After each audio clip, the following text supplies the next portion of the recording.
Hi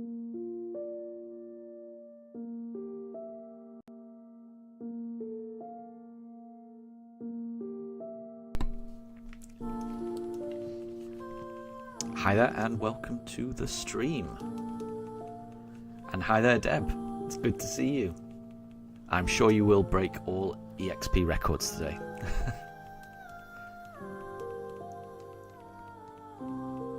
I hope you're having a good day.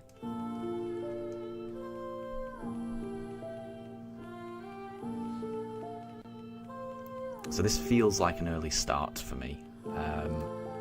So I think this stream will be a particularly long one. So I'm hoping I can find the shiny.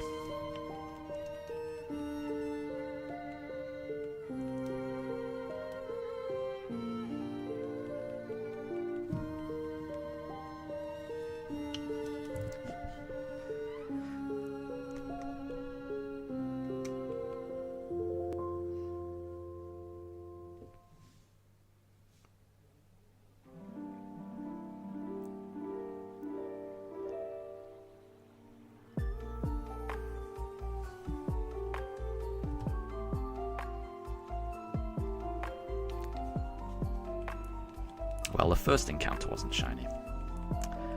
So, in terms of how the EXP mechanic works, the max you can get per hour is 75. Right. So you got 700. That's interesting. 9 times 75 is 695. I'll take your word for that. My mental arithmetic isn't great, but that sounds about right. Yeah, how long was yesterday's stream? It was almost 10 hours, but it definitely wasn't 10 hours.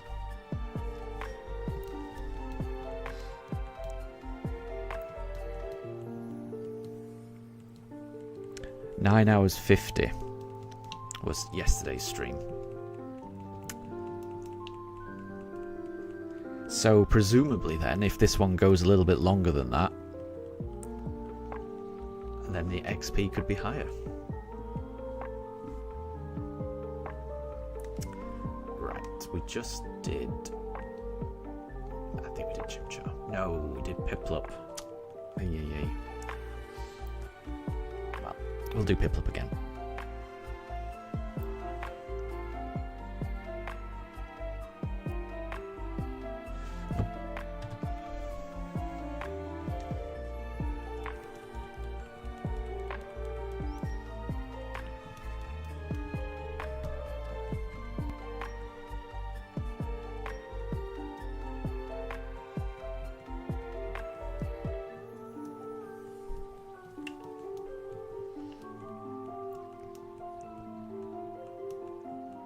And thank you very much, Dev. Yeah, I'm hoping to get the shiny. Yeah, this stream is all about figuring out exactly how over odds we're going to go on this. So, we are over odds. But we'll see.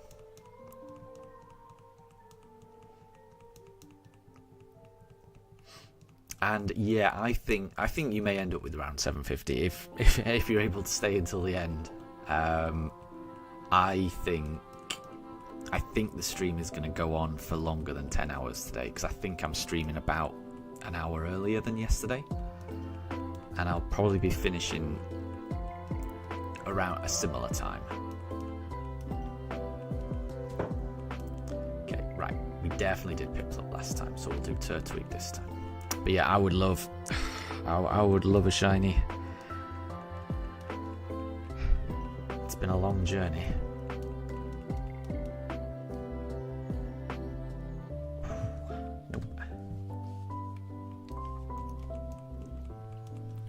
I just want to, I just want to fight the first boss, the gym leader. I just want to do something.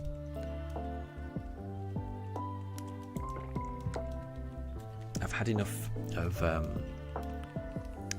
seeing Dawn and Rowan and Barry talking.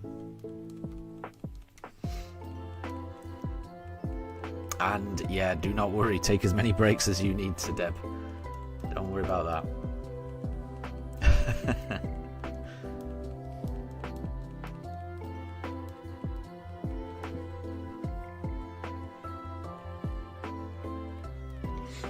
And then, I mean, I guess, you know, me and the dogs will be taking breaks as well. So me and the dogs will probably be having a break in about 3 hours or so. And then again in about 7 hours time. So, right, we did Turtwig. So, the first Chimchar of the day.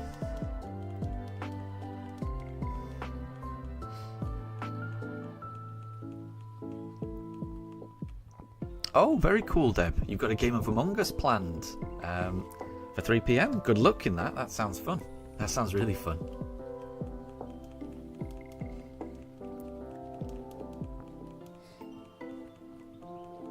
And, you know, if you do play Pokemon Go, don't forget that from 2 until 5 in your local time, it will be EV Community Day.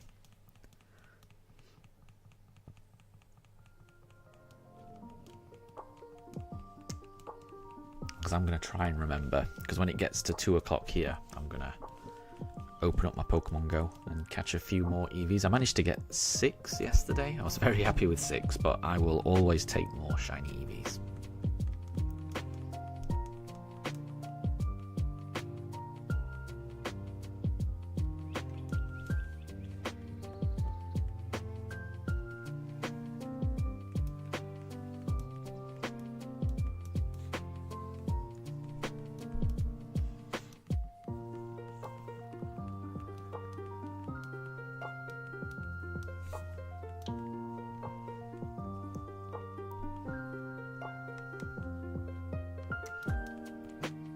And Maskin, good to see you. Still no luck with me. How is your hunt going? Because I felt like we were having similar experiences in our hunts. So have you had any luck? Was it the Chimchar you were looking for? I hope you've had better luck than me.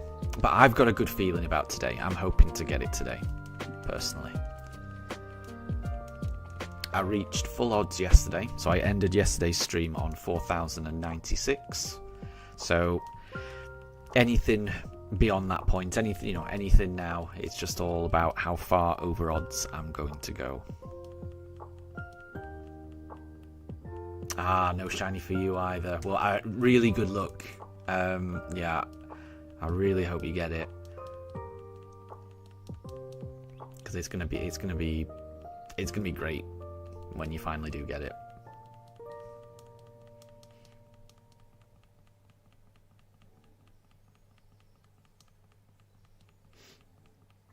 But no, I'm very happy with how fast the encounters are going now. So yeah, compared to how this hunt started, it's going a lot faster now. So I really can't complain. Right. We'll do a Piplup.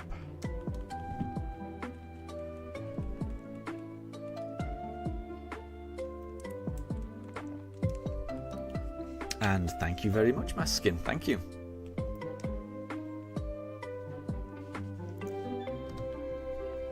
I think we will. I think we'll get one. I think we'll each get one. And Deb, you're currently speedrunning your games. You've overleveled. Yeah. I like doing that. I like doing that.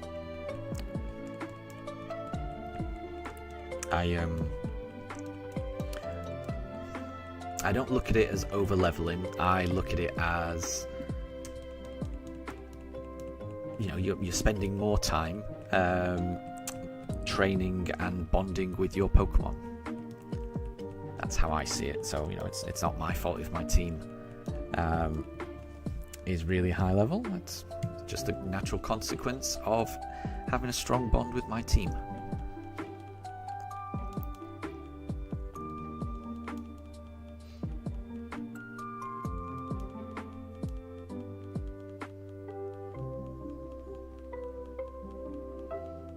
I can't wait to get this. I can't wait to get this run started.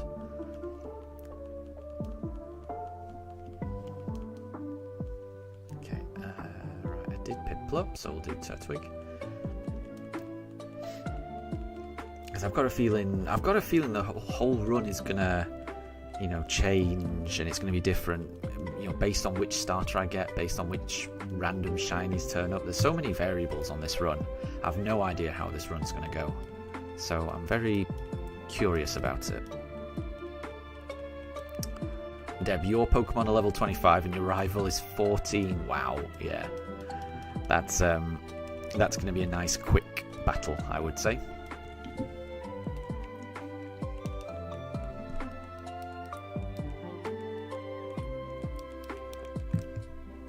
That will be a Pokemassacre.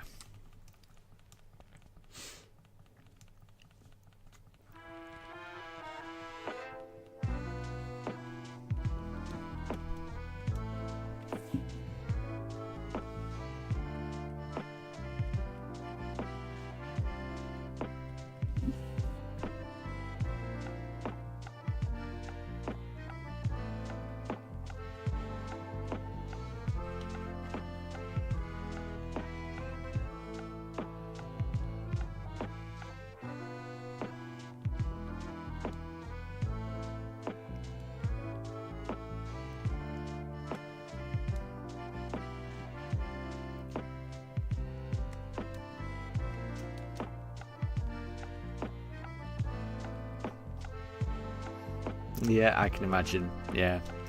So, Deb, one of your Pokemon is enough to overkill the rival's entire team, even taking into account the type disadvantage. Yeah. Yeah. Sometimes I do just play through a game, just to kind of rush to the end. So I mean, if it's a game I've played before, then yeah, I don't see a problem with doing that. If it was my first time playing a game, I would try and avoid doing that. But definitely on a subsequent playthrough, I just want to get through it as fast as possible usually.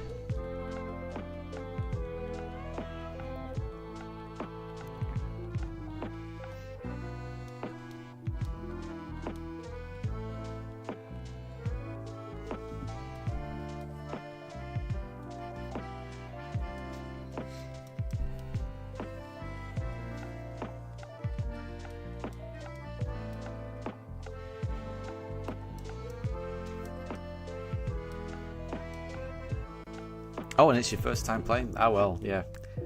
I mean, that just happens sometimes.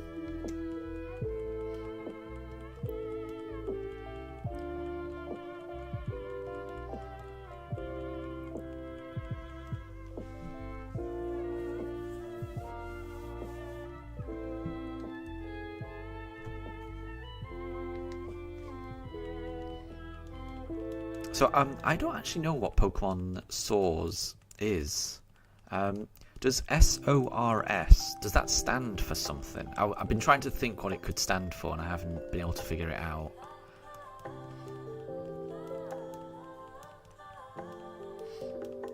So Deb, this is a clue you've got for a Who's That Pokemon quiz. The clue is the Sea Drifter Pokemon.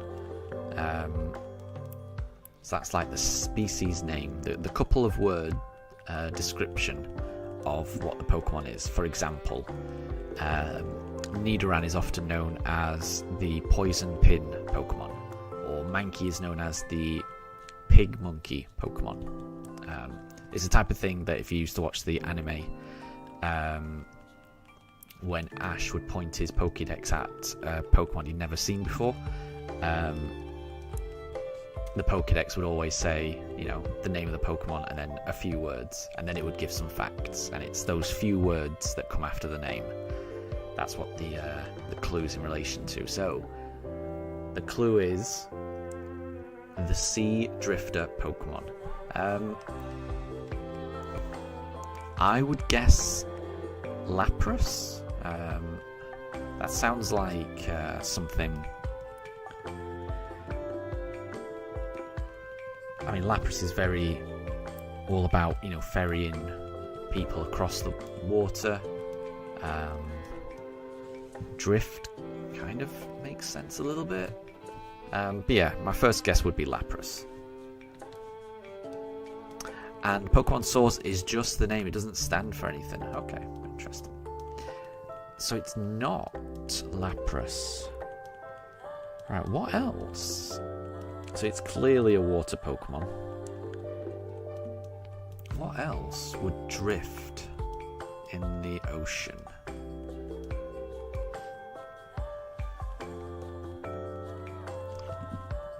What would drift in the ocean?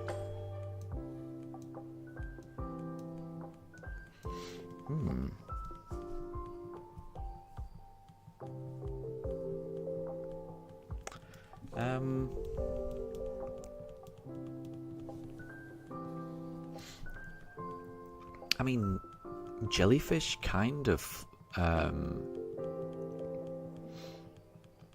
drift, but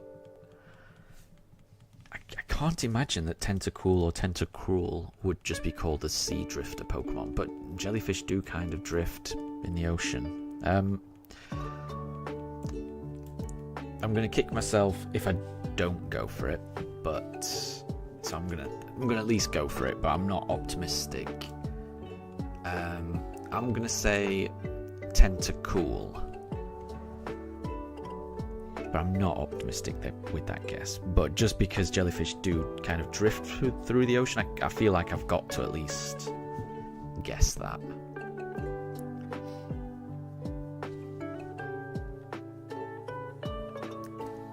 So it's not Tentacool. And Fluffy, welcome to stream. And thank you very much. That's very nice of you to say, Fluffy. Thank you. I hope you're doing well.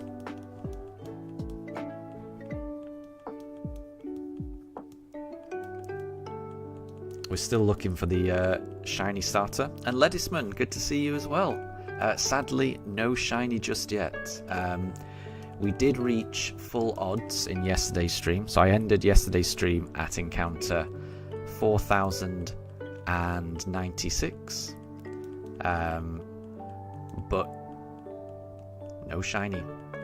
So now it's just a case of trying to figure out how over odds I'm going to go. So we will see. We will see. I'm really hoping I find it today. I've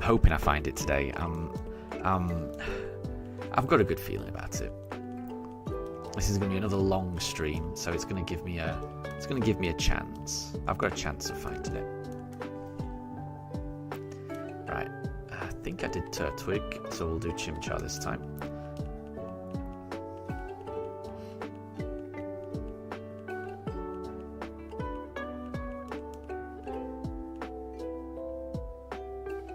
Yeah. So yeah, we are already over full odds. Anytime we catch it now, it's going to be over odds. But it's just all about how far over odds are we going to go. Yeah, so Debs, who's that Pokemon clue? The Sea Drifter Pokemon. So it's not Lapras, and it's not Tentacool. Something else that kind of drifts along. I'm thinking Jellicent. That kind of drifts as well. But again, I would have imagined a clue would be different to that.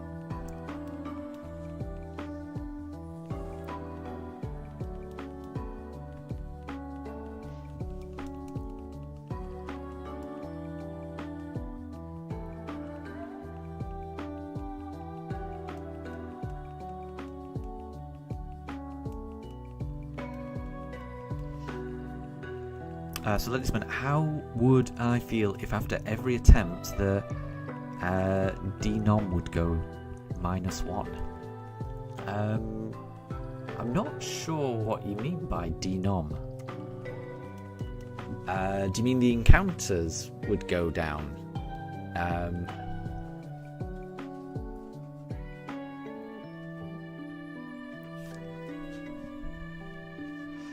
And I don't know.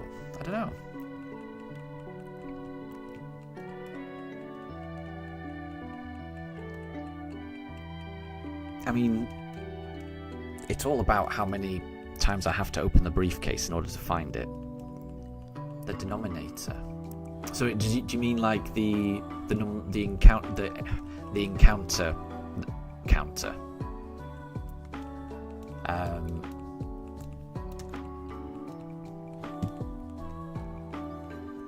Because I don't know. I mean, it wouldn't change the number of times I open the briefcase. I mean, it's just the number. Yeah. I can't work out whether it would make it easier psychologically, because then the number would be going down. Oh, wait, I get you. So you're saying, how would I feel if after every encounter, like the percentage rate of catching it changed, so it got more and more likely that I would catch it? I would much prefer that. Oh, you have no idea. You have no idea how much I would prefer that. Okay, I understand what you mean now, Ledisman. Yes. Yeah. Because then you would feel like you were progressing. Because then I would feel like every encounter I'm getting closer to it. And I know strictly in terms of time, I'm getting closer to it because I will eventually get it. So every second that exists on this earth, I'm getting closer to the point in time where I will find it. But every encounter I do, it's not making it more likely that I'm going to find it. You know, every time I open that briefcase, there's exactly the same chance of it being a shiny as it was the first time I opened the briefcase. So I could have started this whole journey today and I would have just as much chance of finding a shiny as, now, where I've been searching for it for a month and a half. So yeah, I would much prefer a scenario where I knew that it was getting more and more likely that I was going to find it. So yeah, I would prefer that. That's not the case. So it's just about seeing how many times it's going to take me. Fluffy, your mum says hi because she knows that you're one of my fans and that you watch your lives. Hi, Fluffy's mum. I hope you're all doing well.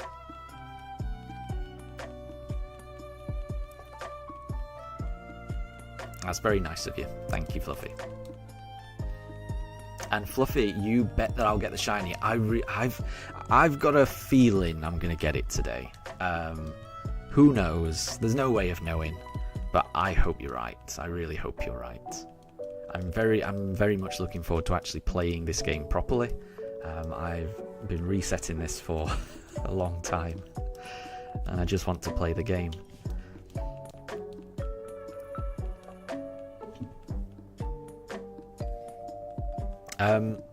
So, turning back to Deb's puzzle, the clue is the Sea Drifter Pokemon. How about Skrelp?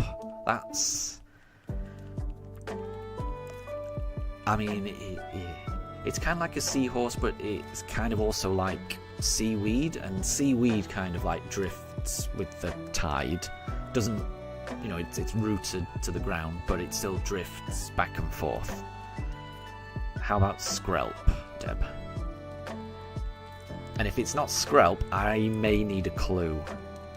I'm struggling to think of something else that would fit the Sea Drifter Pokemon. Because all of the water types I'm imagining kind of swim, they don't drift. It's not Skrelp. Okay. Right, what would drift?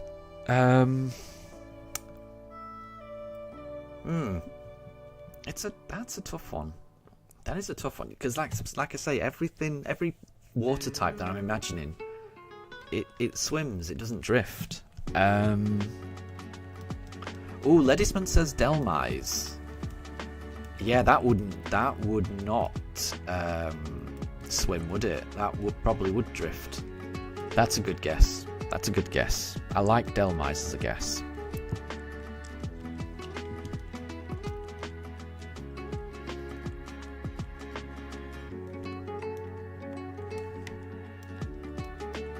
It's not Delmise. Okay.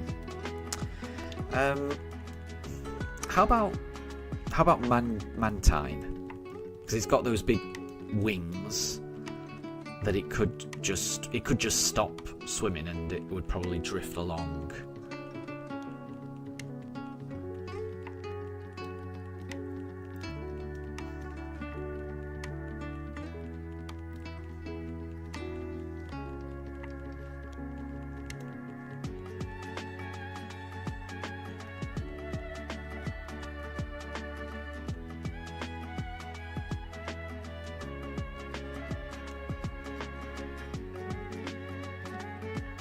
Ledisman, so you know that Pokemon can follow you in this game. Do they appear as shinies? I'm going to guess that I would imagine they do, but I will qualify that with I have never ever caught a shiny in this game before. I played it, you know, when it first came out, but I did not find a shiny in my first playthrough. I really hope that that they do appear as shiny. They surely must do. I will be very disappointed if they don't. But we will find out. Yeah. I forget the name of the area, but you go to that like park area that's in the town where there's the Pokemon contests. Is it Eterna City? I'm trying to think, actually. I think maybe it might be the city that you come to after the forest. It might. I'm trying to remember. I can't remember the name of the city. But I'll recognise it when I get there. And it's got that park to the north of it. And that's where you can unlock the walking feature. Amity Square, that's it. That's the one. Yeah, Amity Square. That's the park I was thinking of. So yeah, we will find out when we get there, because we will have a shiny we will have 2 shinies by then, I think. Yeah, because it's definitely after Eterna Forest, I'm sure. It's in Heart's Home. So I think I'll have already been through Eterna Forest by that point. I can't remember the map. I'll have to have a look. But yeah, I think we'll have 2 shinies by then. So we will find out. I mean, at the bare minimum, we'll definitely have 1. We'll have our starter by then. I think we'll have another as well. So yeah, we'll find out. But I'm expecting it. So Deb, we've got a hint. It doesn't evolve. Pokemon in the line. So there's no pre-evolution or future evolution. Huh. Okay. Oh, what about Relicanth? That, although I would have imagined that entry would be like the ancient Pokemon or something like that. But I mean, Relicanth doesn't evolve.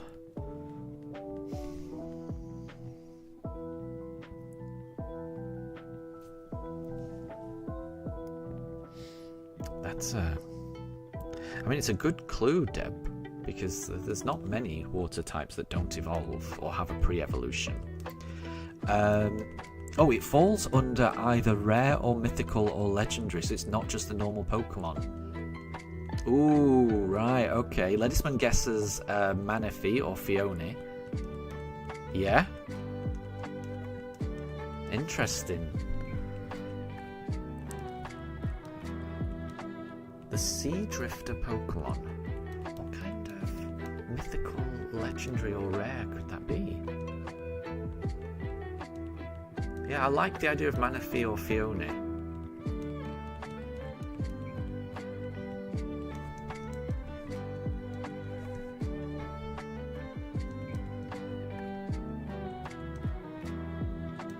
I'm trying to think what else it could be.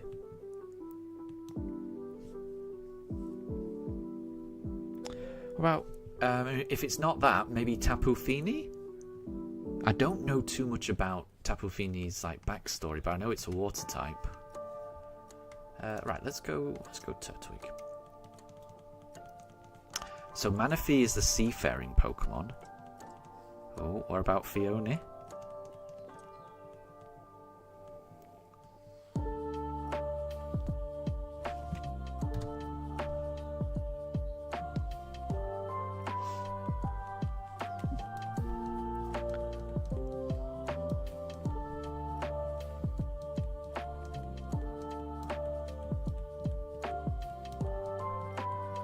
can't imagine it being Kyogre. I feel like Kyogre would have a more epic name than the Seadrift Pokemon.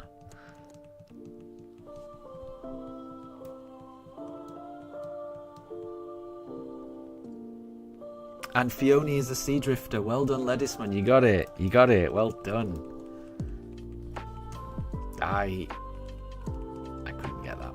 Yeah, I could not have got that.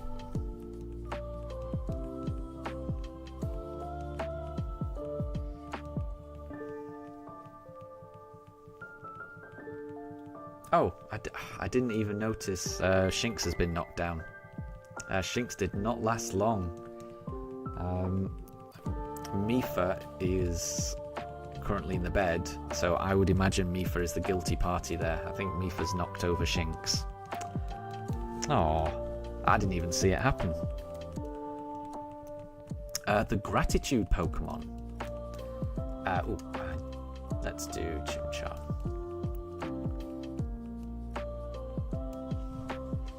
And Ledisman, yeah, I think Fione's a bit confusing. The fact that you get Fione from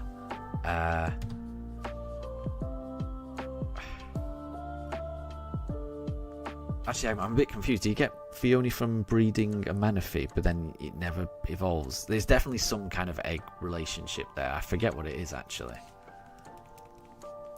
I think I'm really not certain, but my poor memory tells me it's that you get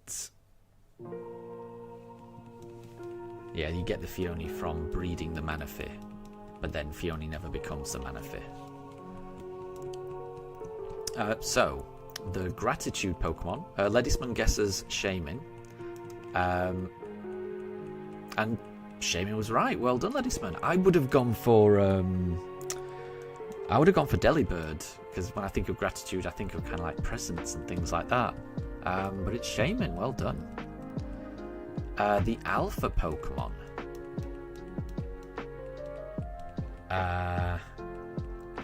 So Alpha makes me think of like the beginning. So I would say Arceus. That's the like the Pokemon of creation, I think.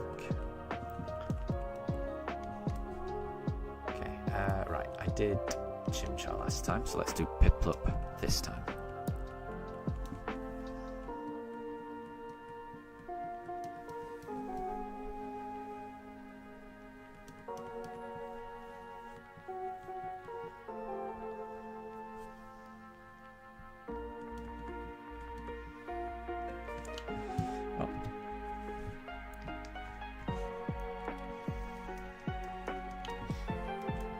And Ledisman, so some Pokemon will have the same category. Pikachu and Marill are both the mouse Pokemon. That makes sense, yeah. Yeah, I think we discovered that yesterday. I think when Deb was doing an explanation on what some of them were, I think we were asking what Solrock's entry was and what Lunatone's entry was, and they were both the same. The Regal Pokemon. Didn't we have this yesterday? Oh no, we had the King Pokemon yesterday, that was it. So the Regal Pokemon, I'm going to be guessing a lot of Pokemon that have like King or Queen in their name. So I'm going to start with... Oh no, I can't remember now. I feel like when we were trying to guess entries for the Pokemon called the King Pokemon, we had an explanation of what a lot of them, the ones were, and I can't remember if any of them were the Regal Pokemon. Right, I'm gonna guess King Gambit because I can't remember what King Gambit is. Right, what are we gonna go for?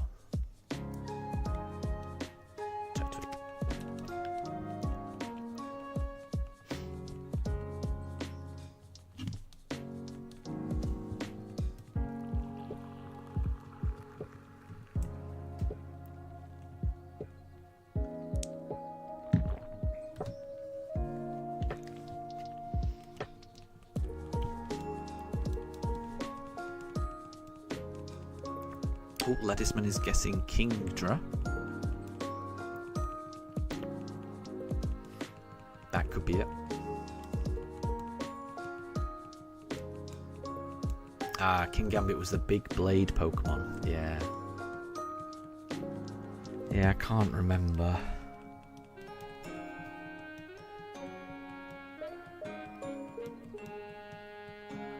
So Kingdra is the dragon Pokemon.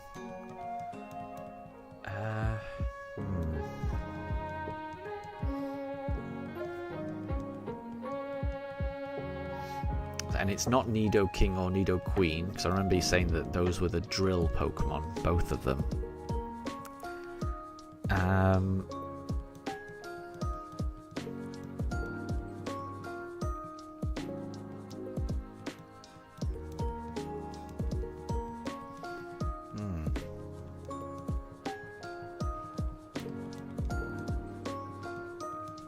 Oh.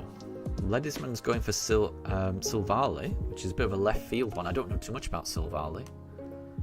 So maybe it's not one that has King or Queen in its name. Let's do Chimchar.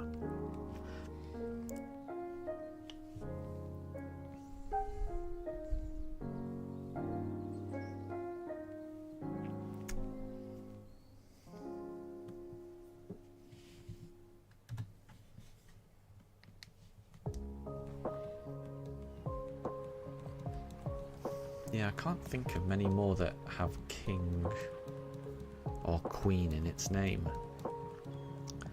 So if Ledisman isn't right, I think I might need a clue.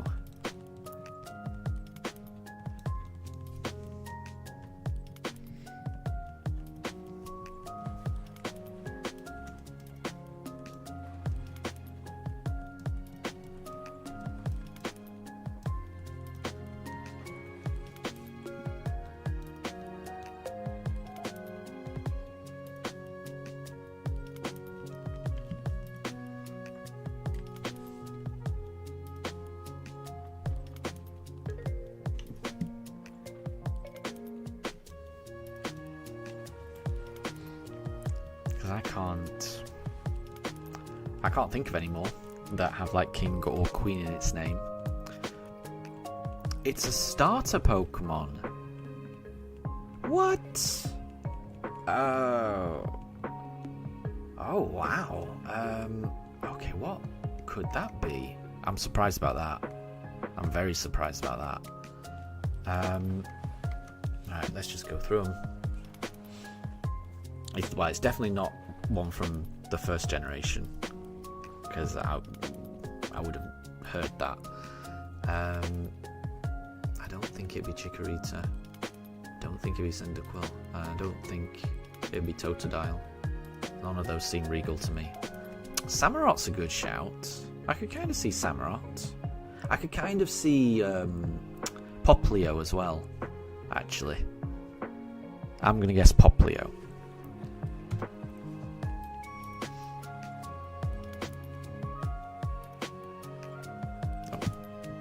Not work. There we go. Samurott is the formidable Pokemon. Yeah, I think that came up yesterday. I'd forgotten.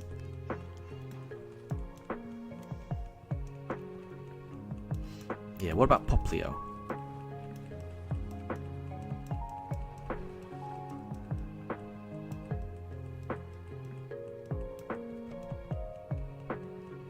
Ledisman says Superior is pretty regal. It is actually. Yeah, it's a bit snooty, isn't it? Yeah, it is a bit snooty. Yeah, I could kind of see that. I can kind of see that actually.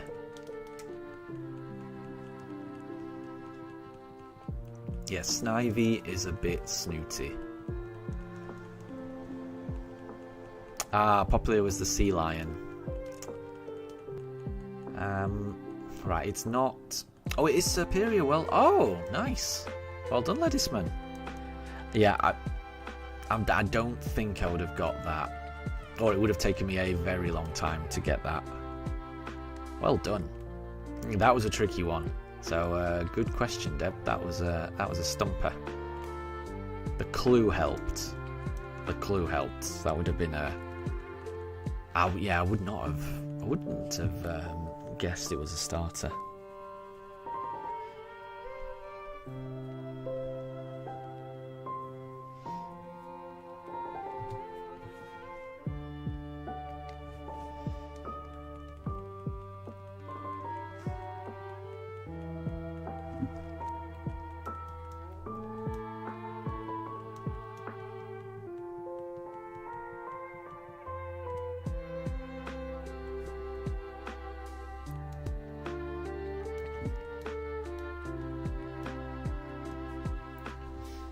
So the discipline Pokemon. Oh,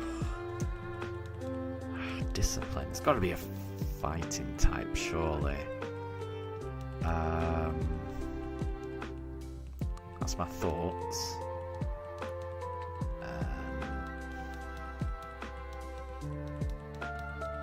Yeah, Ledisman's guessing Meditite. I could see that. Yeah, I could imagine that. What else could it be?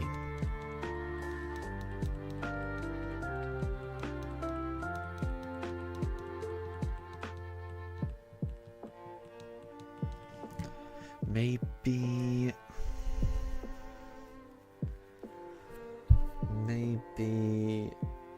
Sork and Throw. I reckon they've probably both got the same entry. So I'll go Sork.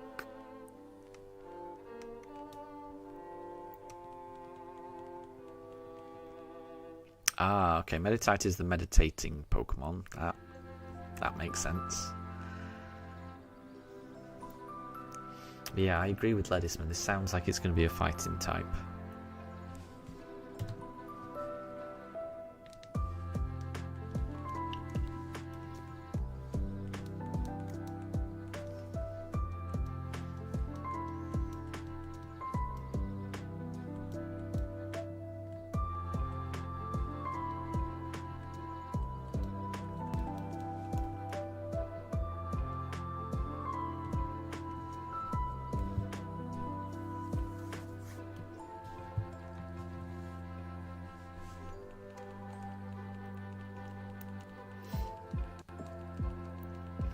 Is it possible that Pokemon change their category between generations? Yeah, I think they do. Because Nidoran starts out as the Poison Pin Pokemon. Oh wait, hang on. Sorry, actually, I think I misunderstood what you meant there. I thought you meant, does it change their category between evolutions? And the answer is yes, because Nidoran changes from the Poison Pin to the Drill Pokemon when it becomes a Nido King or Queen. But actually, I think what you mean is, do Pokemon change their categories between, like, say, Generation 1 and Generation 2 or Generation 3? That I don't know.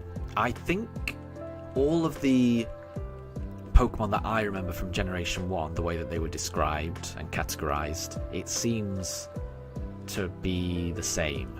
So I don't think Generation 1 has changed. In almost 30 years. So I think they stay the same. And Doggy, good to see you. I hope you're doing well. So Deb's got a clue. It's not a fighting type. Okay, right. I'm surprised about that. Yeah, all I was thinking about was fighting types there. The discipline Pokemon, what could it be? But not a fighting type.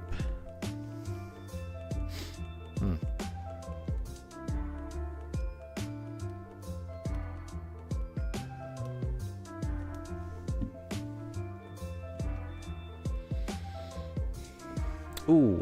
Oh, no, actually. I was about to guess something, but the thing I was about to guess is a fighting type, so no.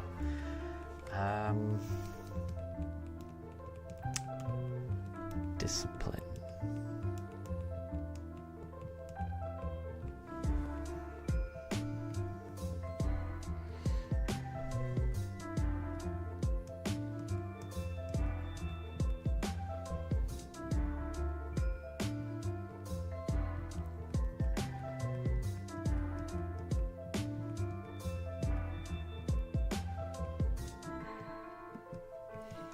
Oh, Doggy has guessed Umbreon.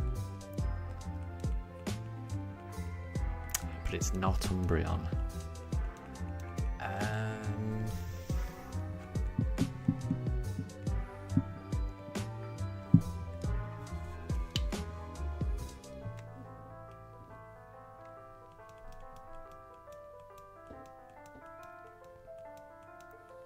And Deb, I mean, it's okay to guess. Don't there's nothing wrong with guessing. So yeah, don't be put off, Doggy. I mean, it's a tough one, so it's difficult to know. And it's a game as well. We're all just having fun.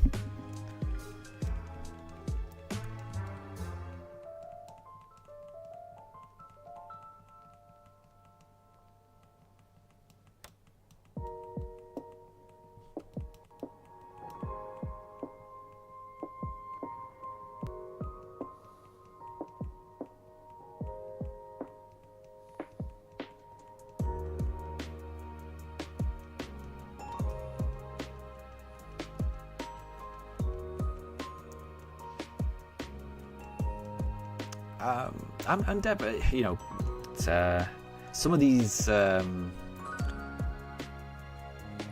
of the entries don't always make sense either.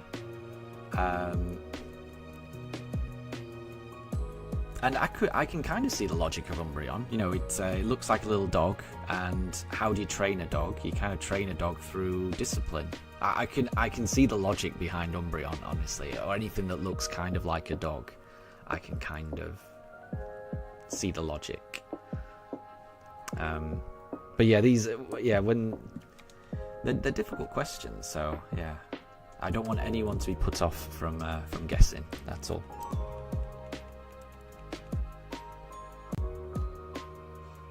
And everyone's going to have different ways of thinking, and you don't. Yeah, nobody knows how another person's thinking, so everyone has to be respectful. Oh, whoa! Doggy's guessed Dewott. Is that the? Is that the evolved Oshawott? And Dewott was right. Wow. I would never have guessed that. I would never have guessed that. Well done, Doggy. I would not have got that. I would not have got that, especially because the evolved Dewott is Samurott, isn't it? And then it becomes a formidable one. So I would have just, yeah, I would not have got that at all. So yeah, well done, Doggy, and well done, Deb. That was a tricky one. The devious Pokemon.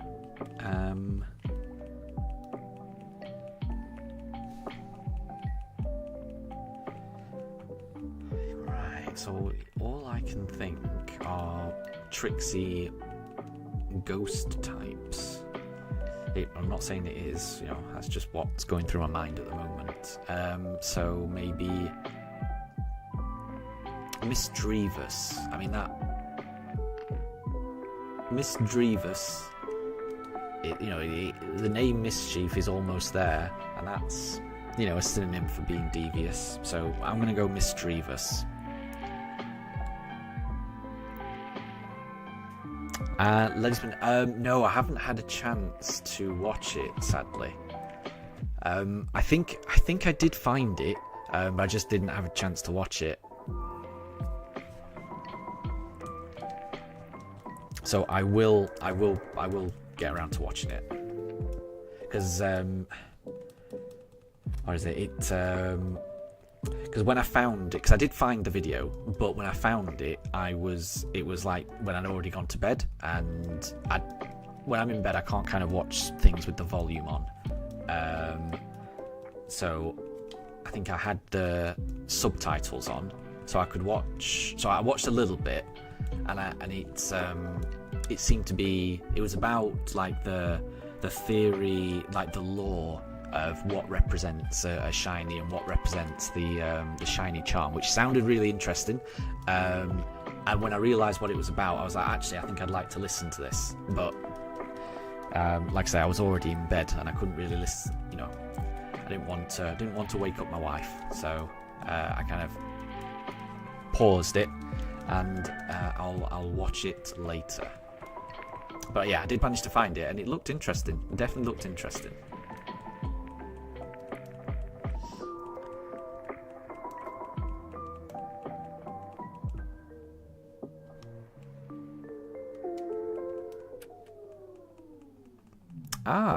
Doggy's guessing Morgrem. I could see that. Yeah, Impidimp.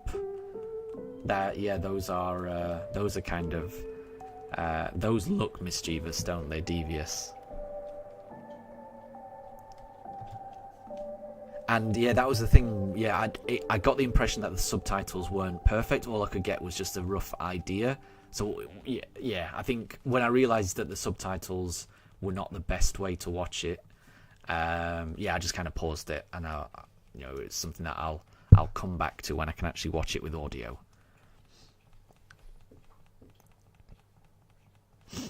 So it's not Mismagius or Misdreavus, because those are the magical Pokemon.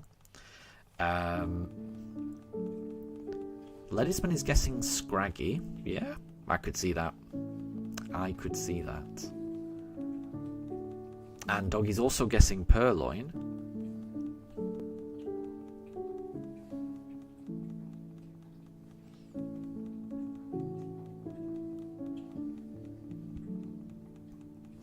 Oh!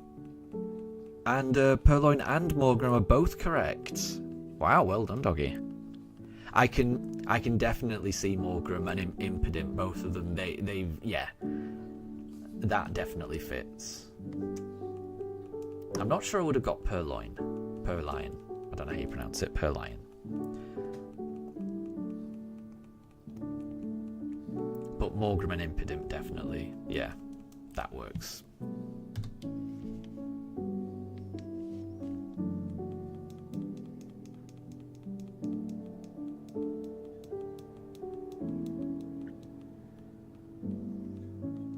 Yeah, I mean, I guess that's it, ladies and gentlemen. But I mean, it happens. That's just the way. That's just the way the Pokédex is, really.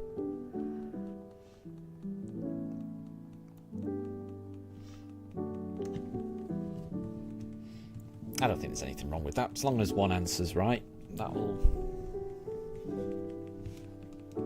do.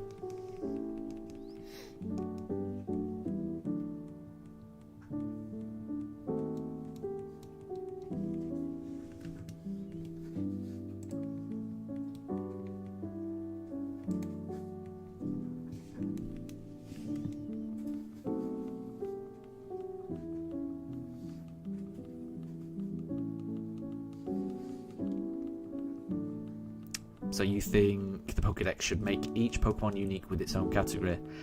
That would be better, wouldn't it? But yeah, I guess that's not the way the Pokédex is. The Pokédex is pretty weird. It is pretty weird.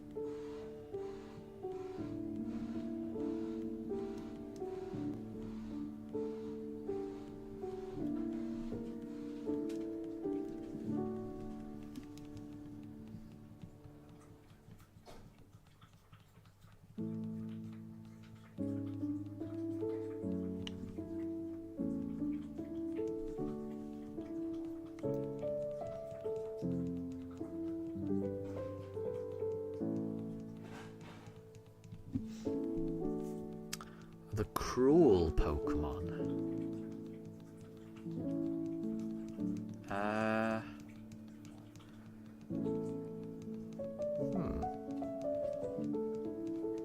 mean, Tentacruel has cruel in its name, so I'll guess Tentacruel first.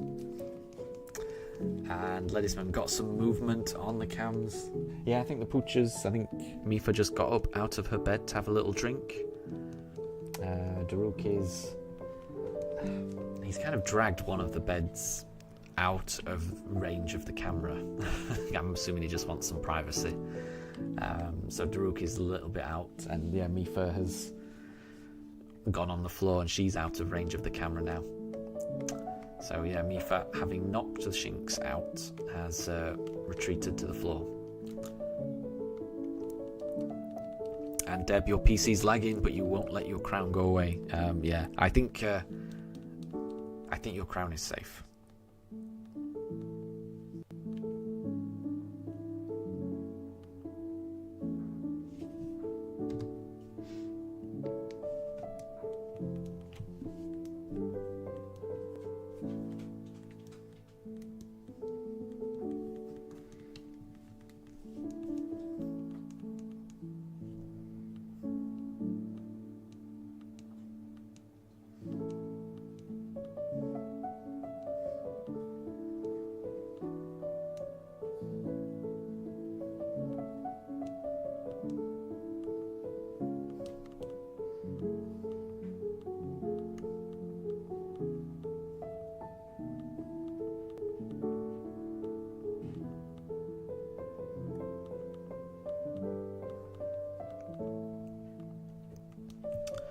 Doggy's guessing Articuno. I would not have guessed that. I wouldn't have associated Articuno as being cruel. But then I don't know too much about its lore. But yeah, I wouldn't have known that. I'd be surprised. Mind you, I'm trying to think. There's not many Pokemon that I would consider to be cruel. And Ledisman, no problem at all. So you're finishing up your next video script. Yeah, good luck with that. That sounds cool. That sounds cool.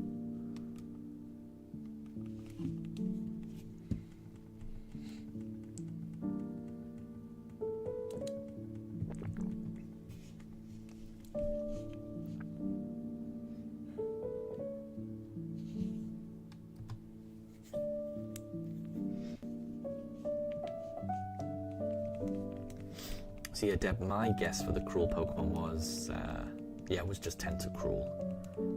Mainly because of the name.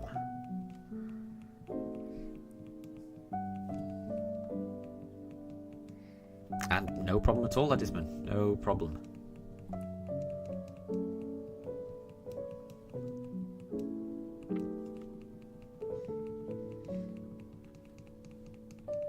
And yeah, and you won't miss anything because if we ever do get the shiny, I will be making an awful lot of noise. You definitely won't. You won't miss it, so don't worry.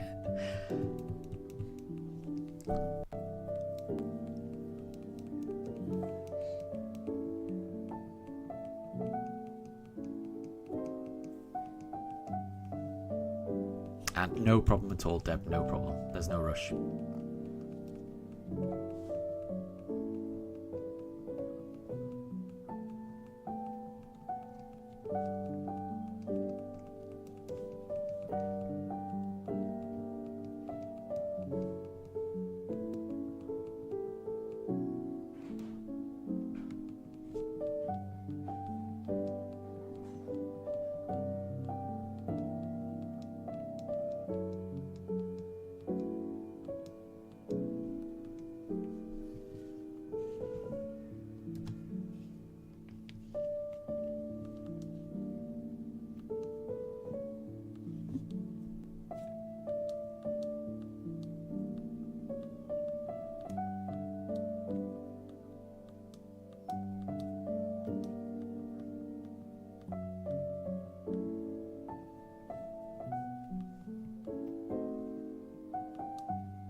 Okay, so Articuno is the freeze Pokemon, and Tentacruel is the jellyfish Pokemon. Okay.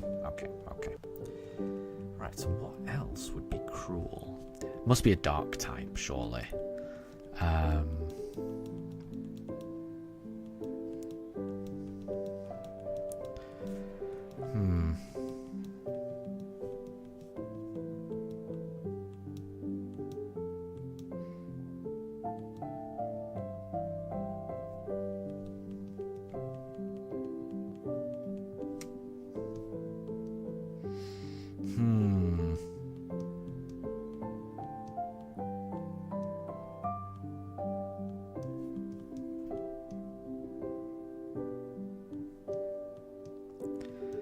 It's gotta be a dark type. It's gotta be a dark type.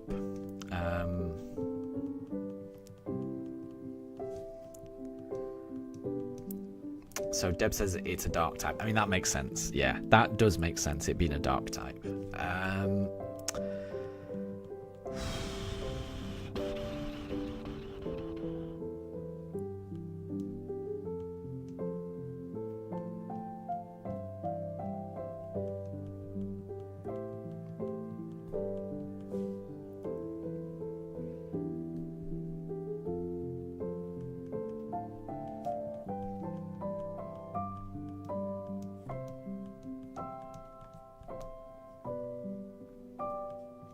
Let's do Chimchar.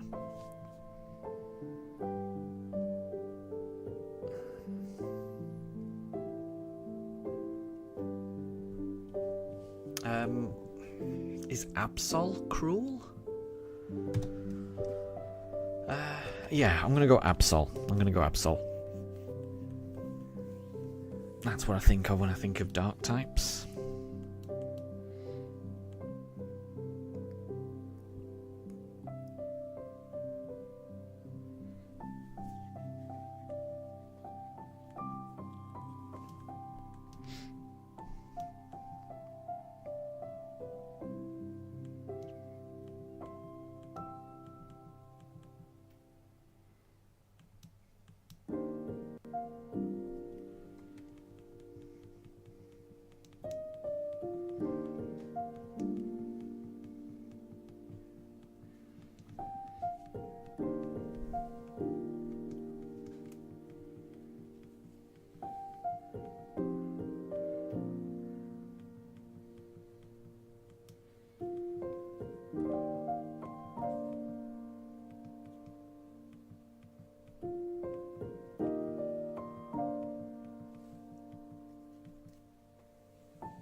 Oh, the hidden ability of this Pokemon is Prankster.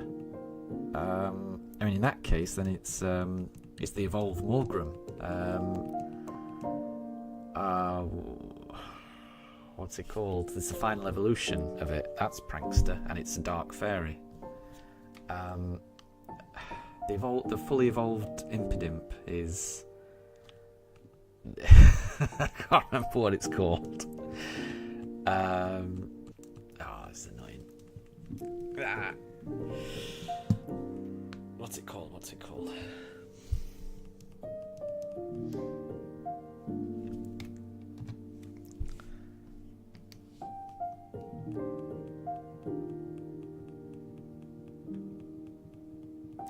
Does it begin with S? Does it?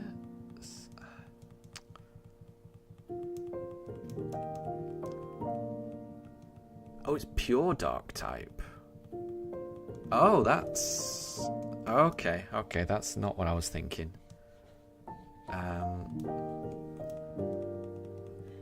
And wowzer, good to see you. I hope you're doing well. It's been a while.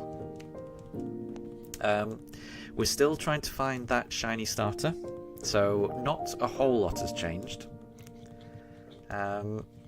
We've gone over odds, so we reached full odds. We reached full odds in the last stream, so now it's just about trying to find how far over odds is this search going to take us. So we'll see. But I hope everything's good with you. We're currently playing a game in chat of Who's That Pokemon. The clue is that it's known as the Cruel Pokemon. It's a pure Dark type. Its hidden ability is Prankster. And those are the clues.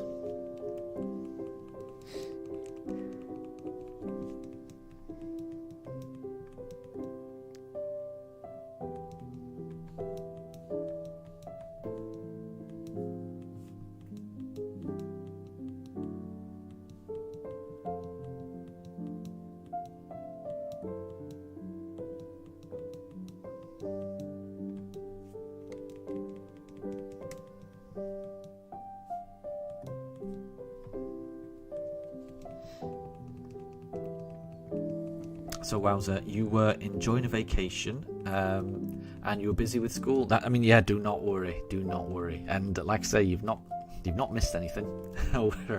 We're still searching for it, so we are in exactly the same position as the last time you were here. So don't worry. And what I would say is, when we do eventually find it, I'll always rename the stream to something that says, we found the shiny starter. So yeah, never worry about missing a stream or anything, because if anything happens in that stream, I'll make it very, very obvious, and I'll bookmark where the shiny comes up in the stream as well, because I know that people have been waiting for this for a very long time. I've been waiting for this for a very long time. It's got to happen at some point.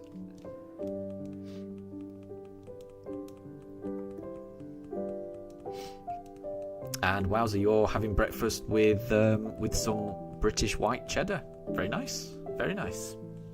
I'm a big fan of cheddar. It's got a nice strong flavour. I do like cheddar.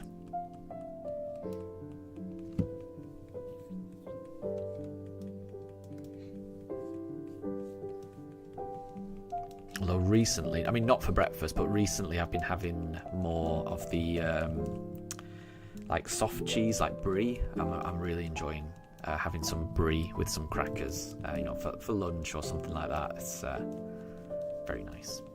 I'm a big fan of cheese.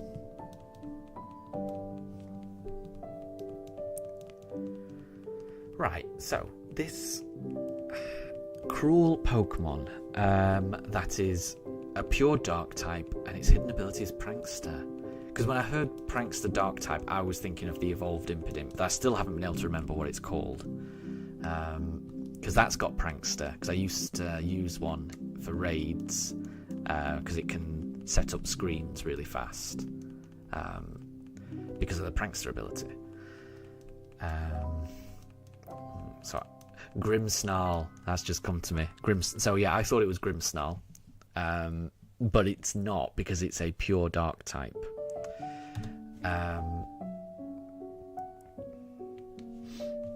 So a pure Dark type with Prankster. I don't know. The only Pokemon I can think of with Prankster is Grimmsnarl. I'm sure there's more, but I just can't think of any more.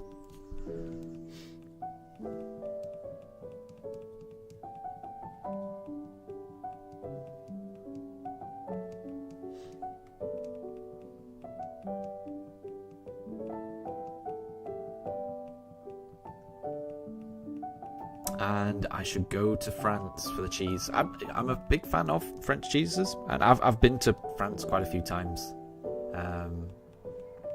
I do like the food in France.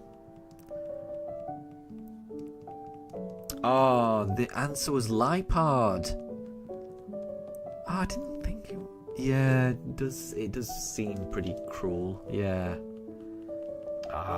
Yeah, I couldn't get that. I couldn't get that. Couldn't get it.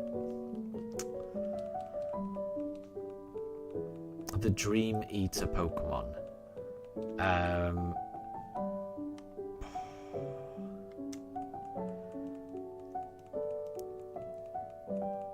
I will guess Hypno for that one. because it definitely knows Dream Eater.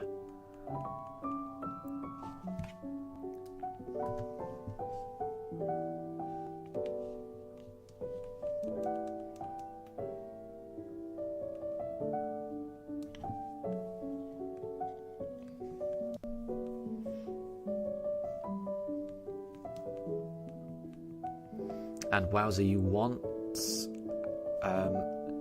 had 140,000 bells in Animal Crossing. Nice.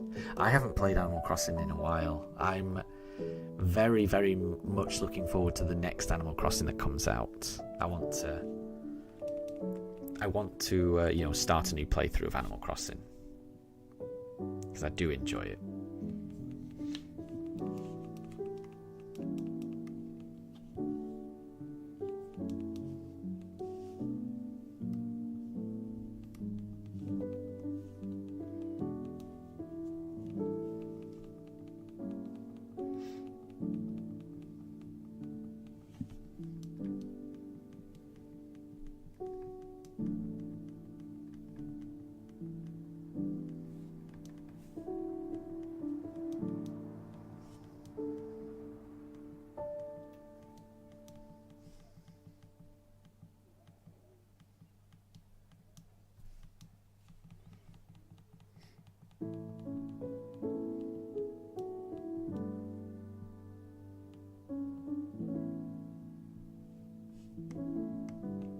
So Hypno is the hypnosis Pokemon. I mean, that makes sense, yeah. What about Gengar? Gengar learns Dream Eater as well. All I'm doing is thinking of Pokemon that know that move. And wowza, the Pugs are doing really well. Yeah, so it was Mifa's birthday 2 weeks ago? 2 weeks ago. 2 weeks ago to the day. So on the 22nd of June, it was Mifa's 3rd birthday. And yeah, we gave the Pugs some nice food, and they definitely got a little bit of custard as well. So yeah, they enjoyed it. But the Pugs are both good. This time last week they were struggling because we had a bit of a heat wave. I would imagine it feels like there's been a heat wave all over Europe, so it was probably warm where you were in Poland as well. But at least in the UK, ever since Wednesday, it's been a lot better. It's been a lot cooler. It's been a lot rainier. So my dogs are a lot happier because it was too hot really this time last week. I could not deal with it. I much prefer this type of weather. Deb, so Gengar is the shadow type. Okay, right. So I don't think it's Darkrai, because I would imagine that's the nightmare Pokemon. What about Mushana? That's a weird psychic thing.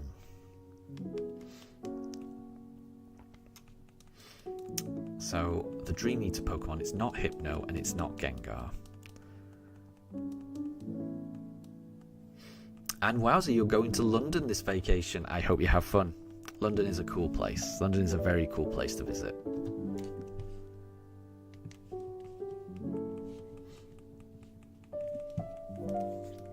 Because I work in London, I sometimes take it for granted, everything that is there, but it's a cool place. Moshana is the drowsing type. Dream Eater Pokemon.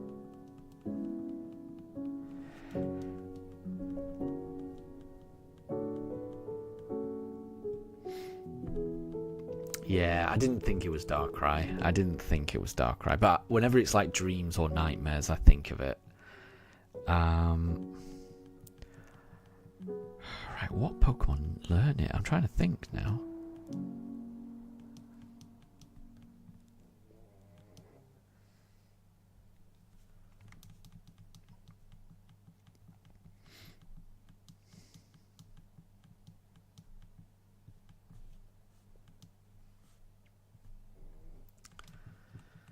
So wowza, you're going to see the Harry Potter theme park. That sounds cool. That sounds cool.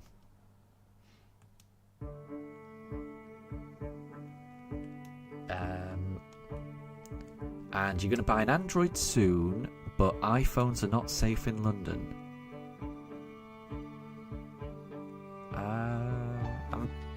I don't quite know what you mean by that. Do you mean like people with iPhones get mugged in London? Is that what you mean? I'm not aware of that, but I do remember when I first moved to London. I remember it gets in the UK. London gets a bit of a bad press in terms like I was kind of worried I was going to get like stabbed and mugged and pickpocketed, and yeah, I had all these worries. And in how long have I been here? I've worked in London for like 18 years, and I've never had any experience of anything like that. But I do remember worrying about it before I moved down. I'm not saying it can't happen, but I mean, it definitely can happen. Anything can happen anywhere. So I think it pays to just be safe wherever you are, I would say. Definitely. But I've never felt unsafe in London.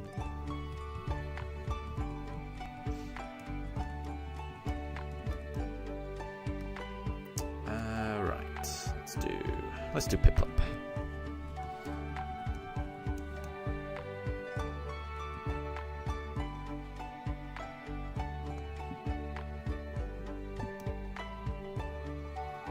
Oh, it was Munna, but not Mushana. Oh, okay, I'll take that. I'll take that. I wouldn't have. Yeah. Oh, I'm in the wrong bit. Wowza, did I get perfection in Stardew or the community centre? I did manage to get perfection once. Only once. And I must say, ever since I got perfection, I haven't really played it since.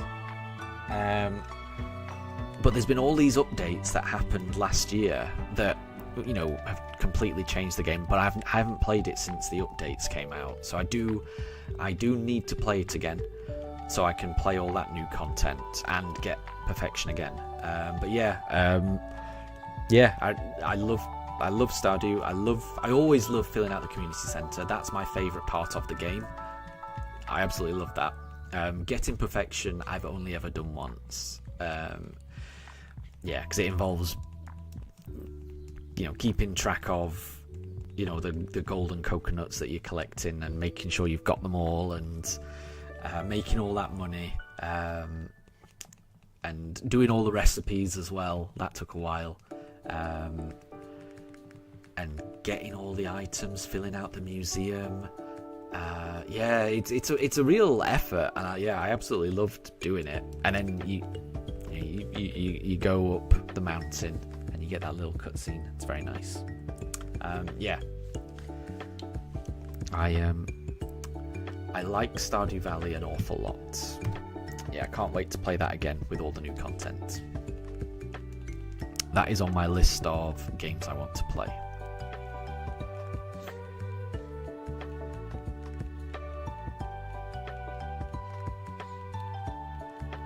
But it takes a long time, doesn't it?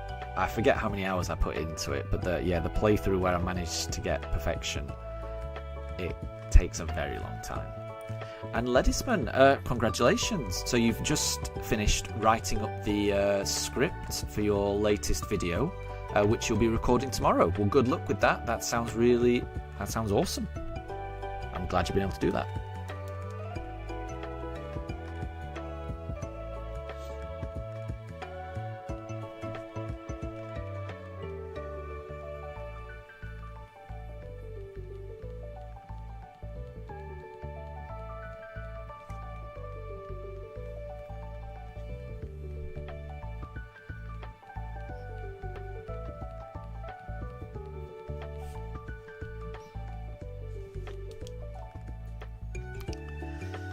I can't remember what we went for last time, so we'll try Piplup.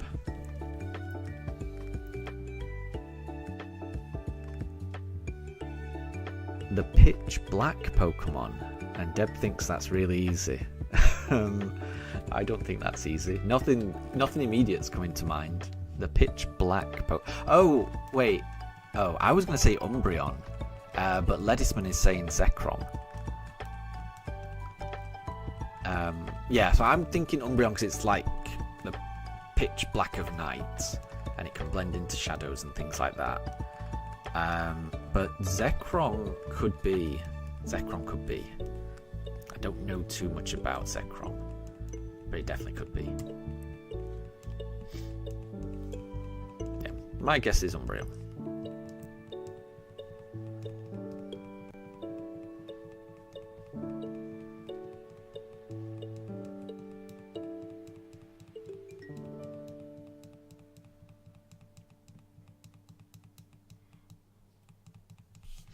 So Zekrom is deep black, so not quite the pitch black Pokemon.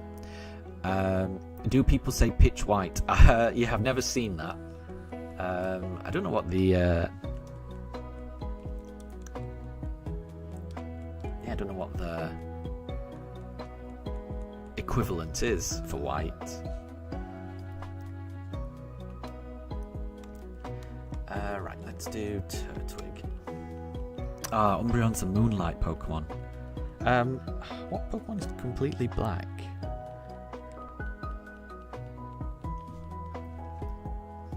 Yeah, I don't think this is...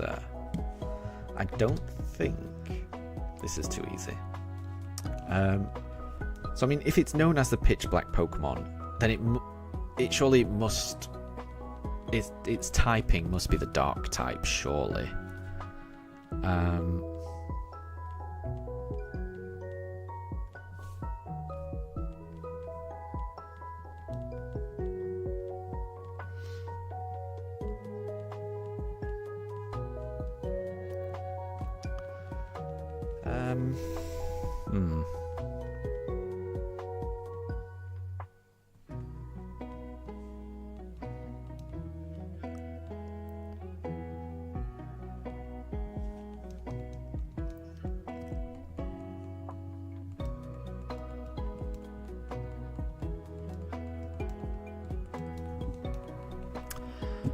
So, wowza.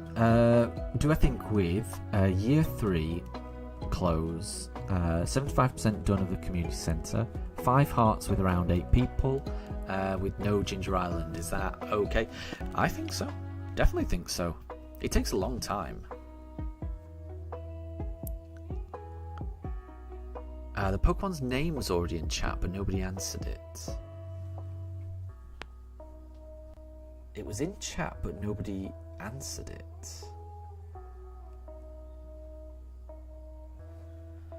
Let me have a look.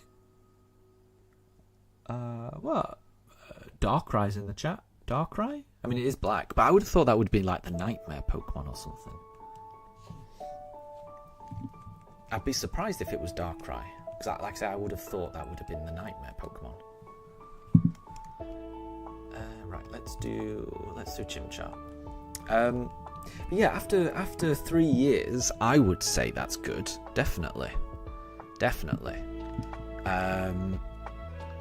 Because it takes a long time to do the community centre and get to Ginger Island and like get everyone leveled up in hearts and things like that in Stardew. I think it's really difficult.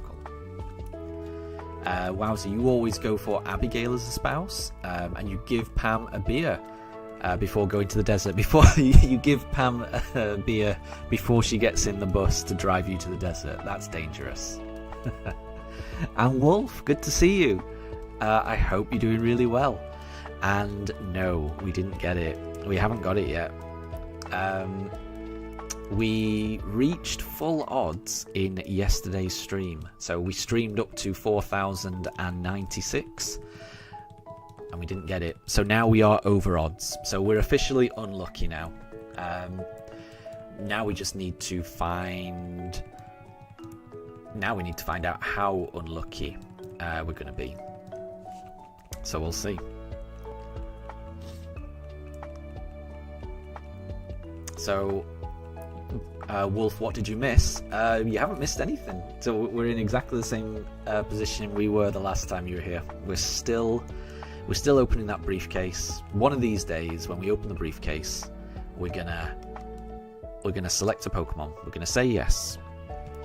We're gonna look at the Starly. We're gonna throw out a Pokeball, and some amazing sparkles are gonna come out. But it's all about finding out when that's gonna be. So it's not that encounter, but it could be the next one. We just have to see.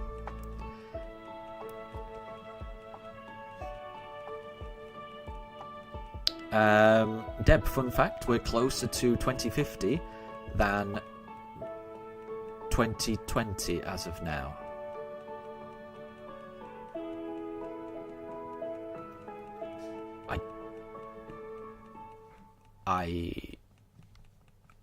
I'm confused by that, Deb. I'm very confused by that. That doesn't make any sense to me. Oh, wait, Deb, you mean 2000. Right. So we're closer to 2050 than 2000. That, yeah. We're just past the halfway point of the year, aren't we? So yeah, that makes sense. Yeah, I was gonna say, yeah. I think Ledisman's right. Yeah. That makes sense. It's easy to do a typo. And Wolf, thank you very much for the shiny look. Thank you. It's got to happen at some point. I do appreciate the shiny look.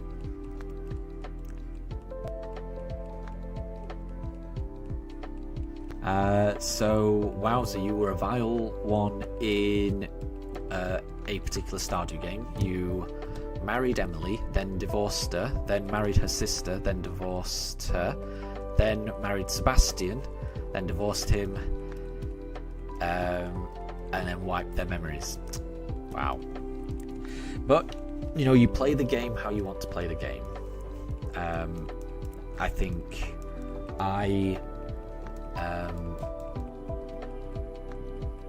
yeah, you should just always just play the game the way you want to play it.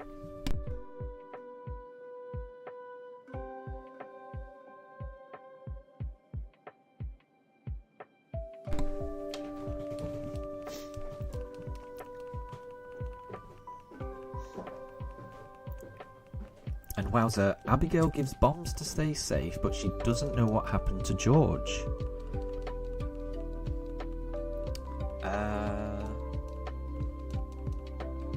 I didn't know Abigail gave bombs.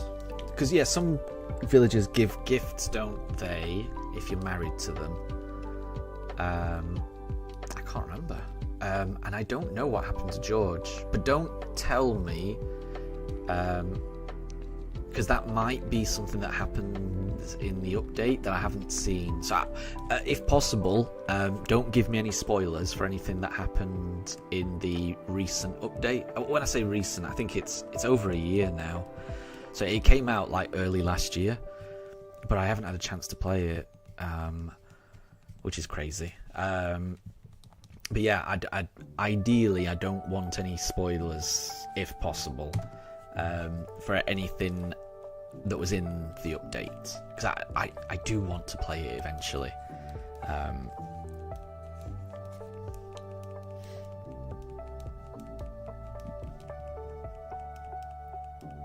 And Deb, you're going for lunch and then playing some Among Us. No problem at all. I hope you have a delicious lunch and good luck in your Among Us game. I hope nobody suspects you. And thank you, Wowzer. I appreciate that. Ledisman, you've got to get back into Stardew. Maybe do a multiplayer. I'd be up for that. I would be up for that. Multiplayer Stardew. Me and my wife play couch co-op. And that's the only type of Stardew that I've played multiplayer. So I've never played it like online before. But we've played it like split screen couch co-op. Oh, there we go. Yeah, sorry, the game kind of froze there. It's buffering a little bit. I'm not sure what was happening there. briefcase was kind of like frozen for a second. Not quite sure what that was. Sorry. So yeah, I've never played like Stardew multiplayer online before, but I have played like a split screen where you can play it with, you know, someone sat next to you. So I enjoyed that because it's always fun, like you know, coordinating. You know, who's going to run off and do some fishing, who's going to water the crops, who's going to take care of the animals on that particular day, who's going to run off to the mines. It's yeah, I enjoyed it. I could imagine that being quite fun. Wow, so you like Stardew the most on PC? Because that was the first time you tried it and you never went back. Yeah, and the music in Stardew is so good, says Ledisman. I could not agree with you more. I ended up buying the soundtrack from, there's a website called Fan Gamer in the UK, and I think there's a European one as well. Sorry, in the US, and there's a European one. Yeah, and I bought the whole soundtrack from there. It is so good. I absolutely adore the music in Stardew. It's great. It blows my mind that it was composed by one person, and that's the same person who designed the entire game. He's Concerned Ape, the developer, is a genius in my opinion. So yeah, for anyone that doesn't know, you know, the music that's playing right now, this is all Stardew music. So if you like this type of music, and if you like a cozy farm game, you might want to try Stardew Valley. It's a very good game. And who's gonna chill at the arcade? Yeah, that's a valid one as well. You can go to the desert and just hang out in the arcade. Yeah, you can do whatever. It's a game where you can just do whatever you want, and there's no right or wrong way to play it. There's no rush to do anything. You know, anything can be done at any point. You know, crops may last a particular season, but if it doesn't finish growing in time, then you just wait next year. Or maybe you've got the greenhouse, you can grow it in the greenhouse. It's just great. Yeah, I'm a big fan of Stardew.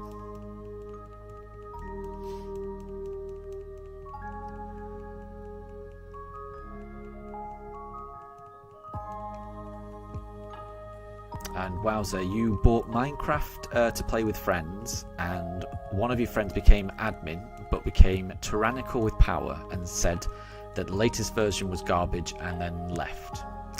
That's unfortunate.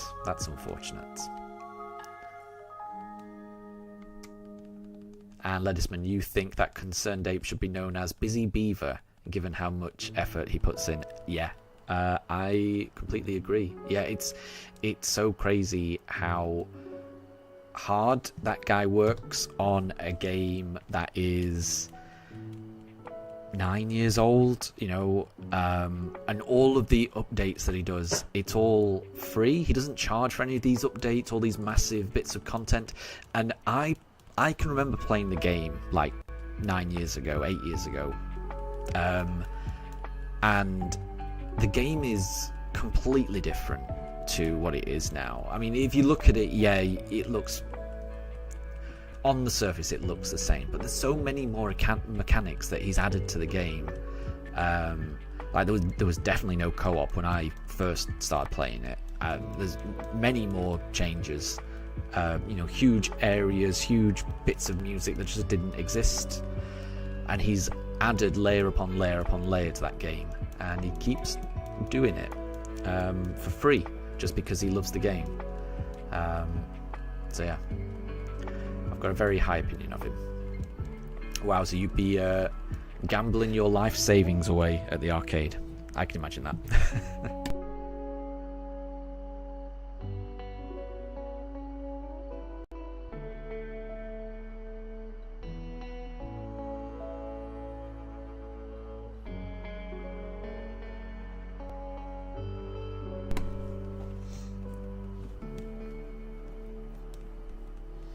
And wowza, everyone has the wiki on standby. I definitely used the wiki to find the golden coconuts, because I remember trying to find the golden coconuts myself, and I just couldn't. It was just too much. So I definitely used the wiki to find the golden coconuts. How do you say Mr. Yeah. Yeah, I think the way that Ledisman is saying it, that's how I say it. I think I would say it as Mr. Key as well. But I think it could be pronounced however you want it. It definitely could be Quee. I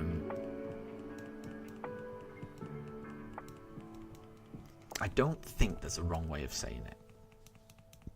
Oh, they're golden walnuts, not coconuts. Yeah, that's true, isn't it? I got confused.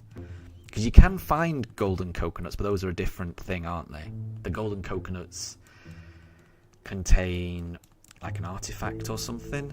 They are different, aren't they? You are right, it's walnuts. You're right, Wowzer.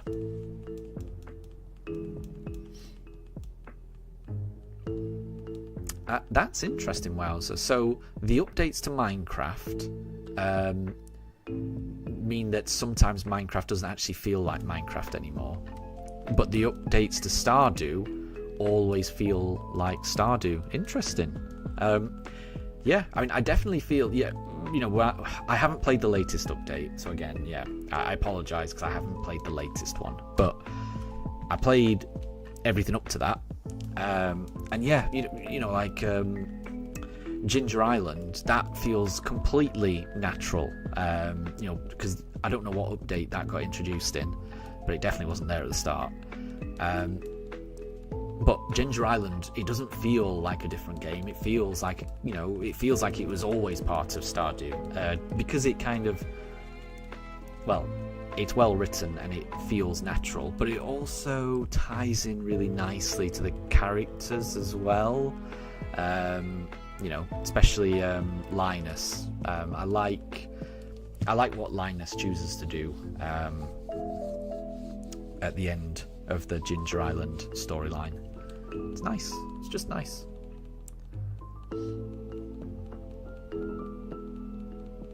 So the newest update gives winter suits for people and more speeches for different events. Yeah, I like that. I like the sound of that. I know I'll enjoy it. You know, when I do play it, I'm certain I'll enjoy it. I know I'll enjoy it. Just gotta find the time. You know, at the moment, all of my spare evenings, I'm streaming. I'm streaming, trying to find this shiny, and I've been doing that for a while. I've definitely been doing that, you know, all year. And I appreciate that well. So I know you're not spoiling, because yeah, that's not a spoiler. You know, just saying there's different costumes and more events, because you know you're not showing me what those costumes are, and you're not telling me what the dialogue is either. So yeah, no, I don't worry. I don't consider that to be a spoiler. That's fine. But yeah, I've just got to figure out when I'm going to have time to play it. Because the thing, yeah, it won't be for the foreseeable future, because I've got a lot of things that I want to do. First and foremost, I want to finish this shiny only run that I haven't even started yet, technically. I'm also looking forward to Legends ZA. I want to play that when that comes out.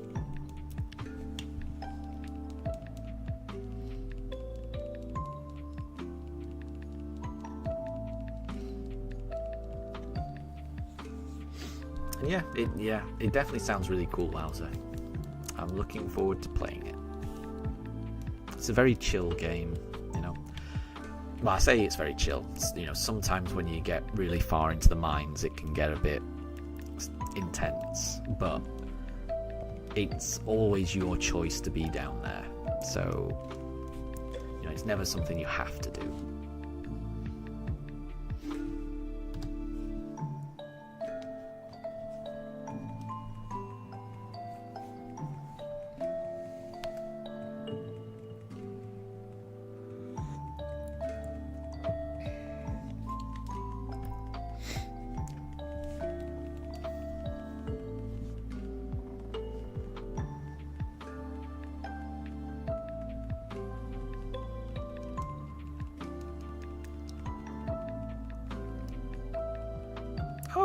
And thank you very much, Ledisman.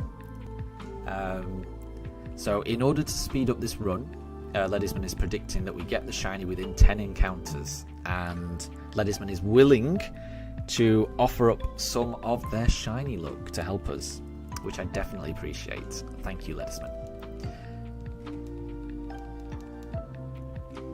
So let's see. So that would mean we get it by encounter 4168. I'd be very happy. I'd be very happy.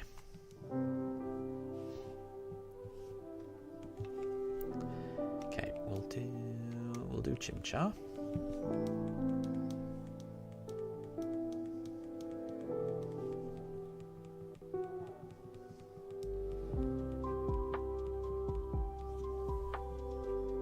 Nope.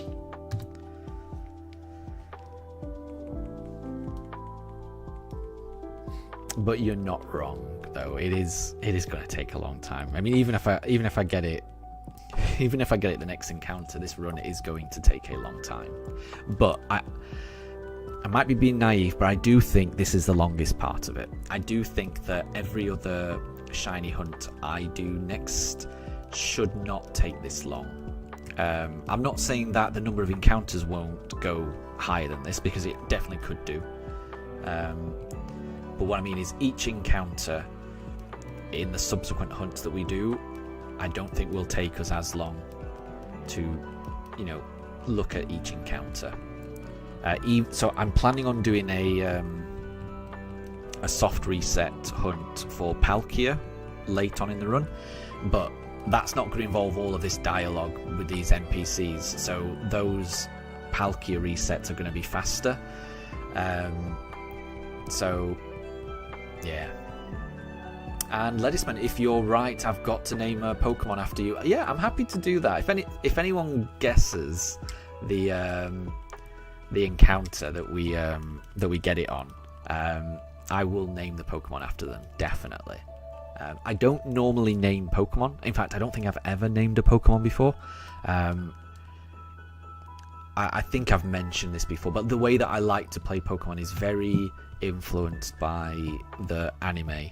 So, I used to watch the anime before Pokemon even got released in the UK. It got released. The first few episodes of the anime came out in the UK before the game ever came out, Red or Blue, on the Game Boy. So I watched a few episodes of the anime before it came out, and I was hooked on the concept before I ever picked up the Game Boy. And Ash never named his Pokemon. All of the other trainers named their Pokemon, but Ash always had, Bulbasaur, Squirtle, Charizard, Pidgeotto, Pikachu. They all just had their own names, so I've always just declined to nickname my Pokemon and, played like Ash in the anime. So that's the way I've always done it. But this would be different. I've never done anything like this before. I've never reset for a shiny starter before. I've certainly never looked for a Pokemon for a month and a half. So this is different. So I'm happy to try something new. So yeah, if anyone correctly guesses when we get this shiny, then you'll get a Pokemon named after you.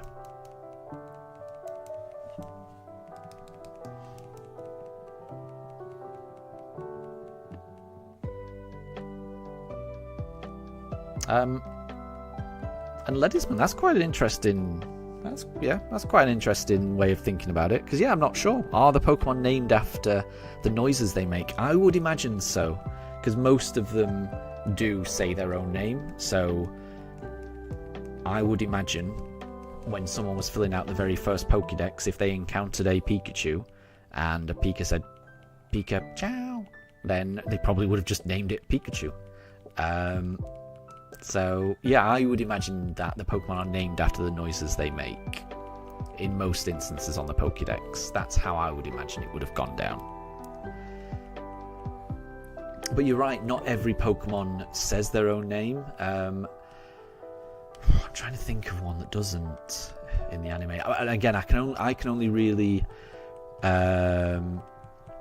go by the first couple of seasons, because I haven't seen beyond like the first few episodes of Johto. So I've only really seen the first season or two. Krabby in the anime, that doesn't say Krabby, does it? That says Cookie Cookie.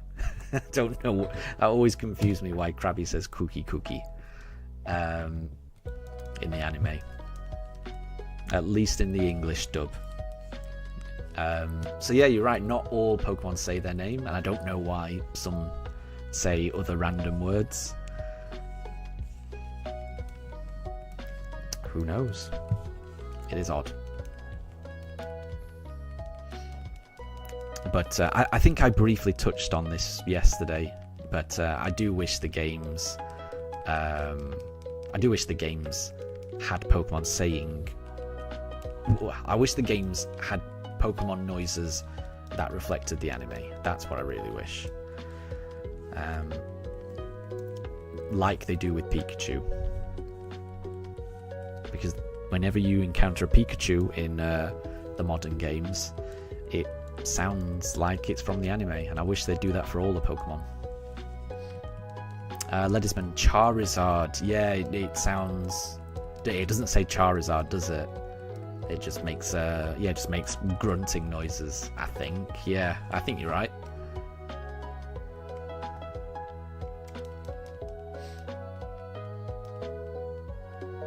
Oh, so wowza, in Stardew there's a Halloween maze revamp and it's not on the wiki.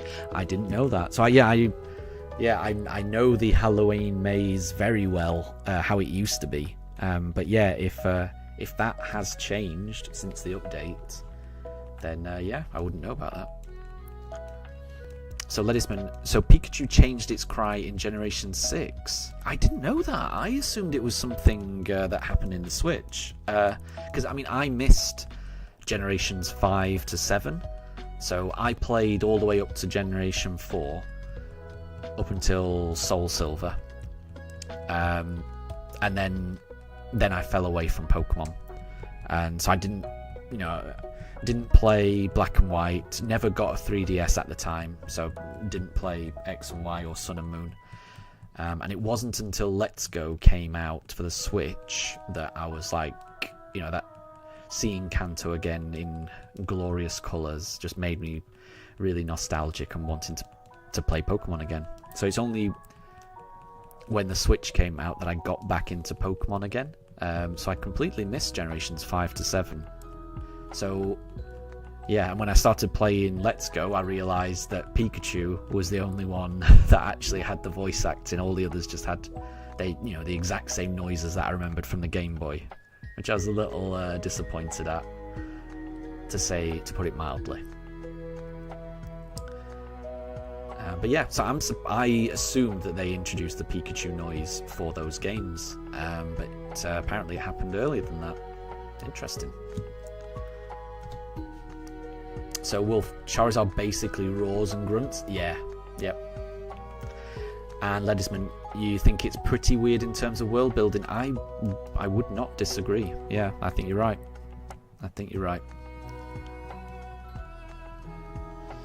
So Wolf, Palkia's cry sounds like a Star Wars animal. Interesting.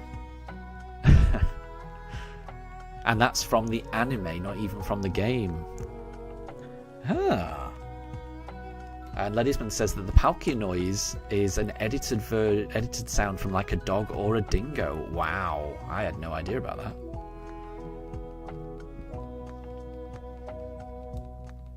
And wowza, how much longer until the shiny? There's no way of knowing. There is no way of knowing. Every time I open that box, there's a 1 in 4,096 chance that it's a shiny. I've already opened it 4,164 times, but odds have no memory. So, there's no more chance of this next encounter being shiny than any of the others. You know, it's not like this is any more likely than the first time I ever opened up this briefcase. It's all the same. It's just, you've just got to keep rolling the infinitely small chance dice and seeing, is this the time when I get lucky? And no problem at all, Wowzer. I mean, thank you very much for stopping by, and I'll catch you later.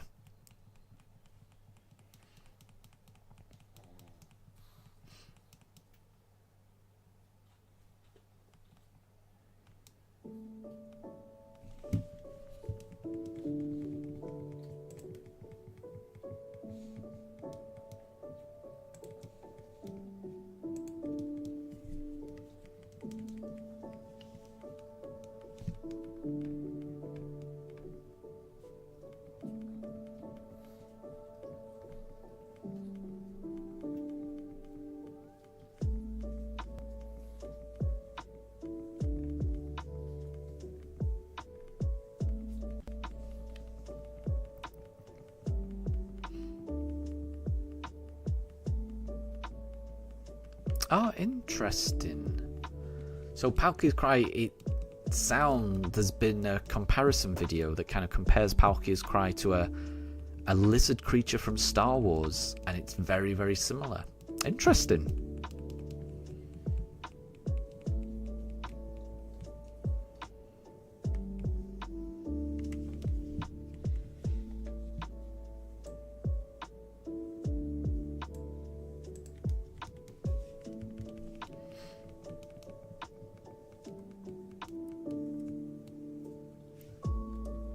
And that makes sense, Ledisman. Yeah, so I guess that that original Star Wars cry would have come from some kind of sound.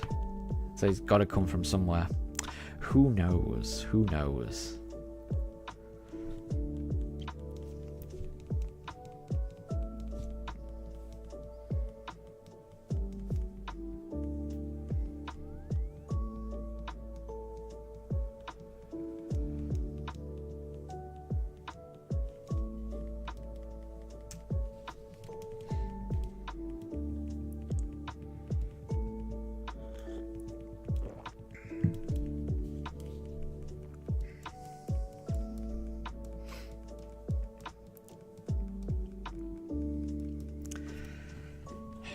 Very, very anxious to get this run started. So just to explain what we'll be doing once we do find the shiny, we will be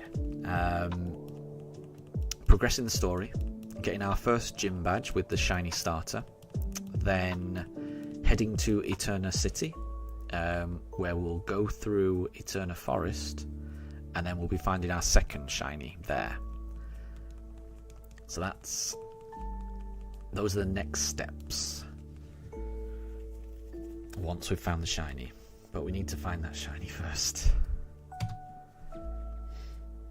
And the next shiny hunt should be a lot faster. So the next shiny hunt will be encountering 2 Pokemon at once. So we'll be able to see if one of them is shiny. We will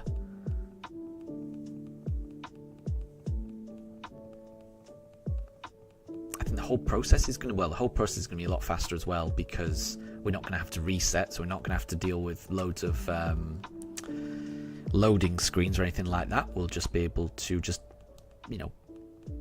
run around the grass finding Pokemon. So each encounter is going to be a lot faster. We're going to be seeing twice as many Pokemon. The next hunt is going to go a lot faster, so I'm very much looking forward to that.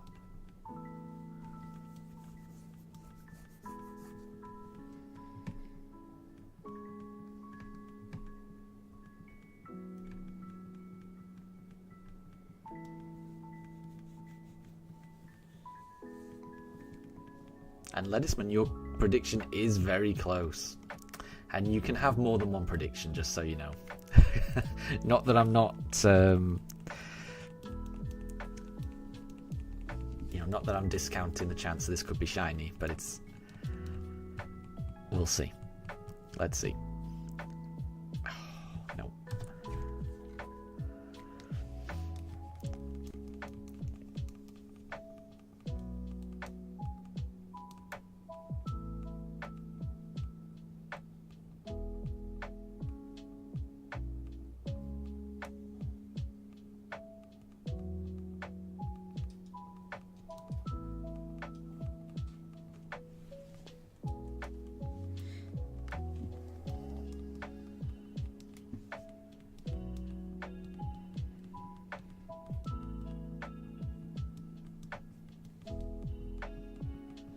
Yeah, sorry, Ledisman. Maybe the next prediction will be right.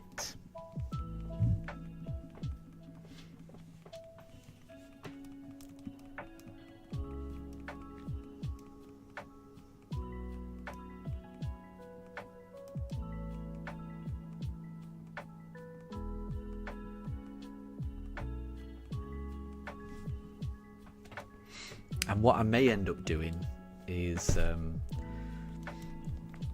when I do finally find the shiny, if no one's predicted anything for that one, I may just end up naming it after whoever was the last person to type a message in chat, and I might do it that way. Because that might make it more fun.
So Ledisman says there's always RNG manipulation. Yeah, I've seen a couple of videos on that. I'm not eager to do that, honestly. It does look like it would be faster. So I think from my understanding is, you just need a little bit of software that kind of tracks the movement of NPCs' eyes, so you know how often they blink, and that'll tell you your seed number, and then you can do something else and that'll give you another value, and then with those two values then you can calculate the exact frame to press A to select your Pokemon that will guarantee you a shiny. That doesn't sound very fun to me. And it sounds very precise. It sounds like you have to have very, very good timing. And I know you can do it like trial and error and see how far you were out, but I mean it still involves very precise timing, which, yeah, doesn't sound very appealing to me at all. I'm very impressed by people that can do that, but yeah, I'd rather just leave it up to chance, no matter how long it takes. Yeah, it doesn't really align with the shiny hunter mentality. Yeah, because I want to find it. I want to find it through the odds that exist. I'm happy to lower the odds through whatever game mechanics exist, and I guess then it just becomes a subjective matter on what you consider to be game mechanics. So, you know, I'm happy to like lower the odds through like a shiny charm, or through, you know, sandwiches or other gameplay mechanics that the game has built in, like Masuda method egg hatching, you know, using a foreign ditto. I'm happy with that, because that feels like how the game intended you to do it. It feels like it was coded that way and that's what the game wanted you to do. It doesn't feel like the game wants you to use a capture card and track blink movements to get a hexadecimal value to then compare it to something else and then do the exact frame. That doesn't feel like what the game intended me to do. So yeah, that doesn't sound very appealing to me. I would much rather find it this way. And when I do find this shiny,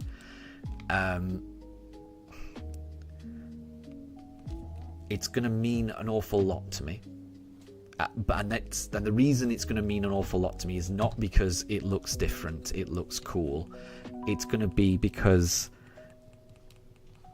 in getting that shiny, what brought me to that point? Well, at least a month and a half of effort. At least, because we're already up to 120 hours of searching, of going on this journey with all of you, and meeting a lot of people who I would have never met before. So the shiny is kind of like a culmination of that journey. So it's all about the journey rather than the destination for me. So I don't know. The longer it takes, the more it's going to mean. So I'm comfortable with this taking as long as it takes, basically. So Ledisman, so your theory also incorporates the Masuda method. So is that touched on in the video that you talked about? Again, I will get around to watching it. But is the Masuda method also touched on? Because I remember you saying that the shiny charm is touched on in your video. And Deb, welcome back. I hope you had a delicious lunch or dinner.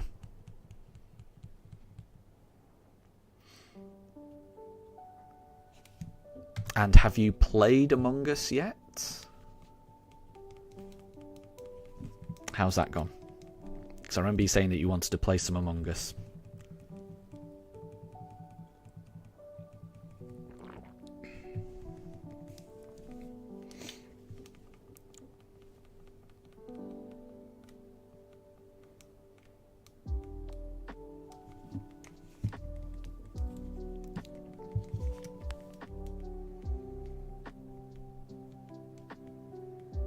And it is touched on in the video, yeah, so I'll definitely be watching it. So I'll be interested in that.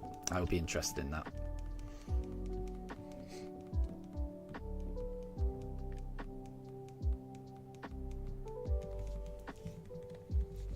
And Deb, you're at 225 XP. Let me have a look. Yeah, you've gone up. You have gone up, haven't you?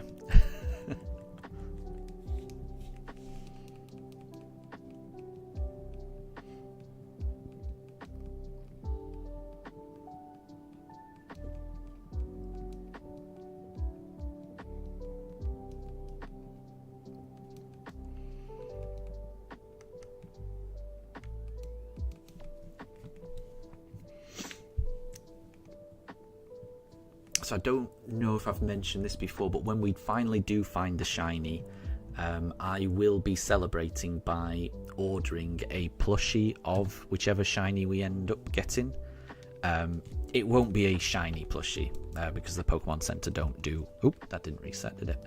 Because it'll be from the Pokemon Center, and the Pokemon Center don't do shiny plushies in general. There's very few shiny plushies they do, and they certainly don't do shiny plushies for these 3 starters, but...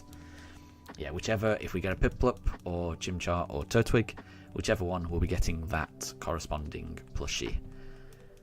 I'll be ordering it. I'll be showing it off when it arrives. As we adventure through Sinnoh.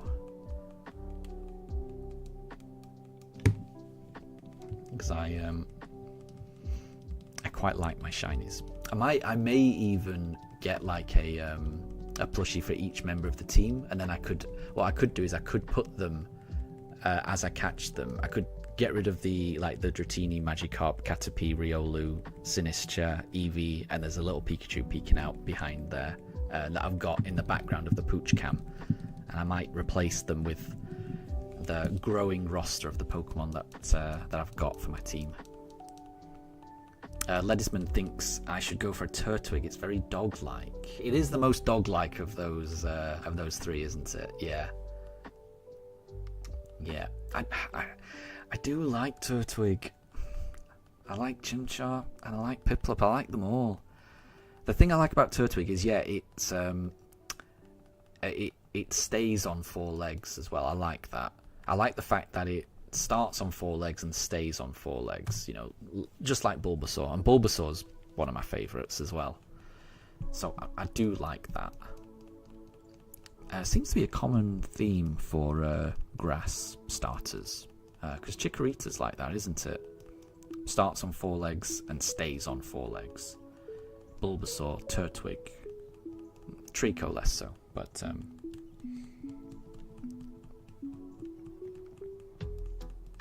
I like it. So yeah, I've got all these things I want to do once I've found the shiny, but I still need to get that shiny first.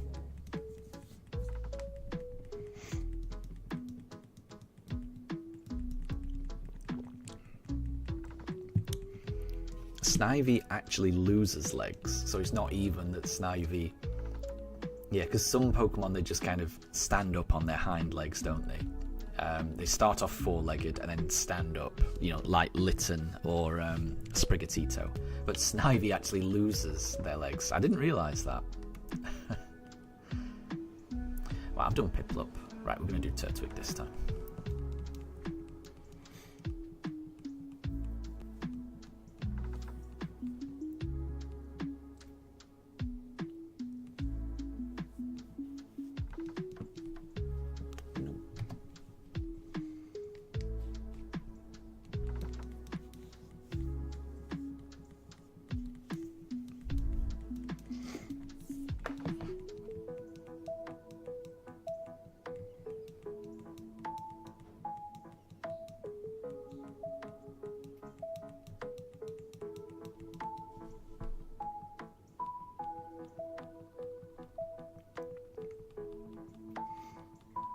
So, Ledisman, you're not a fan of quadrupeds that turn bipedal, like Litten or Fennekin. Yeah, I know what you mean. I definitely know what you mean.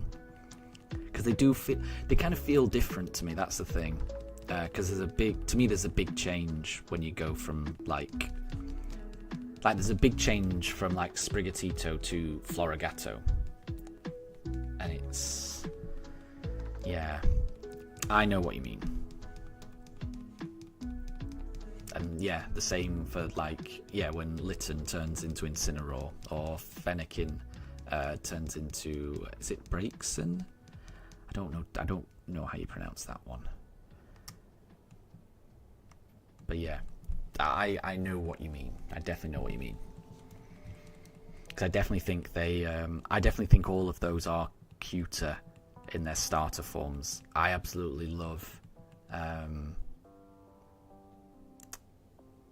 I love Sprigatito. I think Sprigatito is so cute, but it stops being as cute when it evolves into a Florigato and Meowscarada. I still like Meowscarada, but it just feels different. That's the thing. It feels different. So Dewott is reversed. Yeah, so Oshawott starts on 2 legs and then goes down. Yeah, Fuecoco is the same. Fuecoco starts off on 2 legs, and then when it eventually becomes Skeledirge, it goes down to 4 legs. It goes up to 4 legs. You know, it turns into that big crocodile on 4 legs, which I like. I like that. I do like that. I'm a big fan of Fuecoco. All of Fuecoco's evolutions I like. And Moondrop, good to see you. I hope you're doing well. How are you?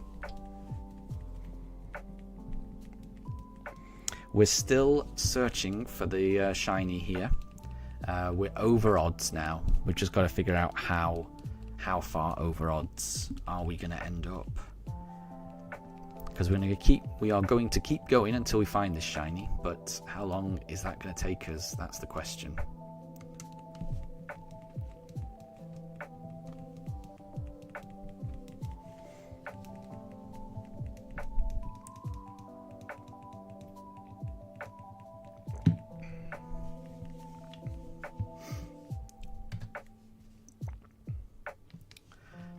And Deb, your PC was lagging, so you had to restart. That's a shame. I hope it's okay now.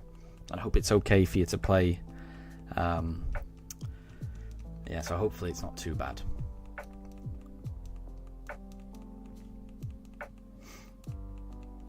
And I'm doing really well. I'm doing really well.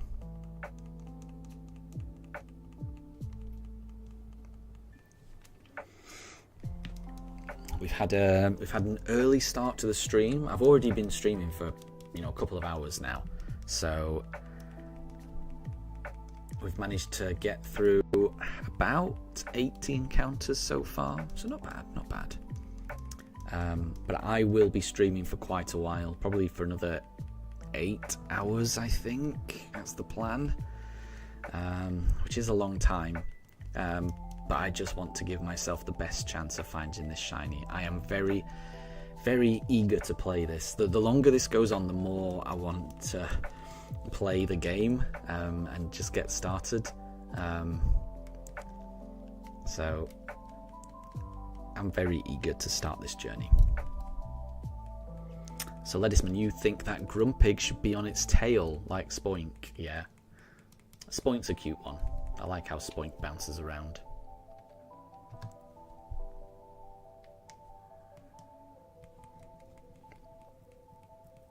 And Deb, you'll be lurking whilst you play Among Us, no problem at all. And like I say, good luck in that game.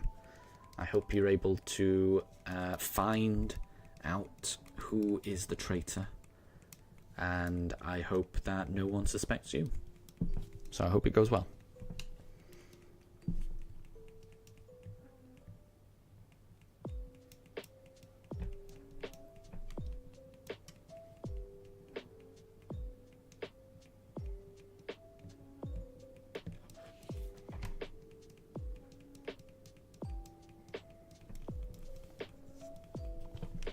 So it's currently 10 past 11 here in the UK.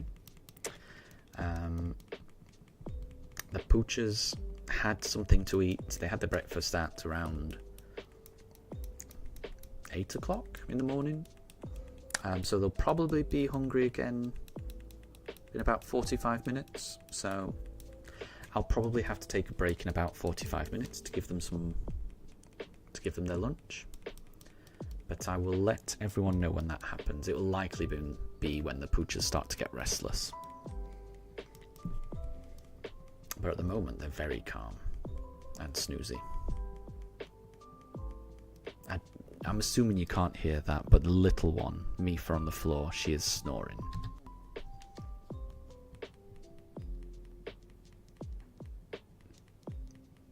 I don't think you'll be able to hear that. It's very quiet.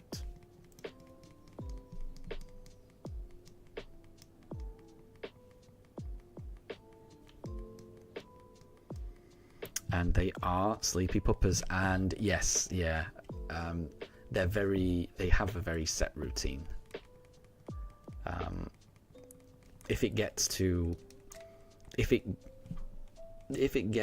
around about 12, they know to expect their lunch. But what they are really, really tuned in on is when it's around 4 o'clock, because that's the time when they go for their, I don't want to say the word. I'm going to spell it out. That's when they go for their WALK. Sometimes they do hear that and they get a little antsy. But they know that around 4 p.m. Is when they get their WALK. And they're very excited about that always. So whenever it's around about 4, Daruk especially has got a very good internal body clock. He always knows when it's around that time of day. Even when the clocks change, he somehow manages to figure it out. So yeah, he's got a very good internal clock, because that's usually when I finish work at 4 o'clock, and I work from home an awful lot, so they're very used to like me finishing work and then me taking them out. So yeah, Daruk especially, he usually knows what time it is.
Haha. So, Ledisman, your mum's cat has very predictable behaviour as well. So he comes to knock on your door whenever he wants to be let out. When he does come back in, he wants food immediately. And then 5 minutes after eating, he'll want to go out again. Yeah, it's nice. It's nice when they have that kind of routine. I like that.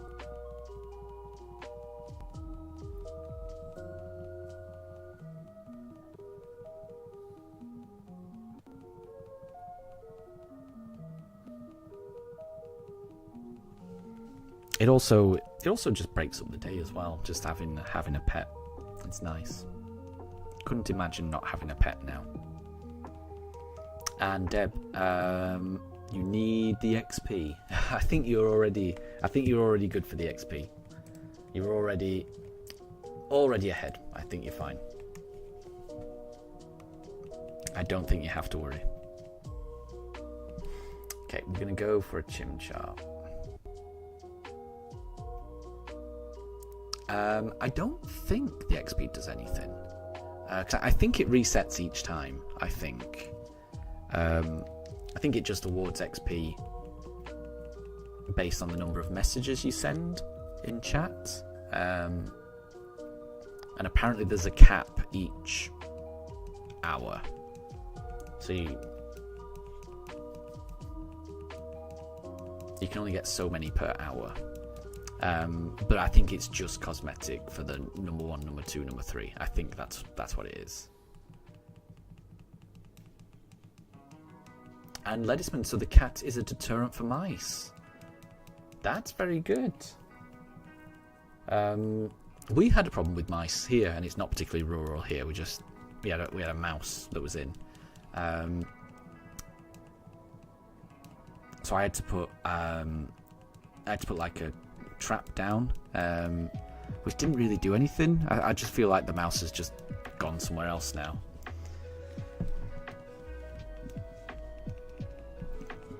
But yeah, I could use getting a cat for that. That would help. I like cats. I'd be happy with that. Moondrop, you have a nasty cat at home.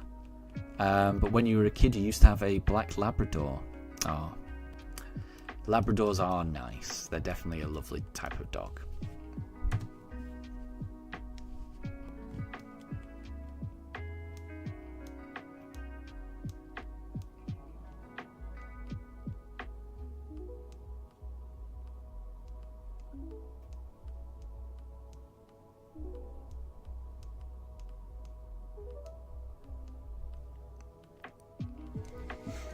Yeah, I'm trying to debate whether to tell the story of me and the mouse. I think I will tell it. I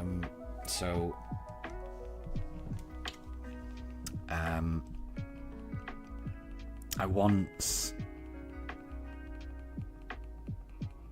went to take a shower in the morning, so I put on my dressing gown, went to the bathroom, put my dressing gown down, took a shower, got myself dry afterwards, and then I put my dressing gown on just to kind of brush my teeth and then, go back and, get dressed afterwards. But then when I put on the dressing gown, I could feel something on the back of my neck, and I thought it was just like the tag on the, because it was on the very bottom of my neck, the very top of my back, basically where a clothes tag would be on a shirt or something. And because I was wearing it, this big towely dressing gown, I thought it was just like the tag rubbing on the back of my neck. So I just adjusted myself a little bit so it wasn't scratching me anymore. But then the scratching kind of got more intense and then kind of moved down my back.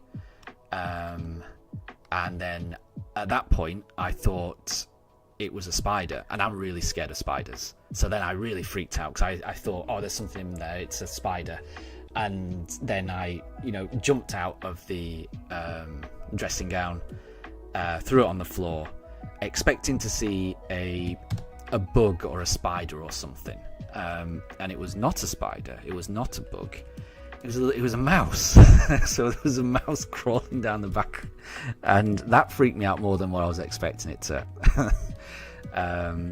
So yeah, after that, I've been trying to find it, but I don't know where it's gone now. It's run off somewhere. So yeah, that scared the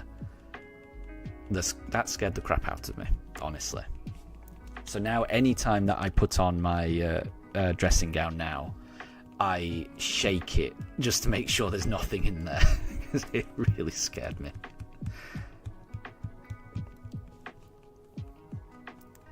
So yeah, that's a habit I've developed now because of that. Ledisman, why did I want to be a shiny hunter? I'm not sure, actually. It's something that I think I just started watching a lot of shiny hunting videos and just enjoying watching other shiny hunters shiny hunt. So I'd always heard of shiny hunters, but it always seemed too daunting to me. Like, you know, the odds seemed too high. It seemed impossible. So I was always a bit put off from trying. And then I remember watching a few like Austin John videos. I think it was when I started watching this guy called Wayfarer, who's a shiny hunter, and his shiny hunts, doing like shiny only runs, and just just explaining how it felt, how he felt doing it and how to do it, and he kind of turns it into a little bit of a story, and it was just really nice to watch those videos, just watching him play shiny only runs in different Pokemon games. So it made me want to give it a try, and then I was still a bit too scared to try a shiny only run, so I thought I would just try a few just shiny hunts in Scarlet and Violet. So I started just trying to hunt all of the different Vivillon forms that I could find by sending postcards from Pokemon Go, which seemed really daunting to me at the time, trying to find postcards from around the world to try and get every single pattern of Vivillon. But it wasn't as daunting as I thought. I was able to do it all, and that gave me a bit more confidence to try a shiny only run in Scarlet and Violet. And then I did that, and then that gave me a bit more confidence to try a shiny only run in a different game, something where the shiny odds were a little more tricky. So then I tried a shiny only run in Let's Go, and that went really well, and I enjoyed that. And then that prompted me to try this. And that brings us to here, which the shiny odds are even more tricky in this game. So we'll see how this goes. But I mean, I would say I'm very, very new to this. I only started shiny hunting. I got this capture card for Christmas, so I've just been streaming since then.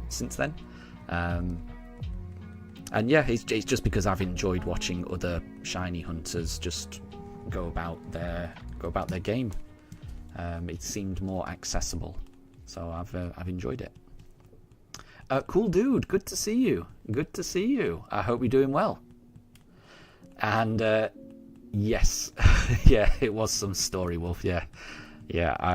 I was very scared. I was very scared by that mouse. It freaked me out for a long time. Ledis, Mifa is awake. Mifa is the one on the bottom, unless she may have been awake, because I think I'm a little late on chat, aren't I? She may have been awake and she may have gone back to sleep, but Daruk is definitely awake at the moment. He's the one in the bed, so he's looking at the camera right now, Daruk, but he's fairly calm. I think he can hold out for a little bit longer.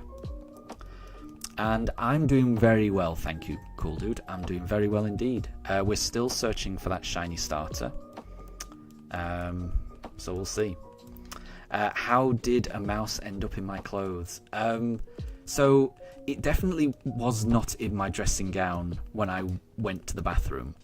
So when I went to take a shower, I put my dressing gown down. I may have just dropped it on the floor. I can't remember exactly what I did. And then I took the shower. Then I came out of the shower, got myself dry, and then I put on my dressing gown again. So I think the mouse must have crawled in to the dressing gown while it was on the floor. So it's my own fault, I guess. But yeah, it has made me very wary of.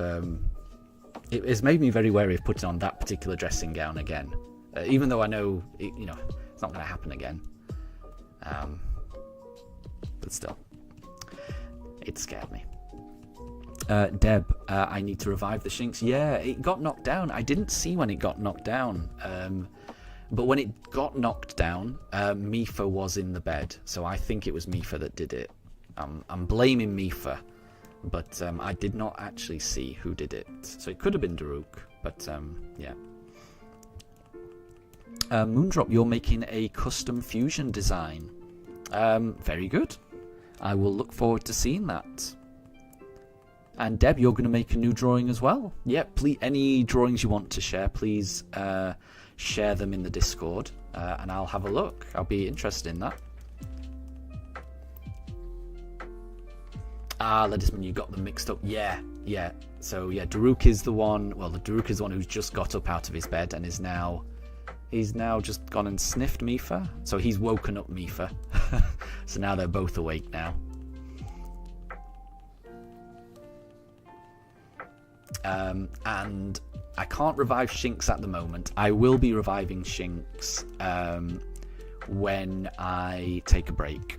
So I'll probably be taking a break fairly soon. Looks like Mifa's gonna go in the bed. So they swap places now. Mifa is in the bed now. There she goes. So yeah, I'll probably be taking a break in about half an hour's time.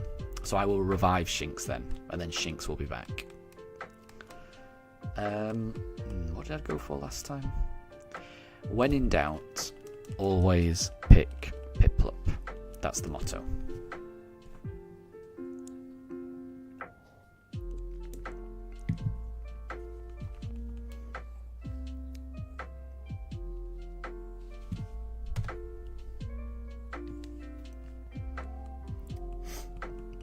So, Deb, your guess is 4,200 for the shiny. That's only 10 away. So yeah, that would be good.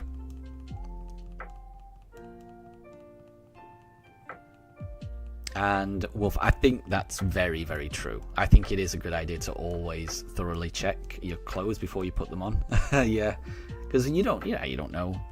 A bug could have crawled in there. Anything could have happened. So yeah.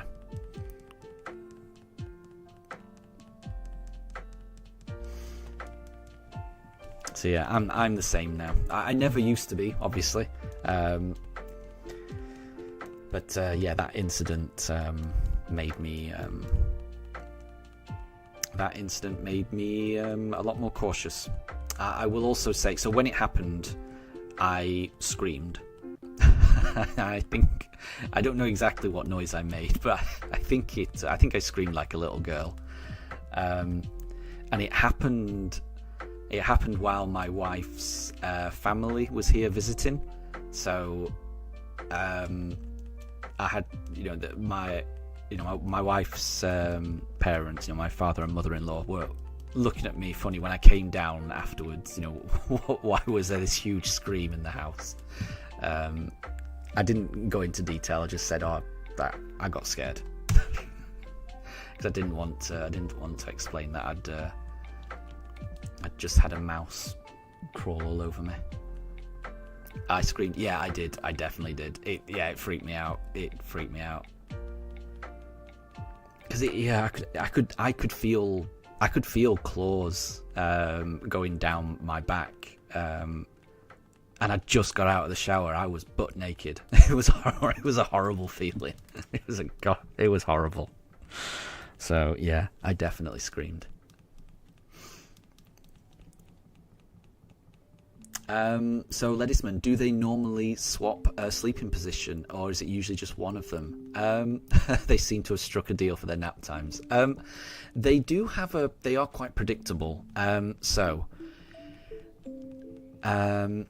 this is less the case now, because it is, whether they go in the bed or not, in my experience, it's very dependent on the temperature. So when it's warm, they don't tend to go in the bed. When it's a little bit cooler, they do like the bed because it's nice and warm. But when the weather is too warm, both of them try to avoid the bed. But when it is a little bit cooler, then Mifa likes to go in the bed. And when Mifa is in the bed, Daruk will just not go near the bed. You know, he'll wait his turn. He'll wait for Mifa to get bored, and then maybe he'll go in. If Daruk is in the bed, and again it's cold or something, and Mifa decides that she would like to go in the bed, then Mifa will not really care whether Daruk is there or not. Mifa will go in the bed, which means that often Mifa will just sit on top of Daruk. And then sometimes Daruk will tolerate that, and they'll just both be sleeping in the bed, and it's quite cute. But what usually happens is Mifa will just crawl all over Daruk, plonk herself on top of him, and then he will huff and then leave, and then just give her the bed.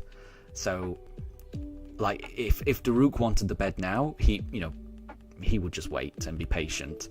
Mifa has no sense of waiting, or she's got no sense of personal space, personal boundaries. She'll just, if she wants to go in the bed, she'll go in the bed whether he's in there or not. So, yeah. They've got very different personalities. Daruk is very respectful of her boundaries. Mifa just does whatever she wants. But they do get on very well.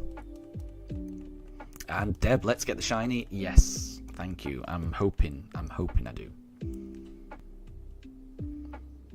So cool dude, you're shiny hunting for a Charmeleon, Ivysaur, or a Wartortle in Pokemon Sword.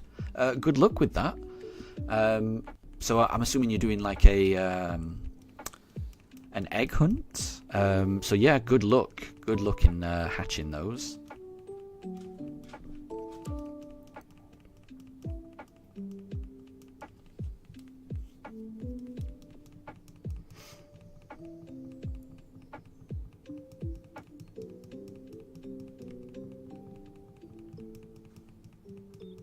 And yeah, that makes sense. It's hard to know exactly what noise you'll make in that scenario, though, I will say. I mean, I wouldn't have known what noise I would have made until it actually happened. And it scared the crap out of me.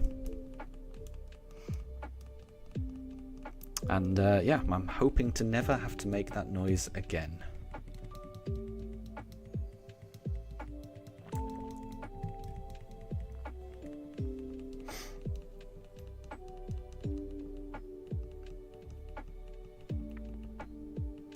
Oh, so cool, dude. You're doing a Dynamax adventure for it. Nice. Of course, I forgot about that. I did forget about that. I think that might be my personal most enjoyable way to try and find a shiny. That sounds really fun, honestly. So good luck in that hunt. But I bet that will be fun no matter what happens. So, I mean, I hope you get those shinies. I hope you get a legendary shiny. Imagine that. That would be great. Dynamax Adventures is amazing. I'd love to do some streams of Dynamax Adventures so that we could all kind of like join in and do the hunt together. That would be very, very appealing to me. Because yeah, I do think Dynamax Adventures is a wonderful game mode.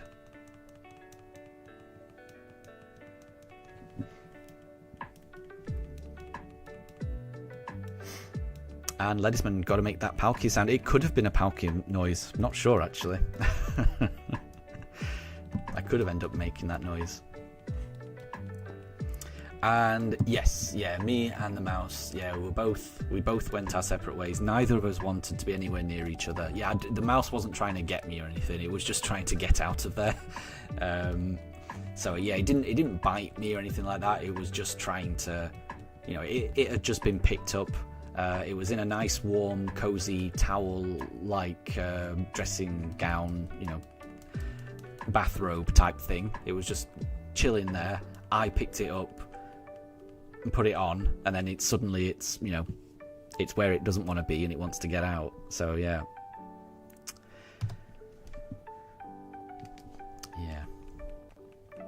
And cool dude, no problem at all. Thank you very much for stopping by. Good luck on your Dynamax adventure hunt, and I'll catch you later.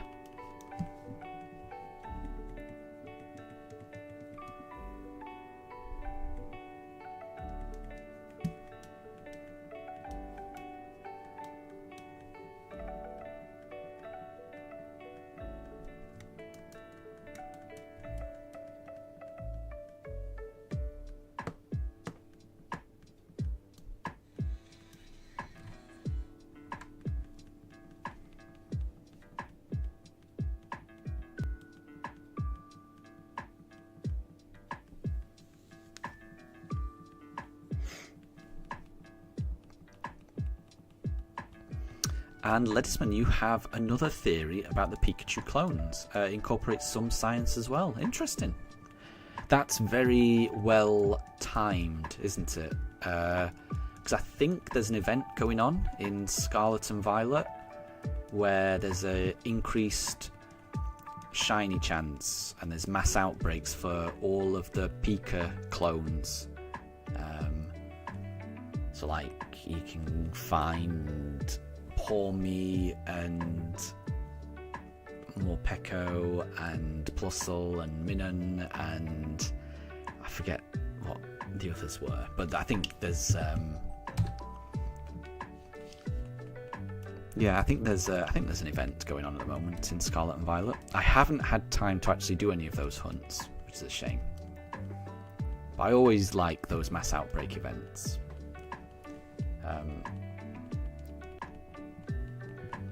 They lower the odds very nicely.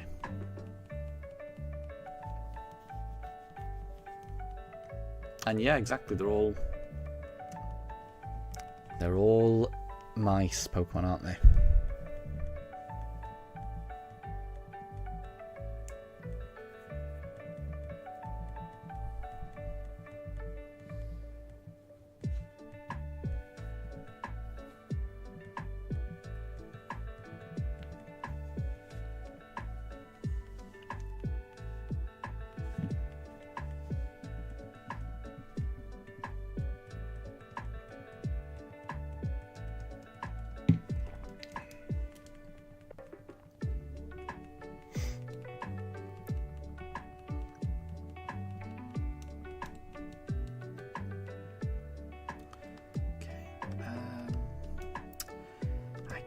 Keep forgetting which one I went for last time. So whenever I can't remember, I choose Piplup.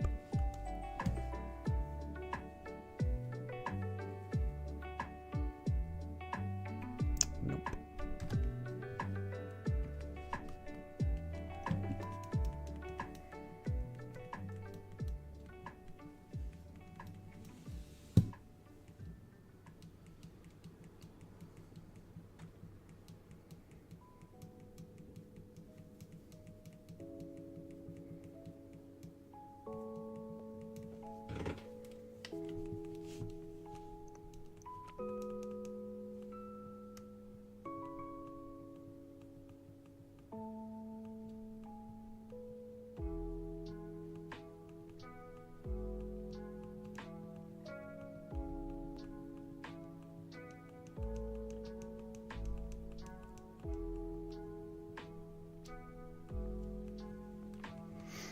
So, Ledisman, you find it fun to ask questions about why there are so many electric rodents, and then find a unique perspective of the world of Pokemon, and that's nice. That's nice.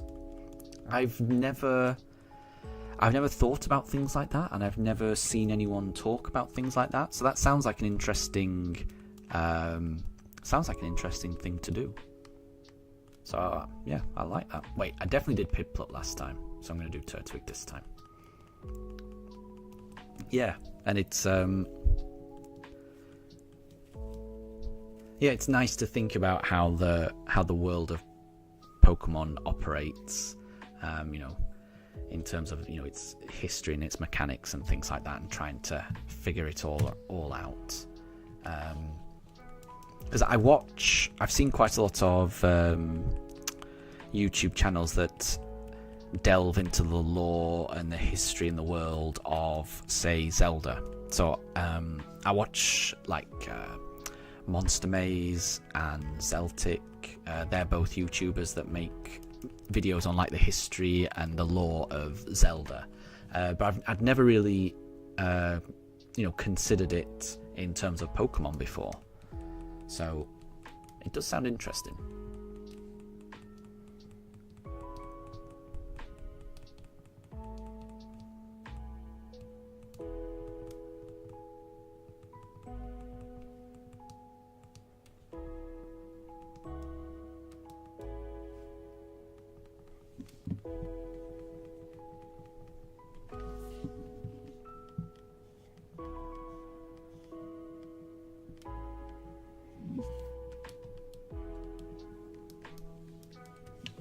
Okay, we did Turtwig last time, so I'm going to do Chimchar this time.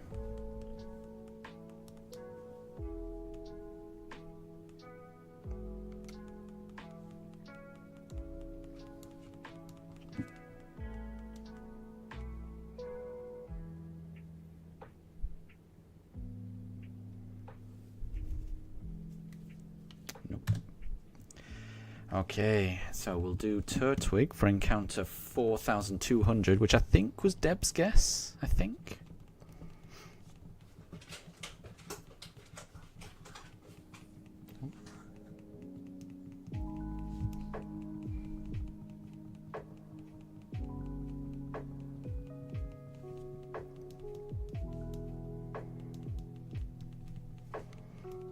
So, Ledisman, So Pokemon Links, that's your series of videos, isn't it?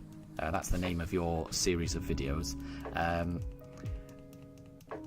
Is kind of like that, and it's like the Easter eggs that Game Freak have left that haven't yet been uncovered, and see what is secretly implied by the world of Pokemon. It's nice. It's, you know, theory crafting, giving your opinion, what you think it is. It sounds good. Sounds fun. Okay, so this is encounter 4200. Could Deb be right? Daruk is barking. He's... we are getting close to his lunchtime. Yeah. Told you, he's got a good internal clock, this one. Mifa, not so much. Mifa's the one asleep in the bed. But Daruk has got a good internal clock. No. So it wasn't encounter 4200. So we keep going until Daruk says otherwise.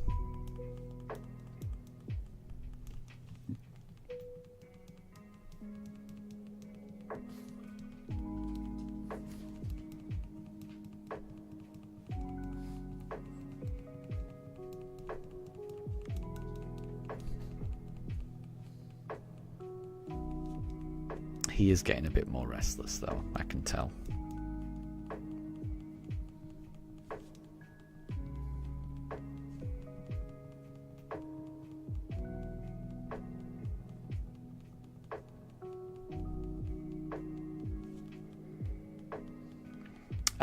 So, Ledisman, you're not a big fan of the Pokédex. You use it as an inspiration, but not necessarily the whole truth, as it makes your Slowpoke video more interesting. Yeah, on the topic of Slowpoke, I do think that the Pokédex explanation for it, or the in-game explanation for it, I think it's a bit silly, because the whole thing is Slowpoke evolves into a Slowbro when a Shelder bites its tail, which the concept of that, I don't have a problem with it. But the design implementation of it, the shell that Slowbro has, it looks nothing like a Shelder. It looks nothing like a Shelder. It looks nothing like a Cloyster. It's clearly not it's not that type of shell. You know, it's completely different. So, you know, they could have just said Slowpoke evolves when something else bites it, but it doesn't make any sense for it, you know, for it to be Shelder, because it just doesn't look like it. So I think it's a bit weird, definitely. That always bothered me. That always bothered me, that, because it just looks wrong. I don't know what Pokemon that weird spiral shell thing is on the end of Slowpoke's tail, on the end of Slowbro's tail, I should say. But it's not a Shelder and it's not a Cloyster. Homer, good to see you. I hope you're doing well. I'm doing really well. I'm probably going to have to take a break very shortly, because it is the dog's lunchtime, or it's fast approaching the dog's lunchtime. In the UK, we are currently at 11:47 a.m. and yeah, my dogs like to have their lunch at around midday, so we're very close. So when my dogs get a little bit too restless, I'm going to have to take a little break so I can give them their food, give them a little run around outside, and I will also revive the Shinx plushie that's been knocked over.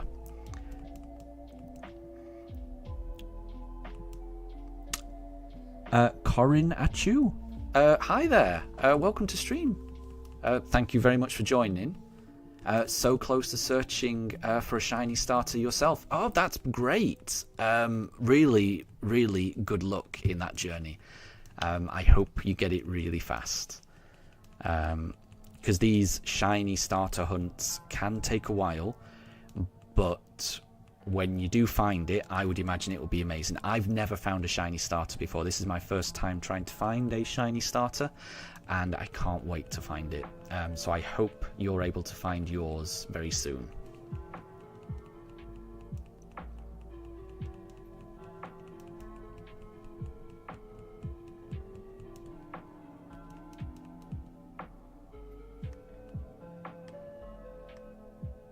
So yeah, I'm on encounter 4202 of my search for a shining starter. So it can take a while. We're currently over odds on this hunt, so it's taken us longer than it would take most people to find a shiny. So we've been a little bit unlucky, but I don't know how unlucky we've been. We'll only know that once we actually find the shiny and we find out how far over odds we're going to go. So we'll just have to see.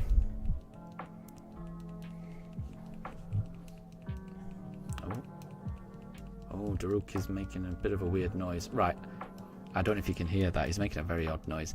This is going to be the last one I do, because that was a weird noise that Daruk made just then.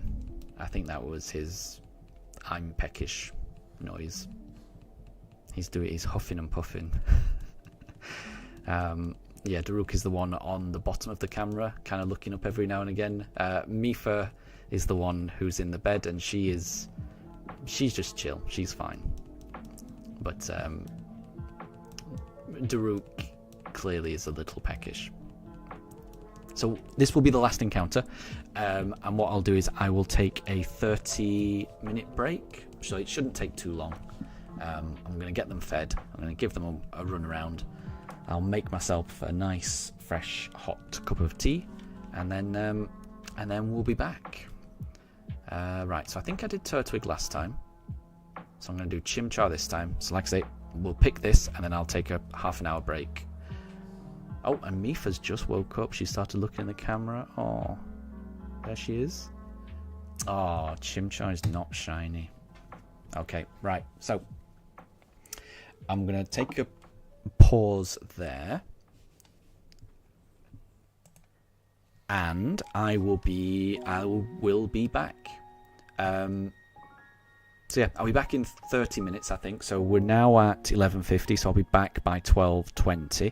If anyone needs to leave, that's no problem at all. Thank you very much for stopping by for as long as you have done, and I will catch you another time. But for everyone else, I'll see you in 30 minutes. So I'll catch you in a bit. Oh, my dog's understand the pitch of my voice when I'm saying I'll see you in a bit, and they know they're about to go downstairs and get some food. Okay, so I'll see you in a bit. Bye.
Okay, I am back. So the pooches have had their lunch. They've had a run around outside. I've given them some strawberries and cream. And I have revived Shinx.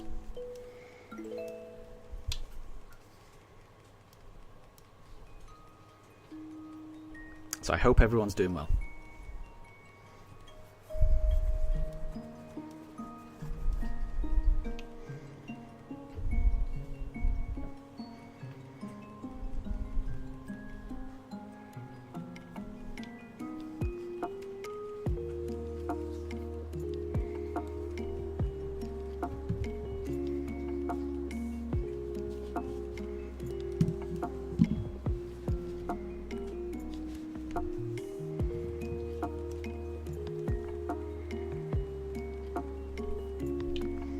And hi there, Homer.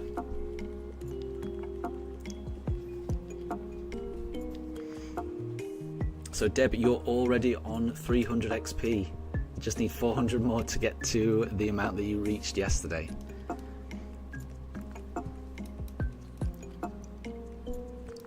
It did seem like it almost capped out at 700. It felt like you were at 700 XP for quite a while.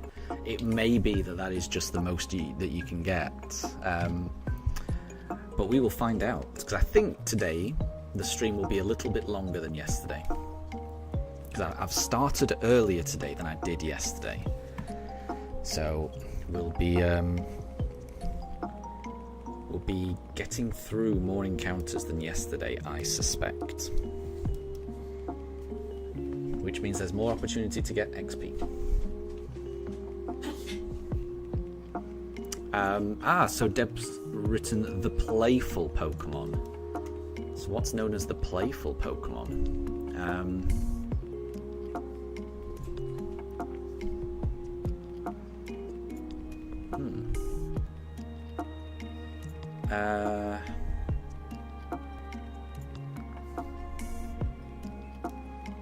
Playful Pokemon.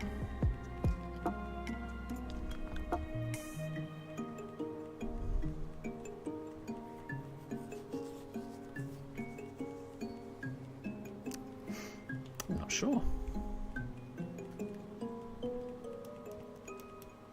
My first thought is maybe like a first form, something like Igglybuff or something. Yeah, I'm not sure. I can't think what the playful Pokemon might be.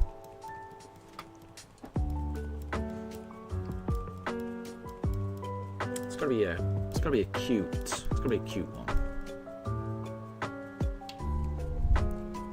gotta be a cute Pokemon, surely.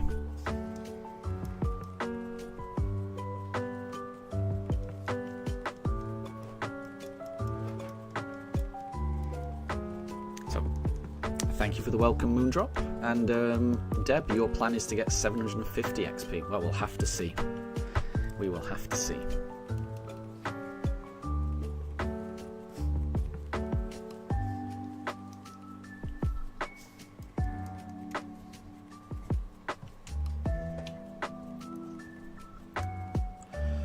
Any guess for the playful Pokemon? Not a confident guess. My guess would be Igglybuff. I kind of thinking it might be I think it might be one of the pre-evolution ones. That's my thoughts.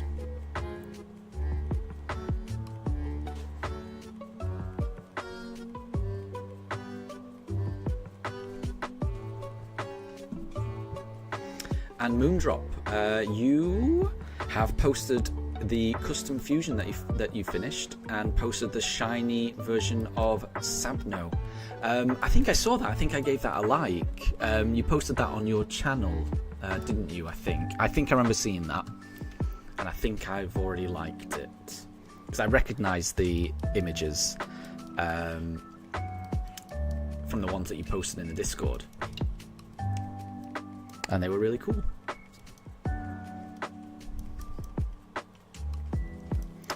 And yeah, the playful Pokemon. I might.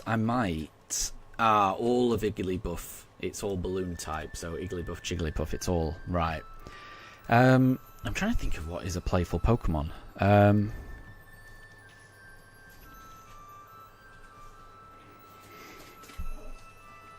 I might need a clue because I can't think of a Pokemon that would fit that description.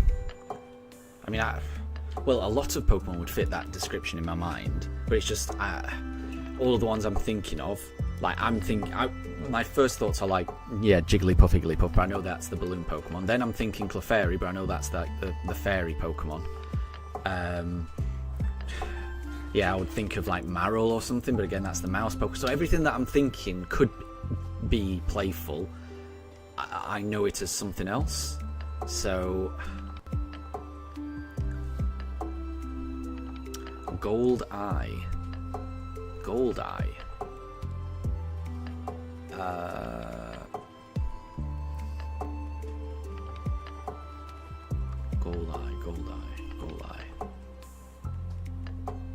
Oh wait, so is Golai, is that Moondrop's latest fusion? That's not a clue to Deb's riddle. Right, let me have a look, Moondrop. Then let's do this first. Let's have a look at Moondrops. Oh, and Piplup is not shiny, so let's do that.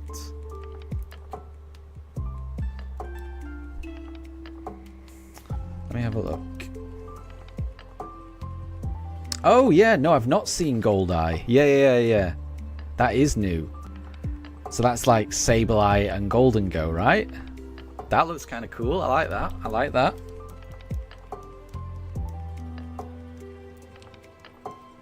Yeah, that I hadn't seen that.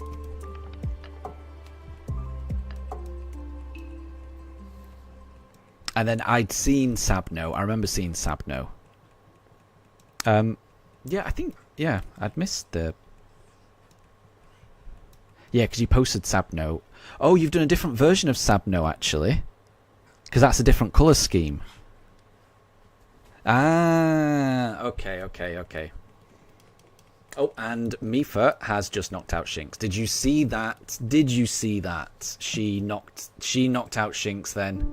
That was Mifa. There was no denying that. She used a bite tackle attack and knocked out Shinx, and now she's standing over Shinx in her victorious pose. So Shinx has been knocked out.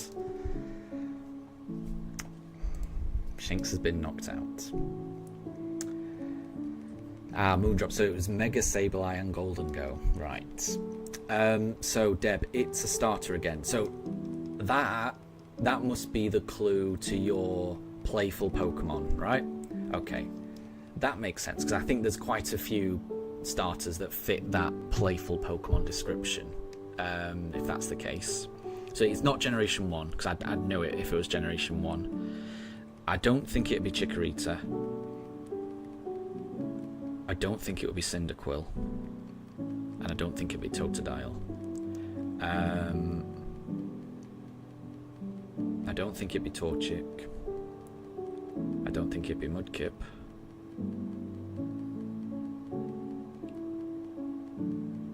I don't think it'd be Trico either.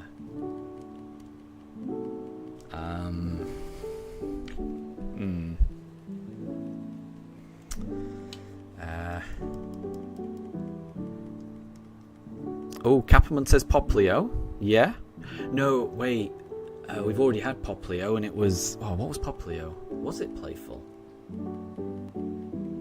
I've definitely suggested Poplio before, and I can't remember what the answer was for it. So it could be Poplio. What else could it be?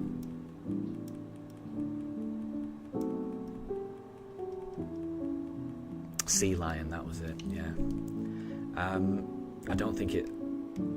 Yeah, I don't think it's Turtwig. We're gonna pick Turtwig though.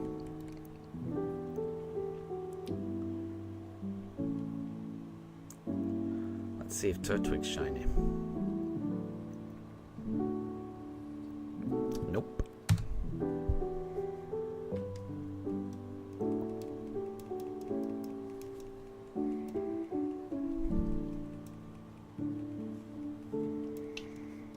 Ooh, Capelman saying Chimchar. Yeah, I could kind of see that. I could see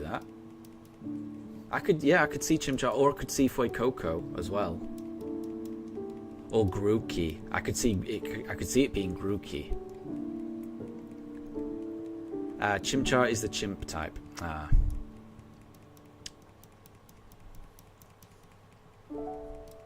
But Capelman is very close. Moondrop says Monferno. And it was Monferno! Oh! Yeah, I wouldn't have got that. I'm about to select Chimchar next.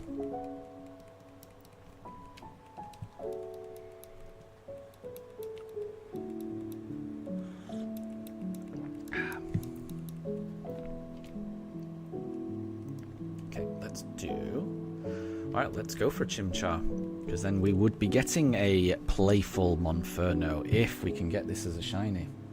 Imagine. We've been talking about Chimchar, we've been talking about Monferno. Imagine if this is shiny. It's not. It's not. Okay, so we'll keep going though. We'll keep going until we find it.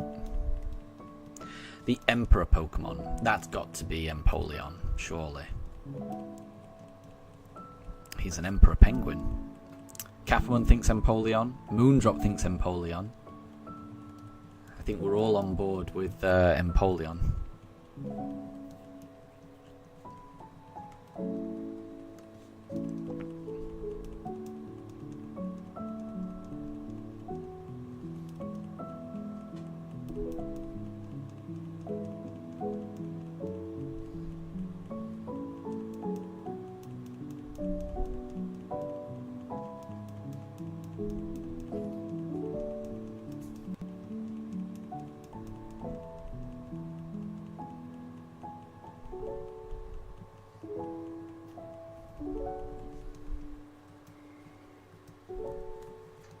And it was Empoleon. So well done, Capelman. Well done, Moondrop.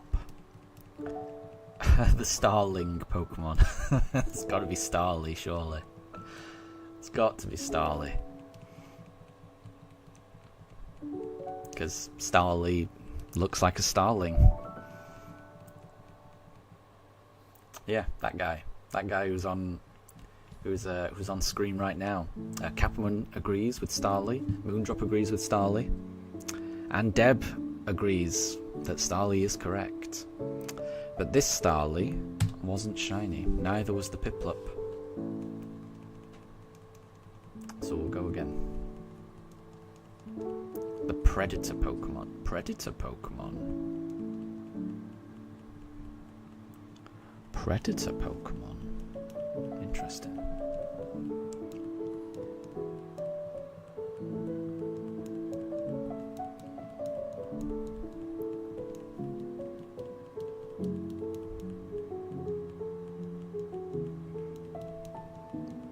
Moondrop suggests Staraptor. Interesting. I wouldn't have gone for that, but I could see it. I could definitely, yeah.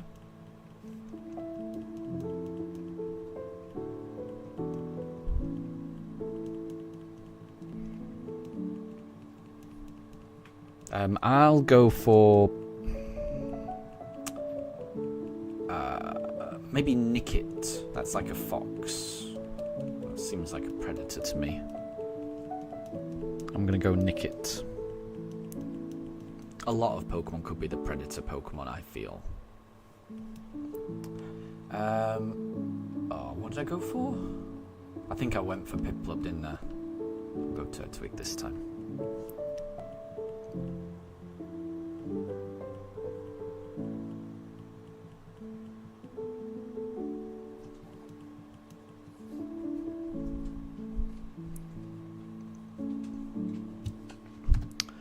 It's not Turtwig though.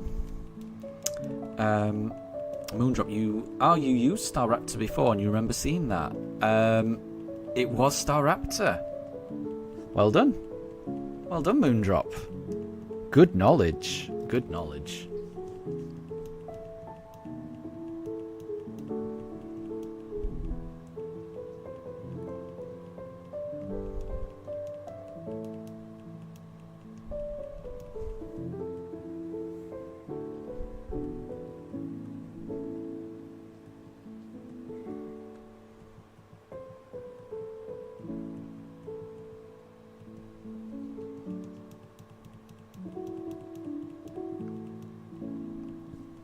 A spark Pokemon.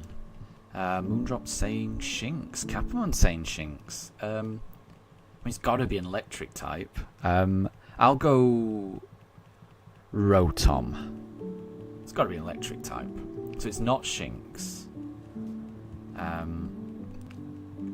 Capamon saying Luxio. Yeah, it's not Luxray because Luxray is the Gleam Eye Pokemon. So I know it's not Luxray. But Luxio could work. Right, let's do Chimchar. So Moondrop saying Luxray. I don't think it's Luxray because we've had Luxray before, and I remember it being something to do with Luxray's eyes. But it could be Luxio. I'll stick with Rotom.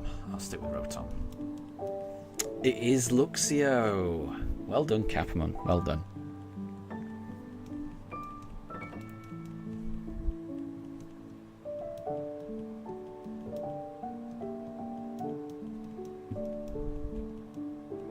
And Moondrop, you don't know Luxray, you've never used it. I think I tend to always pick up a Shinx. I remember having a Shinx in my original team when I played through it, and then when I played through these games when Diamond and Pearl, when Brilliant Diamond and Shining Pearl first came out, I picked Shinx again. So I tend to go for a Shinx. I'm a big fan of Shinx. I think Shinx is adorable. Hence why I've got, plushie. So yeah, I like Shinx and its evolutions. And I know about Luxray because I played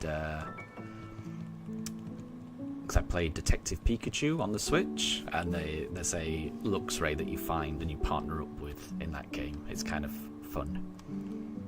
Moondrop, you use Ampharos more than Luxray. I don't blame you. I'm a big fan of Mareep, Fluffy, and Ampharos as well. It's difficult for me to say which I prefer. Shinx, Luxio, Luxray, or Mareep, Fluffy, Ampharos. I think they're both wonderful. I don't blame you going for Ampharos though, because that's great as well. I like both of those evolution lines.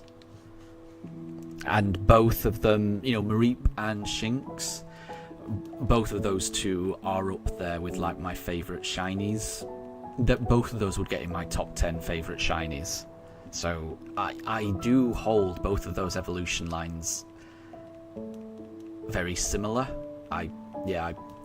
It's difficult for me to choose which one I prefer because I do like them both a lot.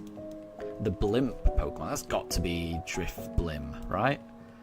Yeah, Capamon agrees with Drifblim. Yep, that's what I would go for.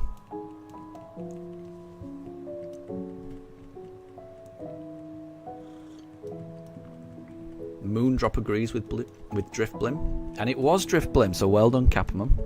Well done, Moondrop. You're on fire, both of you.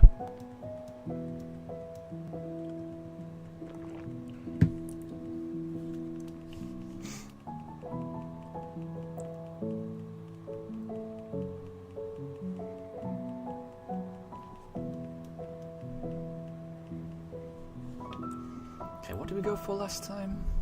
Can't remember. Okay, the big boss Pokemon. The big boss. The big boss, like a gangster, right? Like a gangster. I think that's what's it called? The evolved Murkrow. Honchkrow. Clearly he's a mafia don, isn't he, that guy? But I could see Meowth, so Capamon thinks Meowth, that works as well. Maybe Persian as well, because that Giovanni's the big boss, and Giovanni's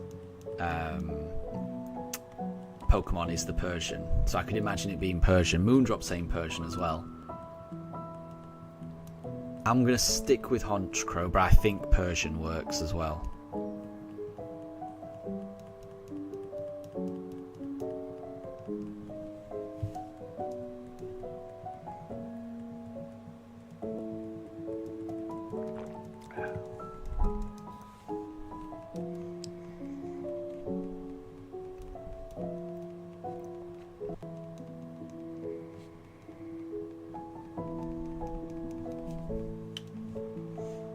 So Persian is the classy cat Pokemon, but it was Honchkrow. Yeah, it's got that. Yeah, it's got that hat that looks like a fedora, doesn't it?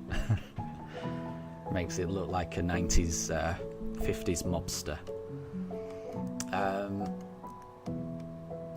Oh, what did I go? I can't remember. We'll go Piplup. I can never remember.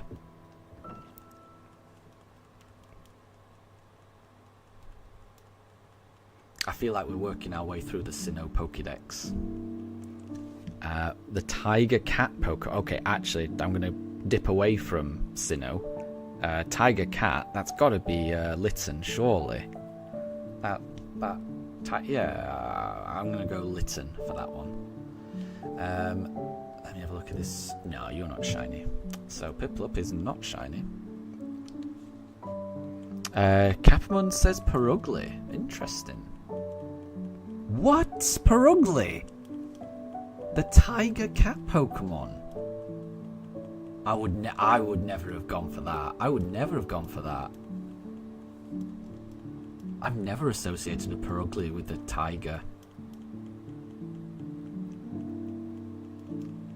And Moonshot didn't even get a chance to guess. Capamon was quick with that. Very quick. I'm shocked by that. I mean, I must say, I could have had 10 minutes guessing, and I wouldn't have got that. Yeah, I would have. I think I would have gone for Growlithe before that. Capon, you're never forgetting that fight in the windmill.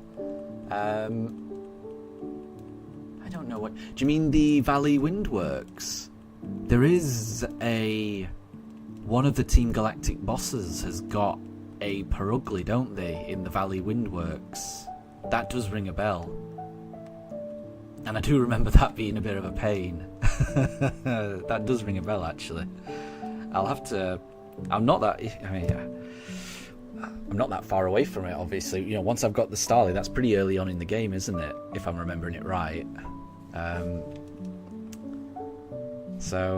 Yeah, I'll have to make sure I'm prepared for that. If it's the fight I'm remembering. Yeah. The Playhouse Pokemon. The Playhouse Pokemon.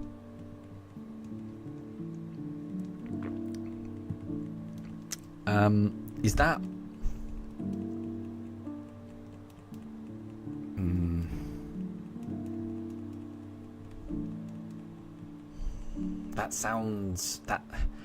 That sounds like a pre-evolution to me. That sounds like one of the baby Pokemon. The Playhouse Pokemon. I don't know which one it would be. Mime Junior, maybe? It definitely feels like a baby Pokemon. But I might be way off.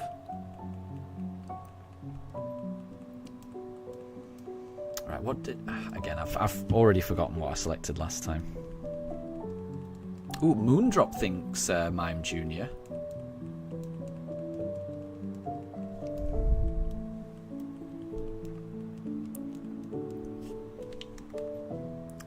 Okay, we'll go... Yeah, again, apologies. I keep forgetting what I selected last time. So Captain... we are going through the Sinnoh Pokédex, it seems. It does make sense. I thought we were going... I thought that was the case. But then the Tiger Pokemon threw me because I was convinced it was Litten or something like that. So it's not Mime Junior, that's the Mime type. Wait, did I check that? Yeah, that's not shiny. So Mime Junior is a Mime type, but it is a baby Pokemon. I thought it would be. Playhouse. I think, well, I would have said Igglybuff, but I remember you saying that is still a balloon Pokemon. Playhouse. What else plays? Playful. Cleffa. That's quite a playful Pokemon, I think. Cleffa. I'm going to go Cleffa. Mind you, if we are going through the Sinnoh, I don't think Cleffa is Sinnoh. I think that's Johto. So it might not be Cleffa, actually.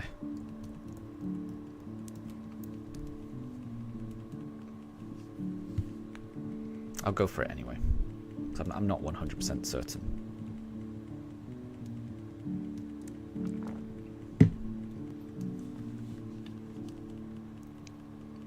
Moondrop is a Munchlax. Yeah, I could imagine that.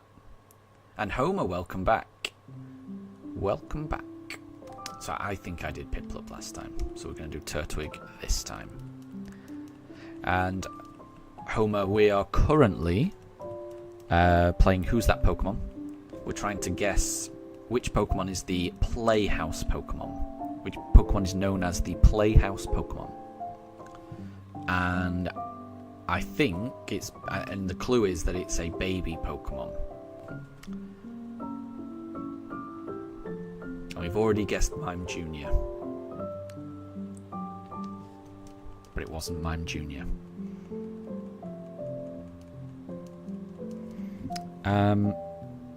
Yeah, I'm going to stick with Cleffa.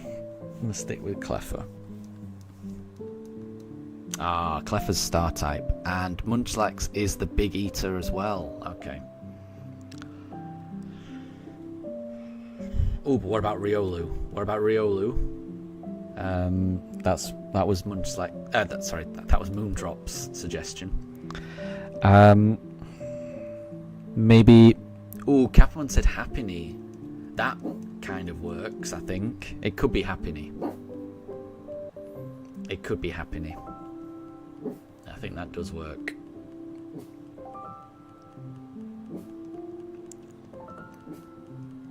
And it was Happiny. Well done, Capone. Well done.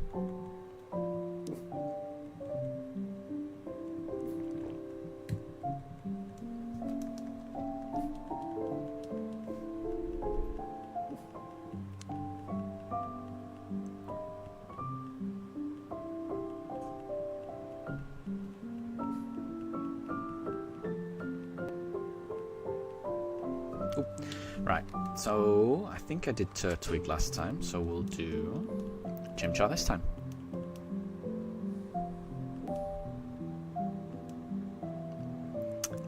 Yeah, and don't worry, Moondrop, there's nothing wrong with not getting it. But I know what you mean. You know, sometimes, yeah, you don't know the answer, but then when you see someone say the answer, you're like, oh, why didn't I think of that? That makes so much sense. That happens to me all the time. So yeah, don't worry, Moondrop. Like Catherine says, it's just all fun and games. The Emanation Pokemon, says Deb. Right, I'm going to be honest. I'm going to struggle with this one because I don't know what emanation means. So, well, I've heard... So the only time I've heard it used is like something emanates from something else. So something so like a light could emanate from a light source. So you know the light from a lighthouse emanates from its bulb or something. So emanation. I'm trying to figure out what that would mean. It would mean like... I can't even get my head around what emanation, the verb emanation, or would mean in terms of Pokemon. But yeah, I tend to hear emanation in terms of light. I'm not saying it's always to do with light, but that's what I immediately think of. That's not a shiny Piplup.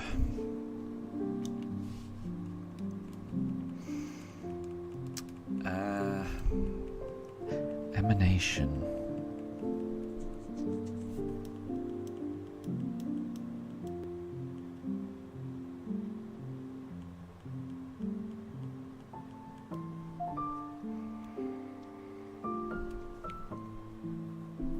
So Capone thinks it could be sound, like a sound emanating from somewhere. Yeah, I could see that. I could see that. So Chingling could work, definitely. Yeah, I think I've heard that word used in that type of context.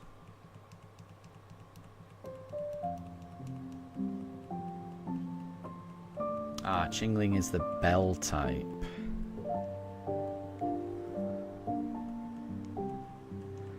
Emanate.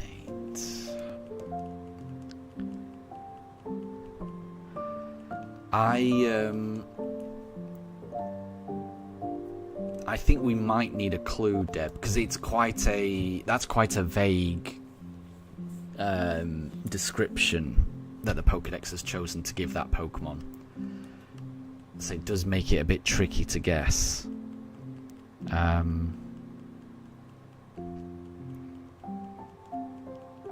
Yeah, we'll never get emanation type. Yeah, I kind of think that's the case. So yeah, we might need a clue, Deb, for that one.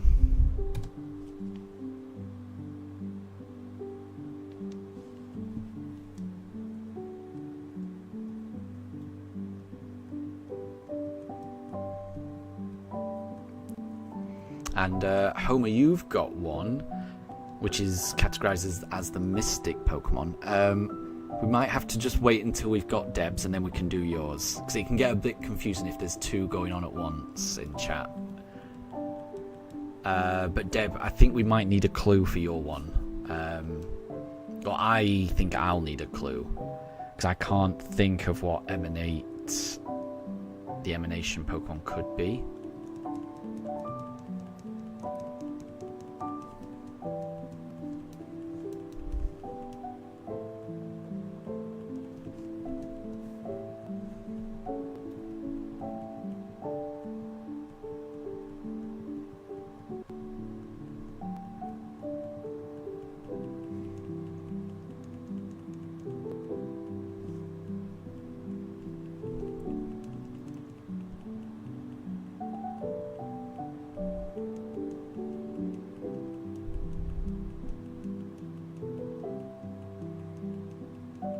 So, Deb's got a clue. It has the peculiar power of being able to see emotions.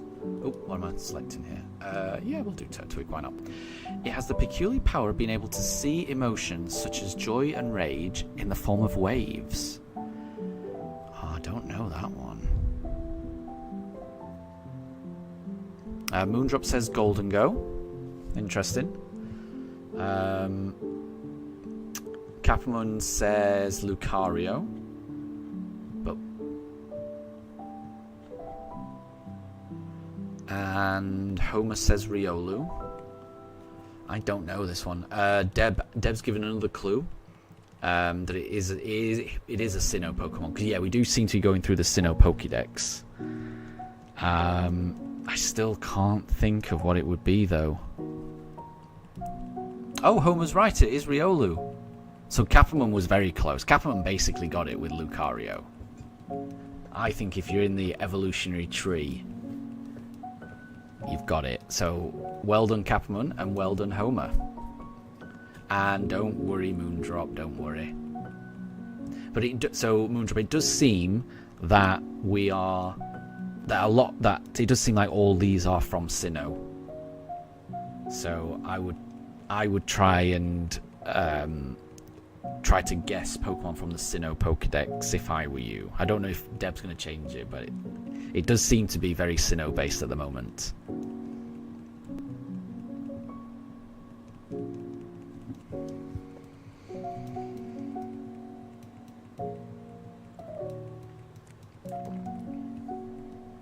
Right, what did I do last time? Again, can never remember. I feel like I don't pick Chimchar very often, so we'll do Chimchar. The Forbidden Pokemon. Oh, these are so vague. These are so vague. The Forbidden Pokemon.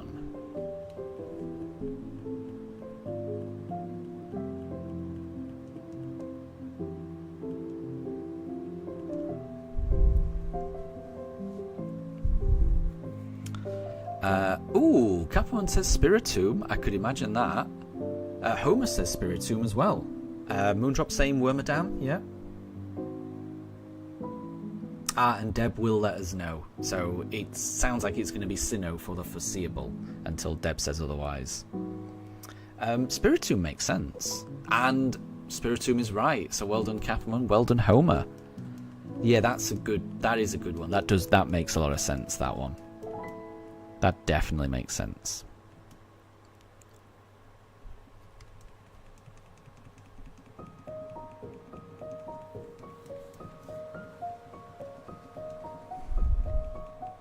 And don't worry, Moondrop. I didn't get it either.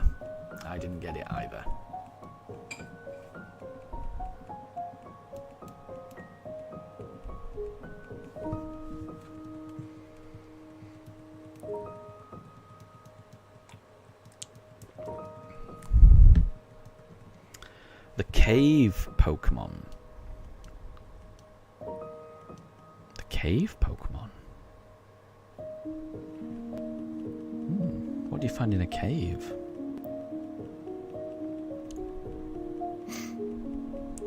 Moondrop says Sableye. I think Sableye might be Generation 3. That might be a Hoenn. Right, let's go Piplup.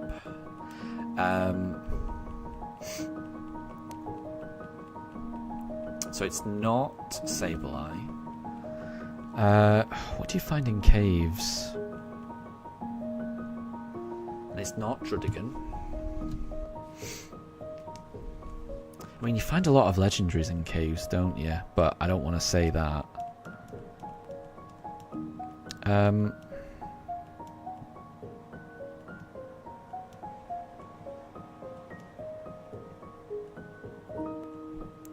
So Moondrop said Gibble. That's a good shout. I would have considered that, but apparently it's Land Shark. What else do you find in cave? But apparently you're close, Moondrop. So I suspect the answer is within the Gibble evolutionary line. So you might want to guess what Gibble evolves into. Because it sounds like Deb's giving you a hint there by saying that you're close. I might be wrong. But yeah, Moondrop, if I were you, I would guess some of Gibble's evolutions. Homer is saying Gabite. Capamon is saying Hippowdon. Wolf is saying Zubat. And it was Gabite. So, Moondrop, you got it. So I would say congratulations, Moondrop and Homer. Because, you know, Gibble is within that evolutionary line. So, well done, Moondrop. And well done, Homer. Wolf, you're so stuffed. So have you had some breakfast or had a meal? Because we're currently playing Who's That Pokemon? And they're all Sinnoh Pokemon.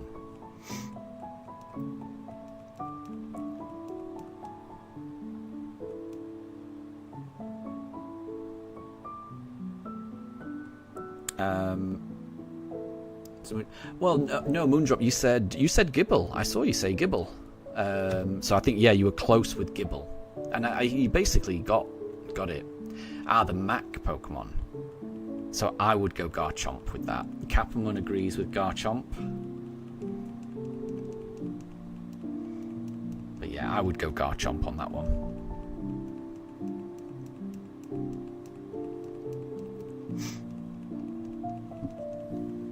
And Wolf, you had mac and cheese wheels with grape juice. Very nice, very nice.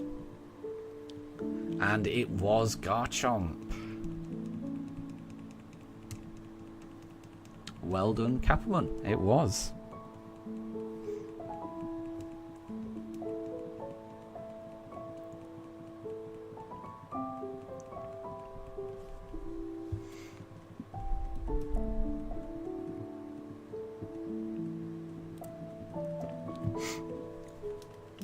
So if you never usually feel stuffed, and you never get food comas either, that's good. Yeah, food coma can make me very sleepy sometimes.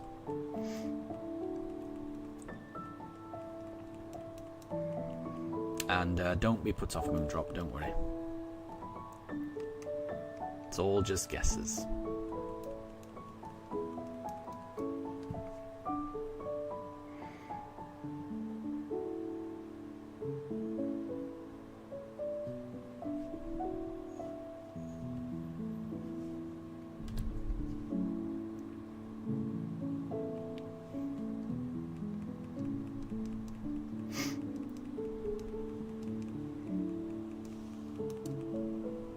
Okay, so Deb's got another one. So this is from Sinnoh, and the clue is the hippo Pokemon.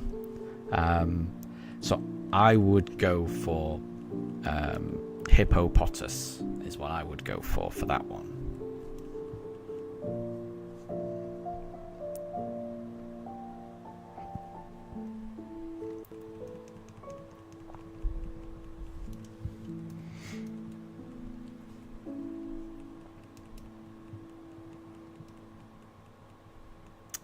So Wolf, it wasn't the mac and cheese that's making you stuffed. It's more the grape juice. Interesting. I like grape juice as well. It's nice.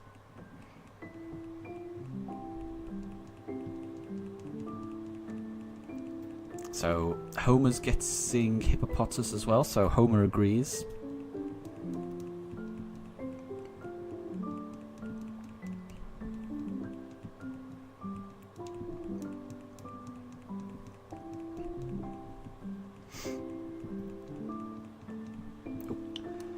So I think I went for Turtwig last time, so we'll go Chimchar this time. And the answer was hippopotas. Well done, Homer. Well done. And wowza, good to see you again. And yes, still going. I mean, I'm going to be here for a long time. I'm probably going to be here for another 6 hours or so. And I've already been streaming for 4 hours. So it's going to be a long one. I just really want to find this shiny.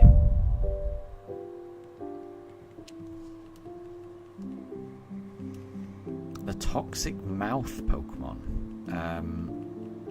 I mean, yeah, it says toxic, so I would go Toxic Croak, and it's got those weird, inflatable sacs in its mouth. So Moondrop agrees with Toxicroak. So yeah, I think Toxicroak. Homer thinks Toxicroak.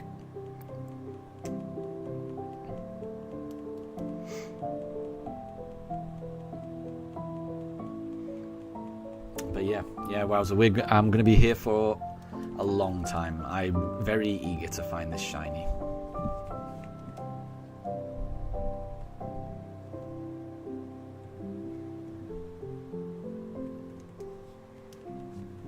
And Moondrop, you got it. Well done. It was Toxicroak. So well done, Moondrop. Well done, Homer.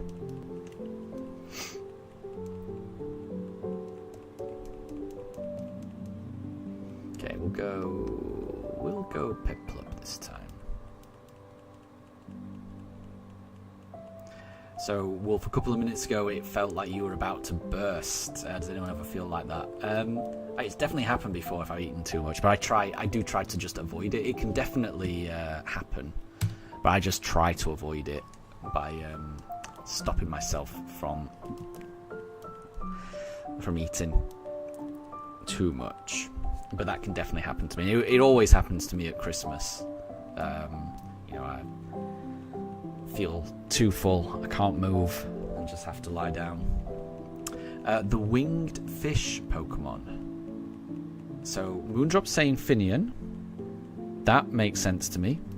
And it was Finian. Nice one. I think I would have gone for its evolution. But yeah, well done. Well done, Moondrop. You're on a roll. 2 in a row.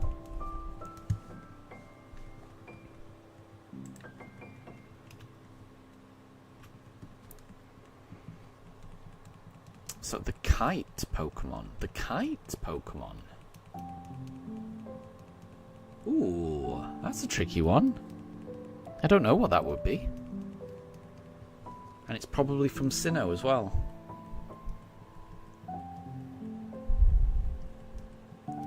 Moondrop's guessing Luminian.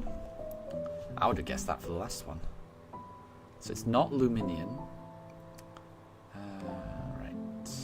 we'll do... Let's choose Turtwig and see if Turtwig is shiny.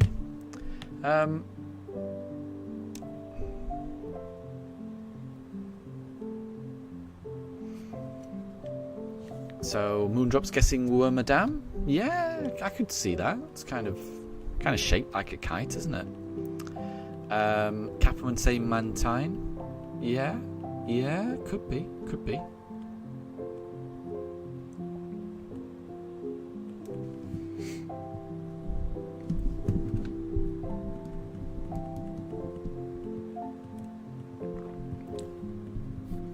I can't think what this would be.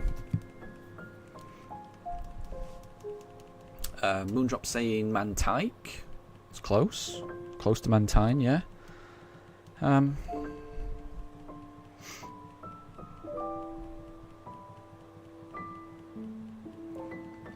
Oh, so Mantine is correct. But Deb's asking for the Sinnoh Pokédex.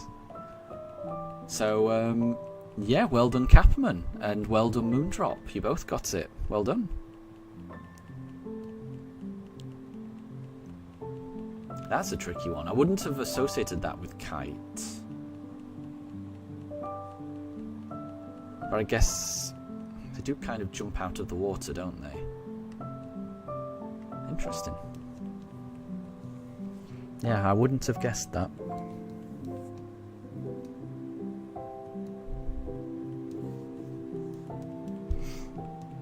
And Homer, no problem at all. Thank you very much for stopping by. Thank you for the good luck as well. And I will catch you later. So have a good rest of your day, Homer.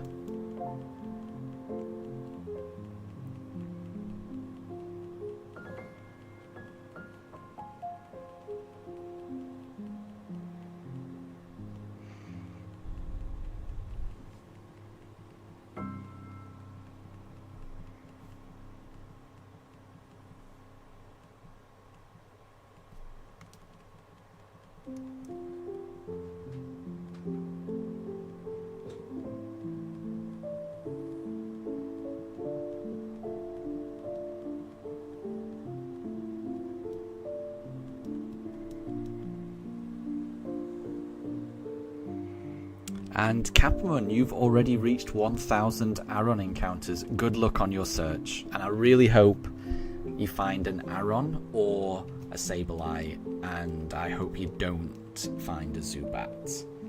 Because I know you've already got one of those. But yeah, good luck.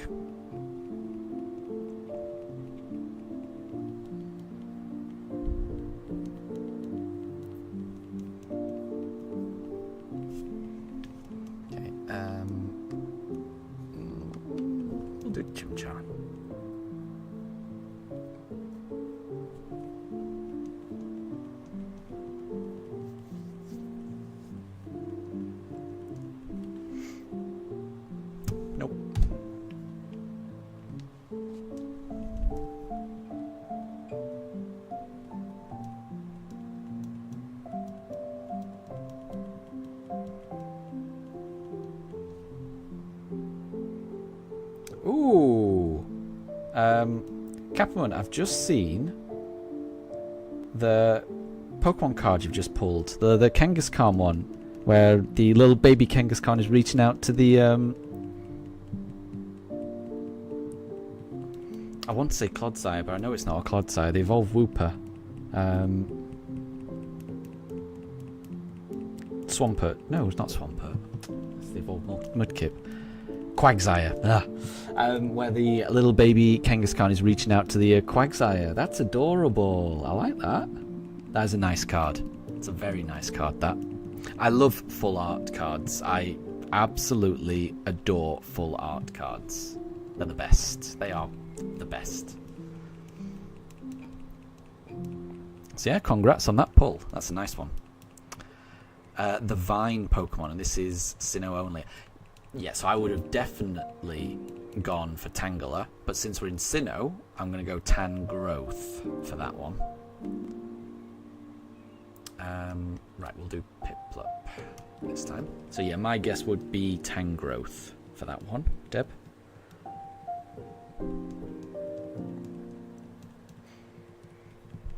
But yeah, if it wasn't Sinnoh only, I would have said Tangela.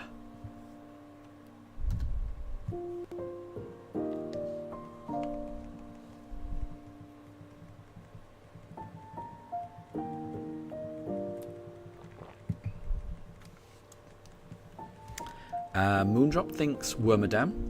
Capamon thinks Carvanine. Interesting. Fair enough. We have got some disagreements. I'm sticking with Tangrowth. It's got to be Tangrowth, surely.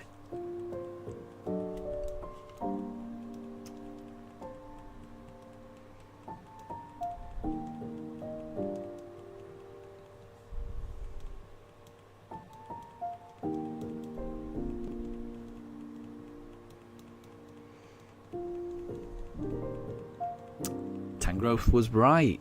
I got it. Nice one.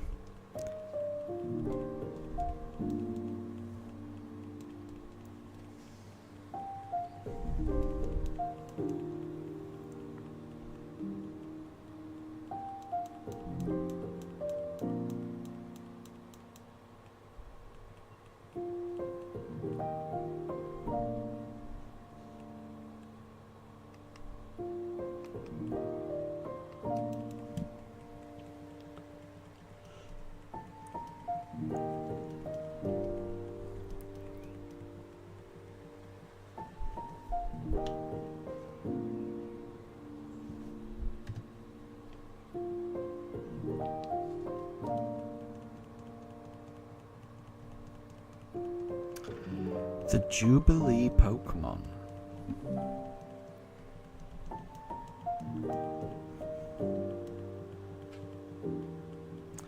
The Jubilee Pokemon.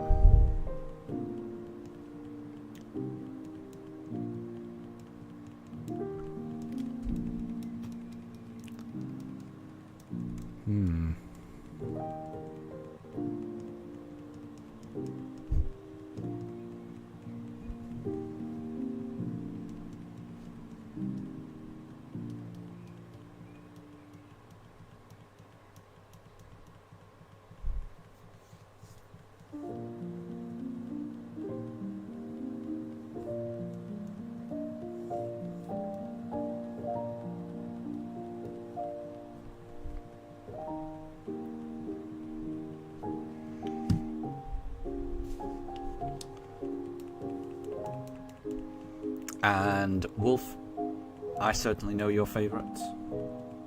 Although I do forget exactly which form. But yeah, Capamon is right. It's definitely Lycanroc. But I must say I do forget which form is your favourite. But I definitely know that Lycanroc is your favourite.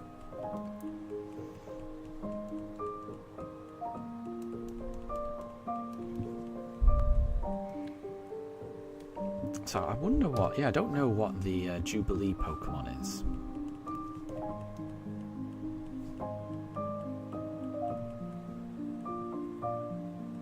It's got to be from Sinnoh.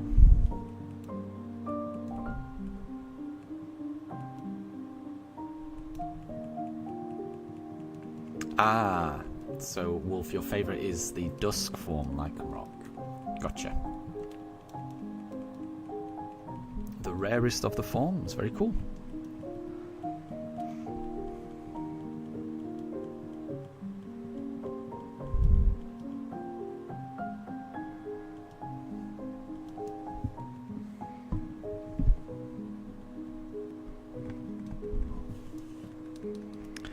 So I'm still trying to think what the Jubilation Pokemon is.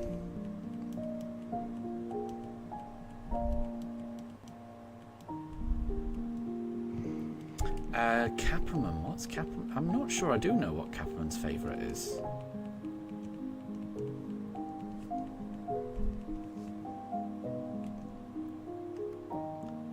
Alright, we'll go Turtwig this time.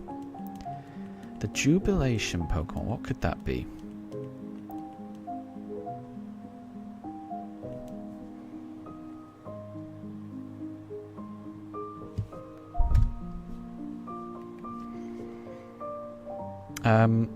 Could it be Togekiss?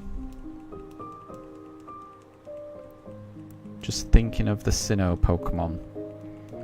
that are kind of happy. That's all I'm basing it on. Togekiss seems like a pretty happy chappy.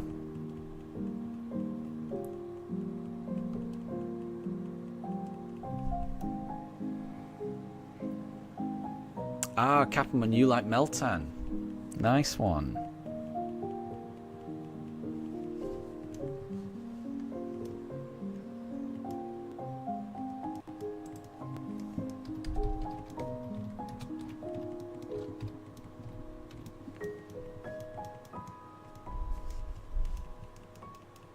It was Togekiss.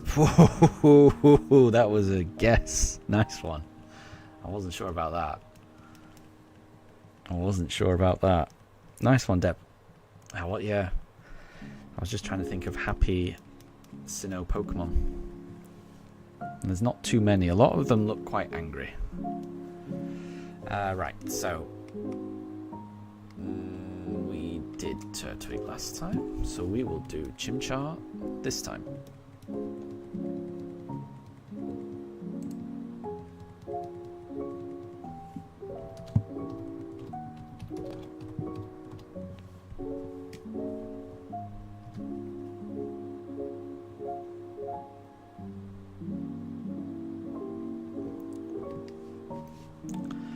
The Orgdana. Is that spelt correctly, Deb? Is it meant to say ogre? Dana. I've never seen that word before. Orge. Dana. I've seen Dana. Dana.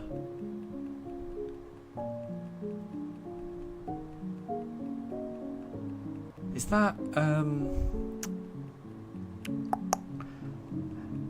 that Yanmega? Because I think Dana, I think a Dana fly is like a type of dragonfly. I don't know what Orge means, but I'm sure a Dana fly is like a dragonfly, and Yanmega is a big dragonfly. So I'm gonna go Yanmega for that one.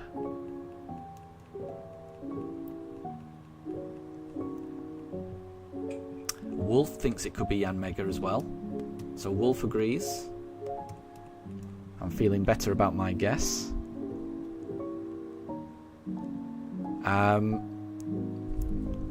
Yeah, and it's definitely spelt Orge. Yeah, I've never seen that word before. Dana I've seen before. Yeah, I think a Dana fly it's like a dragonfly, I think. And it is Yanmega. Nice. Well done, Wolf. Well done.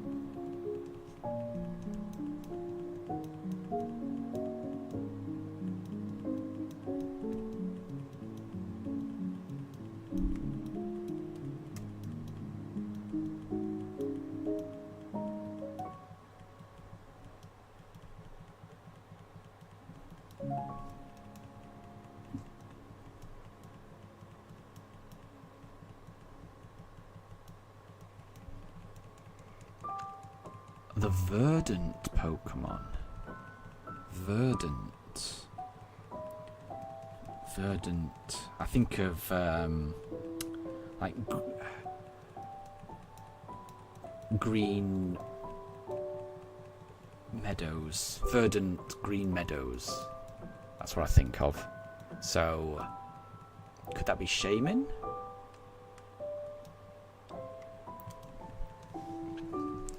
Something grassy. Something grassy and naturey. And wild.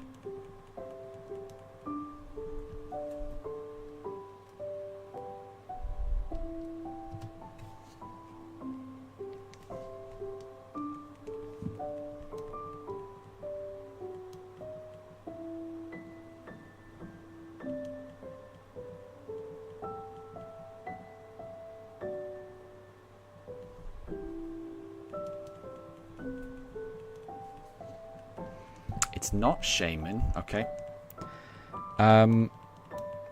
Could that be Budew?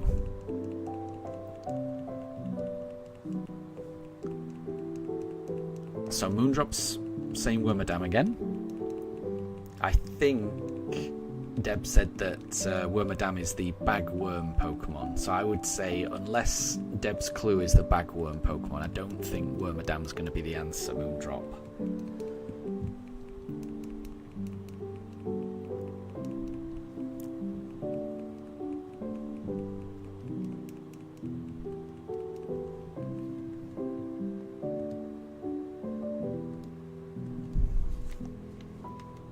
Okay, we'll do... Let's go for Chimchar this time.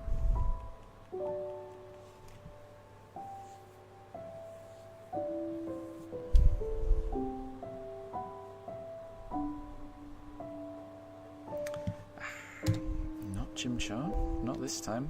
We're on 4-2-4-2 now. So it's not Budew.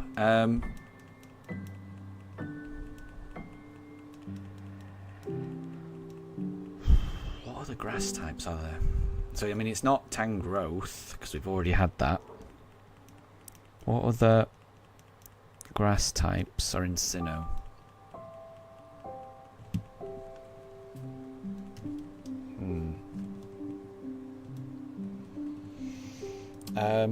Well, I mean, since I've said Budew, I'll say Roserade as well, just to make sure it's not Roserade before moving on.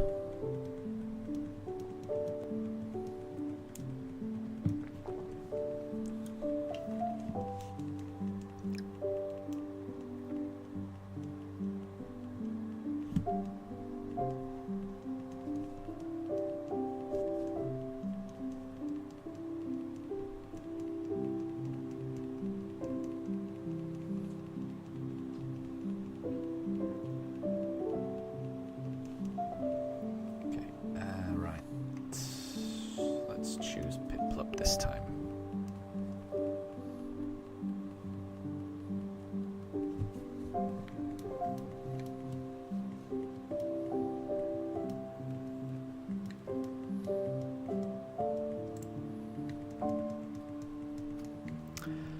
And it's not Roserade.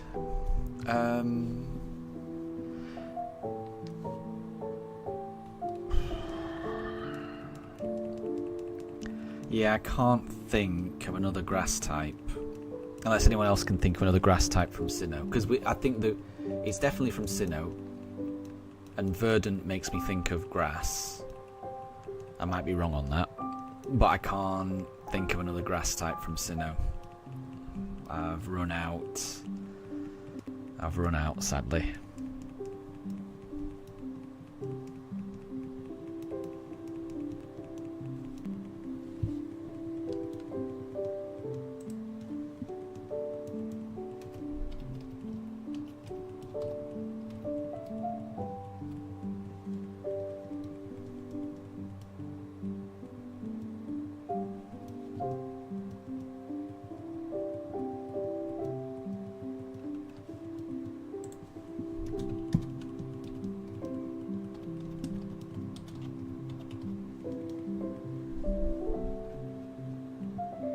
Ooh, Moondrop saying Carvanine. That could be it.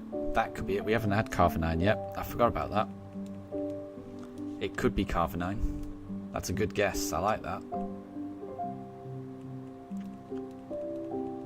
Oh, it was Leafeon. I couldn't get it. I couldn't get it. I forgot about Leafeon.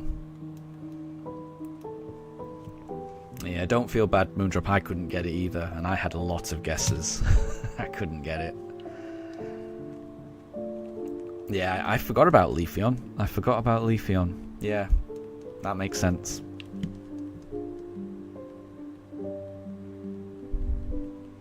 Ah, the Compass Pokemon. I know that. That's going to be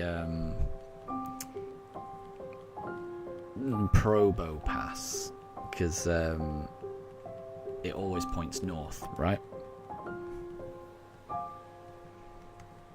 So I'm going to go Probopass.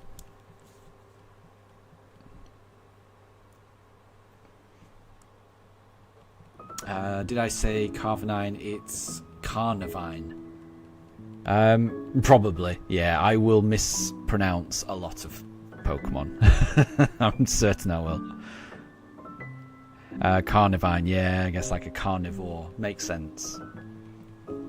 But yeah, I will mispronounce a lot of Pokemon. I will butcher some names. Apologies in advance for that.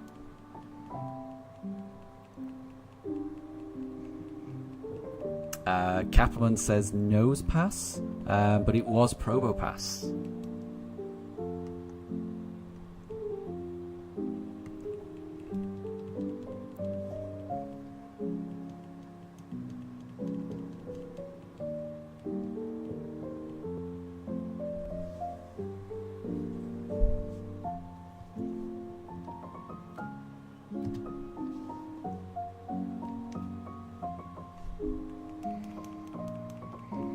The Gripper Pokemon. Gripper.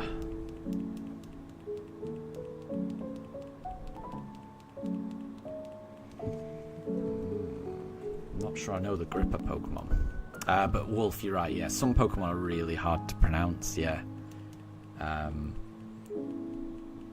I definitely... Yeah, there's quite a few. Like the big fish that looks like a sunfish. That's spelt with a lot of L's and a lot of O's. The Lolo, Molo, Molo, Lolo, Mola, Lolo. Something like that. I struggle with that. Yeah, there's loads I struggle to pronounce.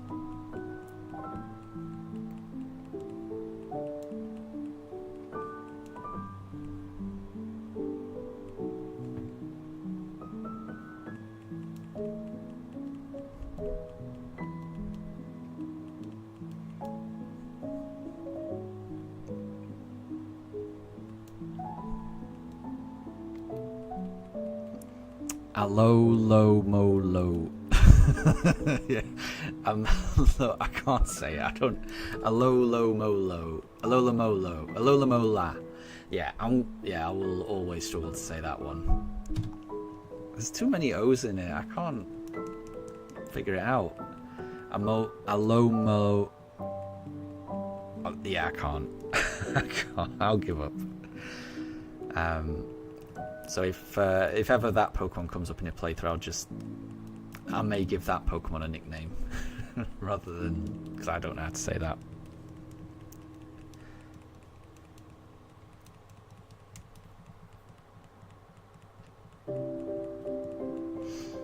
Oh yeah, the Gripper Pokemon. We haven't got that yet.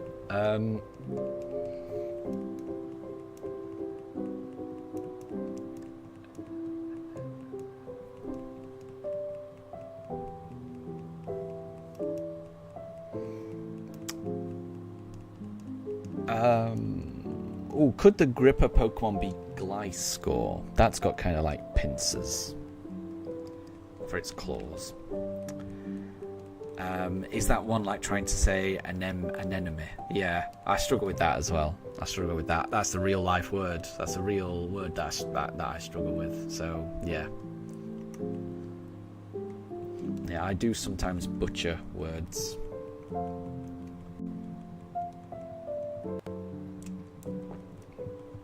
But so long as people know what you mean, then I think it's fine. It's fine to give it a go at pronouncing something. You don't have to get it 100% right. And everyone says words differently. Everyone's got a different accent. Everyone will pronounce things a little bit differently. I try not to get hung up on how words are pronounced. As long as people know what I mean, that's the most important thing.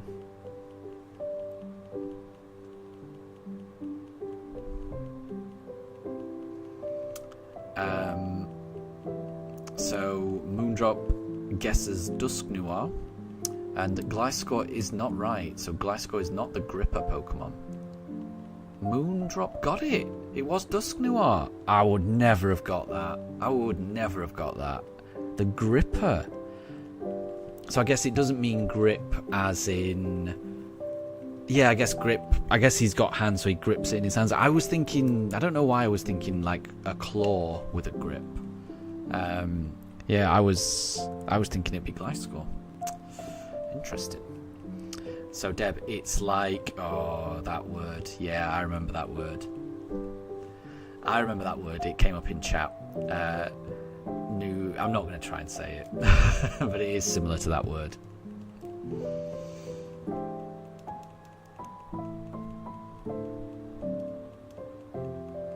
I remember that word.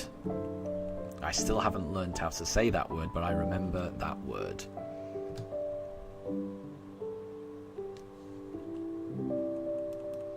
Well, yeah, so, and the other word that Deb's written there, that one I can say.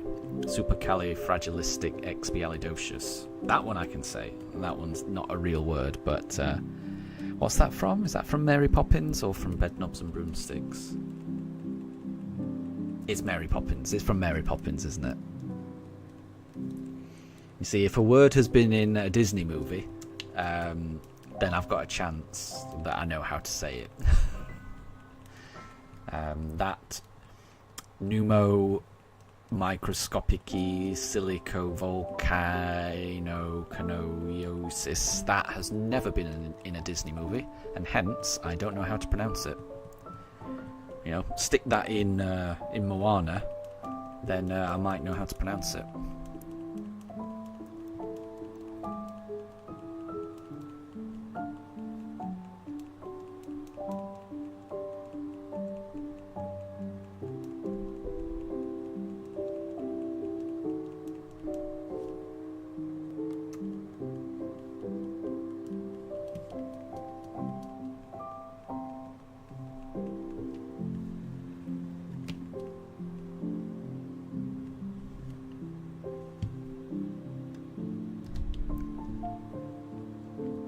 So it's not a twig, so we will try for a Chimchar next time. Wolf, you remember it from Mary Poppins as well? Yeah, I think it is Mary Poppins, the more I'm thinking about it. I wasn't sure. A spoonful of sugar helps the medicine go down in the most delightful way. Exactly. It's a good movie. And James, good to see you. I hope you're doing well. How's your day going? Everything's good here.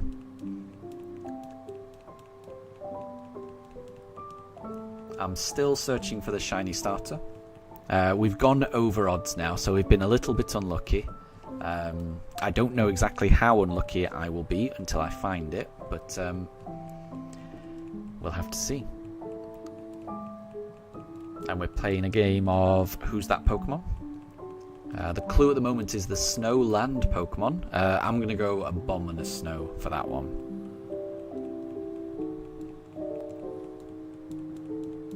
And James, you're tired. But you just woke up. Okay, well that's fair enough. It's fair enough to be tired if you've just woken up.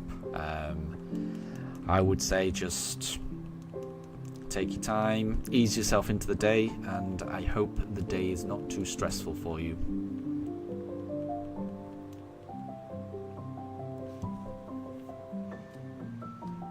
Oh, did I say I was going to go for a Chimchar next time? Pretty sure I did. And I've just chosen a Piplup instead. I'll go for a Chimchar next time.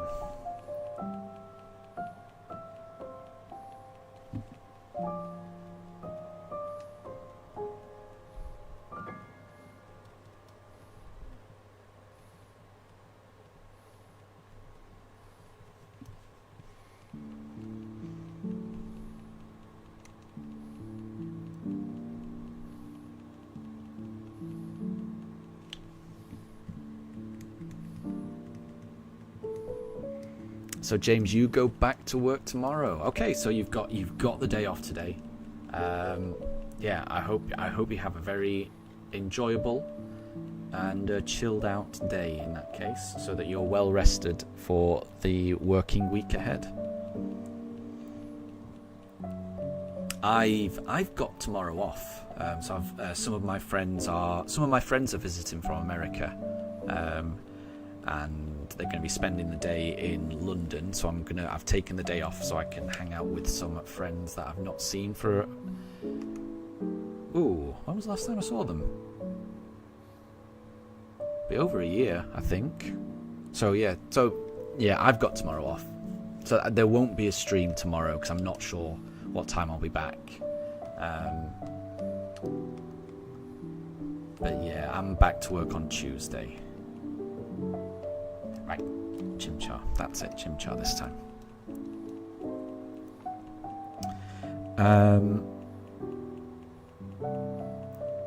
So Deb, the clue was Snowland Pokemon, and it's Moon's favourite Pokemon. So I thought Moon's favourite Pokemon was Xatu, but my guess was Abominous Snow.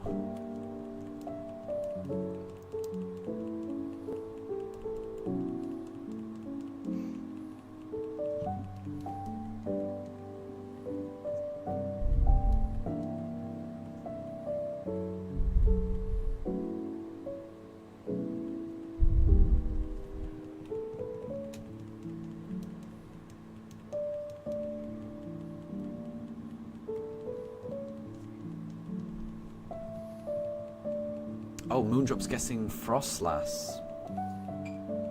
That makes sense. That makes sense, yeah.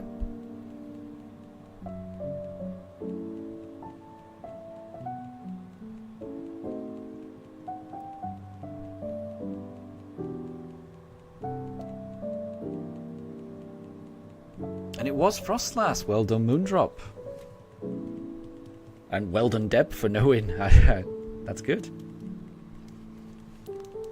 Good question.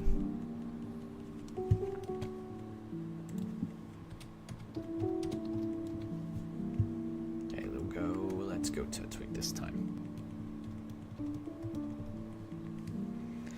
The temporal Pokemon.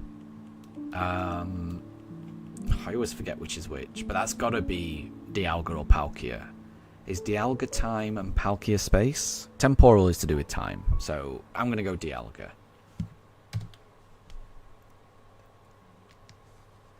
And Capman agrees. Capman's going for Dialga.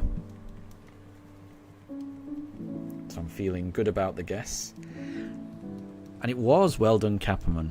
Well done.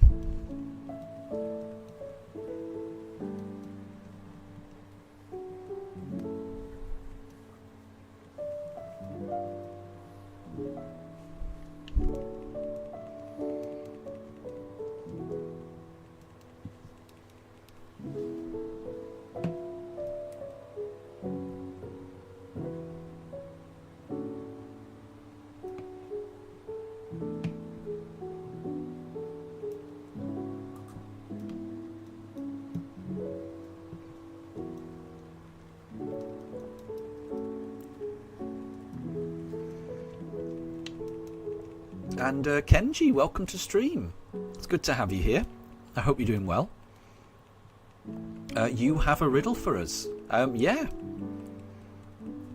We try not to have more than one riddle or question going at the same time, but nobody else has got a riddle at the moment, so feel free to post it. And we'll try and guess.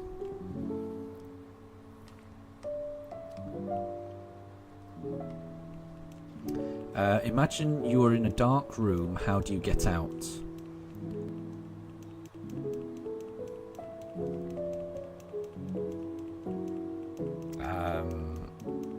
Is this Pokemon related? Because generally, the riddles that we've had in chat previously are Pokemon. Ooh, Capman's guessing use Flash, which is definitely Pokemon related. Which I like. That's a good answer to that riddle. I like that.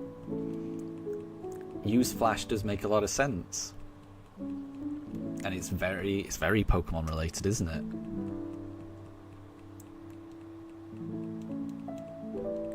But it's not.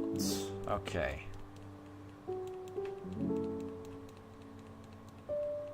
So Deb says open the door.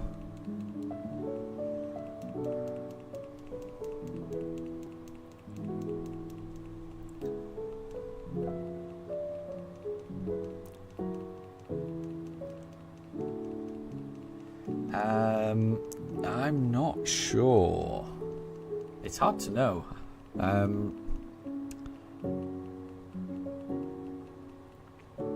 I'm gonna be honest, I kind of like Capman's answer.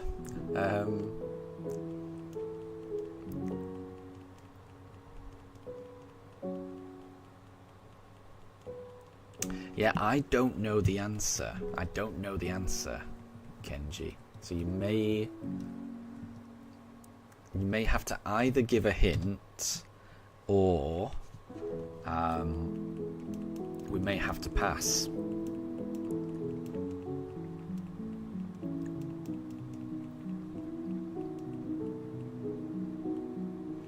So Capman guesses that you touch the wall and shuffle until you feel the door. That's probably what I would probably try and do. Yeah, Kenji, if you've got a hint, I think I need a hint.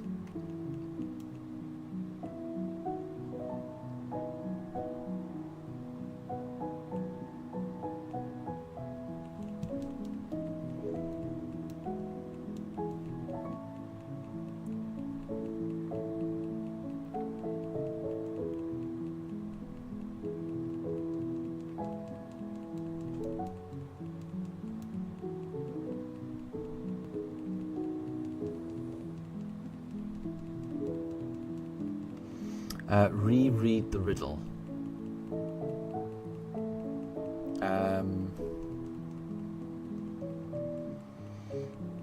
Okay, well, I mean, I guess you don't have to get out anywhere because it's just in your imagination.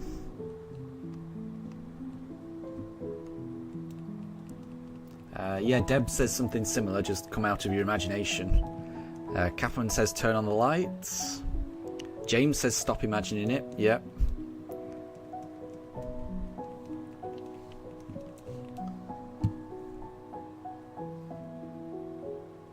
And Moondrop, you've made a very cute drawing. Have you posted that in Discord? If you do, I'll have a look. And the answer is stop imagining it. Well done, James. Well done, Deb, as well. I think Deb was along the right lines as well. Well done.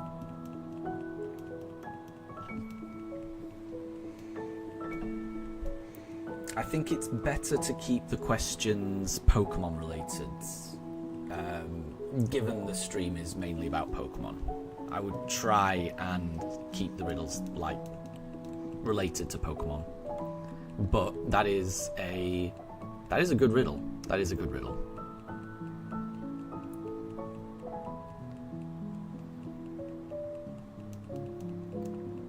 I do like it because it does make sense.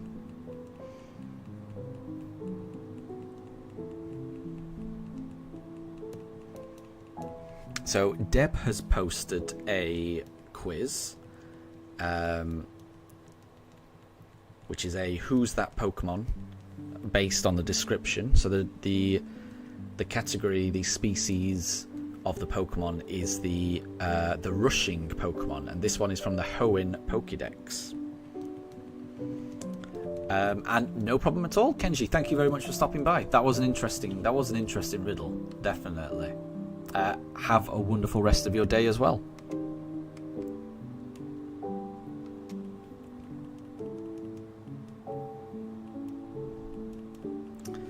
The rushing Pokemon.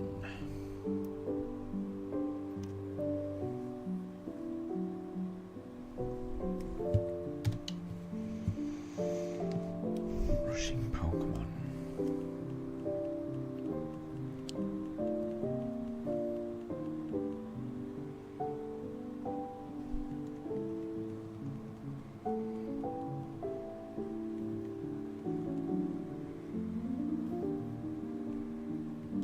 That's pretty tricky. I can't think of many Pokemon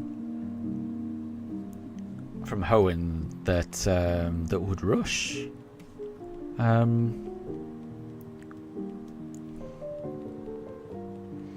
know that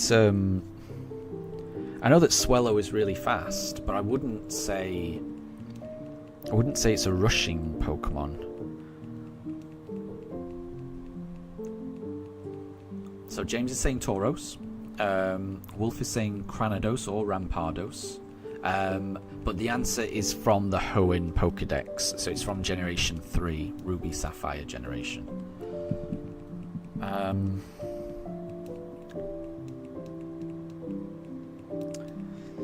Is Linoon fast? Is Linoon a rushing Pokemon?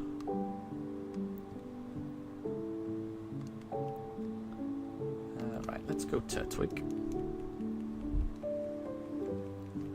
Wolf's guessing Bouffalon.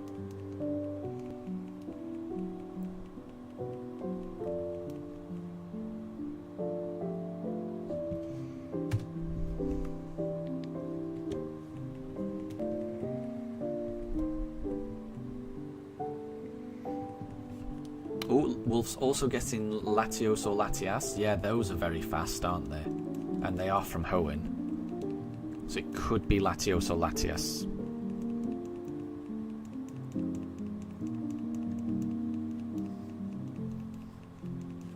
And now Wolf is saying Linoon? Linoon is correct. Nice. I wasn't sure about that one. Well done, Wolf. Well done, Wolf.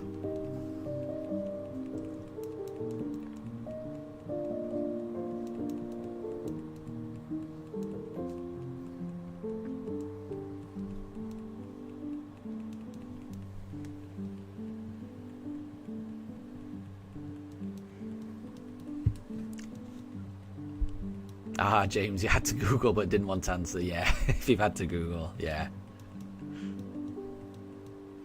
Exactly. It's all fun and games, these. The quizzes are all fun and games. Not to be taken seriously.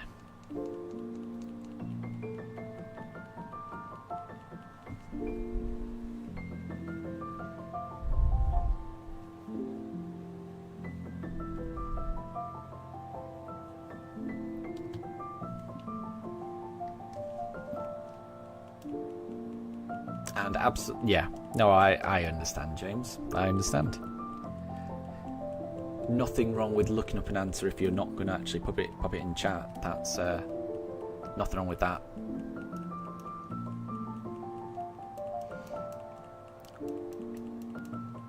We still don't have a cheetah Pokemon in the game, do we not? Yeah, I suppose we don't. That's crazy, isn't it? You would have thought. So another one, again from the Hoenn Pokédex, the Jolly Pokemon. What's a happy Pokemon from the Hoenn Dex? James saying Delibird. I think that's Johto.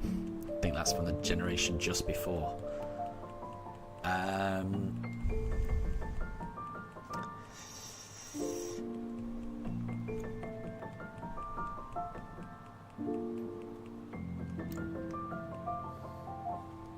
Let's do Piplup.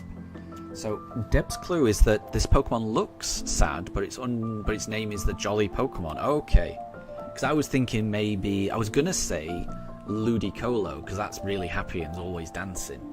But Ludicolo doesn't look sad, so I'm assuming it's not Ludicolo.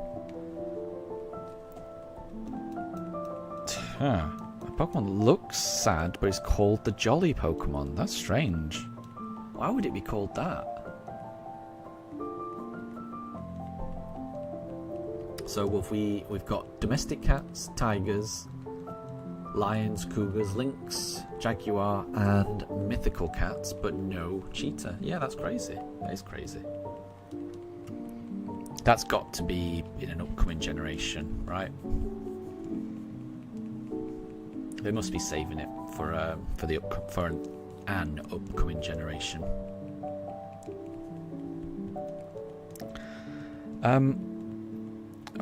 A sad looking Pokemon that's actually called the Jolly Pokemon.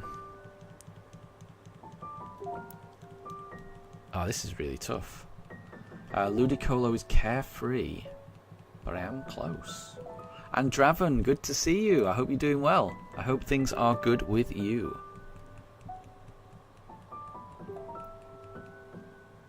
James is guessing Lombre. Lombre does look sad, doesn't he? And James, you're right, it is Lombre. Nice, well done, well done, well done, well done. I forgot that Lombre does kind of look glum, and it's only when it becomes Ludicolo that it cheers up. It's kind of like the teenager of the Lotad line. Starts out all happy, then goes all glum, and then becomes happy again.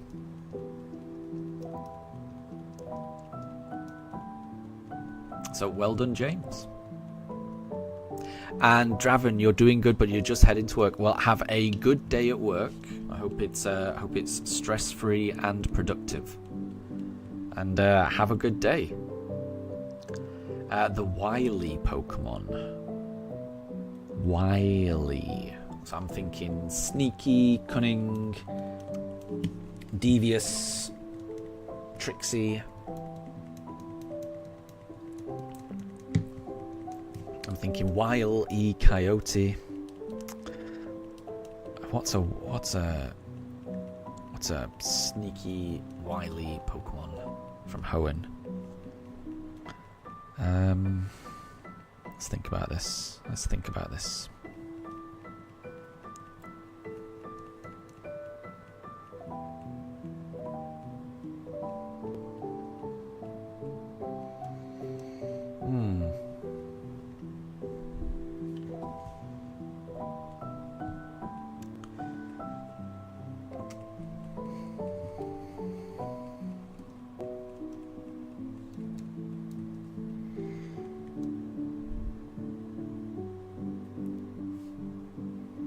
Maybe Poochyena? That could be, I mean, that reminds me of Wile E Coyote. So I'll go Poochyena. Or Mightyena.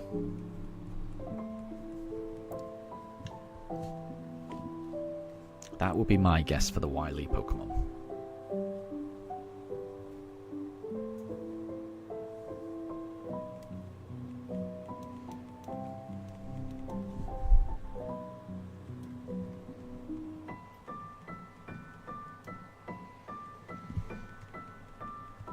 And it is 7 minutes to 2 here in the UK. So it's 1:53 p.m. Which means in 7 minutes time in the UK it will be EV Community Day again. I did EV Community Day yesterday and got 6 shinies. So I will be opening up Pokemon Go and seeing if I can catch even more shiny EVs when Community Day starts in the UK in 7 minutes time. I'm looking forward to that. Wolf is asking for some hints. I think we might need some hints, Deb. But Poochyena and Mightyena are both the bite type, so it's not those. So I was wrong. The wily type. What could it be?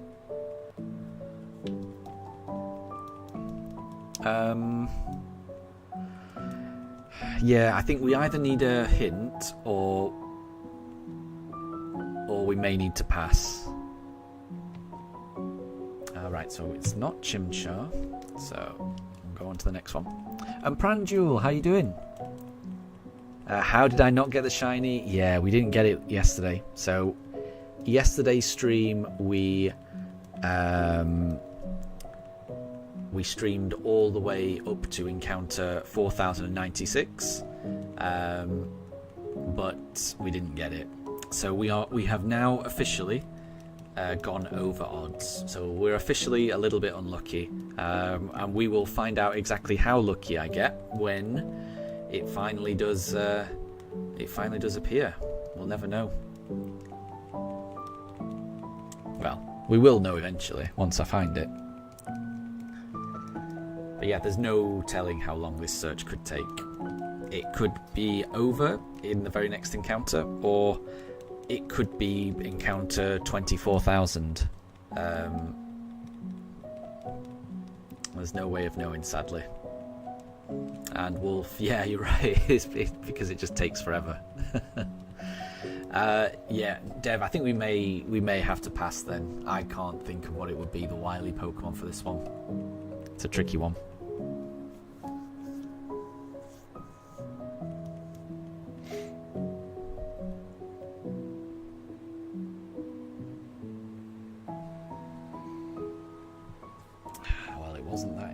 encounter.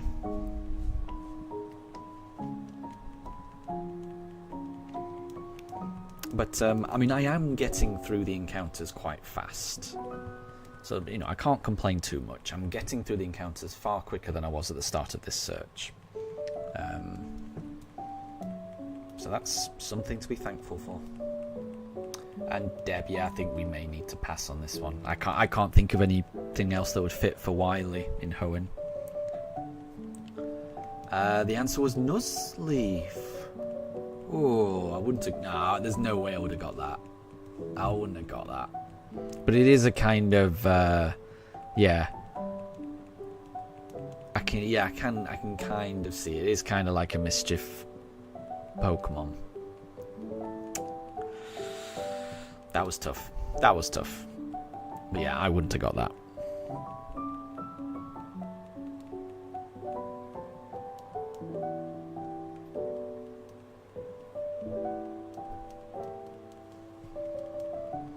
Okay, I think we did Piplup last time.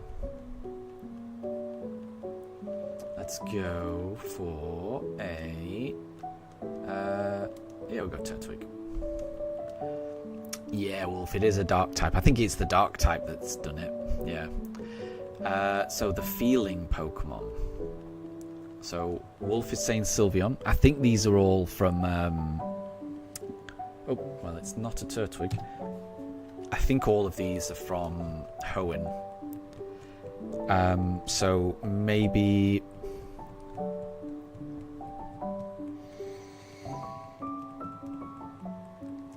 Maybe Ralts? Is Ralts the feeling Pokemon?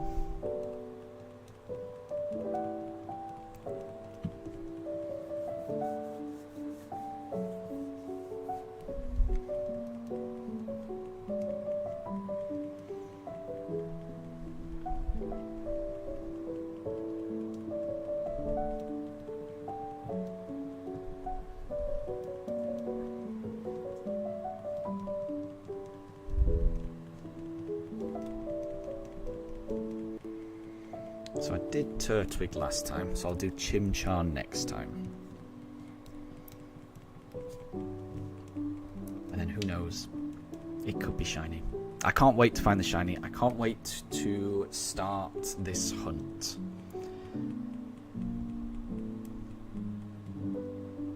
And it was Ralts. Nice one. Very good. That rang a bell. I think that rang a bell for me. I think I remember reading that. Right, we're going to go for Chimchar. After I've done Chimchar, I'm going to take a very, very quick, 5-minute break. And then I'll be back. It won't be very long. No, it's not Chimchar. So yeah, I'm just going to take a very, very quick break. I won't be long at all. But yeah, I'll be back very... Actually, I may as well restart it so at least it's ready to go when I come back. But yeah, I'll be back in 5 minutes.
Okay, I am back. Sorry about that quick break.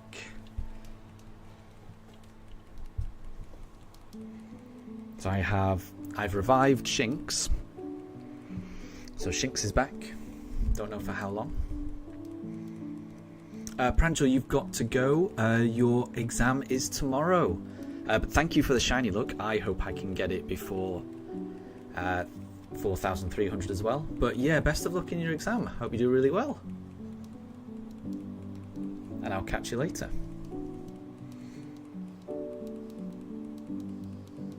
Oh.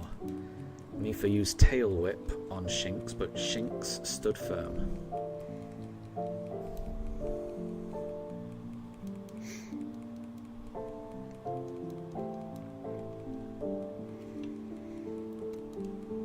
Okay, we'll go... Can't remember what I went for last time, so we'll go Piplup.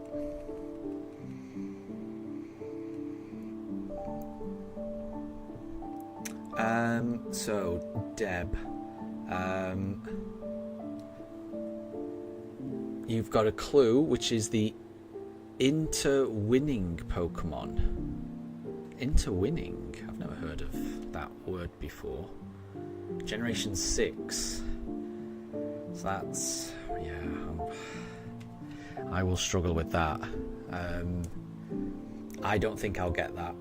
So I don't really know what that interwinning could possibly mean, and I don't really know too much about Generation 6. So I wouldn't know where to start. I wouldn't know where to start with guessing that one. Oh, it's gone 2 PM, so I'm just going to open up my Pokemon Go and see if there's any EVs around. Because it should be EV Community Day if I am correct. I don't see any. Maybe it starts at...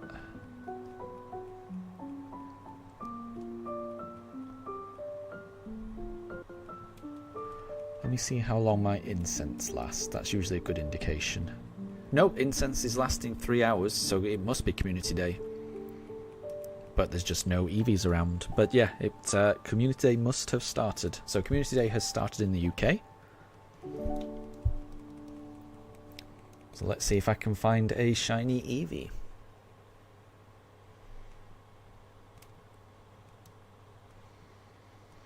Okay, we'll go... What did I go for last time? I think I went Piplup last time, so we'll go Turtwig. So Tempest, you wish you could control which evolution you get. Do you mean in Pokemon Go? Because you can... I mean, you can't control... Vaporeon, Jolteon, or Flareon, can you? Or you can once, you can use the name trick, but that only works once, and then after that, yeah, you can't control it for those 3. But you can control it for the others. You can control it for, you know, Glaceon, Leafeon, Umbreon, Espeon, and Sylveon. So that's good. But yeah, it would be nice if there was a way to control Vaporeon, Jolteon, and Flareon. I agree. It is a shame. It is a shame that it is entirely random for those 3.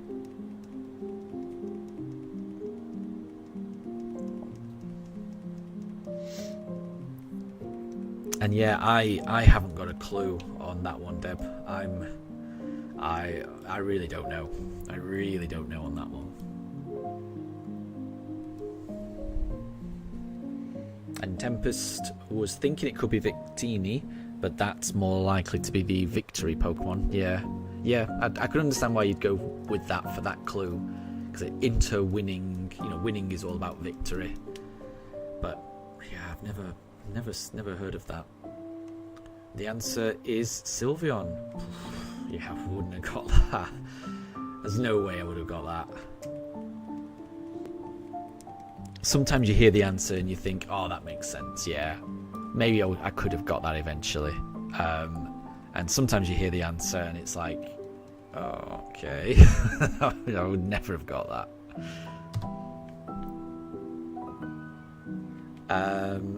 Tempest. Looks like to get a Glaceon you'd have to sail the 7 seas in Go. It's not that bad, I think. You just need the glacial lure. I mean, I've got... How many glacial... So all you need is to put a particular item on a Pokestop. I've got 5 glacial lures in my inventory. I don't know where you get them from, but I've acquired them. And I've got 3 mossy lures. So the glacial lure allows you to evolve a Glaceon, and the mossy lure enables you to evolve the Leafeon. But you have to be near a Pokestop, and you need to be able to put that lure on the Pokestop, and it'll be active for 15 minutes or however long it lasts. So you can get the Glaceon without going too far, but you just need that item, or you need someone else to use the item on a Pokestop near you. I have seen other people put those lures on, and it just means, yeah, if you've got any Pokemon that you want to evolve, you can use that, which is kind of cool. But yeah, I've got a few, and I never know when to use them. Oh, and Tempest, where you live, you're right in a gym. I'm very jealous. I wish that was the case for me. That sounds awesome. That sounds awesome. I'm nowhere near. Well, not nowhere near, but yeah, I can't reach any Pokestops or gyms from where I am, which is a shame. In the old place we used to live at, we used to live in an apartment, and I nominated a cafe across the road as a Pokestop, and it got accepted. So in the old place where we used to live, there was a Pokestop right opposite, so I could just spin it all day, which I loved. So I was very happy that my Pokestop submission got accepted, but I haven't been able to get a Pokestop accepted where I am now, because there's basically nothing around. There's nothing around here. Nothing of significance near where I live at the moment, sadly.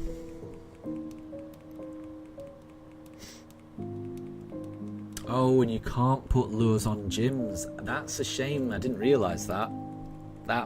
That's a shame. Oh well. I mean, there will be an occasion when you will be able to evolve that, evolve it into a Glaceon.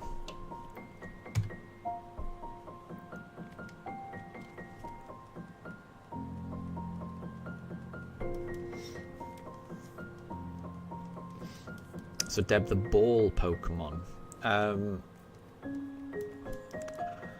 Is that from any particular generation? Or I'll go Voltorb. Voltorb for that one. Shaped like a ball, isn't it?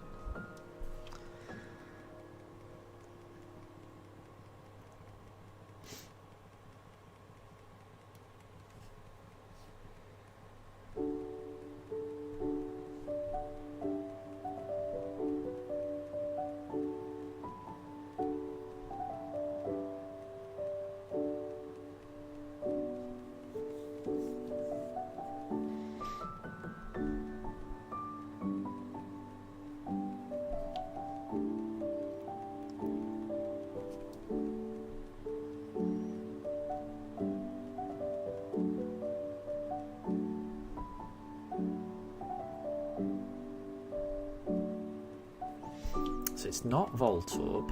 Okay. What other Pokemon look like balls? What about Spheal? Spheal's shaped like a ball, and they're always rolling down hills and things like that. Yeah, what about Spheal?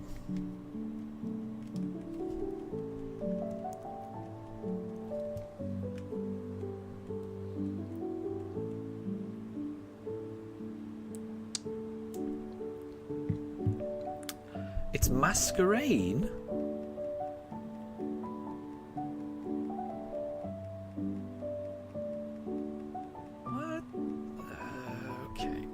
Wait, so does it mean like the ball Pokemon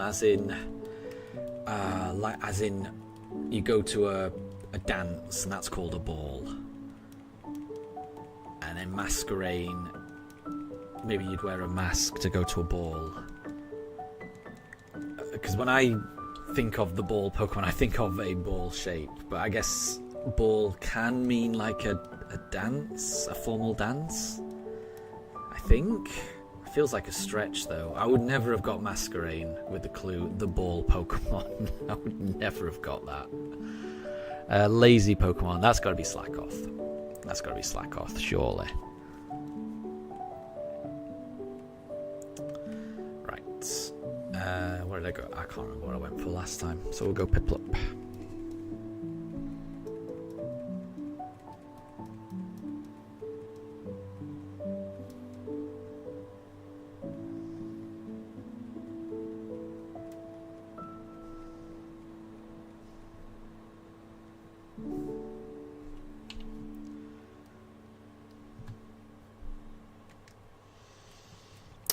That wasn't shiny.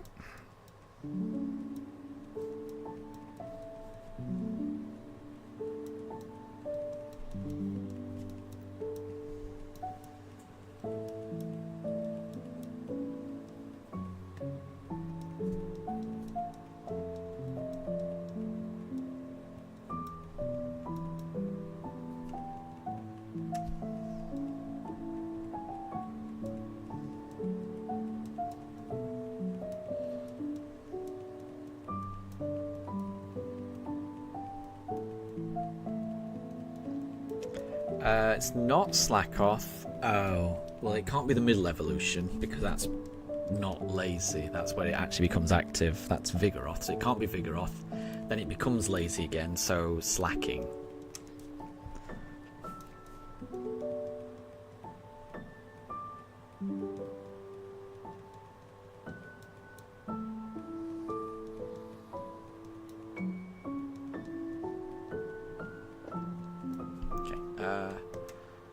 I think I did Piplup last time, so let's do Turtwig this time.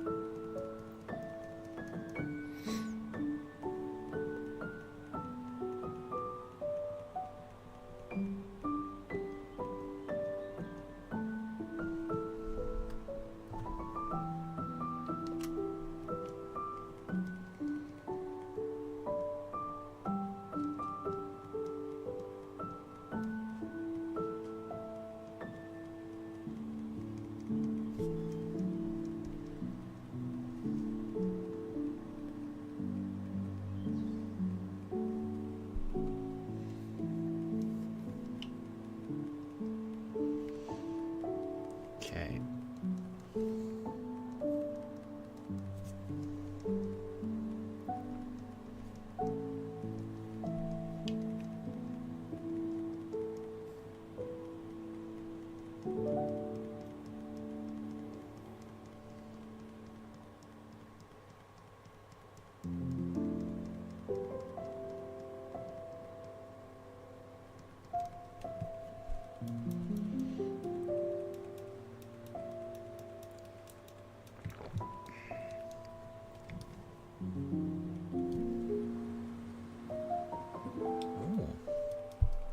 I just heard something. It sounded kind of like thunder. But it could have just been somebody dropping a table or something, one of the neighbours. But it sounded very loud. It doesn't look like it's raining though, so I'd be surprised if it was thunder.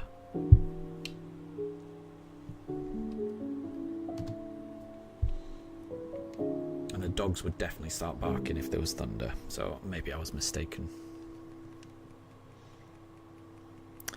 So Deb's got another clue. The trainee Pokemon. Trainee Pokemon.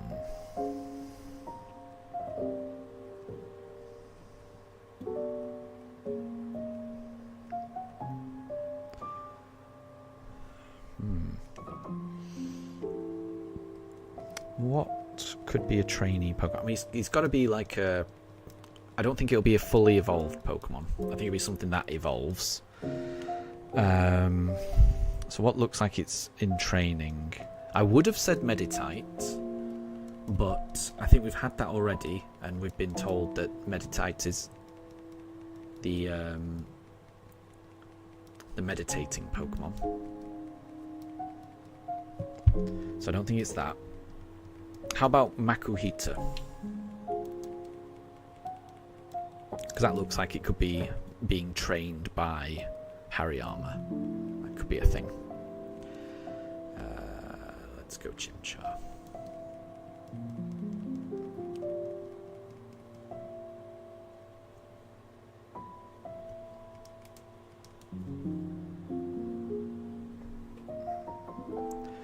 Nope.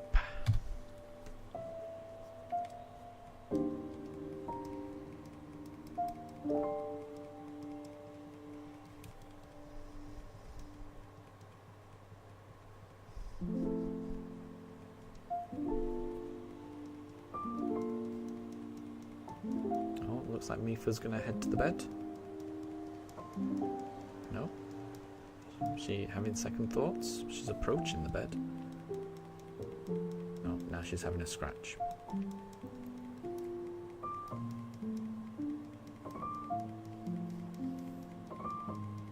Oh, she's changed her mind. There she goes. I thought she was going to go in there. And she's not knocked over Shinx. There we go. Shinx has survived.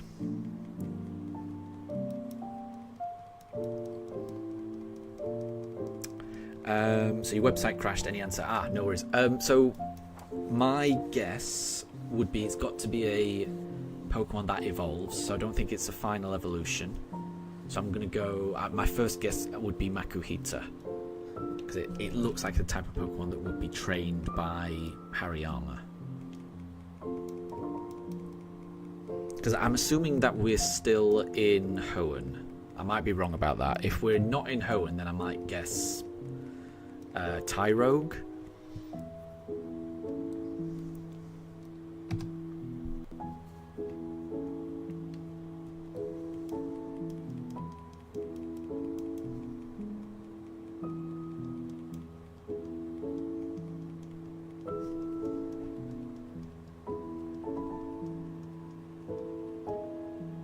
It's not. Okay. Trainee Pokemon. What looks like it's being trained? The answer was Nincada. And you'll be back after a tea break. No problem at all. I'll catch you later. Enjoy your refreshing tea break. Nothing better than a cup of tea. Okay, I'm very puzzled by Nincada. That doesn't make any sense to me. Nincada isn't a train. I would never have got that. I would. Yeah, I could have had probably 100 guesses. I wouldn't have guessed Nincada for the trainee Pokemon. That doesn't make any sense to me. That's definitely a tough one. Okay, let's do Turtwig. I struggle with ones that don't make any sense. If I can't see any logic behind the answer, then it's a bit tricky. I prefer ones that make sense. Although I'm sure there is a reason why it makes sense. But I definitely can't figure that one out.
Tempest, did I ever play the remake for Pokemon Mystery Dungeon Rescue Team? No. I've never played those games at all, I'm afraid.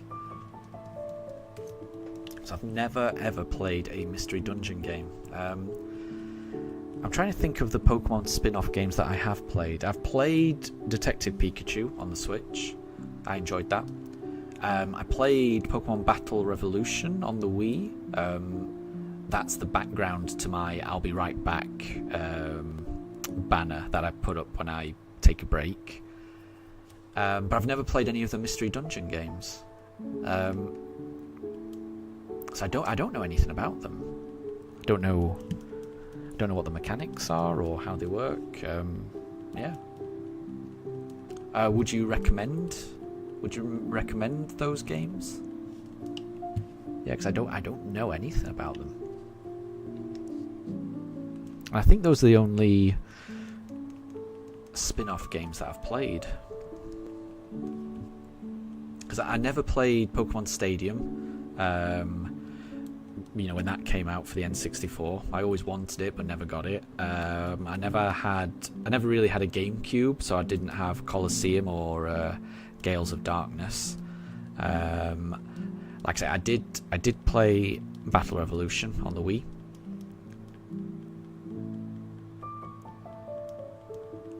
And yeah. So there was quite a few spin-off games that I missed, sadly.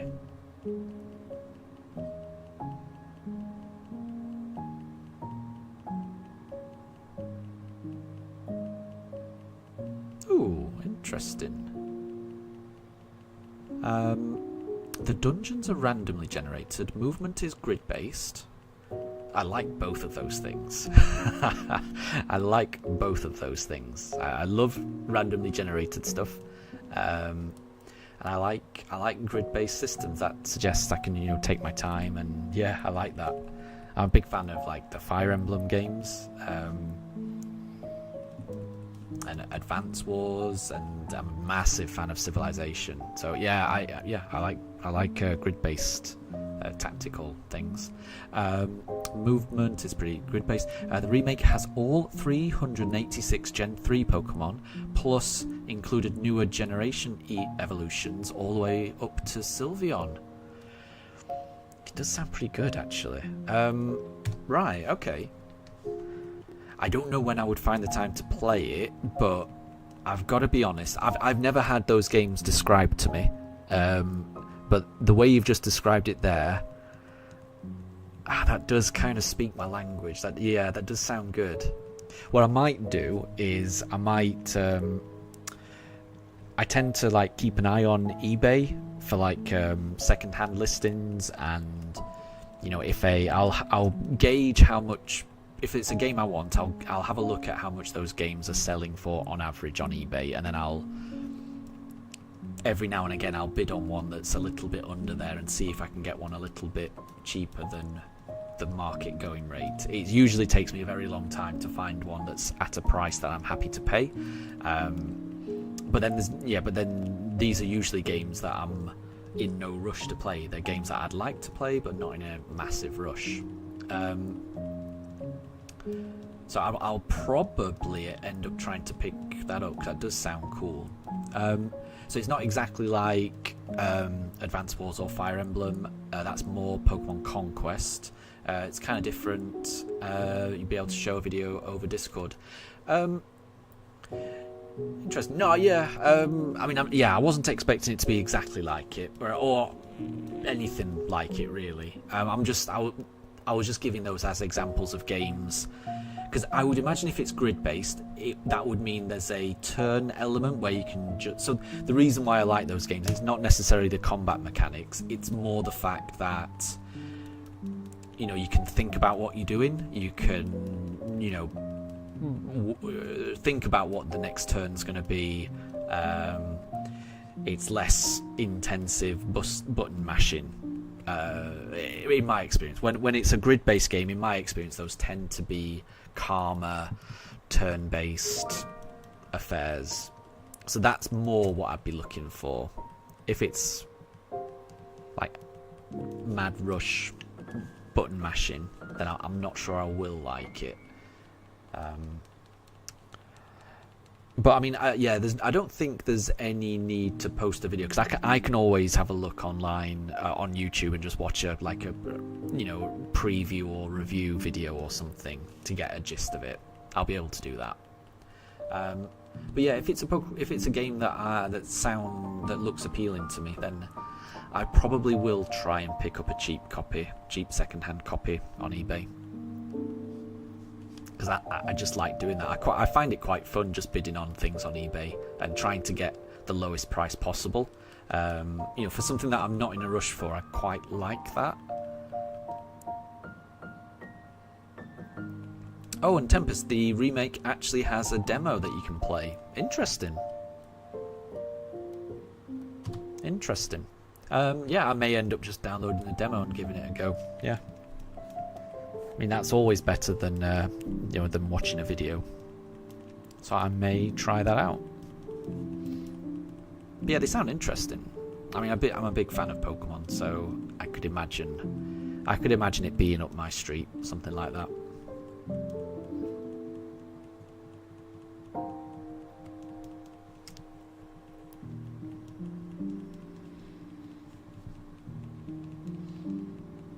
And Deb, welcome back. You haven't missed anything?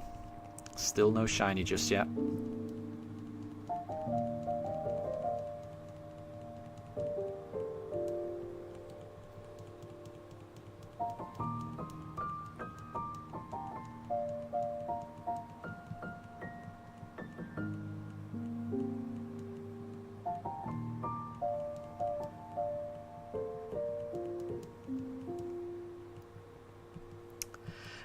What tier is my NSO plan? Can I download the GBA emulator? I can. Yeah, we've got the top tier one, so I can play N64. I think you can play GameCube ones now on the Switch too, which I haven't tried yet. So yeah, I can't. Yeah, I've got the what is it? The expensive one. Because it's on a family plan and it makes it a lot more affordable. So I split the cost with like my brother and his family. So my brother's got like 3 kids. So I didn't reset, did I? So we take it in turns, paying for the year's family plan, and it just makes it a lot cheaper.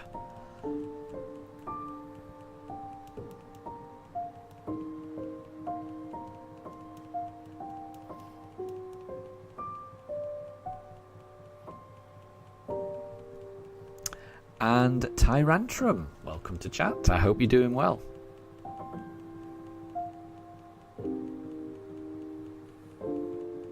And interesting, so the original Pokemon Mystery Dungeon is on the GBA emulator, so I could presumably just play the entire game just with the GBA graphics, which I wouldn't be averse to. Interesting. The Guts Pokemon, that's Makuhita or Hariyama. Pretty sure. That definitely rings a bell.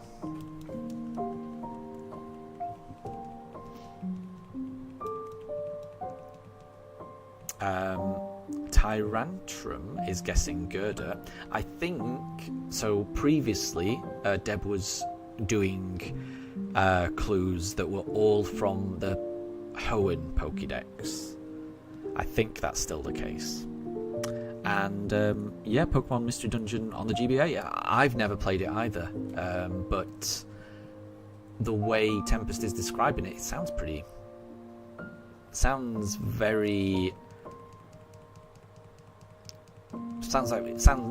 well suited to me. I should say. So it's something I might try and check out. And I could imagine that the remake is going to have. Well, I mean, it sounds like the remake has more Pokemon because it's got the more recent Pokemon in it, and it's probably going to have updated graphics. So, I mean, I probably will prefer the remake. So I might hold off and wait for the remake. So I mean, I think what I'll try and do is I'll see. Let me see how much they go for. Hold on, let's have a look. Let's have a look.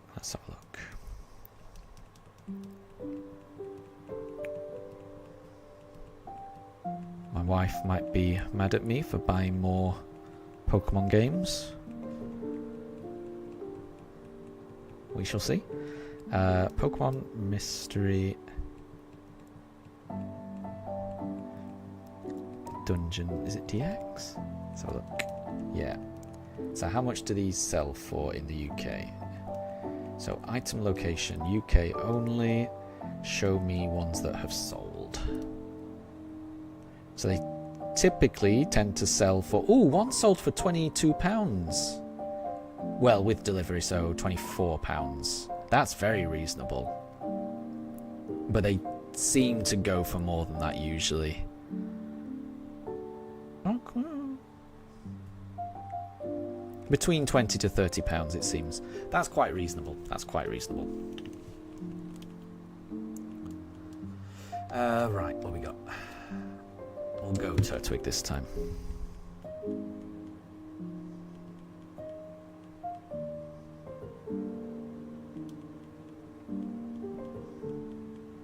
So then let's arrange by ending soonest. Oh, I did not get the Turtwig, so let's reset that. Sorry, I'm doing two things at once. I'm just having a look at eBay now.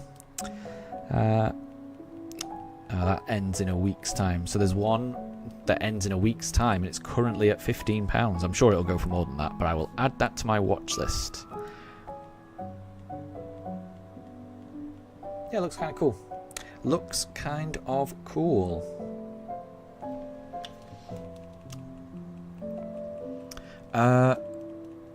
So another one from Deb, the Prim Pokemon. Prim. Could that be Delcatty? Maybe?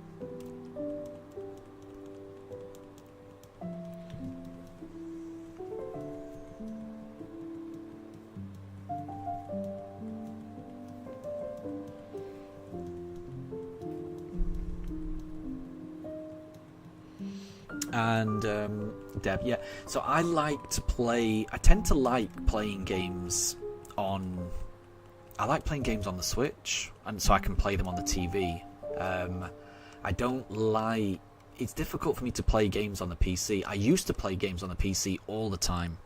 That would be pretty much the only way I would play games back in the day. When I had a PC in my bedroom when I was younger, I'd play PC games all the time. But now that the PC is in the attic, it's here. You know, the only times I'm up here is when I'm streaming or when I'm working. So I'm not. If I'm just playing a game for fun, I'm pretty much always downstairs in the living room playing on the Switch. It's why I love the Switch so much. It's so nice just to be able to just pop it on the TV, and then if we need to watch the TV or something, I can always just pull it out and just play it. So I'm a big fan of the Switch. So yeah, it's the type of thing I probably would have emulated it, about 10-15 years ago. But I don't tend to do that anymore. I'm now just a Switch person. Pretty much.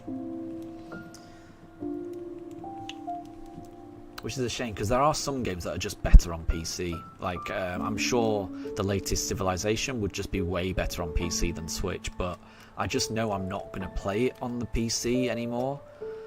Like, I used to play so much Civilization on the PC. So much. You've no idea how many hours I've poured into Civilization on the PC. In all of its various incarnations. Right from the very first one all the way up. But it's just difficult. It's difficult for me to actually play on the PC now, just for fun, because it's just out of the way, and the Switch is just so much more convenient for me. But everyone plays differently.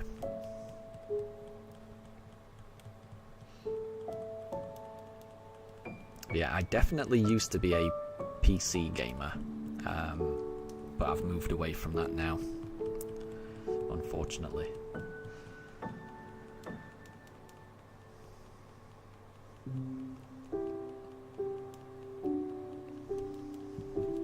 Yeah, I think yeah, I'll.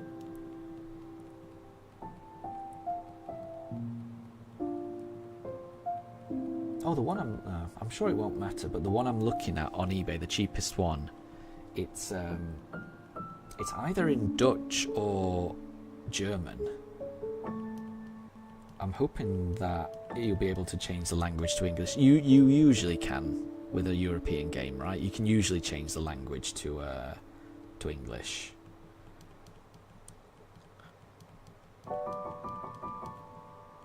Ah, yeah, it says the game's in English. Fair enough. Cool. Right. I think I did Piplup last time. We'll do Turtwig. Deb, you got a fusion idea of Gyarados, Sylveon, and Hydreigon. Interesting. I can imagine how Gyarados and Hydreigon would fuse together. When you put Sylveon in the mix, then I'm like, I can't imagine how that would look. That's very out there. And that's a good point, Tempest, actually. Yeah, so I think what I'll do is I'll have a look at the demo. So I think rather than me having a look at the original GBA, I think I'll probably prefer the remake, so I might just stick to the demo and just see.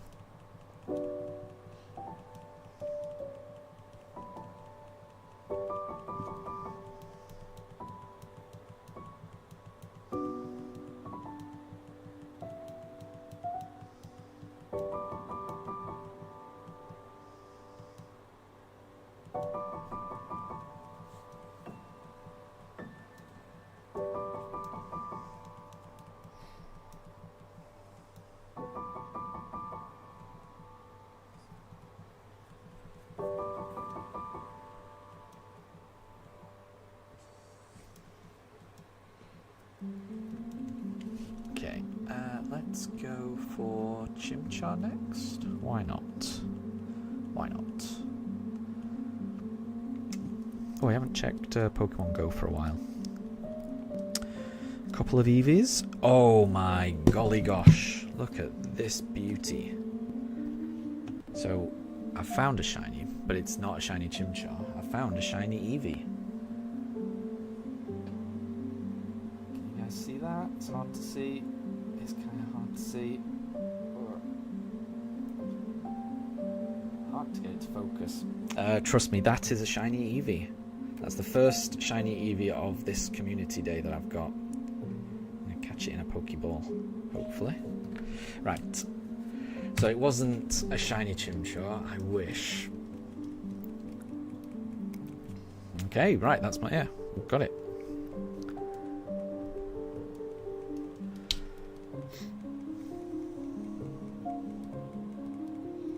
Ah, Deb, so you want the Sylveon fusion, so it has the long ribbon kind of thing. Very cool, yeah.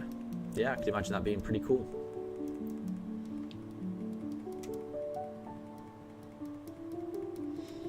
And the remake even has an auto mode in case you need it. Oh, very good. I like... yeah, I like games that have stuff like that. I like games that have features like that. It sounds good. It does sound good. I'm almost certain I will get it. Tempest, yeah, at least that's a shiny I can catch, unlike the shiny Starly. Yes, exactly. So yeah, I managed to get that Eevee. So that's the first Eevee of this community day. I got 6 Eevees in yesterday's community day because they've done Eevee community days 2 days in a row. So they had an Eevee community day yesterday that I didn't know about. So I only found out about that with like an hour to go or something, maybe an hour and a half. So I was very lucky to get 6 in an hour and a half. And that was during yesterday's stream, and also while I was walking my dogs. But today, I've been prepared for it, so I knew that today would be an EV community day as well. So I've been on it. So I found one already. Deb, the Starly, the shiny Starly that we've encountered will have evolved into a Staraptor by now. Definitely. Yeah. Well, the first one that I encountered that on encounter number 77. So that was thousands of encounters ago. So yeah, it's a Staraptor. It's probably big enough to take on the Elite Four on its own. It was many resets ago. And then the second shiny Starly I encountered, that was around 650-ish. Can't remember the exact number. So both of them will be fully evolved, I would imagine. Oh, Tempest, you decided to spoof in order to get a Glaceon. Yeah, I don't blame you. Yeah, I don't know how to do that. I wouldn't know how to do that.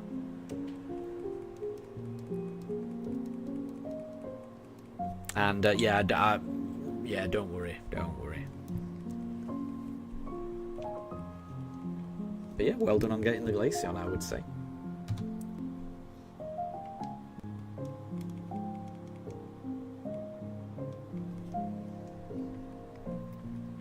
I hope you get some shiny Eevees as well, though.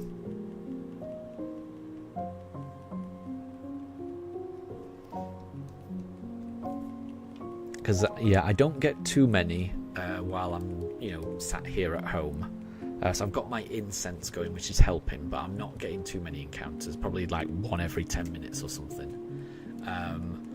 But when I take these pooches for their afternoon WALK, there's a place near to us that's got loads of Pokestops all in one place. So I will go there, and I'll be able to get loads of spawns. So I'll probably get quite a few. That's what happened yesterday.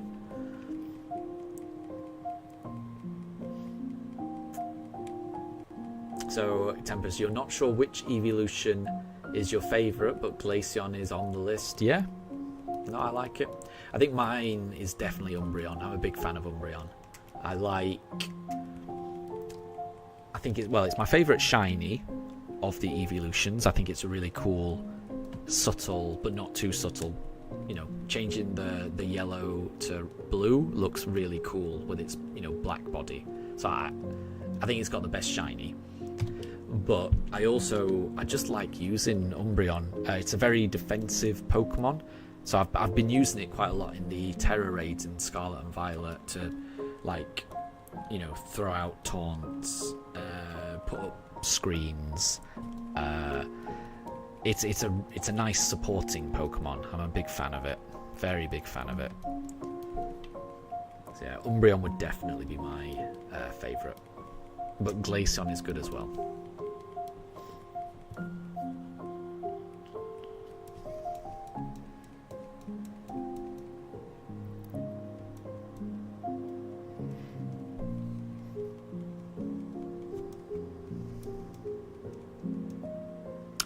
Shiny!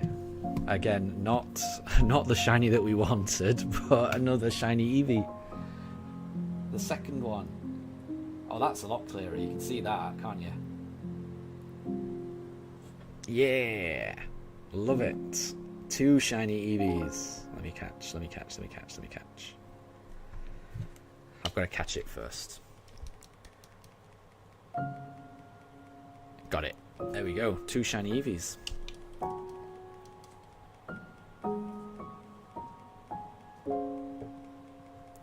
So Dev, the best shinies are the black, white, or grey shinies. Yeah, you're not wrong. Yeah, they are really good. I'm a big fan of pink shinies as well. So like Dratini and Mareep would be up there. Those 2 might be my very favourite shinies. But the black, white, and grey shinies are all really good as well. Jolteon's quite a good sweeper type, especially in Fire Red, Leaf Green. Yeah, Jolteon's great. I love... yeah, I'm a big fan of all the evolutions. They've got... so, Jolteon, Vaporeon, and I think Flareon as well. They've all got really good abilities, right? Because they're able to absorb the... you know... They're able to absorb the... I'm trying to... Why can't I say it? Like, you know, if you know you're going to get attacked by a water attack, you can throw out Vaporeon, and Vaporeon will absorb the water attack. If you know you're going to get attacked by a fire attack, you can throw out Flareon, and with its flash fire, it won't be hurt. If you're going to get attacked by a electric attack, I think you can throw out Jolteon and absorb that. So I really like the utility and versatility of them. So Deb, you're a fan of purple shinies like Hisui and Zoroark? Yeah, that's a nice shiny, isn't it? So Deb, you put the Deceiver Pokemon, and you just talked about Zoroark, so I kind of think the Deceiver Pokemon might be Zoroark. That would be my guess. So Flareon was one that didn't get half good until it got Flare Blitz. Yeah, is Flareon... I can't remember their stat distribution, but is Flareon one that's got really good attack but not very good special attack? And for a long time, it only really knew moves that pulled off its special attack. So then when it finally got Flare Blitz, that it could use its really good stat, then it became a little bit better. I'm assuming that's the way it worked. Because I think Vaporeon is very special attacky. Jolteon's very special attacky, so I think Flareon is more physical attacky, and then Vaporeon's got really high HP. Deb, so it's from the Hoenn Pokédex. Ah, right, that makes sense. The Deceiver Pokemon from the Hoenn Pokédex. What could that be? Let's have a look. Let's have a think.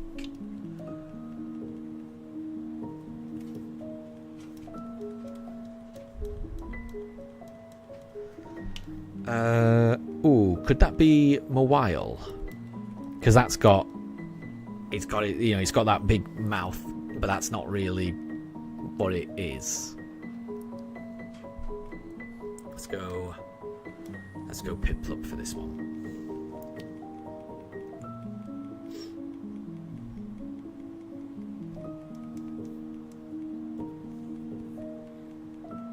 But yeah, I'm a big fan of all the evolutions. I think they're all great. I love it when they add a new evolution.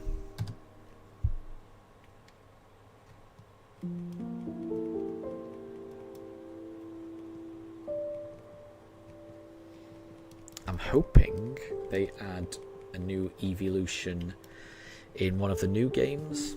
There was rumours of it, and I haven't seen any of the leaks, but I think this year is the year of the Eevee, so I think there's rumours that they might introduce a new evolution in maybe the Legends game, but that's just a rumour, I'm not sure. I hope it's true.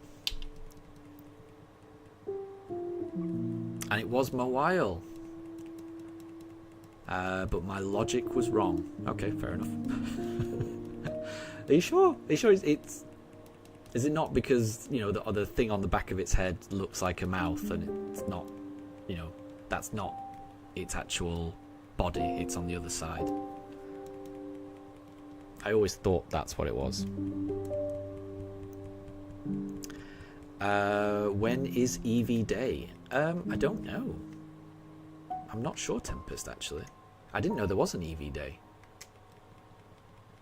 Let me just have a look.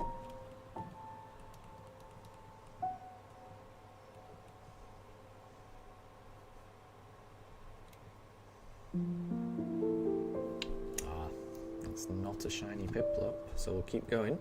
We've got through 200 encounters so far today, because we started on 4,096.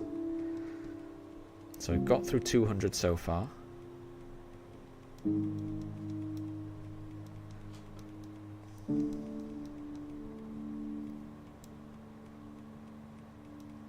So Google is saying that Eevee Day is on November 21st. So it might be a while away. But I didn't know there was an Eevee Day.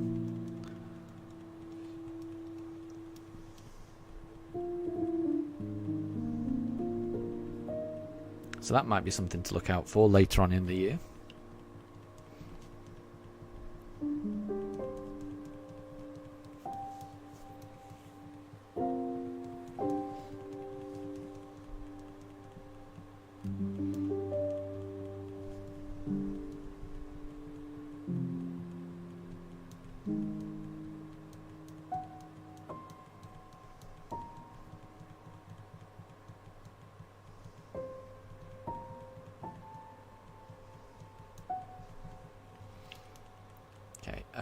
What did I do last time? I think I did Piplup last time. We will do Turtwig this time.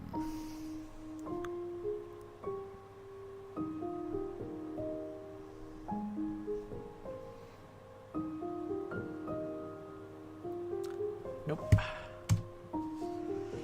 So we'll go on to the next one.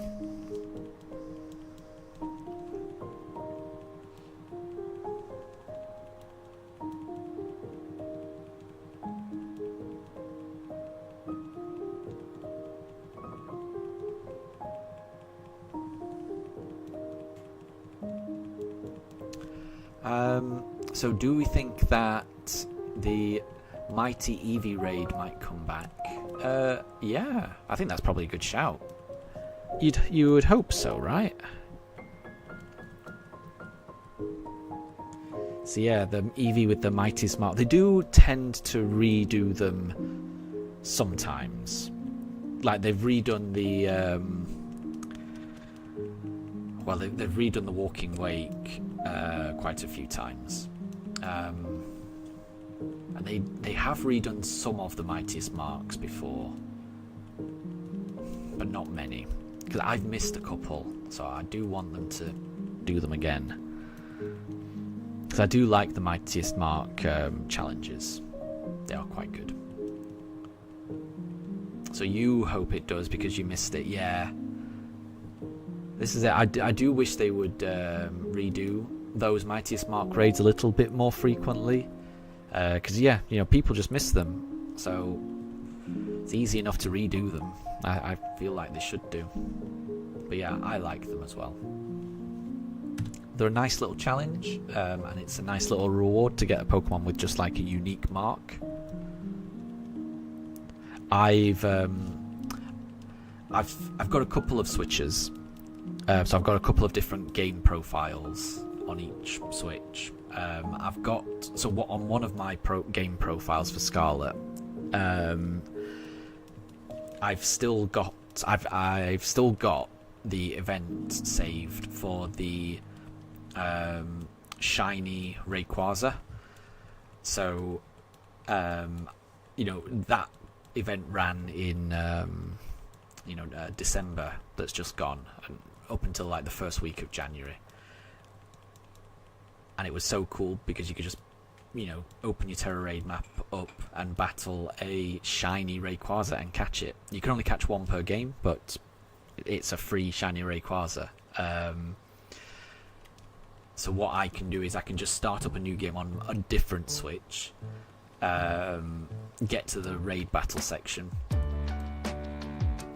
and then start up the Rayquaza raid on my other Switch, which has never been connected to the internet afterwards, which means it's still active, and then I can catch more shiny Rayquazas, which is kind of cool. I like that. But the Rayquaza was the only one I did that with.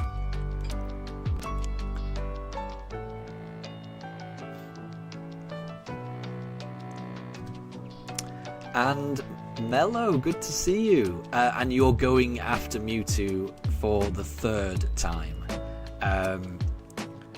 Really, really, really good luck. Yeah, I hope you get it really quickly. Mello. I'm sure you will. Tempest, isn't it funny how the raid shiny Rayquaza is reverse shiny locked? Do you mean, isn't it funny how it's always shiny? Because yeah, I guess so. Yeah, it was done to promote the anime, wasn't it? Because I'm assuming, I haven't seen the recent series of the anime, but I think a shiny Rayquaza cropped up in the anime, so that's why they did the shiny Rayquaza raid, which I thought was very cool. I wish they did more shiny legendary Terra raids, rather than just, you know, releasing legendary Pokemon through a code or something. I find it much more fun to actually battle them and catch them.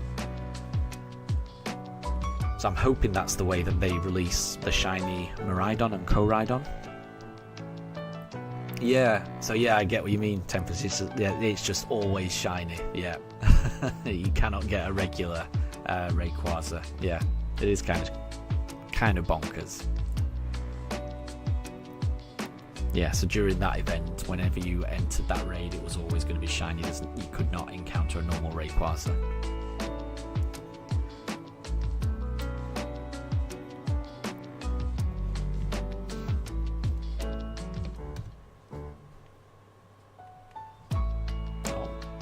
I feel like Mifa's about to jump up into the bed. There she goes. And she brushes past Shinx, but Shinx does not get knocked down. Shinx survives.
We will select Chimchar this time.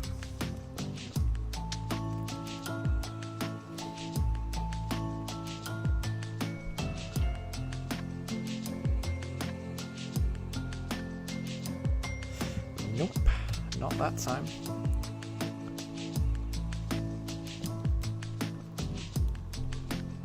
Oh, and Tempest, you finally got a Switch 2 Pro controller. Well done.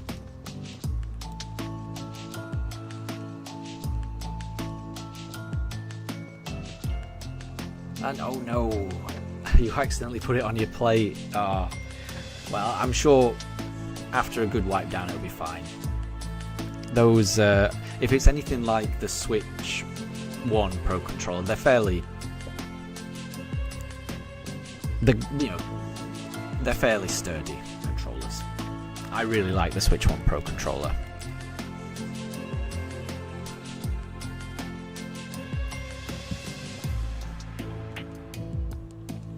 Does it feel different to the Switch 1 Pro controller? Does it feel like it's a higher quality upgrade on it? Because I know it's got the extra button. Well, it's got the extra buttons on its on the paddles. I don't know how to describe it. Are they called GR and GL?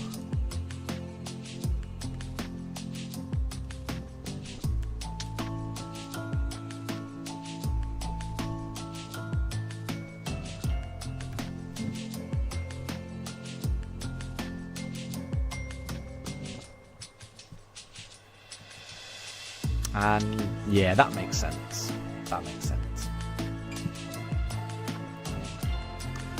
So it does feel different, but it does definitely feel like an upgrade. Yeah, nice. That's very cool.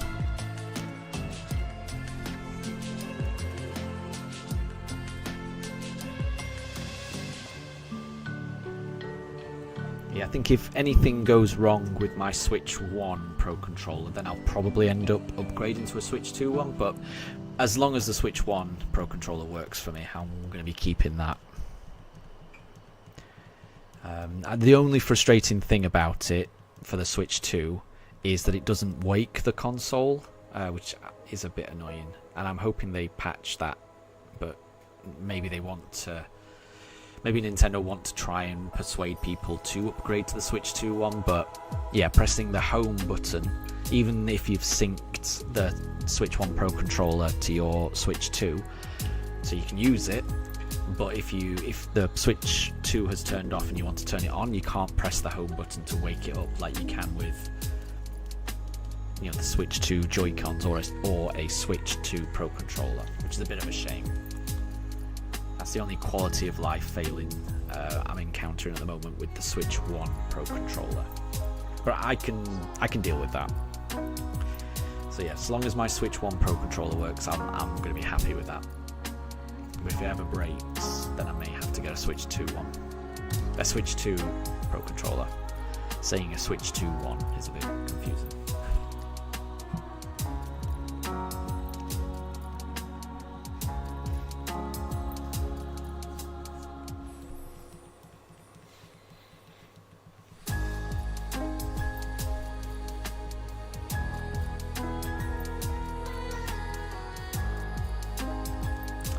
The shark Pokemon, says Deb. I'm assuming that's Sharpedo if we're in Hoenn.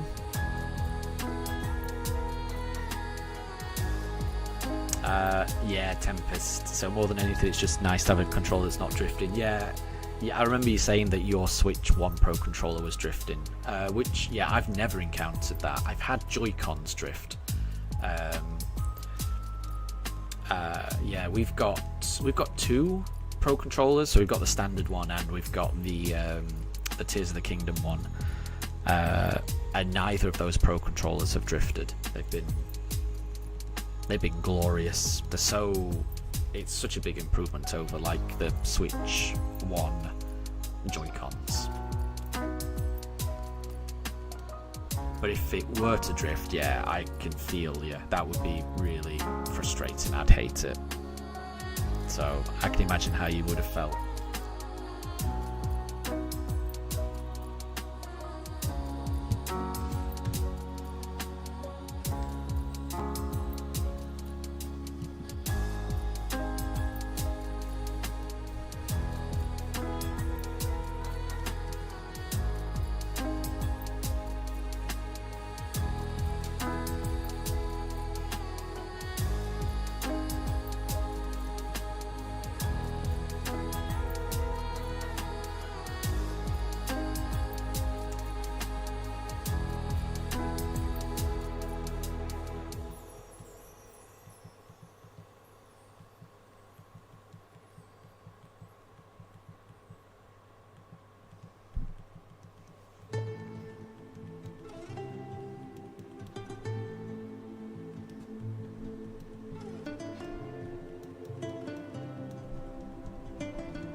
Yeah, I would agree. Tempest. Yeah, you'd expect a controller to last the lifetime of a generation. At least that'd be the minimum, right? That the bare minimum to expect for me.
No shinies just yet.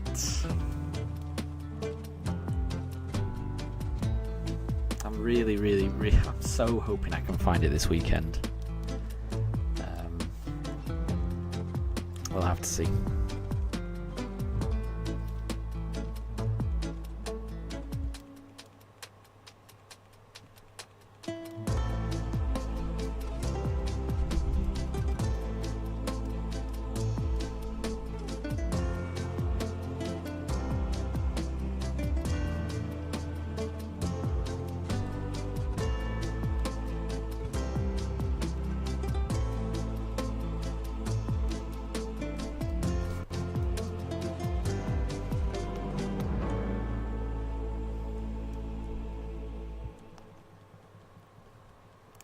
And thank you very much, Deb.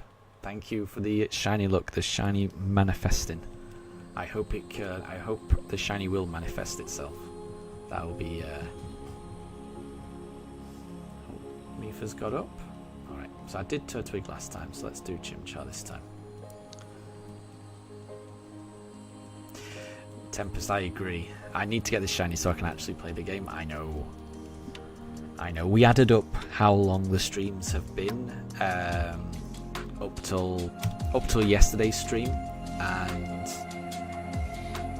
it's been 100. It was 119 hours at the start of yesterday's stream, and yesterday's stream was another 9-hour stream, 10 hour stream.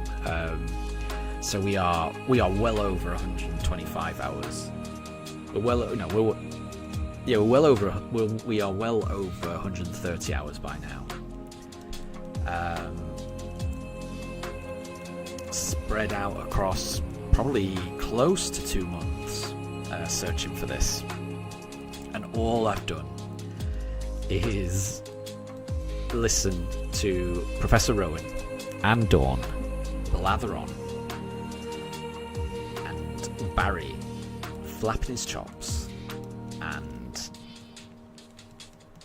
getting attacked by Starlies, picking up a Pokeball, throwing it, and then doing it all over again. 130 hours of that with no shiny.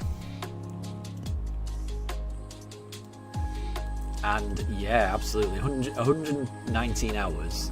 That's more than enough time to beat the game normally. Yeah, absolutely.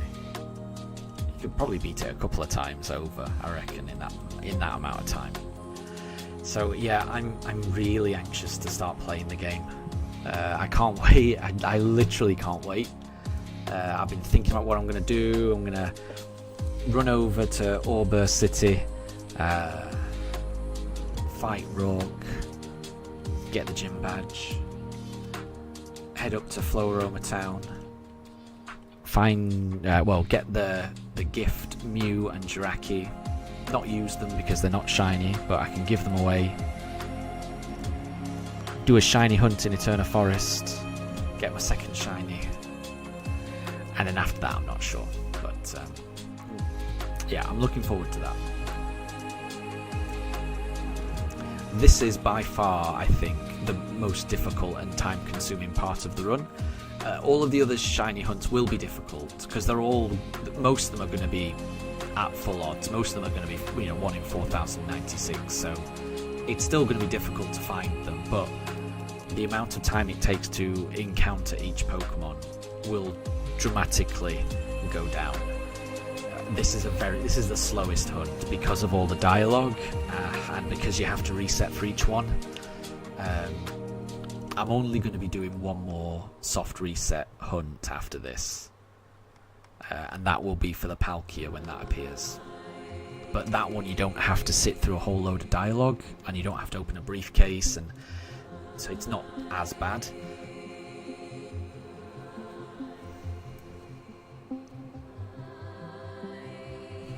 Nope. And I completely agree with that, Tempest. Yeah, I don't like how they've locked out the Darkrai and the Shaman, because you could shiny hunt those if you had been there for the limited time distribution. Yeah, and the Manaphy egg as well. So I played these games when they first came out, and I did get the Manaphy egg through the mystery gift when the games first came out on my other playthrough. But I just played the game, completed it, and then I stopped playing. So I wasn't playing when the Darkrai or Shaman event happened, so I missed out on those completely. So yeah, I wish they would bring those back. Yeah, I'm not a fan of limited time events, and my opinion would be, if you are going to do them as limited time events, just make them annual limited time events. You know, re-release them around the anniversary of the game's release, make it a big deal, make it a selling point for people who haven't already bought BDSP to incentivize them to actually buy it, because it's just less reason to buy BDSP now if it contains events that you'll never be able to access. It just seems odd. Strange choice. But then the Pokemon Company makes a lot of strange choices, in my opinion. It makes a lot of good choices, but it makes a lot of strange choices as well. Oh, and Deb, yeah, Shinx has been knocked out. I didn't even see that happen. I think that must have been Mifa using Tail Whip. I think I didn't see that happen. But Mifa's looking very guilty, so I think it was Mifa.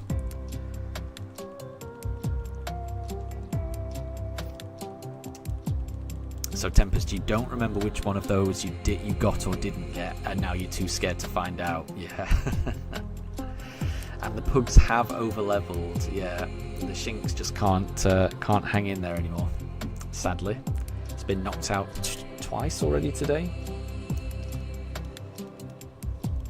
3 times? Yeah, that might be the 3rd time it's been knocked out today. Sometimes it lasts the whole stream, and sometimes it just gets knocked out.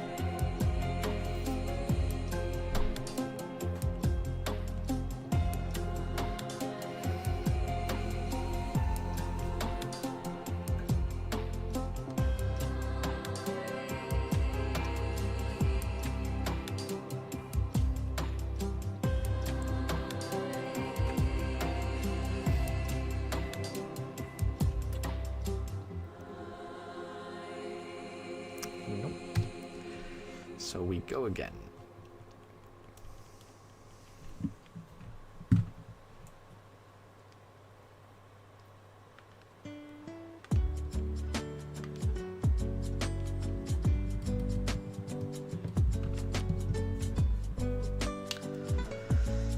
So yeah, Tempest, is it going to bother you so much if you missed any of them and you have a sinking feeling about it? Yeah. No, I know what you mean.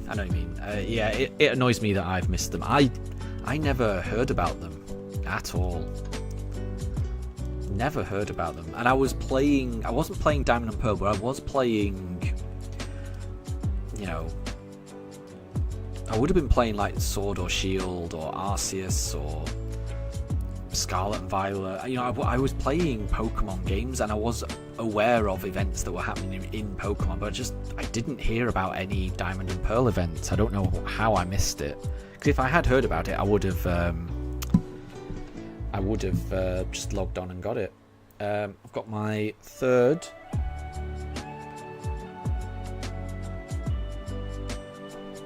Got my 3rd shiny Eevee. Very happy about that. Maybe that's a sign. Maybe it means that the next encounter in this briefcase is going to be shiny. Is that what it could mean? That, or it could mean absolutely nothing. So let's see. Oh, we'll go Piplup. We will go Piplup.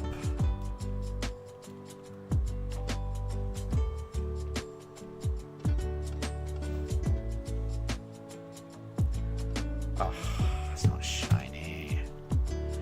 Oh well, maybe it's the next one. It could always be the next one.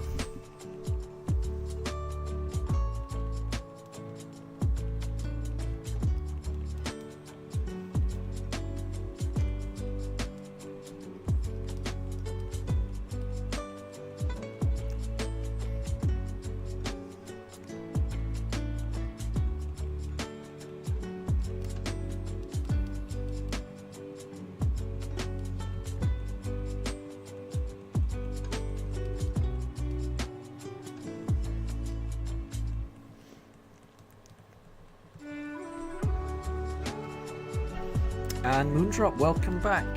I hope you're doing well. You haven't missed anything. We're still trying to find that shiny.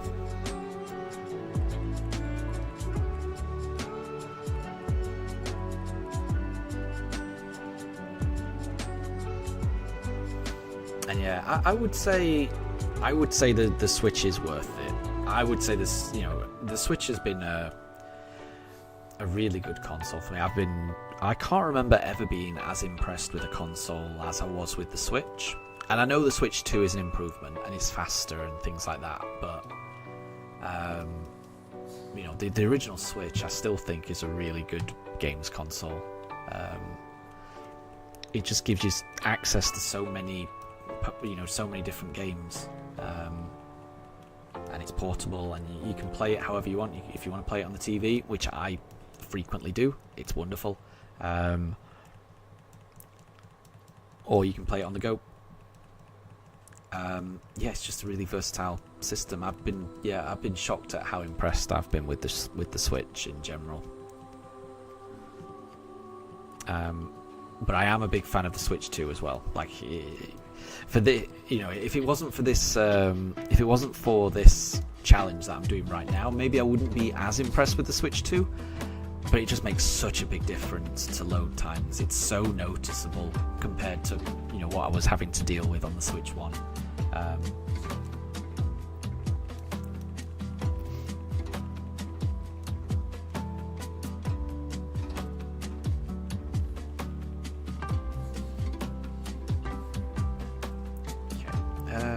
can't remember what I went for last time,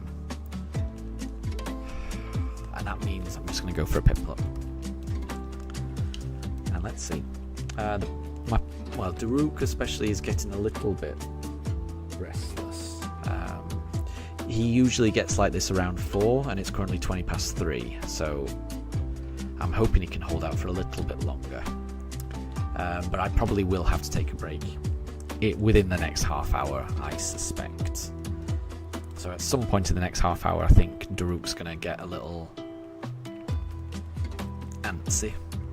And when that happens, I'll have to pause the stream and go on a little break.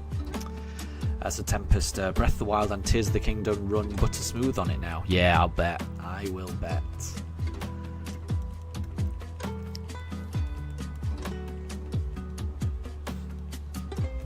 Yeah, those games. So one thing I was a little disappointed in, and I think, correct me if I'm wrong about this, but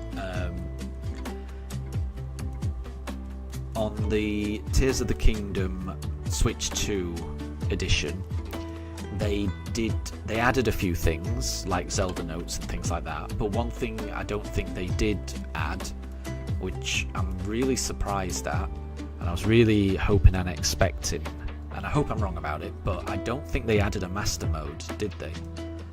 Because that was one of the things I really liked about the Breath of the Wild DLC, is that it added a lot of storylines, which was great, but it also added a master mode, which made the game more interesting. But they've never seemed to release a master mode for Tears of the Kingdom. And Deb, so BOTW and TOTK, those are Zelda games. So one is Breath of the Wild, and the sequel is called Tears of the Kingdom. But yeah, I was really disappointed that Tears of the Kingdom doesn't have a master mode. Which, yeah, I think that's a really big missed opportunity, because the master mode in Breath of the Wild it's really fun. It adds new enemies, it adds new rewards, it just makes it that little bit more challenging. Not too much, but just a little bit more challenging. And that's all I ever want in a game that I've played for a long time, just to make it just a tiny bit more difficult. I want it to be normal and nice for the first playthrough, but then if I want to play it again, I tend to just want a tiny little bit more difficulty. Not much, but just a tiny little bit more. So yeah, I was disappointed that Tears of the Kingdom didn't have Master Mode. go for Chimchar.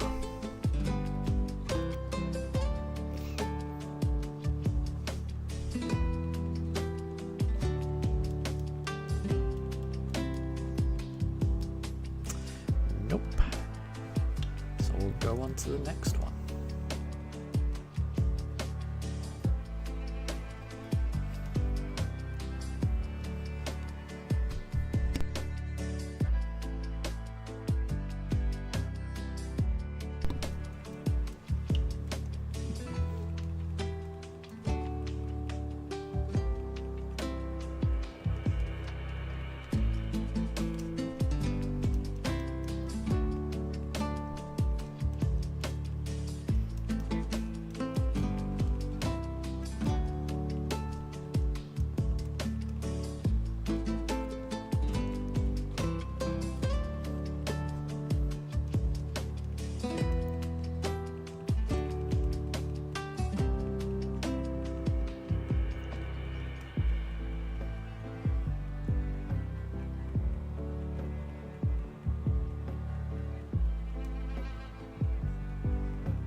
So that PMD remake runs so quick too, you wouldn't believe. I don't know what that is. What does PMD stand for? Oh, Pokemon Mystery Dungeon. Pokemon Mystery Dungeon, because we were talking about that previously. Yeah, okay, I've got it. I managed to figure it out.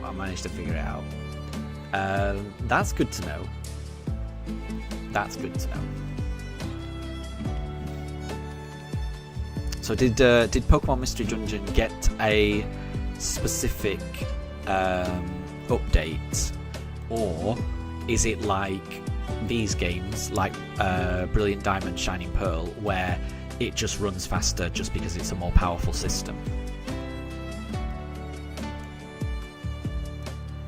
Because I know that the two Zelda games, they got specific updates to make it better.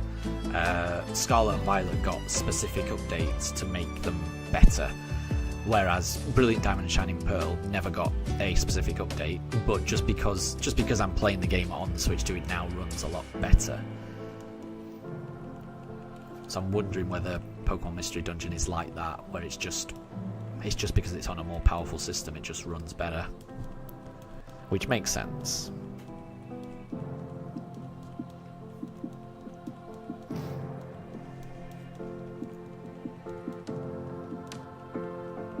Yeah, no specific update. It's just the Switch 2 just doing things better. Yeah, and that's the case with these games, isn't it? I was worried. So before I got the Switch 2, I was worried whether there would be any difference at all.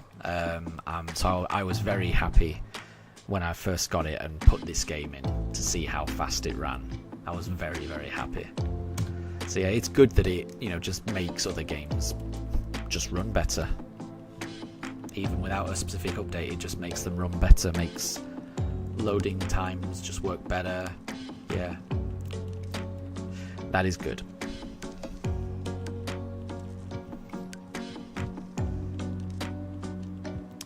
Wow.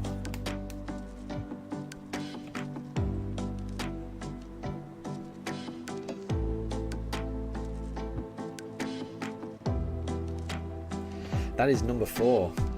That is my 4th shiny Eevee, and I've not got up from my chair. Very cool. Well, if I can catch it. Oh, it broke free. Okay, right, I'm using a golden raspberry on this one. Don't want this one to go away.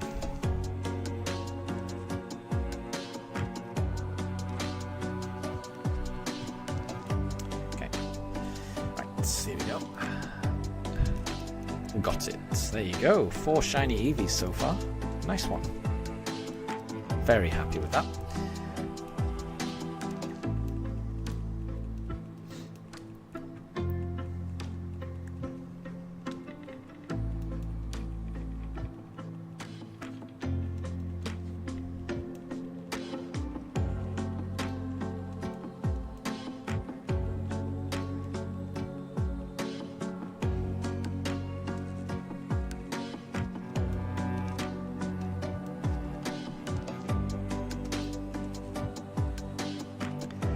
So is this a sign? I always feel after I've found a shiny in Pokemon Go, I'm always a little bit more optimistic about this.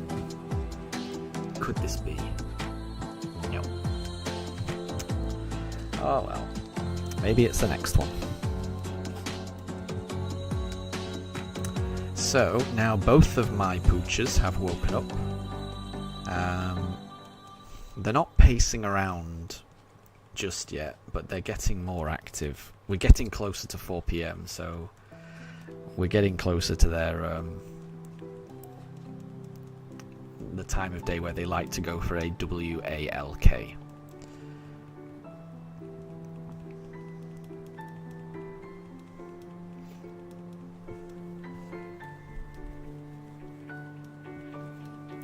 Captain, what's my favourite Eevee evolution? I think I've mentioned this not too long ago. It's Umbreon for me, definitely. Captain, so yours is Glaceon. So I think Tempest said that Glaceon would be up there with theirs as being a favourite.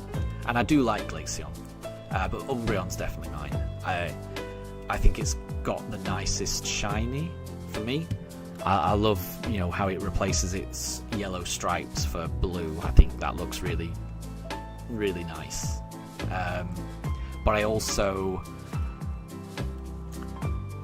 like Umbreon just as a Pokemon in terms of its moveset. Because it's a very tanky, very defensive Pokemon. Which, I find it very useful, It's useful for throwing out a taunt on powerful enemies. I can get screens up on it. I think it can heal with Moonlight as well. It's just a very useful utility Pokemon. So it's not very offensive, but I tend to like playing quite a defensive strategy anyway when I play. So Umbreon would definitely be my favourite. It suits my play style the best, and I think it looks awesome. So Tempest, yeah, so you're not sure, but you might say Glaceon as well. Yeah. No, Glaceon's really cool.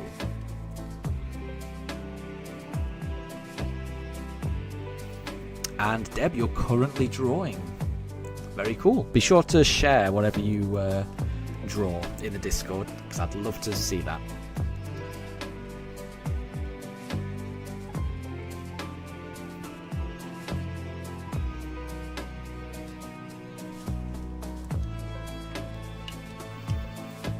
Let's do Chimchar.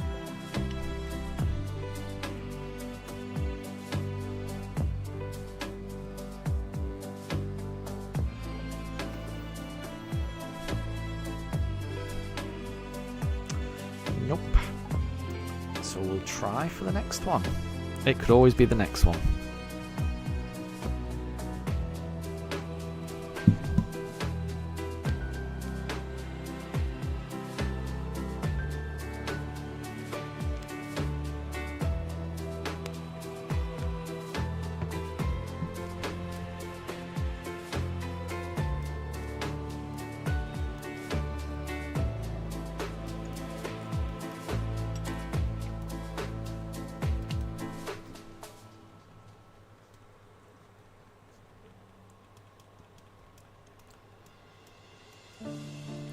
So Tempest, you wish you had an ice type right now.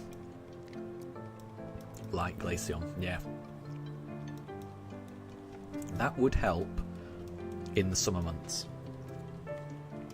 But thankfully, at least here, the weather's not too bad. Where I am, it's not too bad.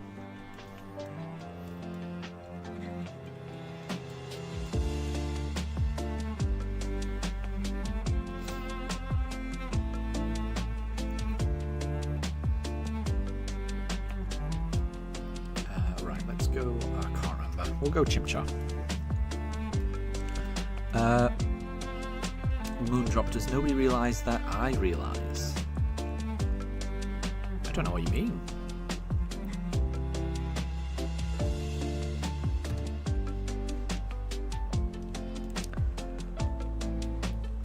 And Deb needs a Luxray, and Deb's getting the same drawing addiction after you start. That's a good addiction to have, if you're if you start drawing and find that you need to keep drawing, that's a good thing, I think. It's always good to express yourself through art, I think.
Could it be a shiny Piplup? Could it be? Nope.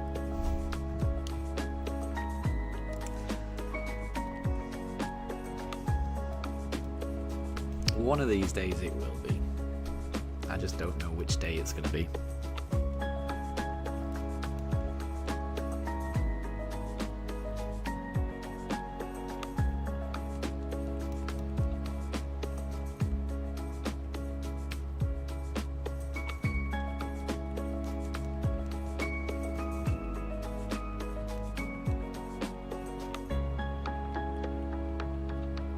And thank you very much for the shiny look, Wolf. I do appreciate it. It's got to help. It's got to help at some point. It's got to... I had a really good feeling about this weekend. I really thought I'd get it this weekend. Obviously, you know, it's just a feeling. Who knows? But no luck yet. But then I have found 4 shiny Eevees, and I found 6 shiny Eevees yesterday, so that's not bad. That is not bad. Right, I did Piplup last, so let's see if we can get a Turtwig.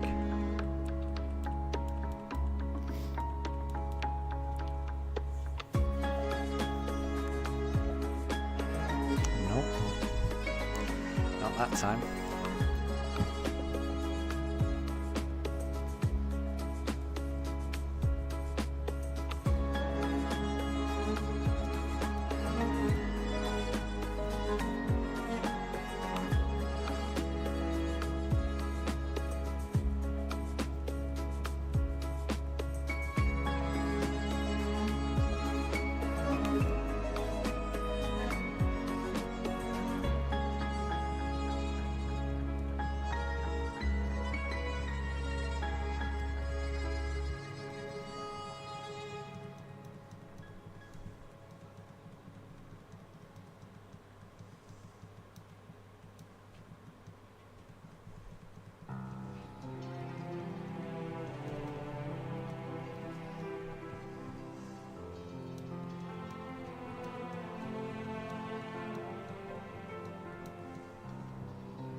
Okay, so I think I did Turtwig last time.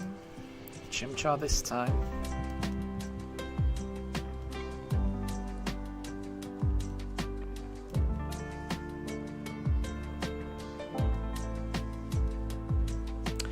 Nope. Maybe it's the next one.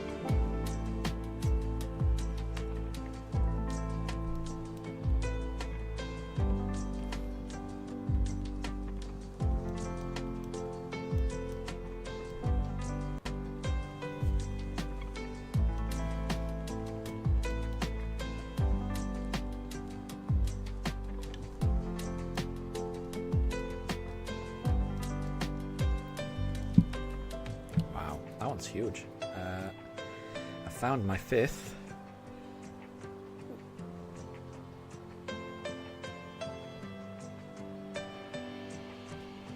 I'm having crazy good luck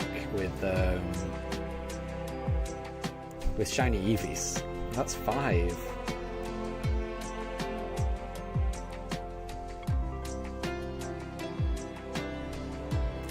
Let me just catch it first. 5 shiny Eevees. Oh no, it's broke free. Hold on. Let's try it again. I don't want it to run away.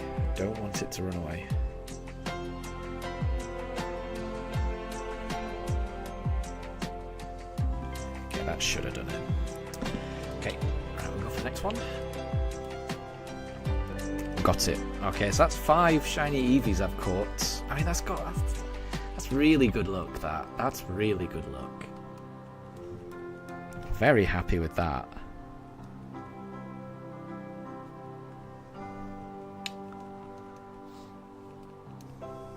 And I think I'll probably catch more when I go and take my dogs for a WALK. Deb says, manifest the shiny in the name of Shinx in Pearl. Oh, that might be it. Everyone, all of the shiny luck, it's going to my Pokemon Go rather than Shining Pearl. That's a good point, Tempest. That must be what's happening. All of the shiny luck is manifesting in shiny Eevee after shiny Eevee after shiny Eevee. Which isn't too bad. I'm not going to complain about that. I'll take as many shiny Eevees as I can get. I'll never get tired of catching shiny Eevees.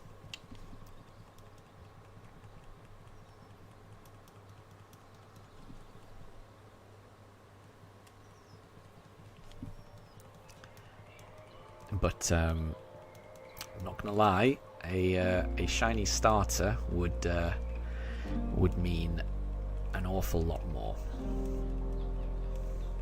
I can't even imagine what it would mean, because I've never had one before. And I've certainly never hunted for any Pokemon for as long as this. So, I don't know. I can't even imagine how I'm going to feel when it does show up. Nope, not that one.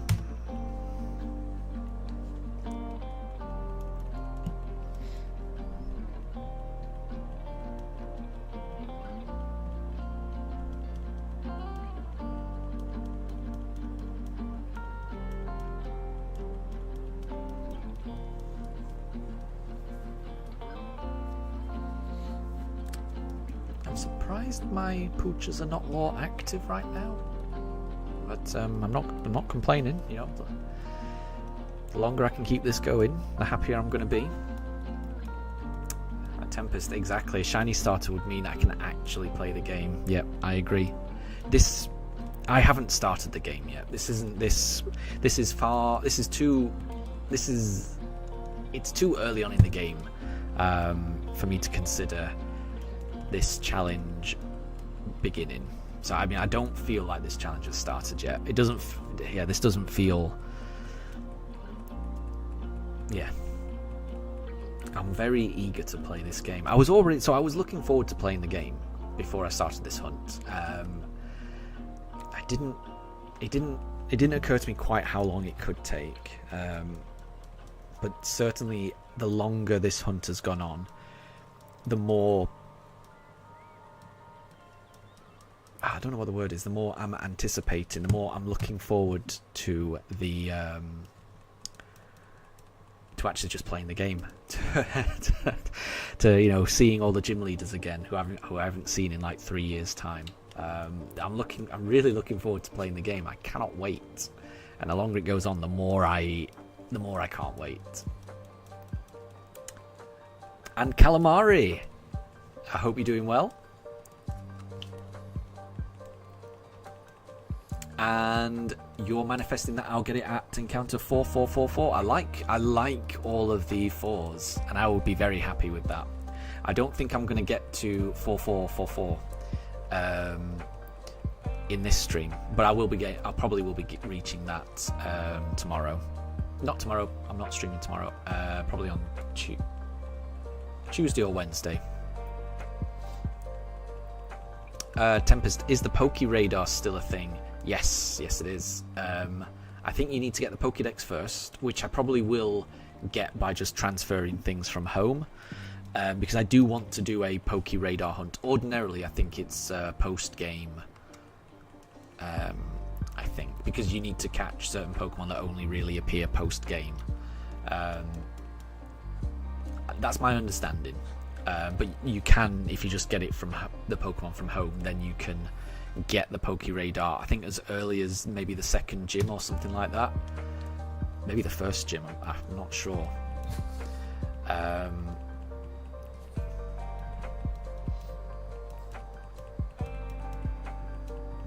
Calamari, there is still a Poké Radar in BDSP, and you used it and managed to get 15 shiny chances. Wow. I thought I was doing well with my I think I've got 11 shiny EVs so far. I thought I was doing well with my shiny EVs, but not quite that many. 15 is crazy. So yeah, so it was Community Day in Pokemon Go for EV yesterday and also today. So yesterday I caught 6 shiny EVs, and today in EV Community Day, which has still got an hour and 10 minutes to go, I've currently caught 5, so I'm doing well. I'm probably going to have to take a break soon, because as soon as my dogs start acting up, then I'm going to have to take them for their WALK and take a little break, give them some food, and then come back. I can hear Daruk starting to get... He just huffed then. What is my plan for the radar? Do you plan to do it post-game or within the story? I'm planning on doing it within the story. So at the moment, my plan is, and I don't know what the order is going to be, but I want to do this starter hunt. I want to do a Pokemon hunt in Eterna Forest. I want to do a Poké Radar hunt, again at some point, I don't know when.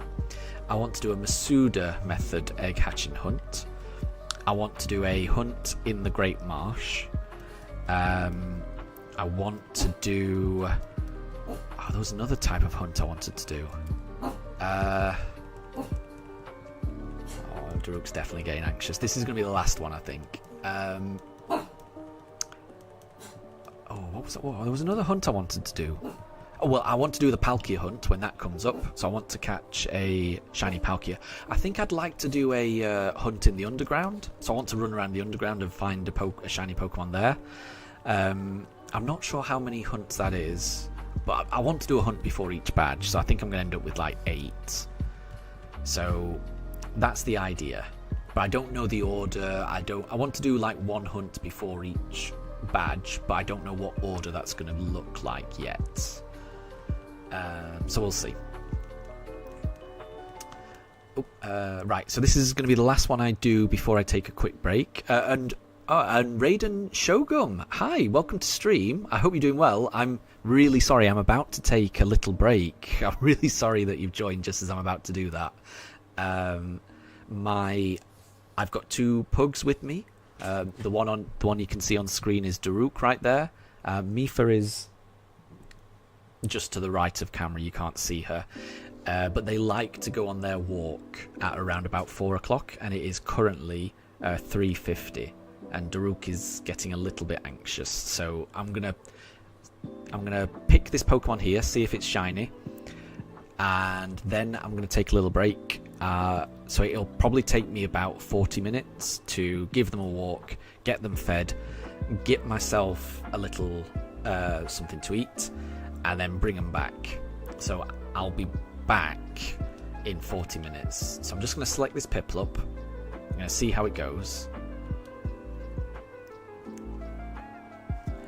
And Calamari, you won't be around after the break. That's absolutely fine. And thank you very much for the shiny look. Thank you very much. Okay, so the Piplup is not shiny. So, yeah, I don't know if you can hear Daruk. He just woofed and gurred because he knows what time it is and he knows that he's about to go out for a walk. So, thank you everyone that's joined so far. If anyone needs to leave the stream, thank you very much for joining up till now. I really appreciate it. For anyone that will be around in 40 minutes, I'll see you in 40 minutes. But like I say, if not, if you need to go, have a wonderful rest of your day. And for everyone else, I will catch you in 40 minutes.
Okay, I am back.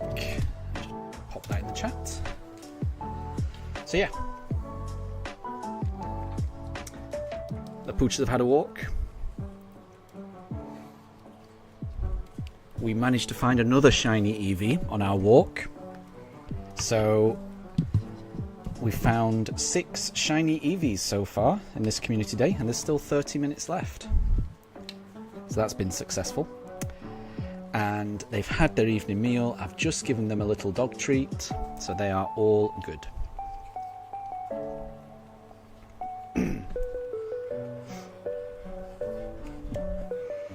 And Deb, you've just rang the bell to announce I'm back. Nice, nice timing. And Quizzo, hi there. How are you doing? I hope you're doing well. Good to see you.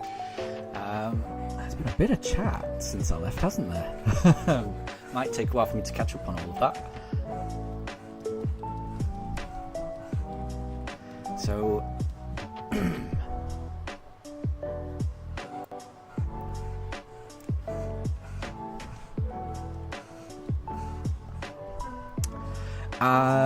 oh, are we talking about the XP system? So I know how the XP system looks on my end. I'm not sure how it looks on to everyone else. So let me just go on YouTube on my phone and just see how it looks. But I mean, the basic idea is there's an XP system where the more you chat over a longer period of time in the stream, you get XP points. So the people who chat the most will get the crown, and I think there's 3 crowns: a first place, second place, and a third place. And it ranks people based on their level of XP. And it's a new feature that YouTube added less than a week ago, I think. I don't think it was around this time last week, but midweek I remember seeing it for the first time. And you can check your XP. How can you do that? So at the top it says top fans in the top of your live chat. It probably should say, that's how it shows up on mine as well. So if you click on that, and it will show you where you are. But it's all just so Quizzo, how do you see your own XP? So if you go to top fans and then scroll down, it doesn't show you. Why is it not showing you, Quizzo? Because you posted a few times. Maybe you have to post a little bit more, but then you have posted quite a lot. So I'm not sure, Quiz. I'm not sure why you're not showing up, because I would imagine that you should. So it might be, it's a very new system, and I can see you've posted quite a few times in chat, so you should be on that leaderboard, but it's not registering just yet. So that might be a bit of a glitch with YouTube's system, because if you click on top fans, it should show you, but it's not at the moment. Because I can't see you. I can't see you in the top 15 rankings, but you should be there because you posted quite a few times. So I think it might be a glitch. Right, let me just have a look at this Piplup. You are not a shiny Piplup. So let's go on to the next encounter. So it's obviously not a perfect system. And hi there, Raiden. I hope you're doing well. Because Raiden, you're not on there either. So it's not maybe it takes a while for it to... Oh, Quizzo, you don't even have a top fans button. Oh, maybe it's... It might be a setting that you can turn on or off then. That is strange. If it doesn't come up with a top fans thing, then that might be why. There might be some setting. I'm not sure. And Quizzo, you've been watching these streams for a long time. I'm surprised it's not showing you. Yeah, it might be a YouTube thing then. Like I say, this is a very, very new system that YouTube has introduced. It definitely wasn't here this time last week, and it's just a bit of fun. It's nothing serious or anything like that. It doesn't do anything. I think the idea is it's there just to encourage people to chat, but if you're chatting anyway, then there's no real incentive to it. So do not worry too much, Quizzo. And Raiden, yeah, welcome, absolutely welcome. We are searching for our shiny starter. I don't know when it'll happen, but hopefully it happens soon. But yeah, I'm enjoying myself. It's Community Day in the UK in Pokemon Go, which means there's been loads of shiny Eevees everywhere. Oh, I'm talking to Barry. There we go. And I've caught 6 shiny Eevees in Pokemon Go today, which has been good. My Pugs have had a very nice walk. So they got to meet a few people. A few people fussed over them. So my Pugs are always happy when strangers like to fuss over them. So that's been nice. They've had their evening meal. They've had their walk. And they're both knackered, as you may be able to tell. So yeah, we're all good. We're all good. And I hope you're good too, Raiden.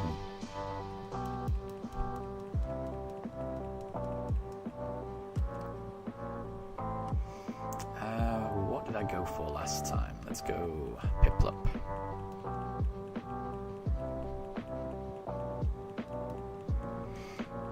But yeah, Quizzo, it definitely sounds like there's a YouTube issue with yours. So I would imagine it'll be... maybe they haven't updated everyone's YouTube account to have access to this. It might be... they might be rolling it out to people gradually. Because like I say, it just appeared in my chat, I think on Wednesday or Thursday. That's when I noticed it for the first time, because it definitely wasn't like this last weekend. But I'm wondering if other people have had it in their chat for longer. I'm not sure. It maybe they just rolls out to people at a different rate. But again, it's nothing to be taken seriously, so don't worry.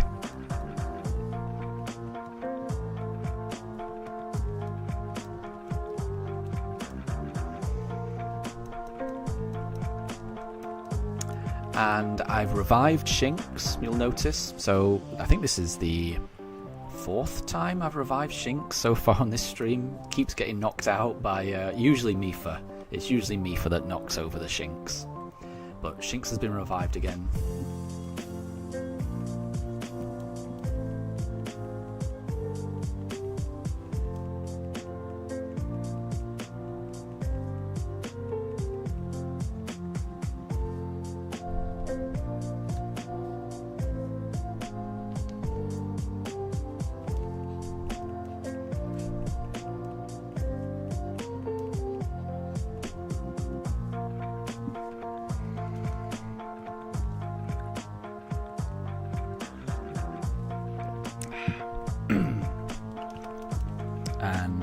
I've had something very delicious. My wife cooked a cottage pie, which is kind of like cooked, fried mince with carrots and peas with a kind of potato topping, which has been baked. Very delicious indeed. One of my favourites. And I've got myself a nice hot cup of tea as well, so I'm all set for the last part of the shiny hunt. Well, the last part of today's shiny hunt.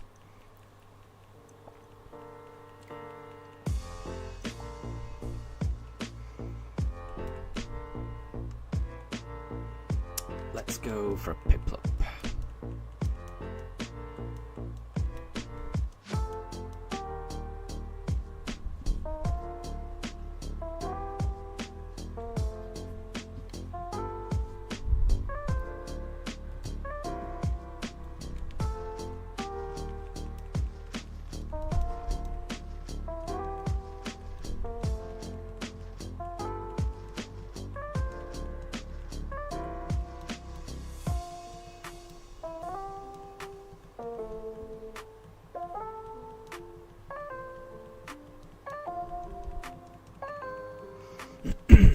Quizzo, how many encounters am I going to? That is a really good question.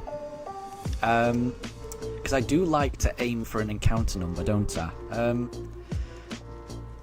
So, it's 4:40 at the moment. I like to stream until around 7, till 7:30, so I've got about 2 hours 20, 2 hours, 2.5 hours, maybe 2 hours 40, something like that. Which I think in about that time I generally get through about 100 encounters. But that would not leave me on a very round number, 100 encounters from now.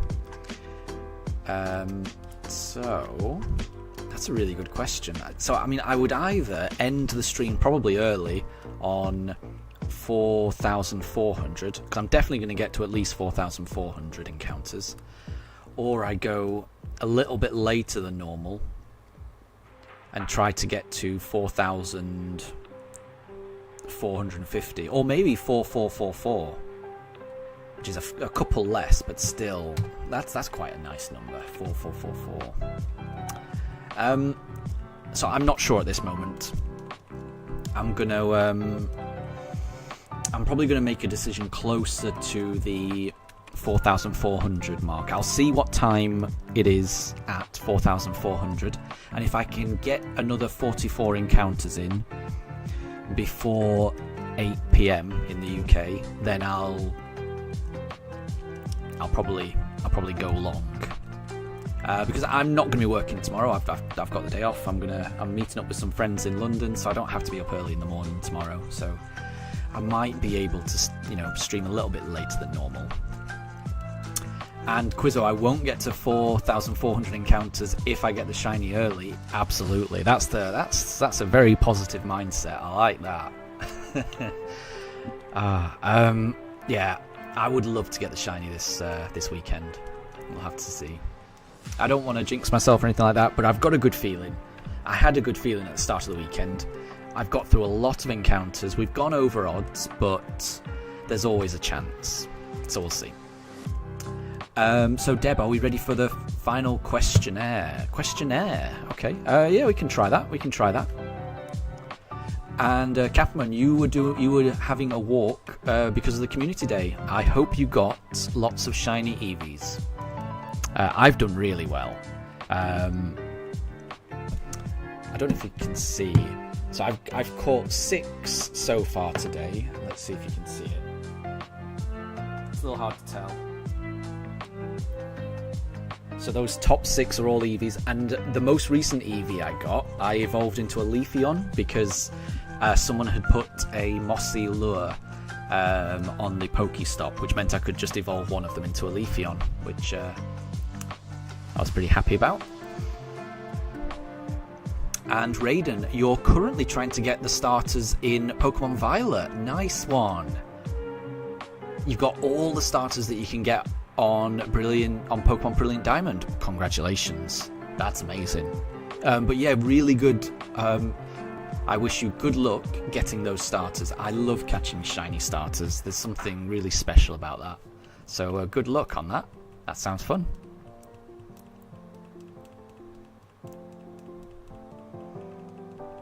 So Quizzo thinks I might get the shiny early, but it's not really early because we are over odds. Exactly. Yeah. I mean, so whenever we get it now, I've been a little bit unlucky. And really, it just depends on how quick I get it at this point. If we get it at like encounter 24,000, I've been very unlucky. If I get it now, then I would say I've been only a fraction unlucky, because this is still very close to odds. It's really not too far away, so it's not too unlikely that I'd get it around here. But who knows? Who knows?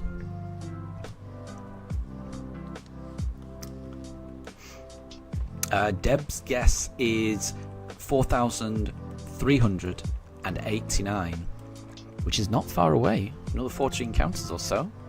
I would be very happy with that, Deb. I hope you're right.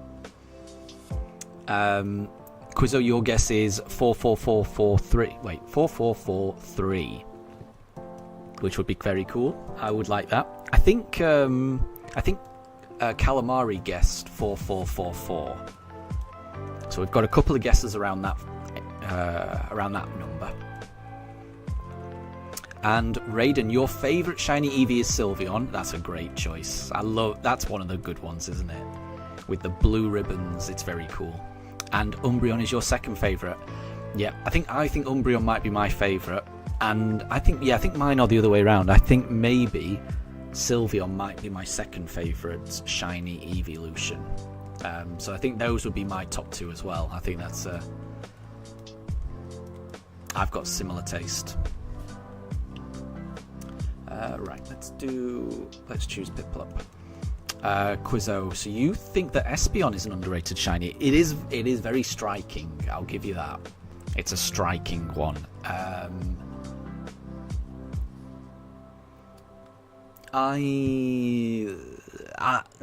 It's not bad.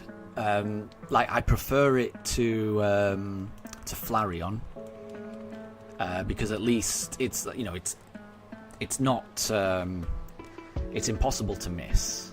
I'll say that. Whereas Flareon, I think, is a little too subtle for my taste. And I much prefer a shiny that is distinctive rather than just indistinguishable from the normal.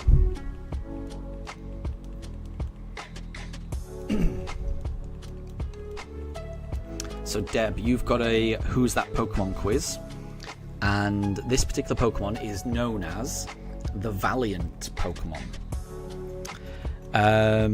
So is this a Pokemon from a particular generation? Do we get any of those kind of hints? Are we still in Hoenn, or have we changed? So Kapamun is guessing Gallade. And Quizzo, yeah. So the idea of this game is all of the Pokemon, they have like a couple word name to kind of reference themselves. The best way to describe it is, if you've ever seen the anime, whenever Ash encounters a Pokemon for the first time, he points his Pokédex at it, and it will always say the name of the Pokemon, and it will say the something Pokemon. So if Ash were to point it at a Nidoran, it would say the Poison Pin Pokemon. I always remember that. Or when he points it at Mankey, it's the Pig Monkey Pokemon. So it's like, I think it's described as the species name or the category. So every Pokemon's got one. Some of them make sense, some of them don't always make sense, but every Pokemon's got one. Some Pokemon have the same one. So apparently, Pikachu is known as the mouse Pokemon, but Marill is also known as that. So sometimes they have the same one, but they've all got one. So Kapamun guessed Gallade for the Valiant Pokemon, but apparently Gallade is known as the Blade Pokemon. And Iron Valiant is known as the Paradox Pokemon. Interesting. What could be of the Valiant Pokemon?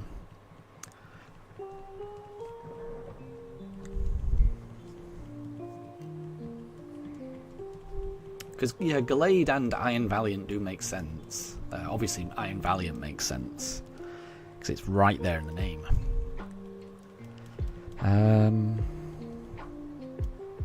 So, yeah, Deb, is there any hint in terms of, like, previously it was from a particular region? So, like, previously we kind of knew whether it was, like, from Hoenn or from Sinnoh. Is there any hint like that, or is there no hint for this one? Wolf has guessed Cresselia. Yeah, that could be it. And no problem, Wolf. There's never a problem with lurking. Not a problem at all.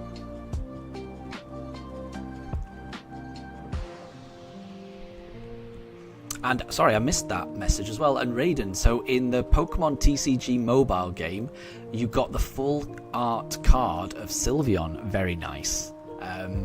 I am a really big fan of Pokemon cards that have the full artwork. I love those cards, I really do. Yeah. Because they always get so creative with the artwork, I find. I'm always impressed with the artists that they choose.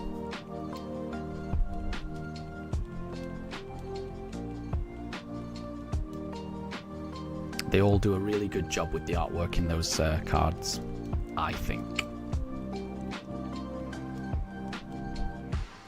And they always find unique and creative ways of creating them. You know, sometimes they'll be, well, not necessarily the full art ones, but you know, they'll often do like crochet versions. Oh, low battery, no. Oh, I don't have another controller up here. We'll see how long this lasts. I may need to pause the stream and go down and get a new controller. Low battery. I forgot to charge them. Yeah, I've not been charging them for the past few days. So Cresselia is the lunar Pokemon.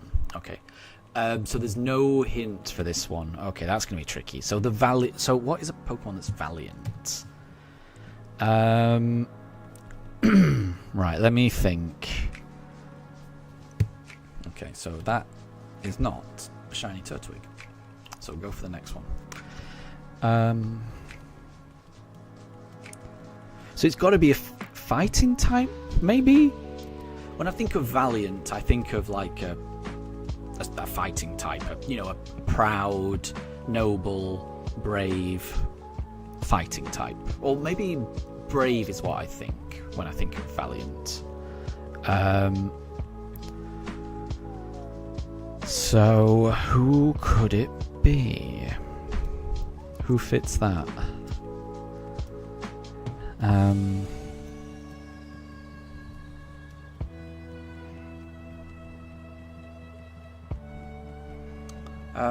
So I'm going to go for Braviary, because I do think valiant, it can mean brave. So I'm going to go Braviary. Braviary is right there in the word. I'm going to go Braviary.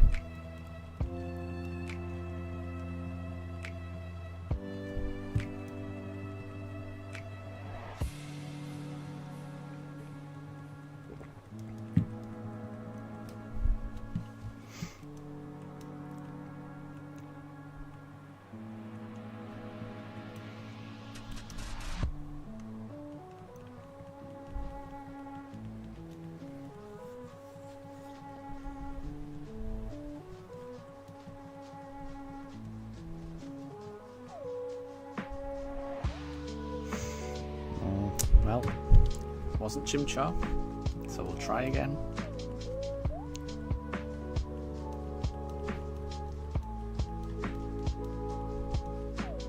Oh, whoa, it was Braviary.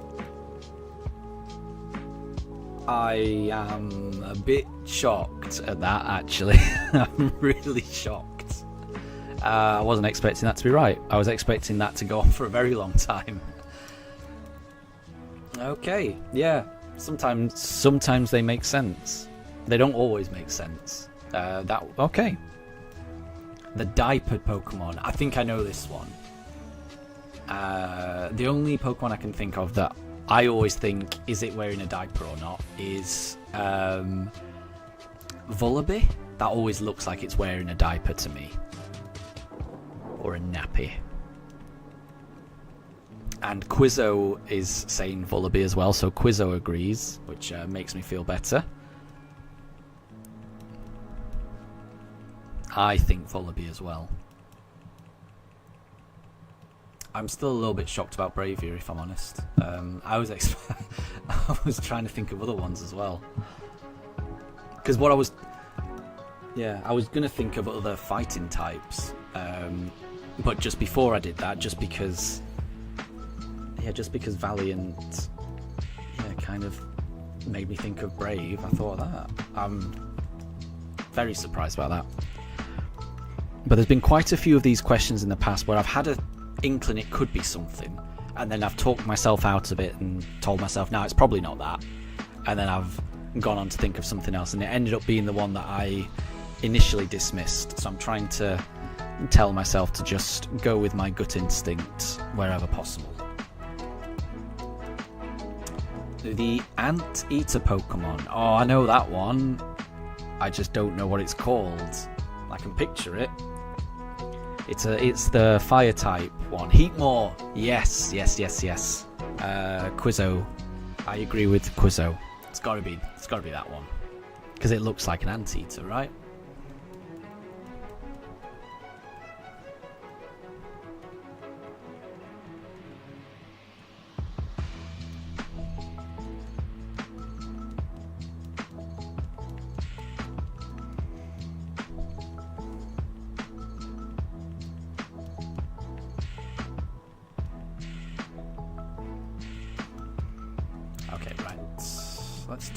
Let's do Piplup this time. So Wolf agrees. Wolf thinks Heatmore as well. So I think Quizzo, Wolf, and me are all in agreement. I couldn't remember Heatmore's name, but I could picture it. Oh, and we're on to the irate Pokemon. So I'm assuming Heatmore was correct. I'm assuming that's what the good meant. I wasn't sure. The irate Pokemon. So this is a really angry Pokemon. Quizzo thinks Apom. We've had Apom before, and I think the answer to that one is the long-tailed Pokemon. Because I think I remember answering Apom as an answer for like a mischievous Pokemon or something like that. So I'm learning. I've had to guess quite a few of these. The irate Pokemon. It's got to be an angry Pokemon. Something that's really angry.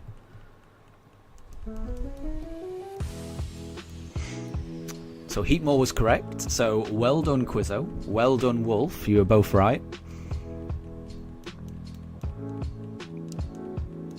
And well done, Deb. That was a good one. So for the irate Pokemon, it is not Apom.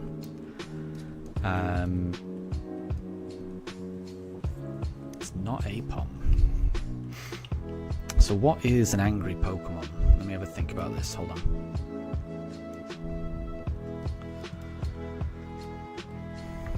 What is an angry Pokemon?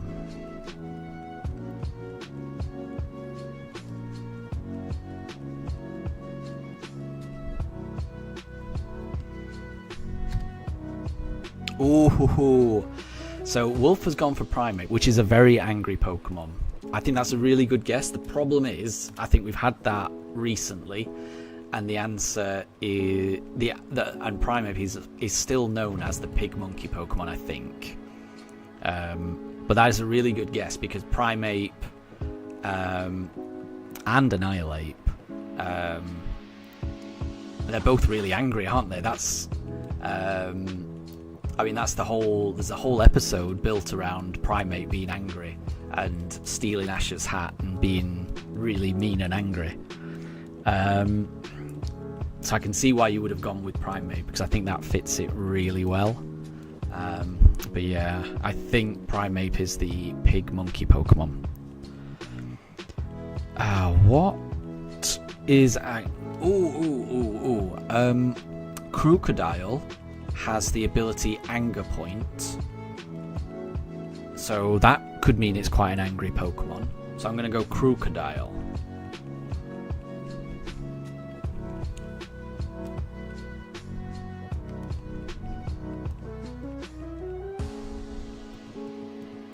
So Quizzo, you had no idea, so you ended up looking it up, but it's really, really difficult. Oh no, I'm worried now. So it's not Mankey, okay. We may end up needing a hint, Deb, if it's a really tricky one. What is really angry? What is really angry?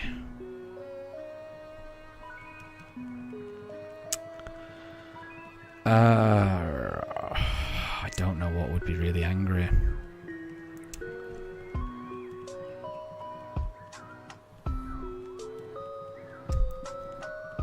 Ooh, I like that actually. Wolf has gone for Tauros. Because Tauros is angry as well. Yeah, maybe like either maybe the Paldean Taurus or just Kanto Taurus. I think that's a really good one as well. That's a good shout. I think Tauros is a good shout.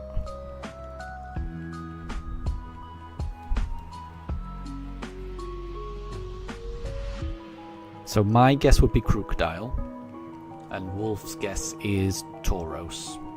Either Paldea or Kanto.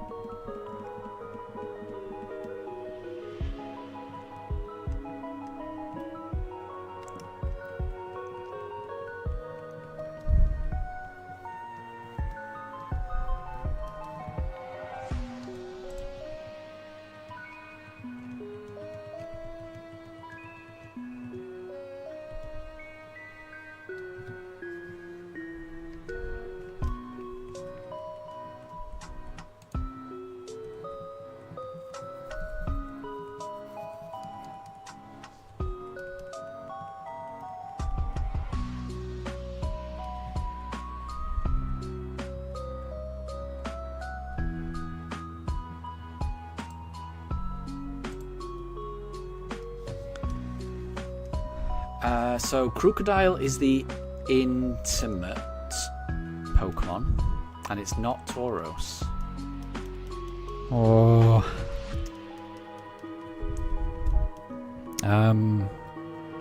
Yeah, we may not get this one then.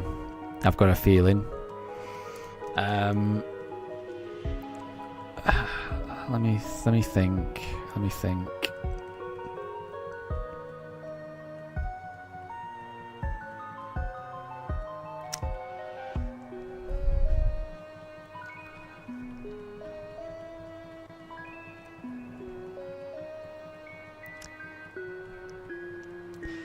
Could it be Morpeko? Morpeko gets a bit angry when he eats something. Oops, sorry. The wrong one.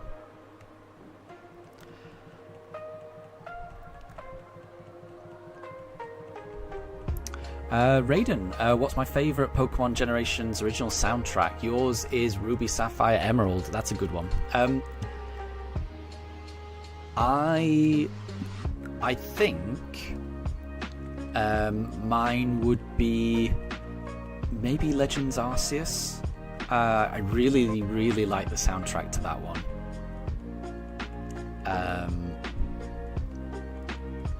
Yeah, some of it's really atmospheric and minimal, and yeah, some of the music as you're out in the wild, I really, really like it. So it's not a massive soundtrack, but I do like Legends Arceus. That would be my favourite. But I like most soundtracks. I mean, I love Scarlet and Violet's music, especially as you're going into Area Zero. I'll always remember the music kicking in when I went into Area Zero for the first time. That was amazing. So yeah, I think for me, Legends Arceus, I think. But I'm a big fan of Pokemon music in general. I think they do a really good job with their soundtracks. Right, let's do Chimchar. So, oh, and Deb. Okay, so the hint is that the shiny is green. Interesting.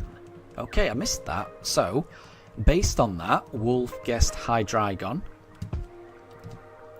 And Quizzo then said it had to be Primeape, which I could understand because it's a very angry Pokemon and it has a green shiny. But yeah, it's not, and it's not Hydreigon. Interesting.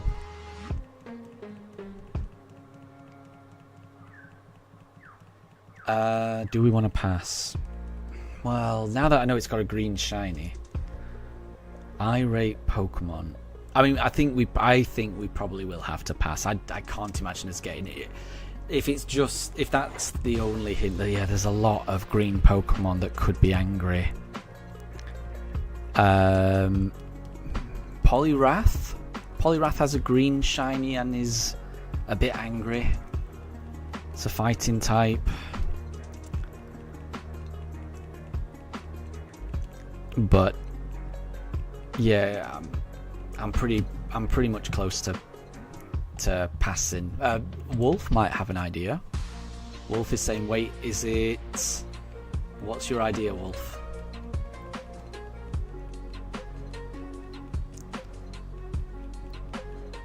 Because there are a lot of green shinies, that's the problem. There's a lot of them. So it's difficult to really narrow it down.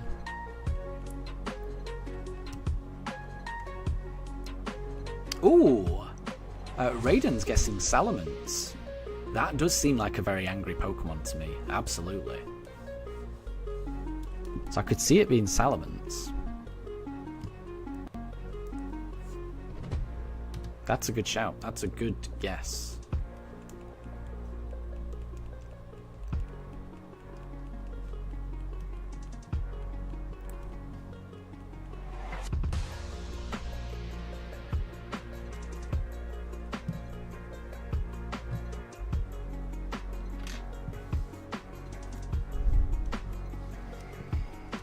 Yeah, Quizzo, there's a lot of green shinies, aren't there? It doesn't narrow it down too much.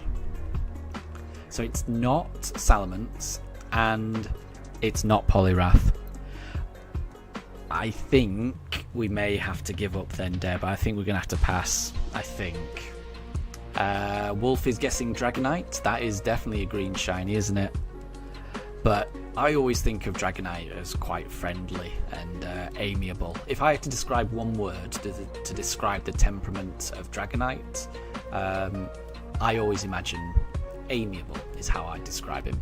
Easygoing, goes with the flow. I imagine Dragonite to be a chill guy. So I'd be surprised if it was Dragonite. In fact, I would be disappointed if it was Dragonite. Because I feel like Dragonite shouldn't be irate. Dragonite should be just laid back. I'm going to have to pass, Deb. I can't think of what it could be.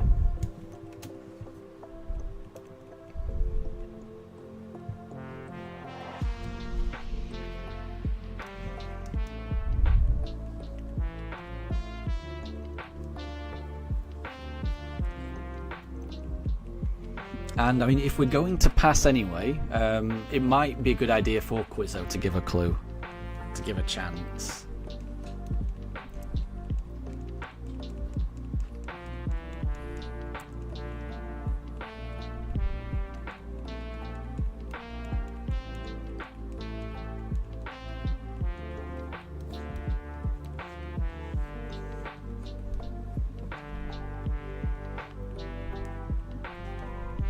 I think it's going to have to be passed otherwise, because I don't think I'm going to get it.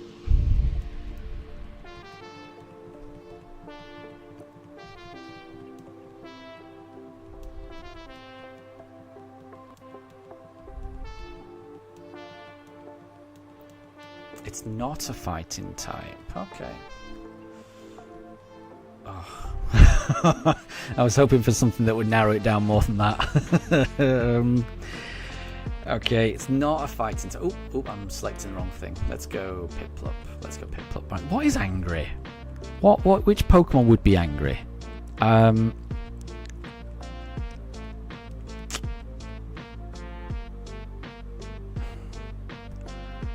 mean, I do think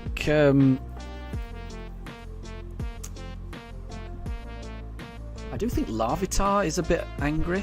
Larvitar's a bit of an angry one. He looks angry. Let me just have a look at this Piplup. Piplup, what are you? No, you're not shiny.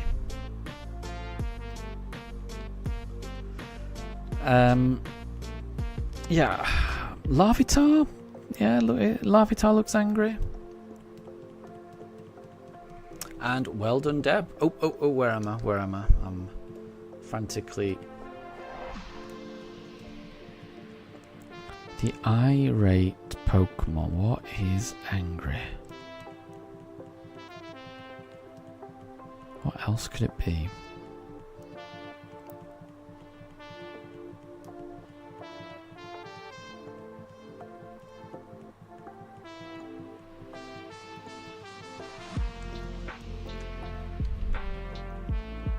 Oh, and you're right, Larvitar doesn't have a green shiny. Sorry, I'm just still focused on Irate. You're absolutely right, it doesn't. That was a bad guess. That was a bad guess. What is angry?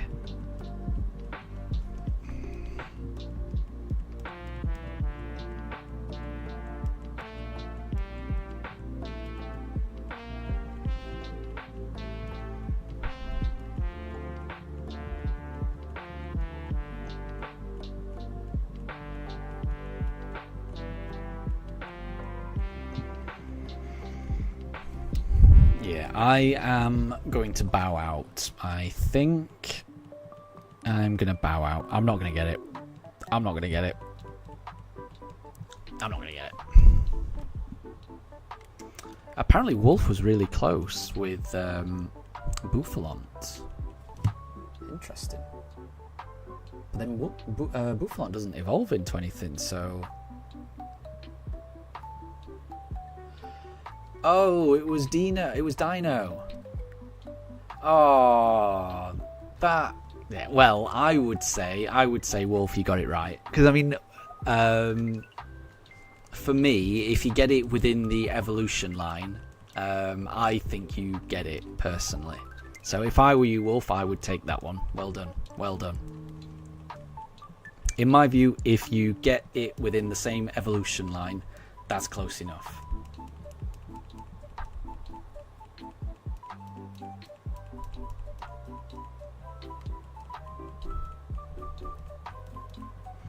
No, I think, Wolf, the answer was Dino. So when you said Hydreigon, you basically got it. So I think you got it.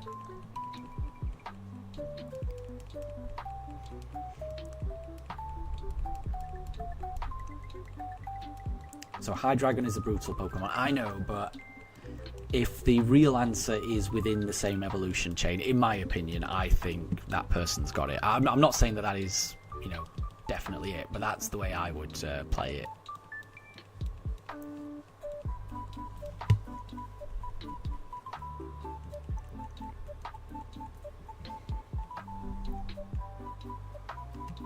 Okay, right, let's go for a Chimchar.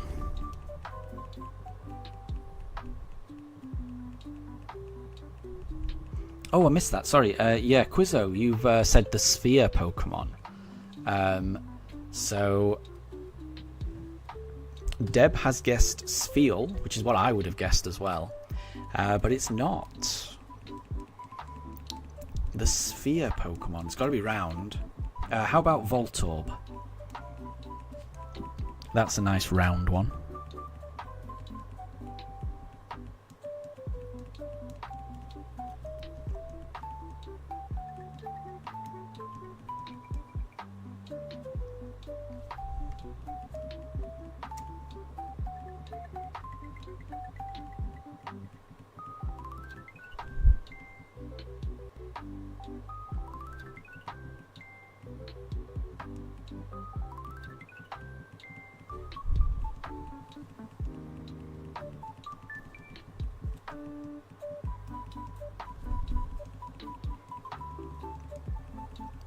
So my guess would be Voltorb for the Sphere Pokemon. It's got to be around. It's got to be a Pokemon that's round shaped, surely. Voltorb, so close but not quite. Ah, so Deb has said Electrode. I think Electrode might. What? Electrode is not? How can Voltorb be close but not? Ah, Voltorb. Oh, I see what you mean. So Voltorb is the ball Pokemon, so it's close in that sense. Gotcha. Okay, okay. So what is the Sphere Pokemon? What about Wooloo? Wooloo is nice and round and sphere shaped. I'm gonna go Wooloo.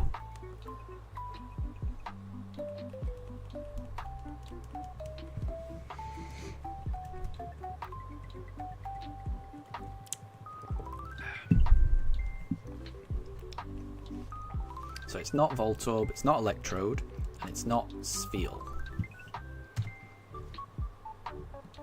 Yeah, what about Wooloo?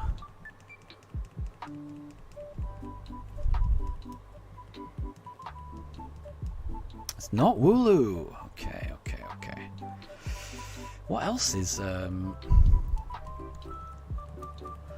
else is sphere shaped? I know it's not Jigglypuff because that's the balloon Pokemon. I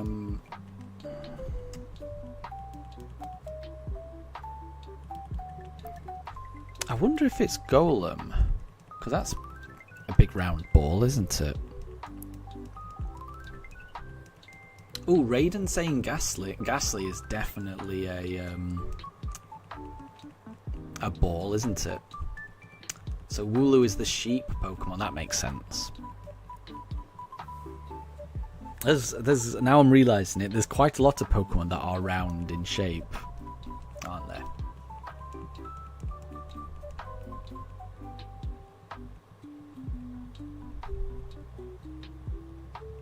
Yeah, Ghastly is the gas Pokemon. I remember that.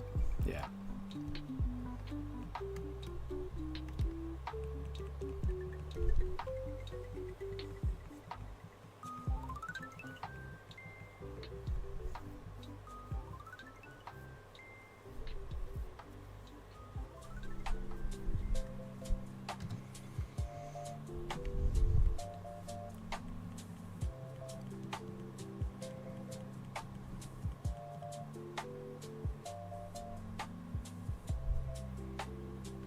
Oh, Golem is the Megaton Pokemon. Yeah, that makes sense.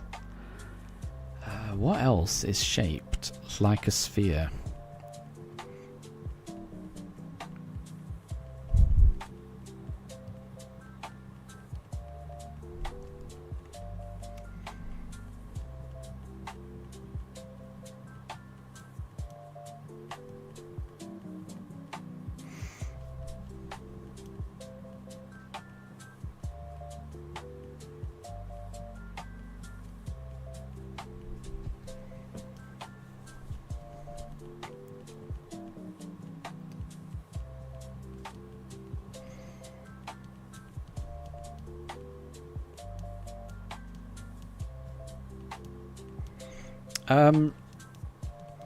What about Shelgon? The evolved Bagon. That evolves into a big round thing.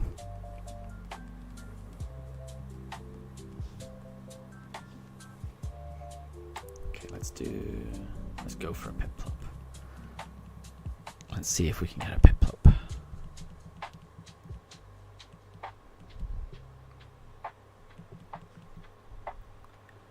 I think we might need a hint, Quizzo, because there's a lot that are sphere shaped. I'm struggling to narrow it down.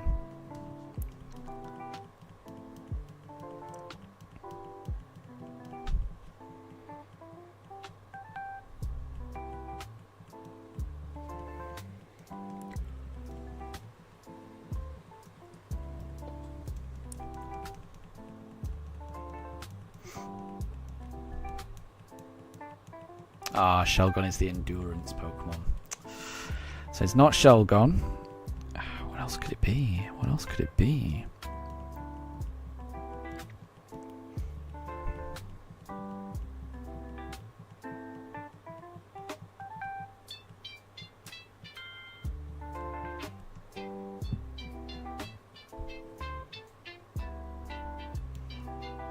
You would go back to when we said Voltorb.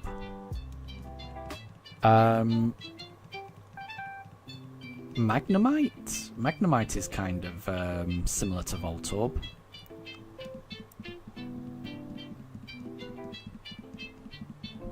And it's kind of round.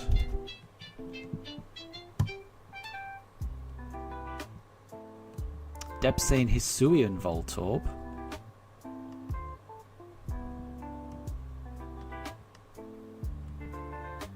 That's certainly round. It was Hisuian Voltorb. Well done, Deb. Well done.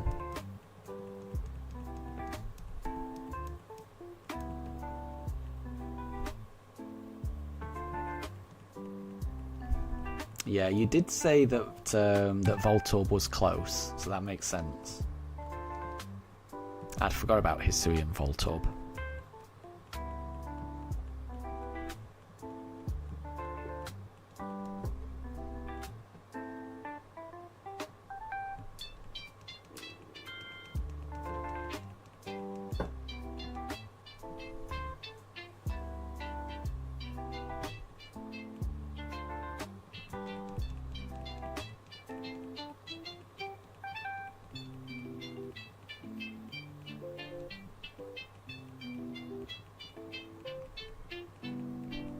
Oh, Deb's got one. Oh, the manipulate Pokemon. Oh, nothing is jumping out at me. That's the reason I'm making that noise, because sometimes when a clue comes up, you can think of, lots of different answers. This one, the manipulate Pokemon.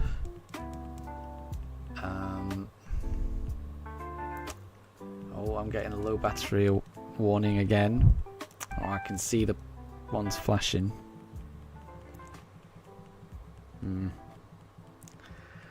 The manipulate Pokemon. What could that be?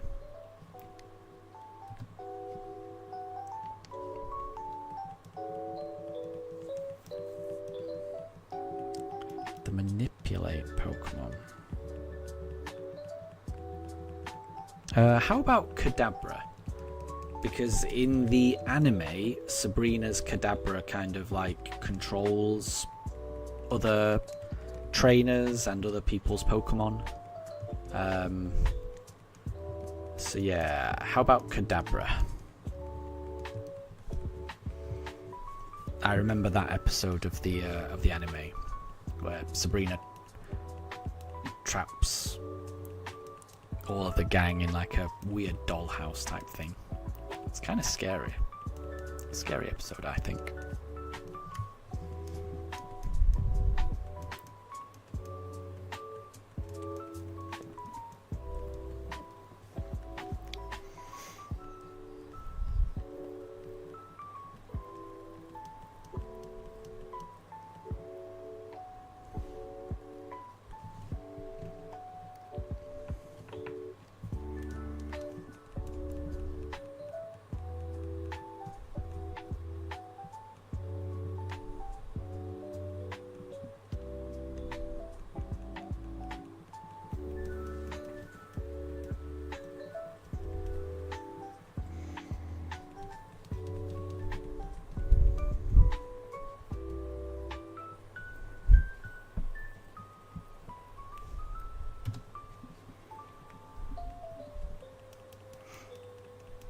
Well, for you saying that you're patient, like Wobbuffet.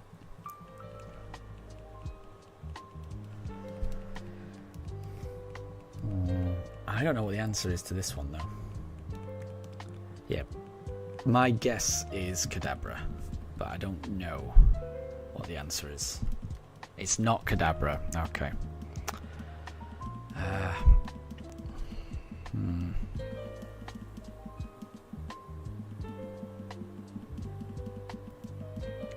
And no problem at all, Quizzo. Thank you very much for stopping by. Thank you for the shiny look as well. And I'll catch you later. I hope you have a good rest of your day. But yeah, I'll catch you next time.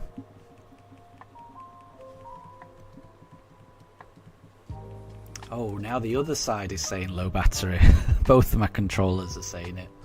I don't know how long these are going to last. So I may need to take a very quick break when they eventually die. I'll have to run downstairs and find some controllers that are charged up. Might be tricky.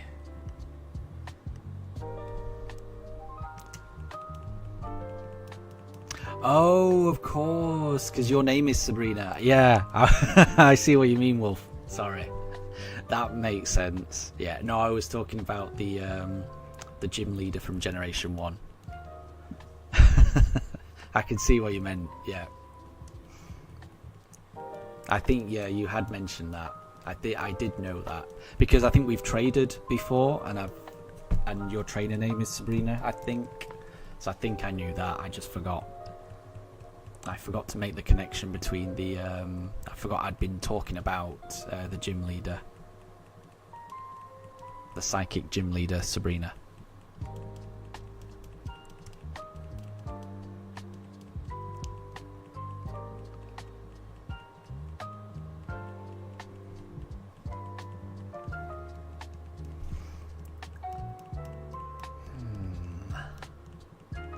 So, the manipulate Pokemon, and it's not Kadabra, so it's got to be a psychic or a ghost type, maybe. What could it be?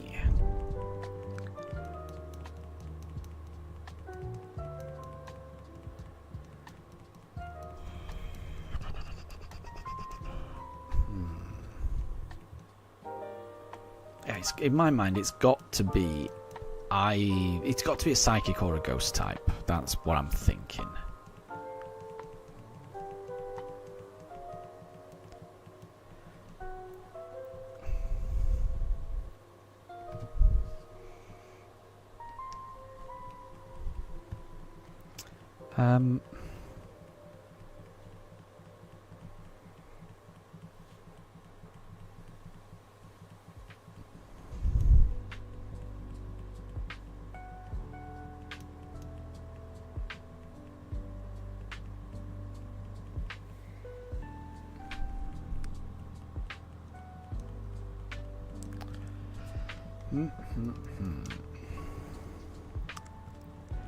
What would be a manipulate Pokemon? So I think we might have had Malamar before, but I'm going to say Malamar because I don't know if we've had like the Pokédex entry for Malamar and not the category. Like Malamar has definitely been an answer before, and I think it may have been the Pokédex entry, and I remember being creeped out by Malamar's Pokédex entry. I might be remembering it wrong, but I remember it being a bit creepy. So I could imagine it being called the manipulate Pokemon. So yeah, I'm going to go Malamar. And we'll go for Chimchar this time. Could this be shiny?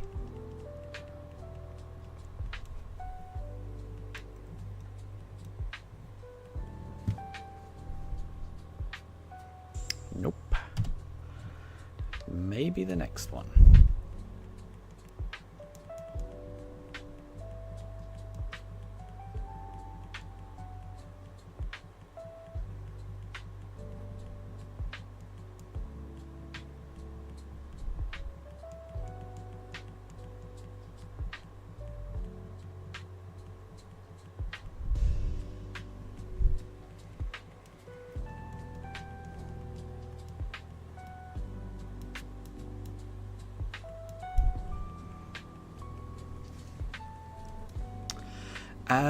And creepy, what does one of Malamar's Dex entries say? I can't remember now, but I just remember the answer being Malamar in one of these streams and me thinking, oh, that's not what I was expecting. So Malamar wasn't right anyway. What about Execute? Because in the anime, there's the episode where there's the he's like a circus trainer, and his Execute kind of messes with him and makes him do stuff. I think, or is that what happens? No, it's that his Execute doesn't do anything, and it takes a long time. I can't remember what happens in that episode actually. I know that that's the episode where Charmeleon evolves into Charizard because he tortures a whole load of Executor. Oh, Raiden, you remember an episode of Pokemon where Drowsy made some kids disappear? Yeah, that could have been it. That could have been it as well. That sounds like it could be a manipulate Pokemon. So Drowsy's a good shout. Drowsy makes sense. I remember that episode as well. I remember... Were they all on top of a mansion's roof or something like that?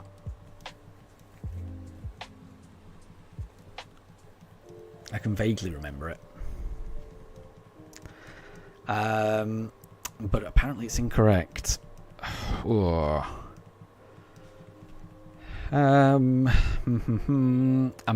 we already had a clue? Have we had a clue? I don't think we've had a clue yet, Deb. Could we get a clue? Because otherwise, I'm struggling.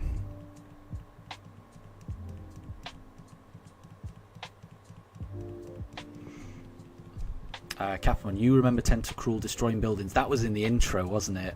I remember Tentacruel destroying buildings in the intro to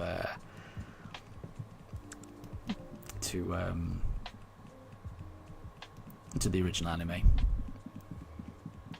And you think they must have Dynamaxed that Tentacruel? Yeah, it did seem a lot bigger than it should have been. Yeah, I remember that.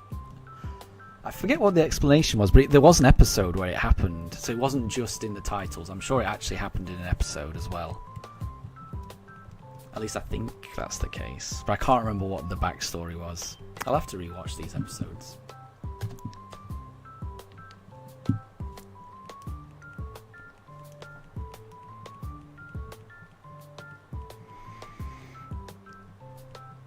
Yeah. I'm gonna either need a hint or I'm probably gonna have to pass, because I can't think what it would be.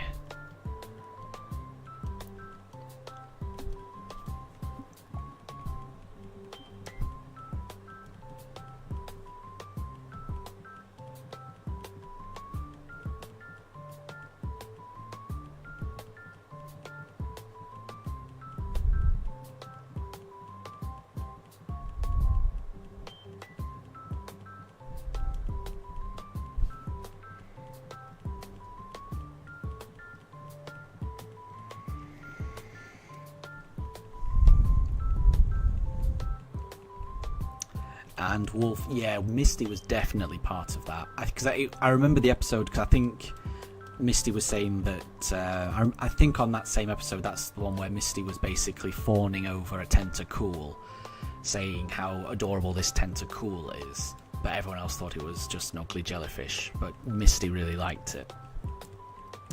And Kapperman says Team Rocket poured strange sludge all over it, and that's what made it grow. That sounds like something Team Rocket would do. So this was in Generation 3. Interesting. Okay, interesting. That's a fairly big clue, actually. So thank you, Deb. Hoenn, the manipulate Pokemon.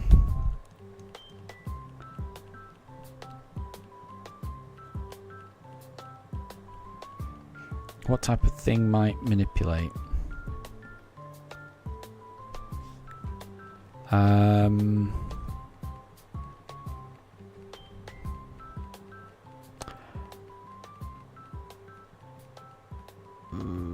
What about Dusclops? What about Dusclops?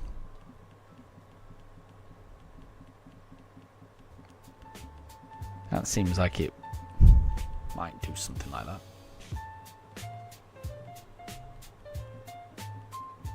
And I agree, Wolf. That's very on brand for Team Rocket, isn't it? It's very much something that they would do.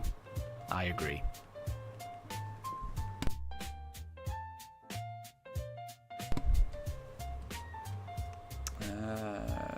Yeah, we will go Piplup.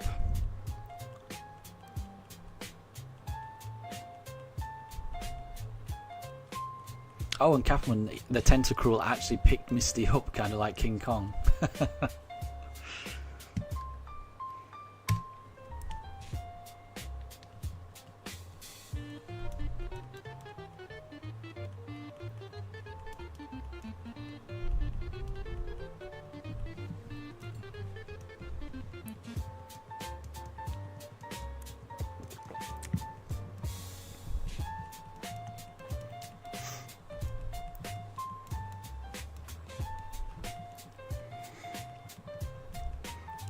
Yeah, so Deb, could it be Dusclops? For the manipulate Pokemon?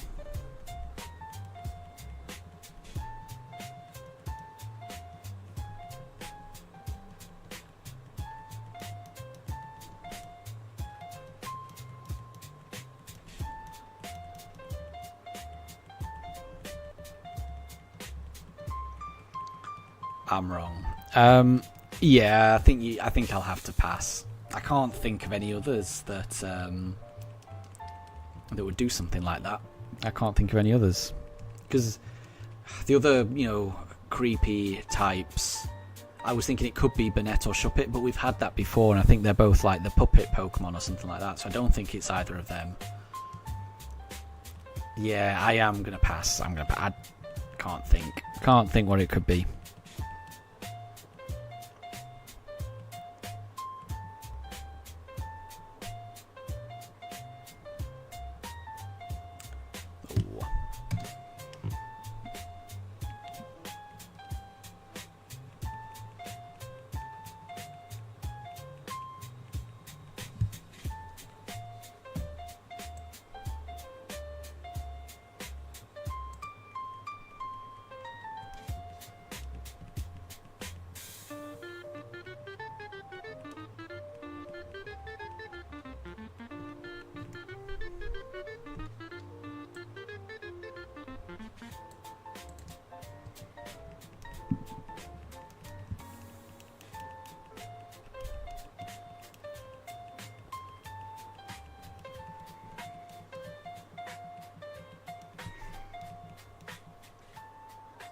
Oh, the answer was Grumpig. Oh. I wouldn't have guessed that. I mean, I guess it is a psychic type, but I wouldn't have... I would not have known that that would be the manipulate Pokemon. I never got creepy vibes from Grumpig. Oh, that's a shame. But that was a tricky one. That was definitely a tricky one. I don't think I would have got that.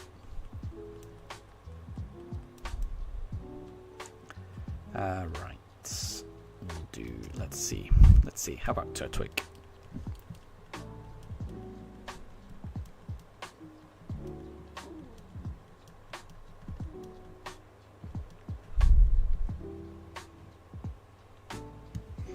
Nope, not Turtwig. Not this time.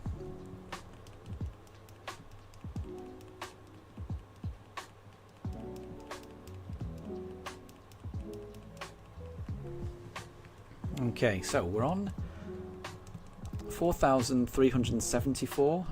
I think we're going to go to 4444. I think that's a nice number to end it on. So we've got about how many more is that? Is that another 70 encounters? It's not too many, is it? So yeah, we will go to encounter 4444. Oh, battery depleted. It's gone. It's gone. It's gone, everyone. Right, I can't play anymore. Okay, so I'm just going to take a very quick 5-minute break. I'm going to have to run downstairs and find a controller. So I'll be back. Bear with me.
Okay, I am back, but I still need to figure out how to. So the control I've got is pretty dead, which isn't great. I'm going to see if I can. I've got a couple of Joy-Cons from my old Switch, but I'll need to sync them. So bear with me.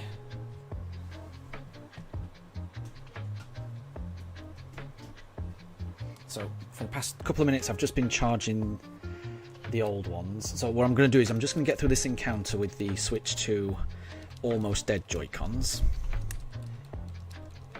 And then once I get to the home menu, then I'll try and sync one of my old Switch 1 Joy-Cons, which should be at full battery, but I haven't. I've never connected the Switch 1 Joy-Cons to the Switch 2 before, so I've got to probably desync them from the Switch 1 and sync them to the Switch 2. So I think I've got to do all of that in the home menu. So let me just get through this encounter. That is not shiny. Okay, right, so. Oh, don't. Right, okay. Now let's figure this out. Controllers. Search for controllers. Press L or R.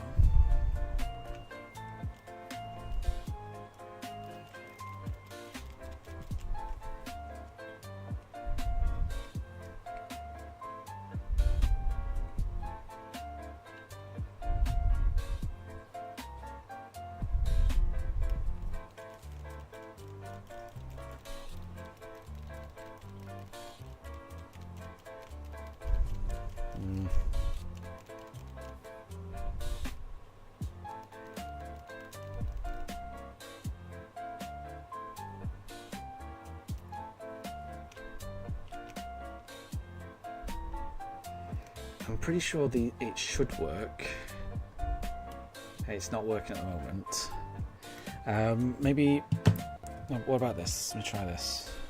What about this controller?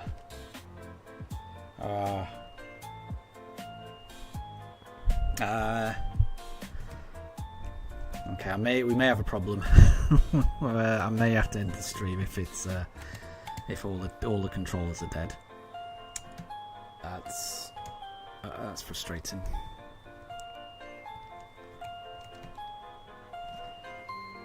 Let me try this. Hold on.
Right, sorry about that.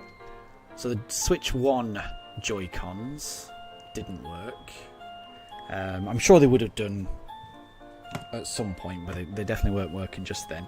But I've got a Switch 1 Pro controller, which was completely flat, but I've been able to sync it, and now I'm constantly charging it now, so it should be fine. So I've got it plugged in, but I can still use it. So yeah, the problem is I was using the Switch 2 Joy-Cons, and I can't charge those and play with them at the same time, because I think I would need a charging grip, which I think is extra. Yeah.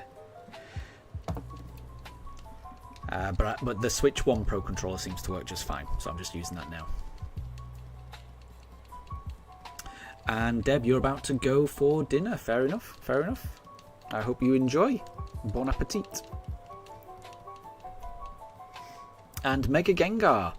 So it took someone 6,969 attempts for someone to get, presumably, one of these shiny starters. It could definitely take me that long. That's definitely a possibility, and I don't think that's too far. I don't think it's that unlikely. That's, yeah, that's within the realms of possibility, definitely.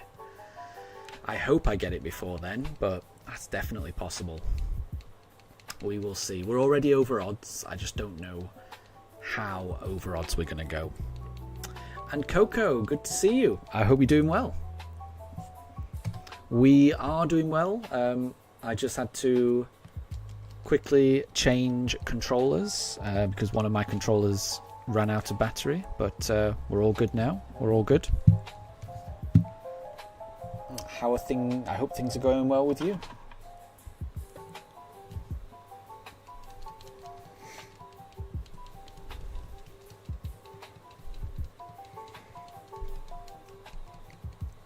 Because I've already been streaming for 9 hours now. Wow. And I'm going to be streaming for a little while longer, probably until encounter 4,444, or maybe just 4,450, not sure. So there's still a chance I can find this shiny in this stream. There's still a chance.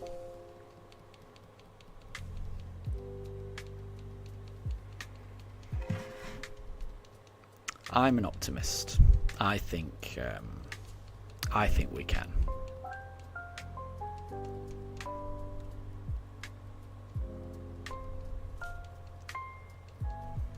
Okay, what did we do last time? Not sure. What do we do when we're not sure? We choose Piplup.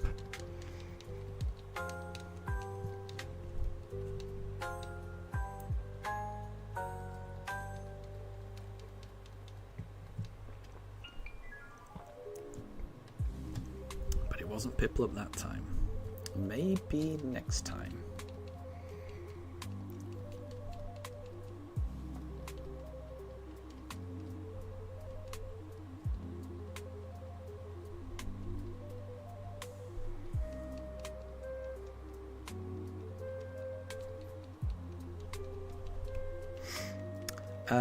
Deb, so the Scarecrow Pokemon.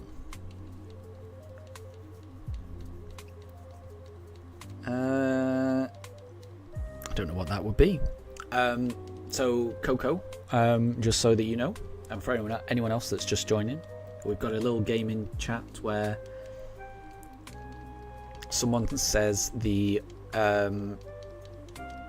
species name or category name of a Pokemon. So for example, Nidoran is often known as the Poison Pin Pokemon, and Pikachu is known as the Mouse Pokemon. So we're entering in the like nickname type thing for a Pokemon, which is like an official thing, and people have to guess which Pokemon it is. So Deb's written the Scarecrow Pokemon. So there's a Pokemon that goes by the name the Scarecrow Pokemon. I can't actually think of a Scarecrow Pokemon, if I'm honest, which is strange.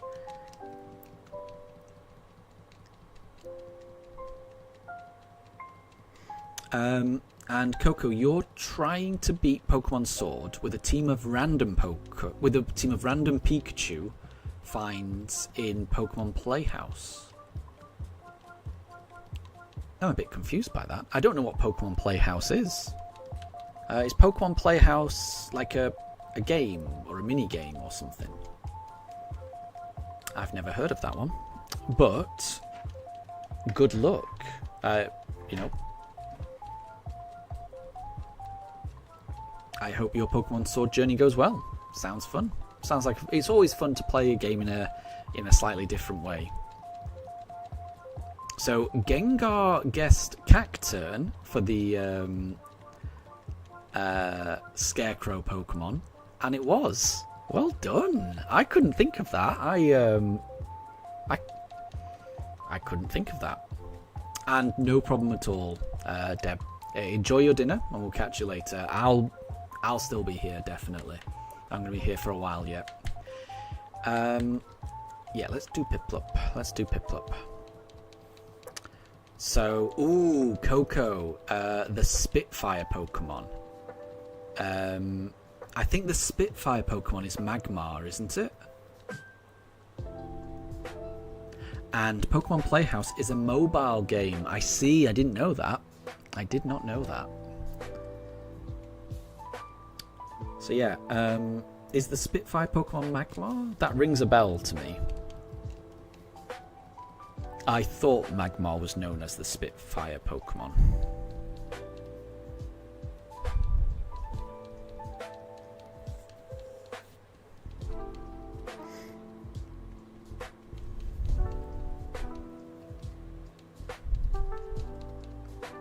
Ah, very good, very good. Nice. I thought it was. But yeah, that's the game. That was the game.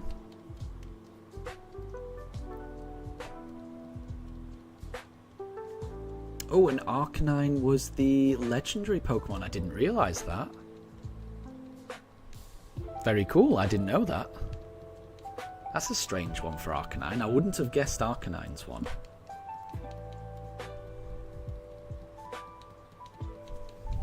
Yeah, that's very interesting, Gengar and Coco. I didn't realise that. Like I said, I knew Magmar, but I did not know that was Arcanine's. Oh, Mifa's going in her bed, and she did not knock out Shinx. Right, we're selecting Chimchar. Could this be the shiny? Could it finally be the shiny? Who knows? Only one way to find out. Nope, it's not. It's not. So we'll go to the next one. And we'll see if the next one's shiny. Something's got to be shiny, eventually.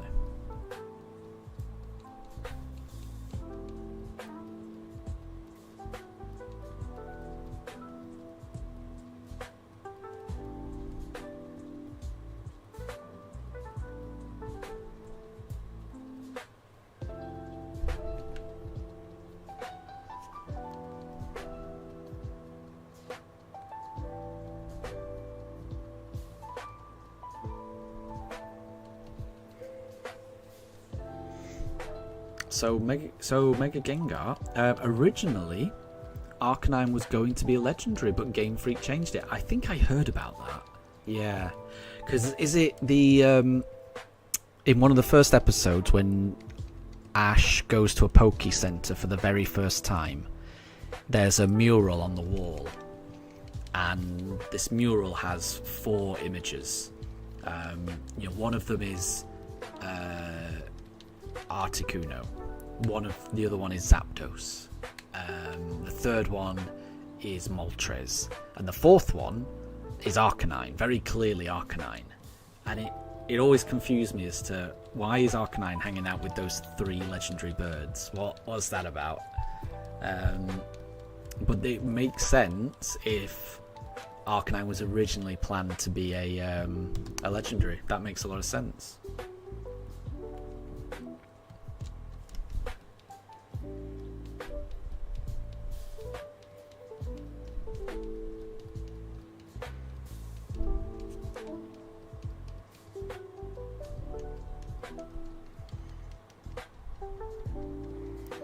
So Coco, yeah, so just random Pokemon that Pikachu finds in Pokemon Playhouse are the Pokemon that you've chosen to be on your team in Pokemon Sword. That sounds like a really fun way to play it.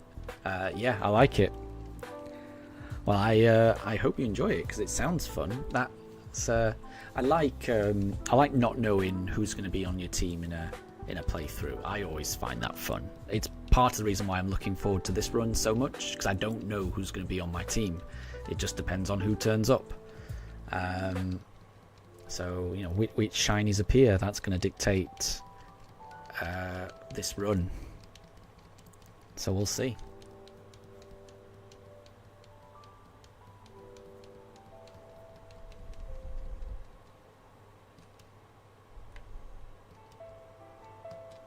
Let's do Turtwig this time. So making Articuno, Zapdos, Moltres, and you can't remember if it was Arcanine or Ho-Oh. So on the Poke Center mural, I remember it being Arcanine, being that fourth one. But I do also remember that, I don't know whether it was the first or second episode, Ash saw a Ho-Oh just in the sky. He definitely saw a Ho-Oh in the sky in the first episode or the second episode, maybe the third one tops, but you know, one of those early episodes. But yeah, in the Pokemon Center, there's a mural of 4 Pokemon, and I remember Arcanine being one of those 4. I might be wrong. Maybe Ho-Oh was on the mural after all, but I thought it was Arcanine.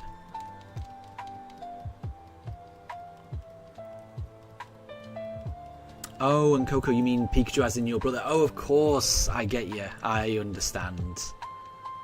Okay, I understand. I thought in this game of Pokemon Playhouse, I thought that you controlled, or you had like a Pikachu character that would run around and find Pokemon for you. I thought that's what Pokemon Playhouse was. I've never played it, so I didn't know what it was about. But you mean, right, I understand, because your brother has the YouTube account Pikachu. I get it now. Because yeah, your brother's been in chat a few times. I understand now. I didn't understand before, but now I understand.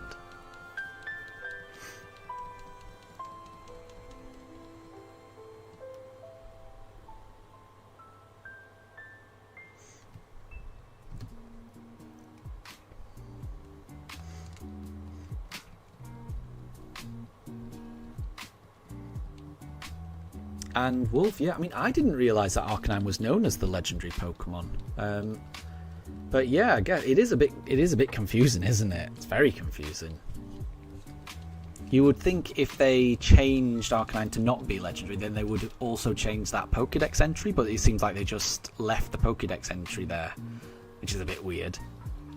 But then they also, it seemingly left the anime images a bit strange as well. So yeah, it's a strange halfway house. It seems like they decided it would be a legendary and then decided maybe not, but they only changed certain bits to make it not a legendary. They didn't change everything to make it not a legendary. Seems a bit haphazard.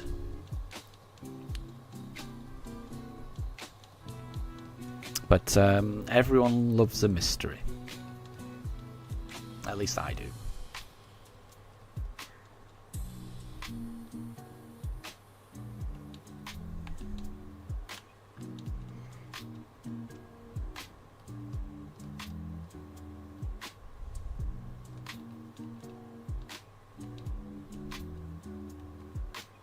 The anime came out after the game. Yeah, it did. It did in Japan, didn't it? Yeah. I remember that it came out before the game where I am in the UK, because I can remember watching the anime before the game came out. I had the game on pre-order before it came out because I'd watched a few episodes of the anime and I'd read a few games magazines and I was so excited about it. I'd heard it was a big deal in Japan. And then I'd seen a few episodes of the anime, and I was really hyped for it. So in the UK, the anime came out before the game, definitely. But in Japan, yeah, I think you're right. The game had been out for a while before the anime came out. All I can really speak to is all I can really speak about is the UK.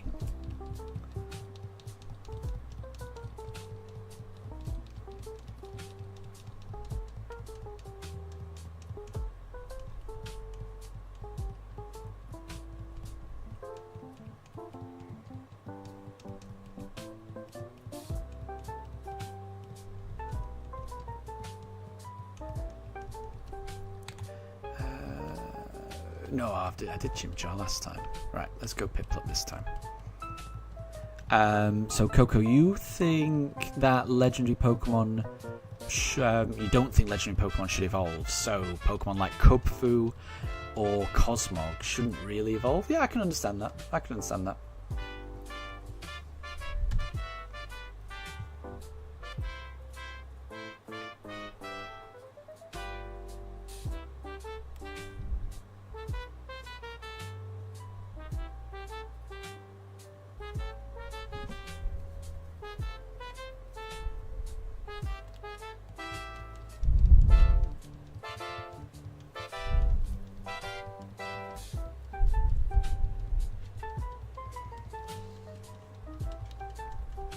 But yeah, that makes perfect sense, Wolf. Yeah, it makes sense for the games to be, well, for the anime to be based on the games, definitely. But in the UK, the anime came out first. Yeah, because the game was a Japanese exclusive for a while, and then word got around how popular this Japanese-only game, was getting in Japan, and that's when I started to hear about it.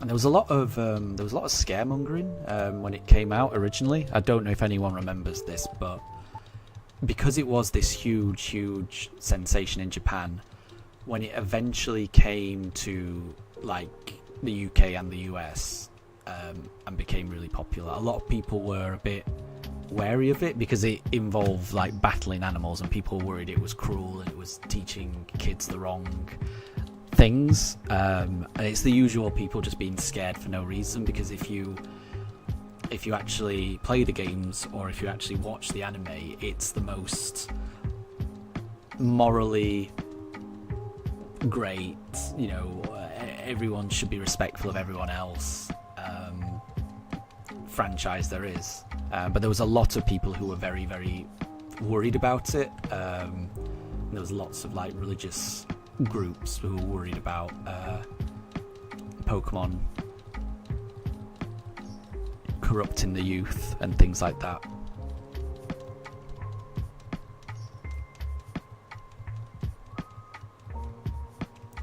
Well, I think a lot of it came because of the name. It's like Pokemon. It's a mashup of pocket monsters. So I think if you don't know anything about the game, which most, if all it was just a game that was popular in Japan and that's what it was, and it wasn't available anywhere else, and you knew that there was this sensation that was going to come that kids were really into, and it was suddenly getting released in different markets, and all you knew is that it's a mashup of two words, pocket monsters, and it's about battling things, then a lot of people just thought it was about monsters and the devil and people battling, and people were worried that it was some kind of nefarious thing that was going to corrupt kids, and it, like I say, it's so far away from that. It's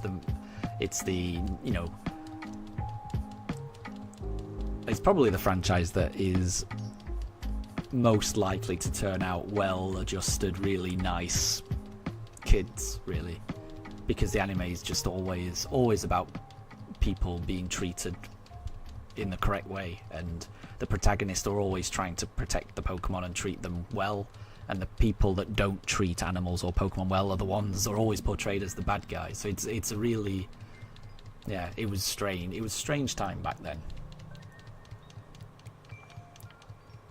Okay, so Deb's got one. And Raiden's asking, can anyone help with a group BBQ quest? Yeah, sadly I can't. But if anyone else can, then get in touch with Raiden. Because I always enjoy doing those BBQ quests, especially as a group, because by doing them as a group quest, you unlock different legendaries with Snacksworth. So it is definitely worth doing group BBQ quests in the Blueberry Academy. Yeah. So yeah, if anyone's able to, then looks like Raiden wants to join. And yeah, Wolf, it's basically fantasy, violence. Yeah, that's what people were worried about. Yeah, the violence aspect. But it's nothing like that, is it, Pokemon? And Deb is back, and Deb has a new clue, which is the humming Pokemon. The humming Pokemon.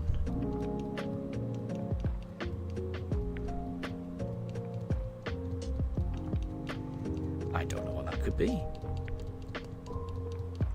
The humming Pokemon.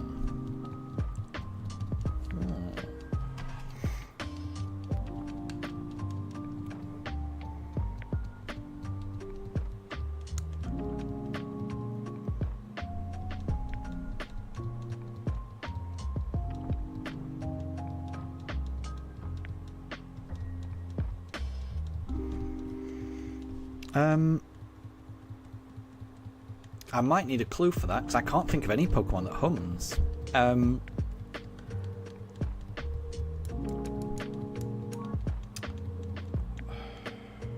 It must be some kind of musical Pokemon, surely. Maybe Meloetta? Maybe Meloetta hums? And Deb, you broke your own XP record? What are you at the moment? Let me have a look. Let me just pick this Piplup first. Pick up a Piplup. Yeah, you're up to 750. That's more than you got yesterday, wasn't it? Well done. Oh, that Piplup is not shiny. So we'll go again.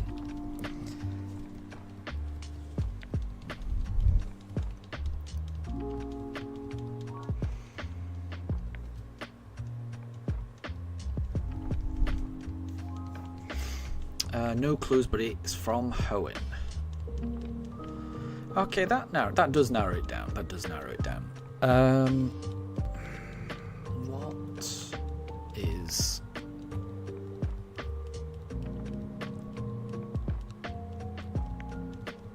What might hum?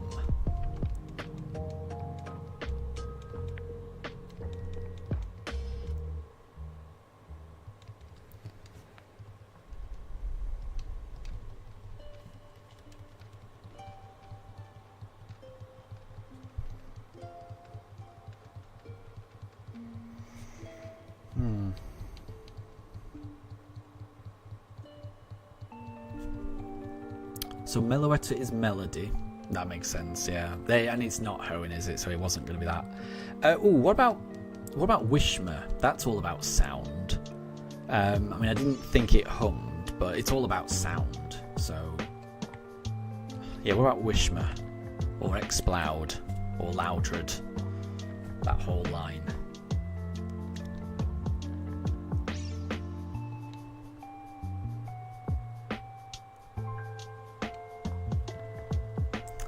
That's not a shiny Piplup.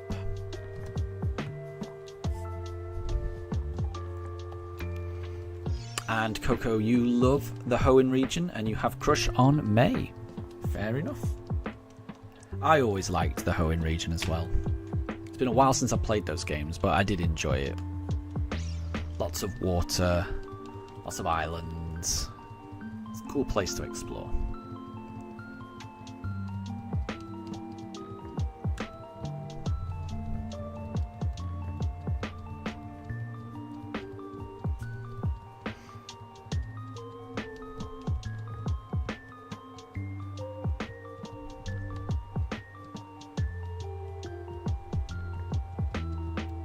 So, Wishma, Loudred, and Exploud, they're all sound types, or extra loud Pokemon. Okay. What else?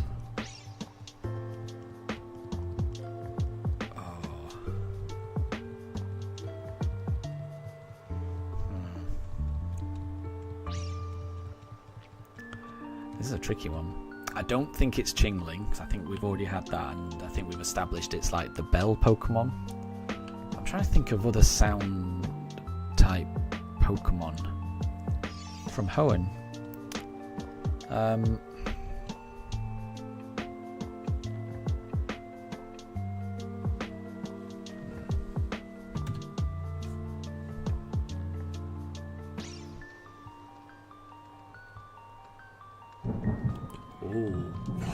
Oh, wow.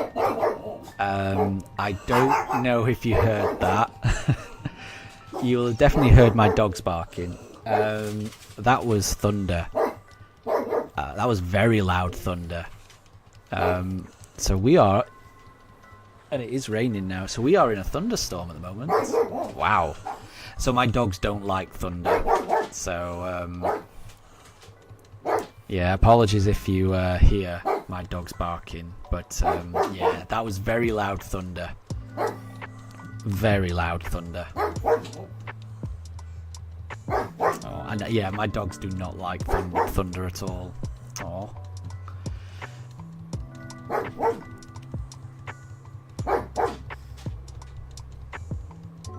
Does my mic lose connection sometimes? It shouldn't do. It shouldn't do.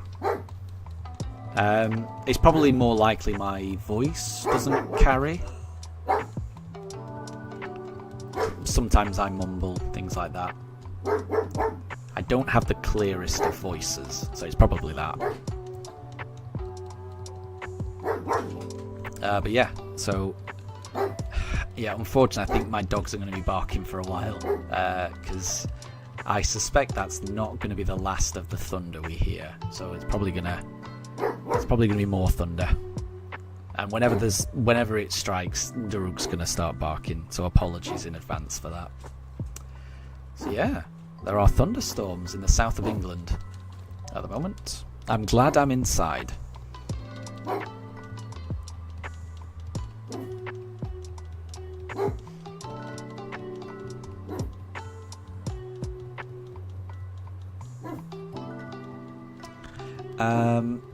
Then why do you still do chat messages? I don't know. No, sometimes I write in chat. I'm a bit confused, but I mean, usually I'll write in chat just to say that I'm gone for a bit. Oh, wait, can you hear that? That was another thunder. Not as loud as the first one, that one. So it may be that it's getting further away. Yeah, that one was a lot quieter. So maybe the storm is passing. But yeah, I mean, I'll obviously always read chat, so that I can talk to you all. But yeah, I don't always post in chat just because it's easier to talk. It means I don't have to put down my controller. I can just talk into the mic. Yeah. Okay, so it wasn't Piplup.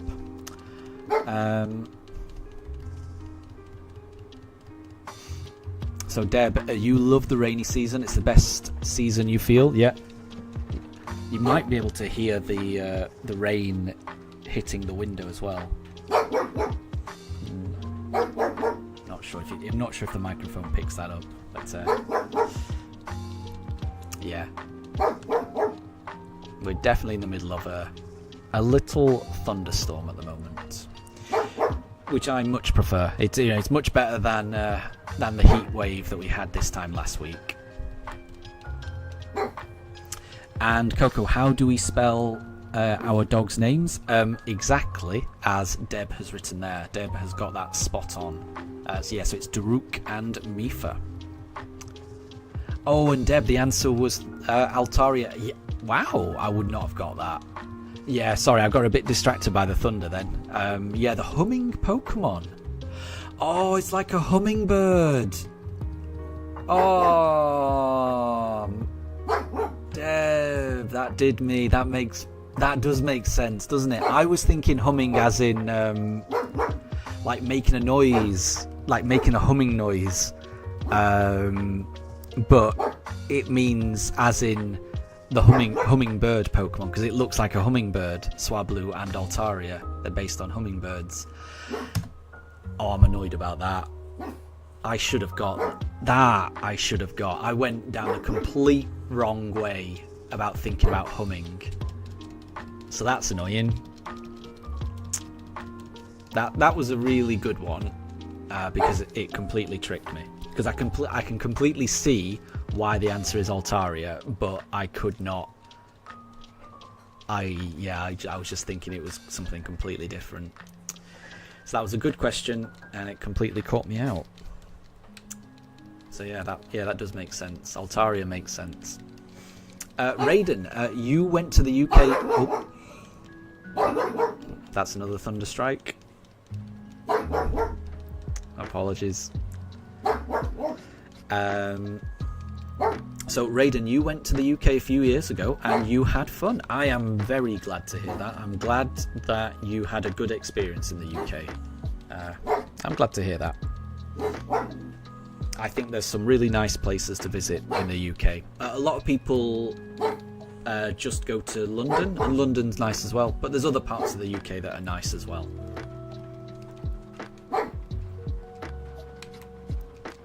But London's really good. So, Deb, you've got another one, which is the Whiskers Pokemon. My first instinct is to say Meowth, but I'm pretty sure we've had that, and I don't think it's that. So I don't think it's. I don't think it is Meowth. Oh, it's really raining. Oh, and Raiden, your cousin took you to a soccer game as well. Nice. That would give you a very good sense of what it's like in the UK. I would imagine you must be able to hear that now. It's really coming down. It sounds really loud because I'm in the attic, so all the rain is coming down on the roof.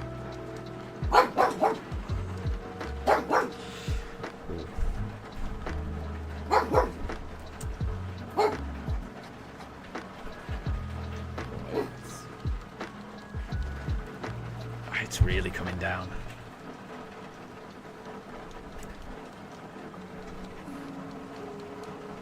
Wow. Ooh, that's a good shout. Wolf has suggested Wishcash, the catfish Pokemon, which definitely has whiskers, doesn't it? That's a good shout, that. I like Wolf's idea. Yeah, apologies if people can't hear. I've never had to stream in the middle of a thunderstorm before. The rain is really loud. So apologies if people can hear that. And Rug, thank you very much. Thank you for the support. I have got this. You're right, I do. I am going to find this shiny. I don't know when I'm going to find this shiny, but I'm going to find it. So at the moment, I'm currently exactly 300 encounters over odds. Oh, Raiden, you don't remember the team's name, but all you remember is the logo was a seagull and the team colour was blue. I know exactly which team that would be. I think you went to see a game featuring Brighton and Hove Albion, because they're known as the Seagulls, and their logo is a seagull. It's a nice logo. And Brighton, it's on the coast, so it's in the south of England on the coast. And Brighton Beach is lovely. Brighton's just a really nice place, so it sounds like you went to some nice places. If you went to Brighton, I like Brighton.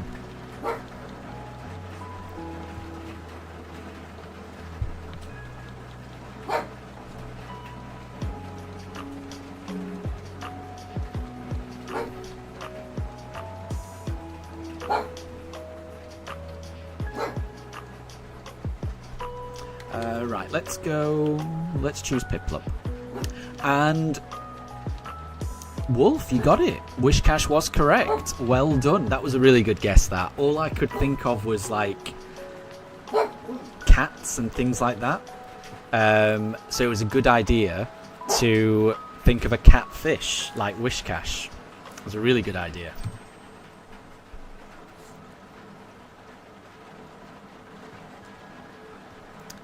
So Deb, so you can't actually hear the rain. Oh, fair enough. I would have thought that would be coming through. But that's good to know.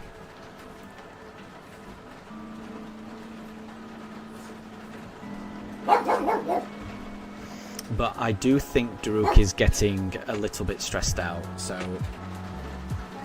yeah, I might send him downstairs.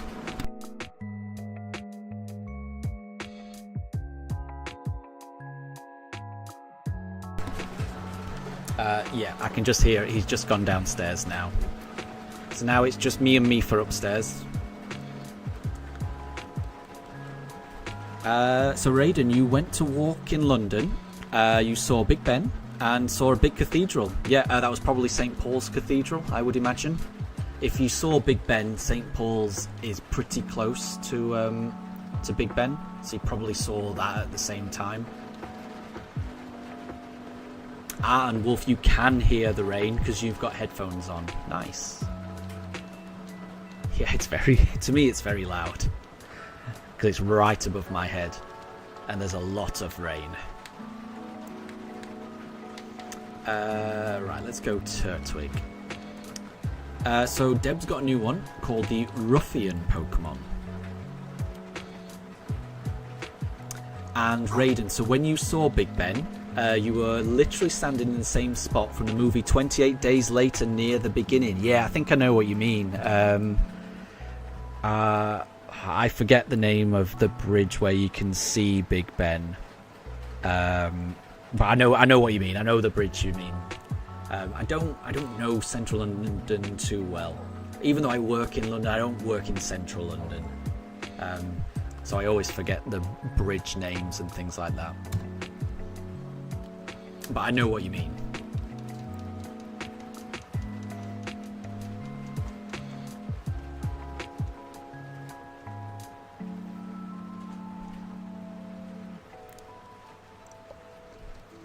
And yeah, Daruk has gone downstairs now. So Daruk is no longer here. I think he got a little bit too stressed. When he gets too stressed, I think it's better for him downstairs. Just so he doesn't get too worked up. And Mifa is generally a fair bit calmer than... she's generally a fair bit calmer than Daruk.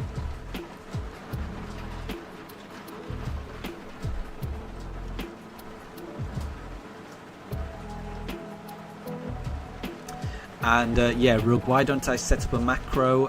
Yeah, I'm on the Switch. That's the thing. I mean, the best I could do is get like a hyper. What are they called? A controller where you can have a turbo setting where it presses a button for you. But I would still have to select, you know, the right Pokemon and, you know, do the reset thing. It would just help me once I've got the game loaded. Yeah, so it's a manual thing for me. Just got to keep doing it manually. I'll get it eventually. I just don't know when it'll be. Oh, the room kind of flashed just then, so I think that was lightning, which means I think it's about to thunder. I'll wait for it, but I'm expecting to hear a big thunder strike soon. I saw the room flash.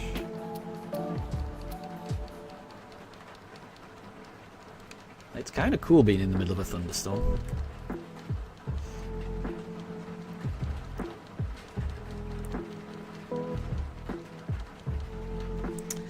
Right, so the Ruffian Pokemon. So I think, yeah, Coco guessed Rufflet, but it wasn't Rufflet. Hold on.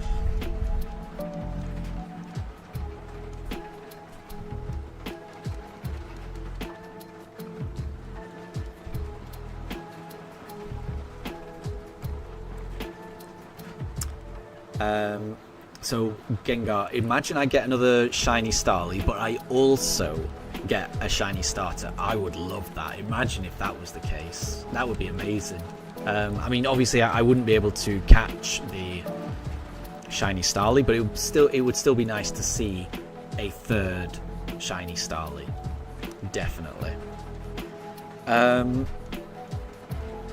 What could the Ruffian Pokemon be? Oh, so that is not a shiny Chimchar.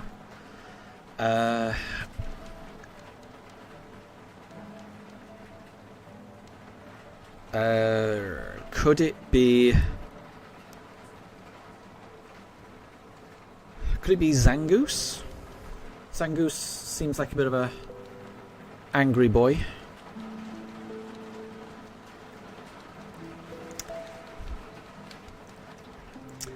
So Pokemon with Pugs, Daruk is not... Oh no, yeah, Daruk is here, don't worry. He's just gone downstairs.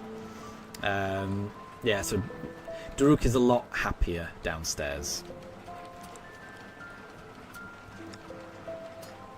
I may need to pass Deb. Yeah, I can't think. It's a little... I'm going to be honest, it's a little hard to guess when there's a lot of stuff going on around me. Like, I've got to concentrate on the shinies. But then I've also got a lot of rain hitting very close to me. And then there's thunder and lightning. And I want to make sure that Mifa's okay. And then I'm trying to pay attention to chat. I will say I am struggling to guess.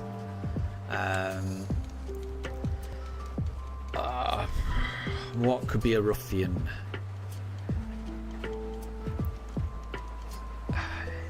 Yeah, I'm not... yeah, Obstagoon made sense to me. It was Corphish. No, I wouldn't have got that. There's no way I would have got that. No way I would have got that. That was a tricky one. Wow. Yeah, I definitely wouldn't have got that. Mega Gengar, thank you very much for the extra luck. And Wolf, I agree. The shiny starter is what matters. Definitely. Definitely.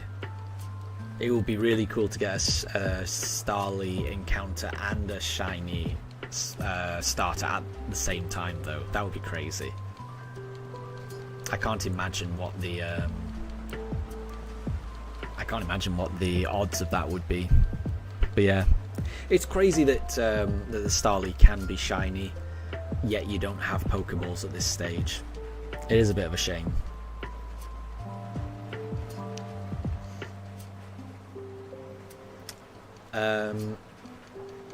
So Deb, the plate Pokemon, is that Arceus? Because Arceus has all of those plates.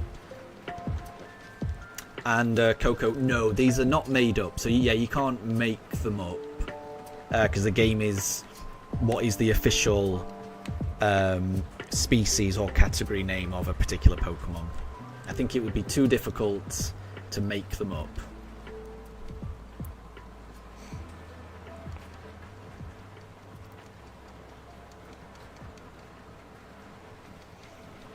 I don't think there'd be any way of guessing it right if people made it up.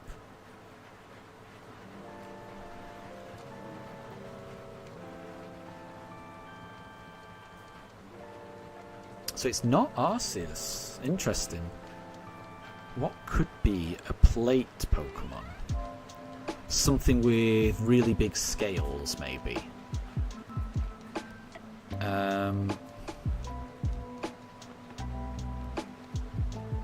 Something with really big, huge scales. Maybe Anorith? Does that have big scales? Maybe? Like scale armor, things like that.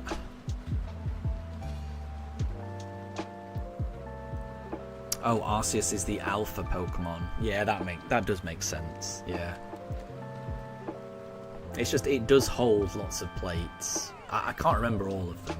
But yeah, I mean, Arceus is known for holding all of the different plates. Right, let's go Oh, Gengar's guessing Jangamo. I could imagine that. Yeah, that feels like it's got big, tough armoured plates.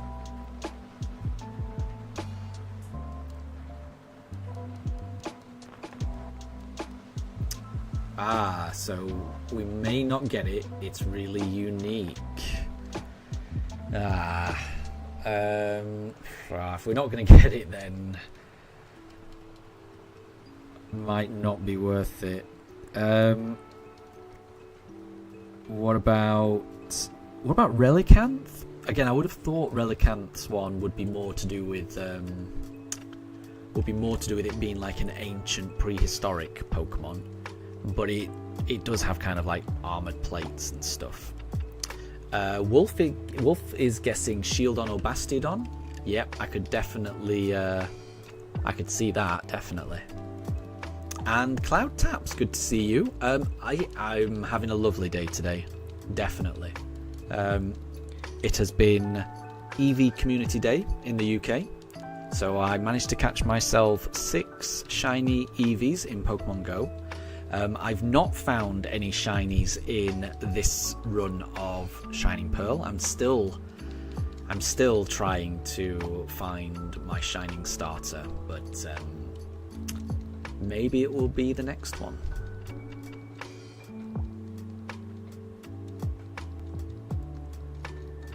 Let's see. What about Piplup? Let's go for Piplup.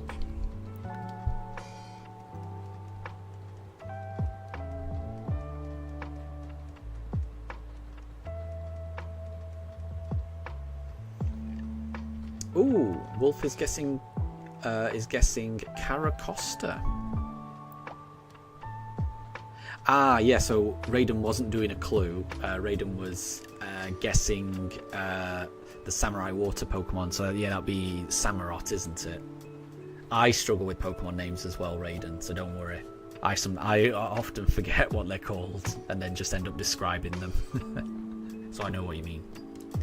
But Wolf is guessing Caracosta, the fossil turtle Pokemon. That makes sense. And Coco, you've written a book about your friend and her little brother, Willem Breaks and Fennekin. And it's very funny. That sounds very cool. Nice. It's good to be creative and try to get into literature and art and things like that. It's all good trying things like that. Deb, I probably will have to pass because I can't think of any other Pokemon that would fit that description of the plate Pokemon. Yeah, I can't think of any.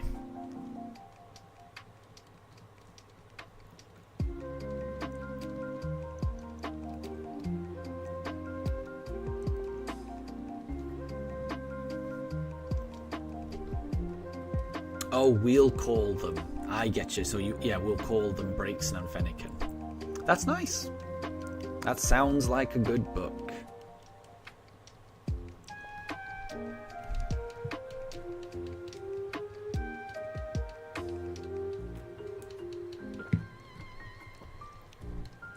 But you should keep that up. You should try and keep up hobbies like writing, art, anything that you're passionate about. It's I said Armaldo, didn't I? I said Armaldo. I thought I said Armaldo. Oh well.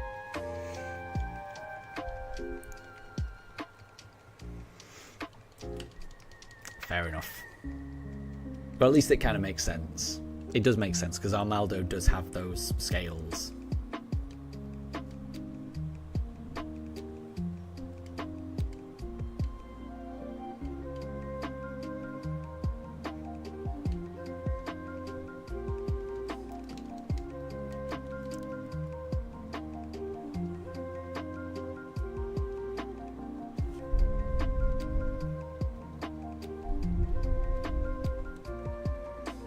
Oh, I said Anorith, not Armaldo. Fair enough.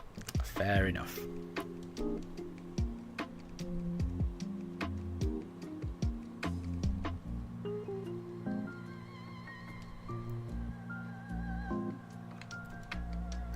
So Cloud Taps, the Pokeball has a kind of twinkle animation, which always gives you a heart attack when you see it. It does, doesn't it? It does. When it releases, there is a little something, isn't it, that makes you think, could it be?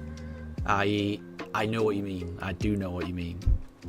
But sadly, that one is not shiny.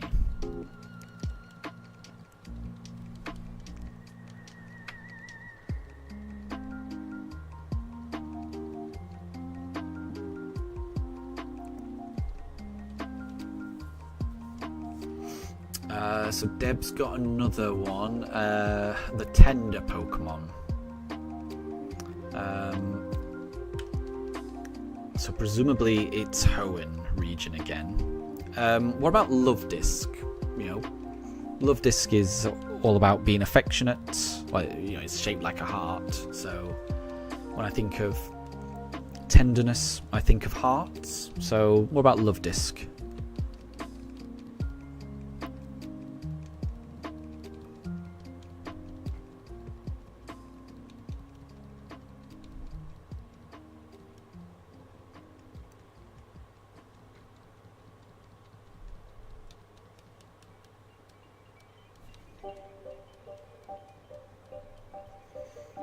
Okay, let's go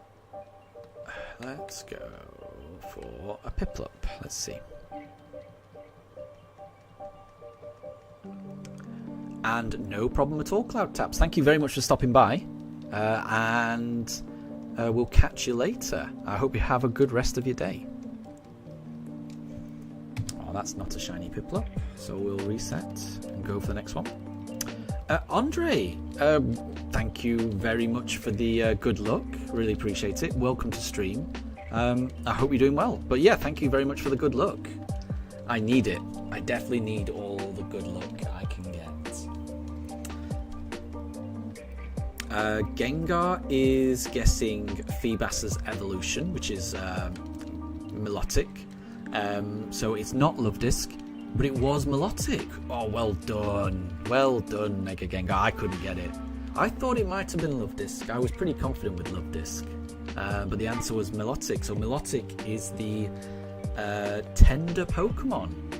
Yeah, I wouldn't have known that. I would not have known that.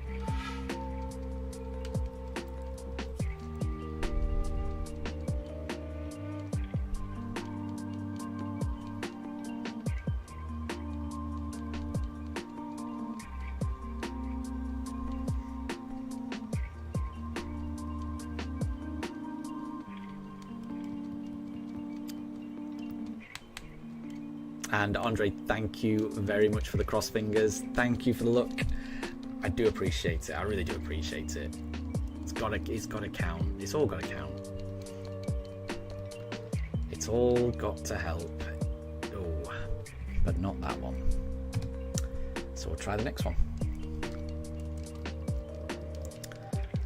So the clue for this one. So who's that Pokemon? And the species or category it's known as is the Rendezvous Pokemon. The Rendezvous Pokemon. The Rendezvous Pokemon. That's a bit weird. I don't know what to make of that. I don't know what to make of that. I don't know what to make of that.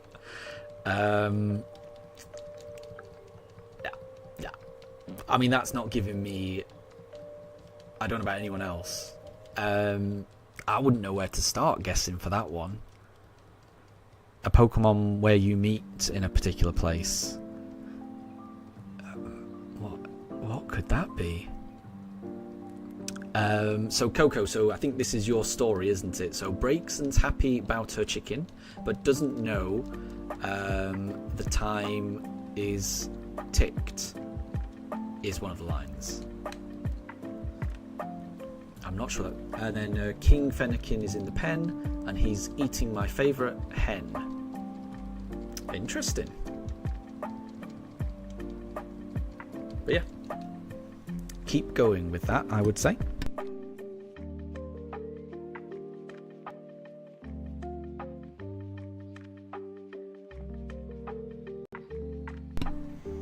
Okay, so that is not a shiny Chimchar.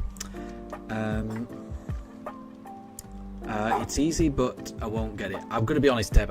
On this one, the rendezvous Pokemon, it's such a weird word that in my mind doesn't really... I can't think of any Pokemon that could...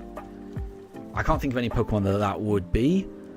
So it would just be me naming random Pokemon. I can't... Yeah, I am definitely going to have to pass on that one. Because nothing's coming to mind on that one. I can't imagine what that could be. That's an interesting one. That feels like one that you would need to know. That feels like one that you would need to have heard already in order to remember it. At the moment I can't think of a way of figuring that out. So yeah, I'm definitely going to pass on that because I can't. That one I can't.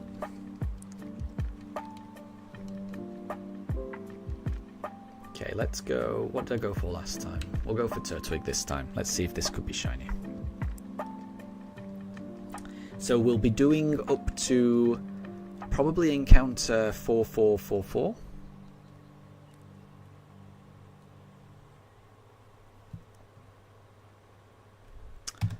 But Turtwig isn't. So we'll try the next one. Draven, good to see you. No luck just yet. Still just grinding through these encounters. So we're comfortably over odds now. We're just over like 300 encounters over odds. So we'll just keep doing it until we find the shiny. I don't know how far over odds I'm going to go, but yeah, we are officially over odds. We were officially over odds as soon as this run started because I ended the last stream at full odds. So yeah, now from here on out, I think we've entered the second half of the shiny hunt. So the first half is everything up to full odds. Now we're into over odds. So yeah, I hope your day at work's going well. But yeah, thank you very much for stopping by on your break. Much appreciated. Coco, your guess is 4443. I think someone else guessed that as well. I think we've got a couple of people guessing 4443 and a couple of people guessing 4444. At the moment, I'm planning on ending the stream on 4444. 4444. Yeah, 4 fours. That's the plan at the moment. The marionette Pokemon.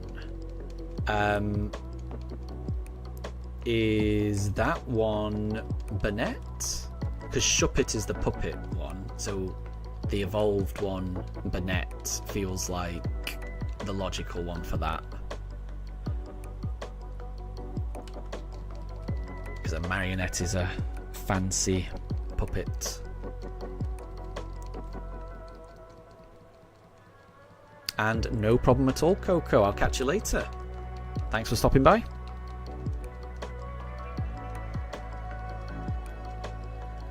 So the rendezvous Pokemon was Love-Disc.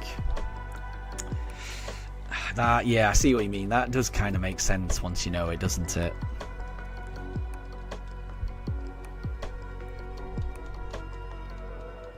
And it was Banette. Nice one. Nice. I finally got one. I've been getting a lot wrong recently. Right. Let's try Piplup. Let's try a Piplup. Imagine.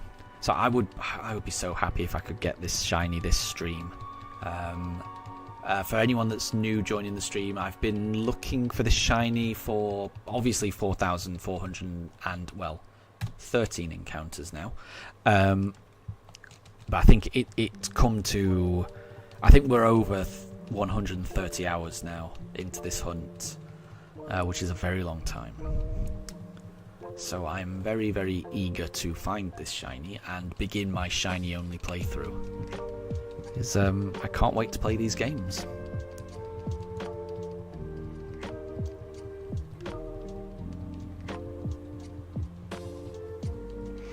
But if I don't find it this stream, then the hunt will go on until the next stream. And the next stream. And the next stream. And the next stream until I find it. Because I do think this is the most difficult part of this run. Getting the starter is the most difficult thing. After that, the other hunts I've got planned, it shouldn't be as bad. The Requiem Pokemon. Requiem. So Requiem, I don't know what that means, but it sounds like it's to do with death. I'm going to go Duskull on that.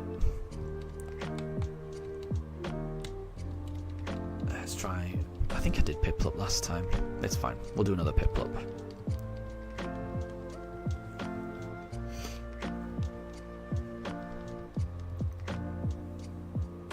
Nope. Okay, right. We've got another 30 encounters. Can we get the shiny? I've been streaming for over 10 hours on this stream as well, so this has been a long stream. This is gonna end up the longest stream I've ever done, trying to get to 4444. But that feels like a nice number to end the stream on. Oh, it was Duskull as well. I was wondering whether it was Duskull or Dusclops, but it was Duskull. Very nice. The Requiem Pokemon. Nice. Okay, good. That one was a bit of a guess. I was pretty sure with Burnett. Duskull was a bit of a guess. I'm going to be honest, I don't 100% know what Requiem means. I feel like it's something to do with death, but I don't know too much. The fruit Pokemon. Fruit Pokemon. Now, if we were in Sinnoh, I would have said Cherubi. Quizzo, welcome back.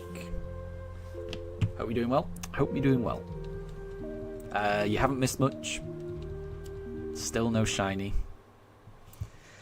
I'm going to be doing 29 more encounters to bring us up to 4444, and that's when I'll be ending the stream. Requiem is a song in memorial for the dead. I did not know that. That is useful to know. Thank you, Chris. I think I've heard it talked about like that, but I never actually knew. So that is good to know, and that makes a lot of sense. That is useful to know. Ooh, Coco guesses Tropius for the fruit Pokemon. And that makes a lot of sense because it's got those bananas that kind of hang from its chin, doesn't it?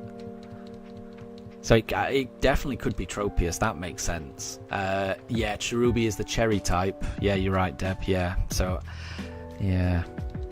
I think Coco's guess might be right. Tropius is correct. Well done, Coco. That was a good guess. That was a very good guess. Well done. Right, let's try Chimchar.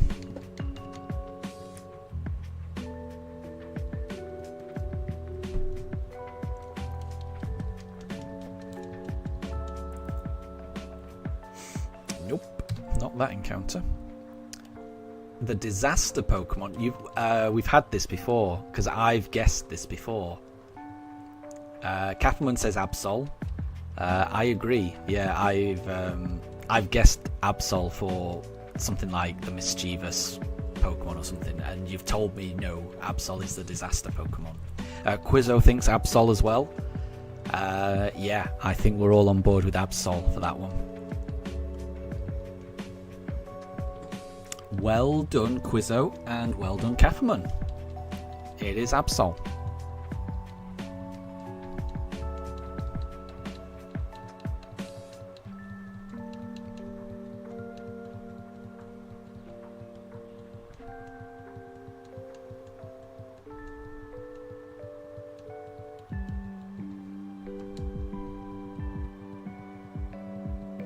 The bright Pokemon. Oh. Oh. Oh. Okay, that one I'm not too sure on. That could be a few. That could be a few. What could that be?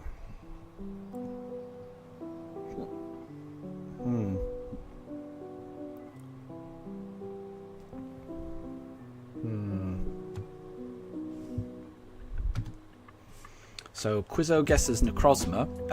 So Quizzo, I think Deb is currently asking questions based on Pokemon from Generation 3, so from Hoenn. I might be wrong, but I think all of the answers to these questions at the moment, I think they're all from Generation 3. So I think they're all from Ruby Sapphire, from the Hoenn region. At least that's what the previous few have been. So Necrozma is the Prism type. Oh yeah, and Quizzo, you still need to make the Pokemon anagram quiz, but you keep forgetting. Let us know when you do end up doing that, because I will be interested in taking part in that, because that sounds fun. And I'll be sure to watch that on your channel. So Quizzo thinks it could be Lunatone or Solgaleo.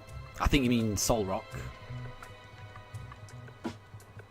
So it's not electric or flash Pokemon. I don't know what a flash Pokemon is.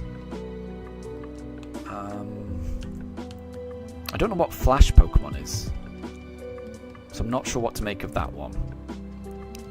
The bright Pokemon. So wait. So do you mean it's not? It's not. So is your hint basically saying that this Pokemon is not an electric type and it's not flashing lighty?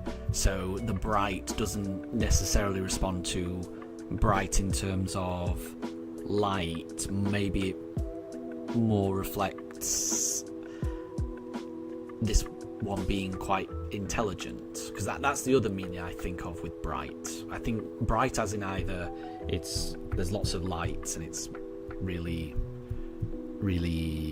bright, really. I don't know what other word to use, but also someone who's really smart I would describe as being quite bright. I don't know which. So you're saying it's not electric type, so I don't know. No, I'm saying words and I'm kind of confusing myself, to be honest. I don't know what the answer is. Yeah, I don't know what the answer is.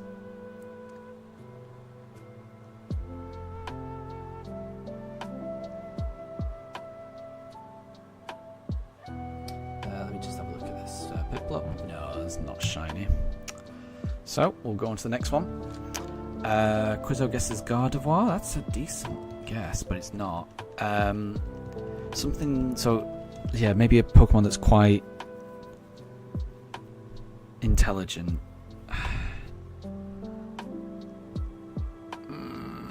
What could it be?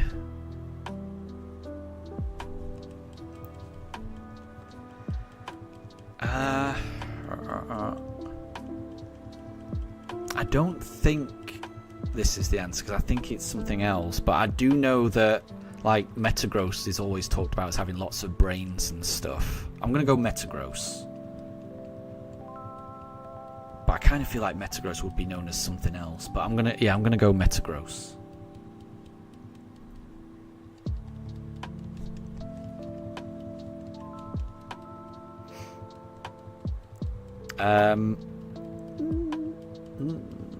I'm not quite. I'm almost ready to pass, but I want a couple more goes, if that's okay, Deb. Yeah. How about Metagross? And when I say Metagross, I mean Beldum, Metang, or Metagross. I want all of them.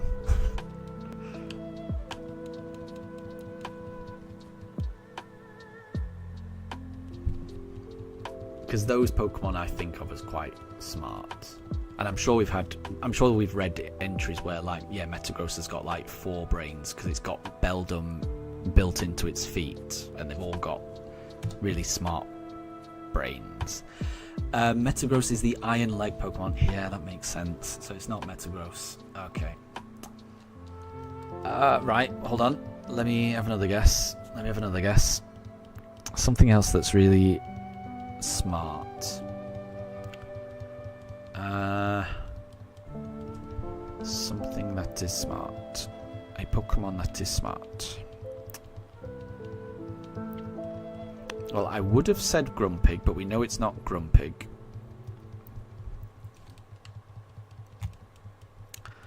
Right, I'm going to have one more guess, and if this isn't it, then I think I'm going to bow out, because now I'm thinking about it, I can't really think of many others. How about...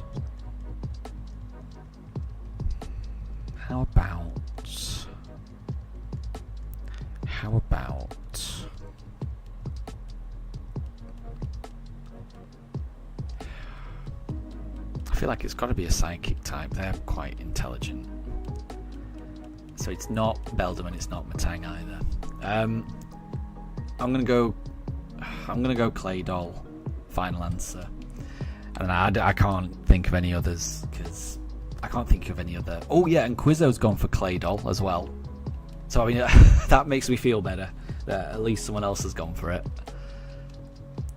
Yeah, so this is my final guess, and it's pretty much the same one as Quizzo. So I'm going Claydol, and that's my final, because I can't think of any other intelligent Pokemon. Oh, Claydol is the Claydol type. That's fitting. Oh well. Let me have a look at you, Mr. Piplup. No, you are not shiny. Okay, we'll go on to the next one. We'll try and pick a Turtwig next time. Yeah, so I think I'm going to have to give up Deb. Claydol was my final guess, I think.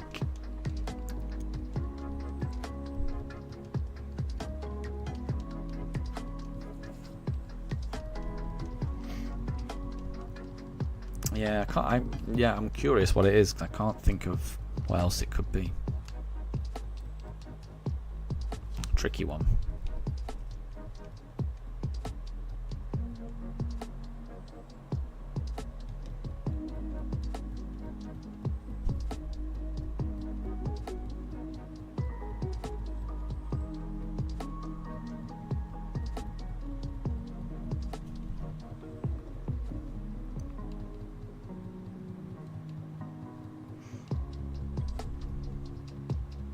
Okay, so we're going to do another 22 encounters to bring us up to 4,444. And yeah, we've been streaming for over 10 hours now. So this is officially the longest stream I've ever done. But we're going to do 20 more. Oh no, I meant to do Turtwig. I keep doing Piplup. You may be able to tell that Piplup is my favourite. I do want a random one, so I am trying to pick a different one each time, but there is a slight Piplup bias going on because I do like Piplup, so apologies for that. So the answer for your one, Deb, was Wynaut. Oh, I wouldn't have got that. No, I don't think I would have got that at all. So Wynaut is the bright Pokemon, and then Wobbuffet is the patient Pokemon. That's strange. Okay, that's quite a change. Quizzo, you nearly said that, but then thought, no, that's Generation 2. Oh, no.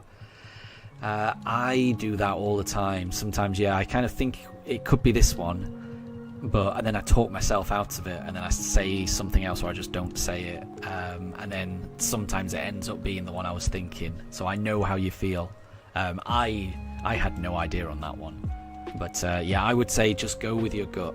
Just if you're ever thinking it could be something, I would say just go for it. Trust your instinct. Right, we are definitely going Turtwig this time. I've gone for Piplup too many times. So Turtwig, can Turtwig break the the 4,423 encounter curse. Can Turtwig make it shine? Is Turtwig the one? No, Turtwig's not the one. At least not that time. Right, we've got 20 more encounters. 20.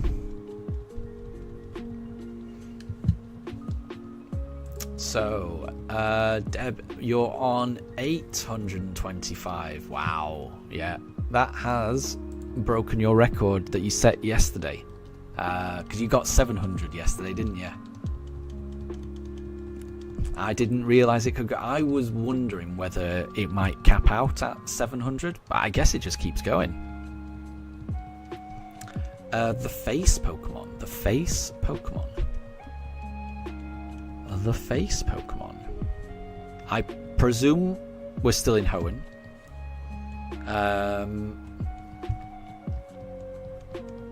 So what could that be? The face Pokemon.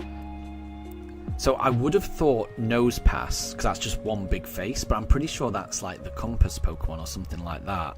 But again, I don't want to just think that and then not say it and then regret it if I'm wrong. So I'm going to go Nosepass. Just in case I'm wrong, and maybe that is it. Because Nosepass is just one big face. That's all it is, just big face. So yeah, Nosepass is my answer to that one, Deb.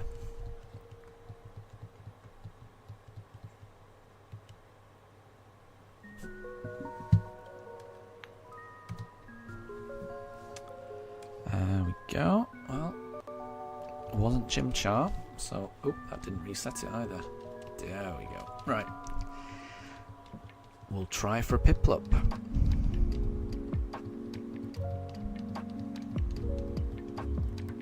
Well, I'm going to assume it's Hoenn. It's been Hoenn for the past, like, 10 guesses, so... I'm going to base it on that.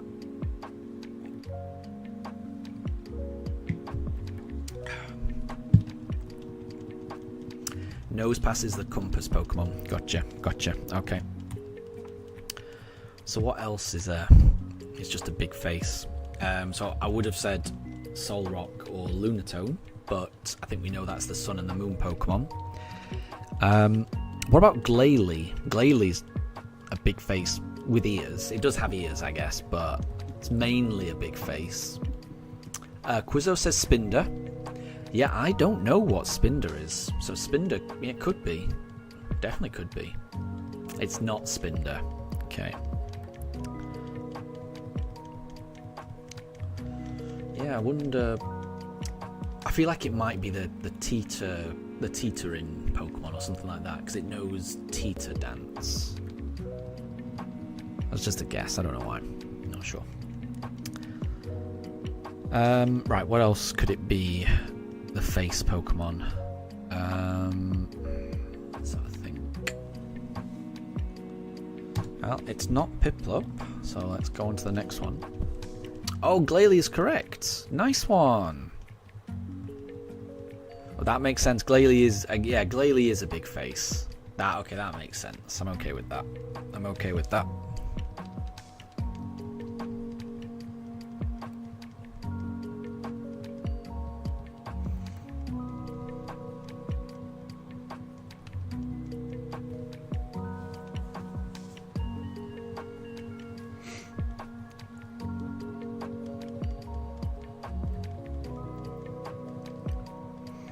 Right, what? I can't remember what I went for. I can't remember what I went for last time. So I'll probably end up going for a Piplup this time. So Quizzo, as soon as you heard Glalie, you thought, yeah, JJ's got it, yeah. Yeah, sometimes when you see someone else post an answer, you just think, yeah, that makes sense.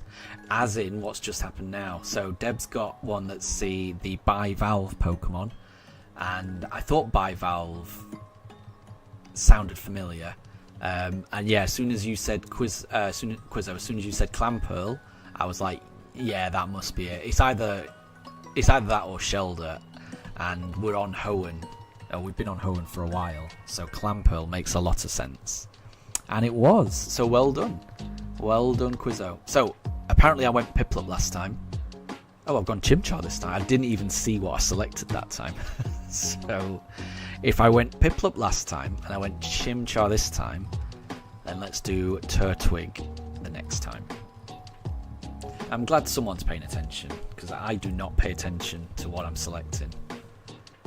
Or I pay attention at the point I'm selecting it usually, and then I just forget.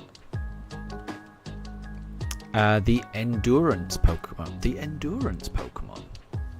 Oh, wait, no, we've had this. Is that Shelgon? We've had that. We've had that. Shelgon, I think, is the Endurance Pokemon. That rings a bell. If it's not Shelgon, something else. Yeah, I feel like we've had the Endurance Pokemon. Well, not as in you've asked that before, as in I'm pretty sure I've guessed a wrong answer and you've said no. The answer you've just given, that is the Endurance Pokemon. And I think it was Shelgon. So Quizzo is agreeing with me. Quizzo's saying Shelgon. I think it's Shelgon. I think I guessed that for the Sphere Pokemon clue. So I think the clue was Sphere Pokemon, and I had no idea about it, so I guessed Shelgon.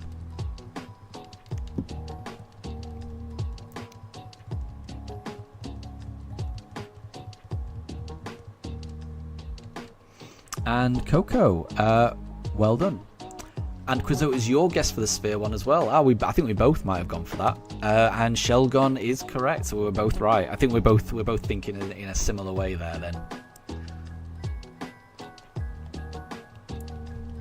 Oh, and Quizzo, sorry, I misread the comment. So Quizzo, it was a guess for your Sphere one. So you were the one that asked the question for the Sphere Pokemon. Yeah, that makes more sense. I remember now. Yeah, I misread that comment. And Coco, good to have you back. Hope you're doing well. Hope you've got your Wi-Fi connection back. So I've just done Turtwig. Then I'm gonna do Chimchar. I'm gonna do Chimchar, then Piplup, then Turtwig, and go around that way.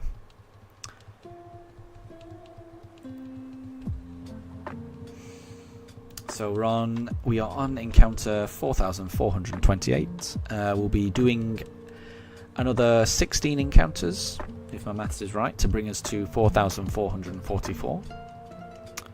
And hopefully we can find the shiny. Because wouldn't that be something? Wouldn't that be just the best thing in the world? I don't think it'd be far off. Deb's got one, and it's apparently an easy one, the Eon Pokemon. I don't know what that means, the Eon Pokemon.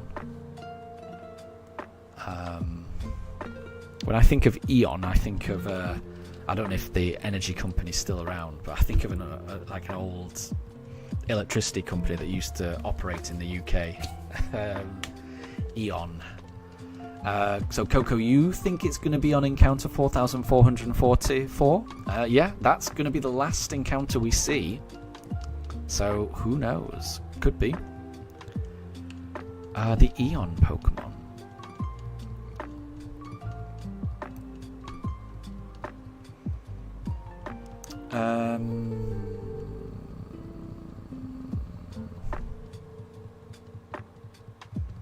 So Quizzo, you're going to stick with 4443. Very good. I'd be very happy with either of these guesses. Right, so for the Eon Pokemon, yeah, Eon sounds like a long period of time. So that makes me think of Relicanth. So we'll go Relicanth for that.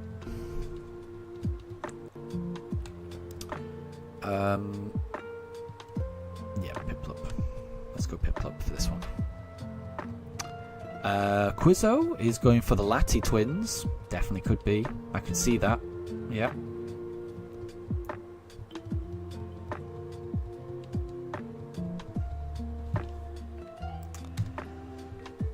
I didn't get a Piplup though, so we'll go for the next one. Oh, the Lati twins are correct, or Latias is correct. Well done. Well done, Quizzo. Nice. That's a good one. That is impressive. So yeah, it was Latios and Latias, both of them. Well done.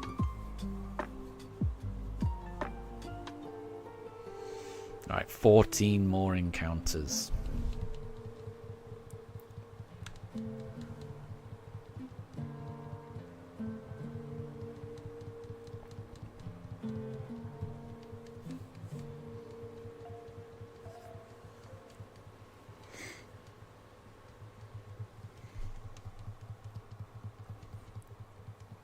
Well, the thunderstorm that was here about half an hour ago or so has completely passed. Now it's nice and sunny, so yeah. Coco, you thought it was Spyro. I don't know what Pokemon that is. I only know Spyro from the the purple dragon from like the is it like a PlayStation game? I've never played it, but I've seen it. That's my only knowledge of Spyro.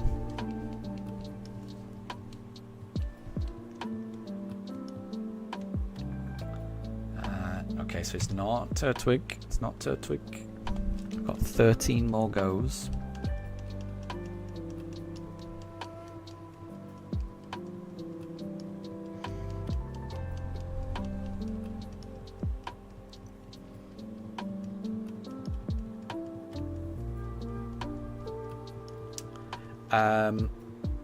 So Deb, the DNA Pokemon and the Sky High Pokemon. So Quizzo saying Deoxys, presumably for the DNA Pokemon, and the Sky High Pokemon, presumably that Quizzo is saying Rayquaza. I think Quizzo's got both of those right.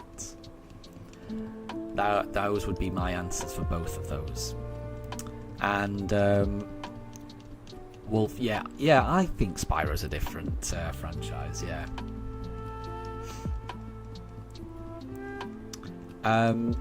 Oh, Deb, you've posted a picture in our Discord. No, I've not seen it yet. Let me have a look. Let me just select a Pokemon first. Right, we'll go Chimchar this time. Oh yeah, no, that's kind of cool. I like that. It's like a dragon. Yeah, that right. Okay, I can see it now because that's kind of like a. Let me see. No, it's not a Chimchar. But yeah, you've drawn a dragon with Sylveon's bow, ribbon type thing. And it's kind of, it's got kind of ghostiness to it as well.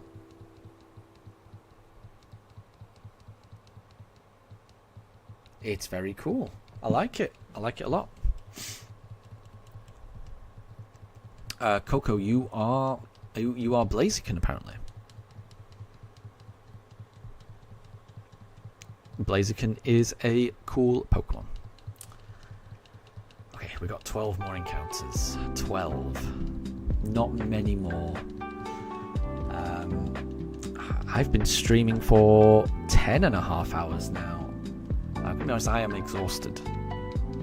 This has been a long one for me. No shiny just yet. I'm really... I would love a shiny so much. We've been searching for a shiny for a total of 130 hours so far. It's a long time to wait for a shiny. But let's see.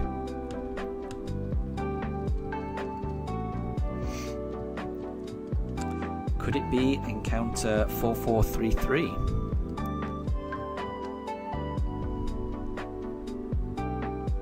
Nope. And Coco, which starter did I get for Scarlet and Violet? I chose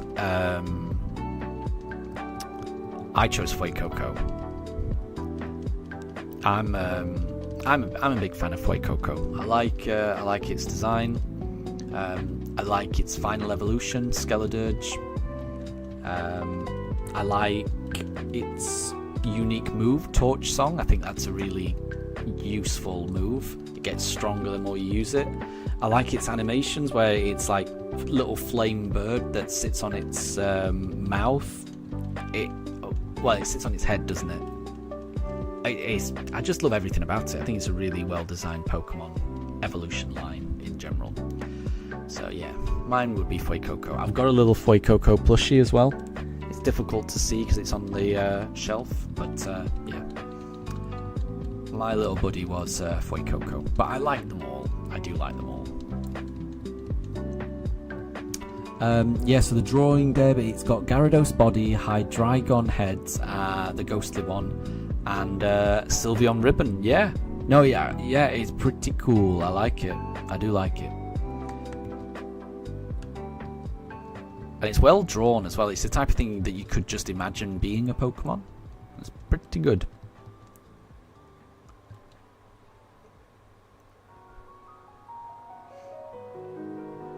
That's not shiny.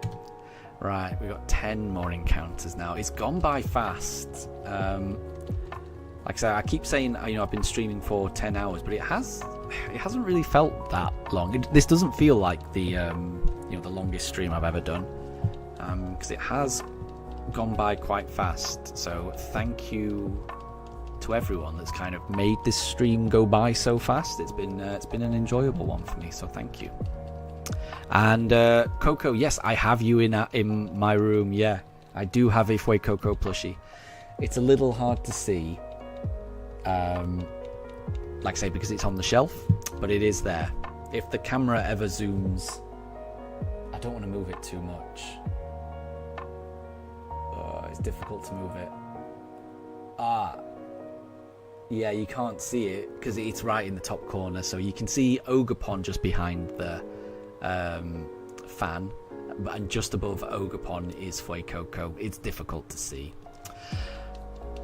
but yeah, sometimes the camera pans over there, but very rarely. Raiden, you chose Sprigatito as your starter.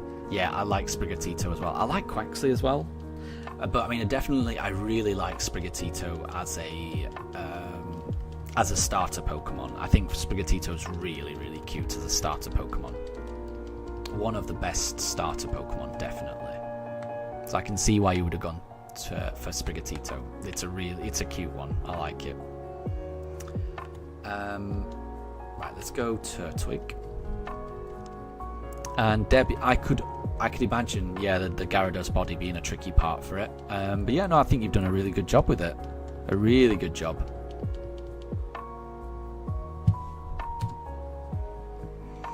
Right, we've got 9 more encounters now. And I think that's exactly right, Deb. Yeah, it has been lovely to chatting to everyone. I completely agree. Oh, and who did I choose for the shiny only run? So I did a shiny only run in, I can't remember whether it was Scarlet or Violet, and I chose Sprigatito, but in Scarlet and Violet you can't do what I'm doing right now. So in Brilliant Diamond and Shining Pearl you can keep resetting and resetting and resetting, and eventually you will get a shiny starter Pokemon. But Brilliant Diamond and Shining Pearl are the only Pokemon games on Switch that you can do that in. The starter Pokemon in Let's Go, Eevee and Pikachu are shiny locked, which means they'll never be shiny. The starter Pokemon in Sword and Shield are shiny locked, which means they will never be shiny. The same goes for Legends Arceus, and the same is true for Scarlet and Violet as well. So I had to just choose any Pokemon, and I chose Sprigatito for that run. But what I did was, when I could get picnics set up, I did a egg hunt, and I hatched for a shiny Sprigatito. So I did a shiny only run with a shiny Sprigatito, which was very fun. It evolved into Meowscarada, and it was good. I enjoyed that.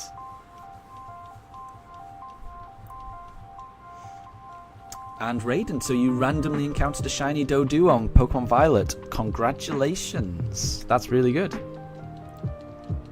It's always good to run into a random shiny. That always cheers me up and improves my mood. and just makes a run more memorable for me. I always love it when that happens. So congratulations.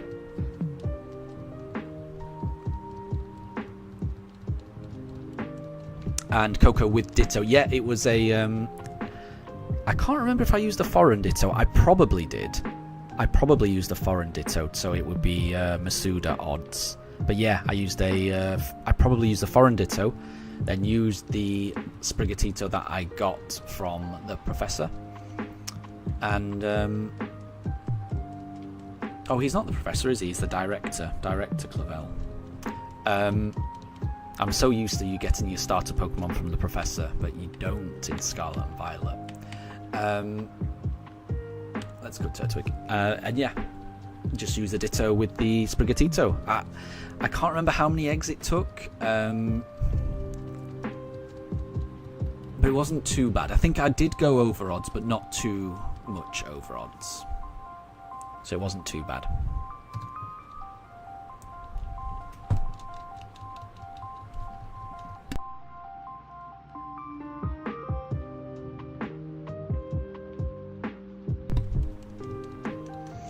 And Deb, you're right, you were here before I was. Yeah, so when I set up the stream, yeah, Deb has been online longer than me. So yeah, Deb, you deserve those experience points. 825. You did say that you would break your record. Looks like you have done. Quizzo, so what's my favourite type of hunt?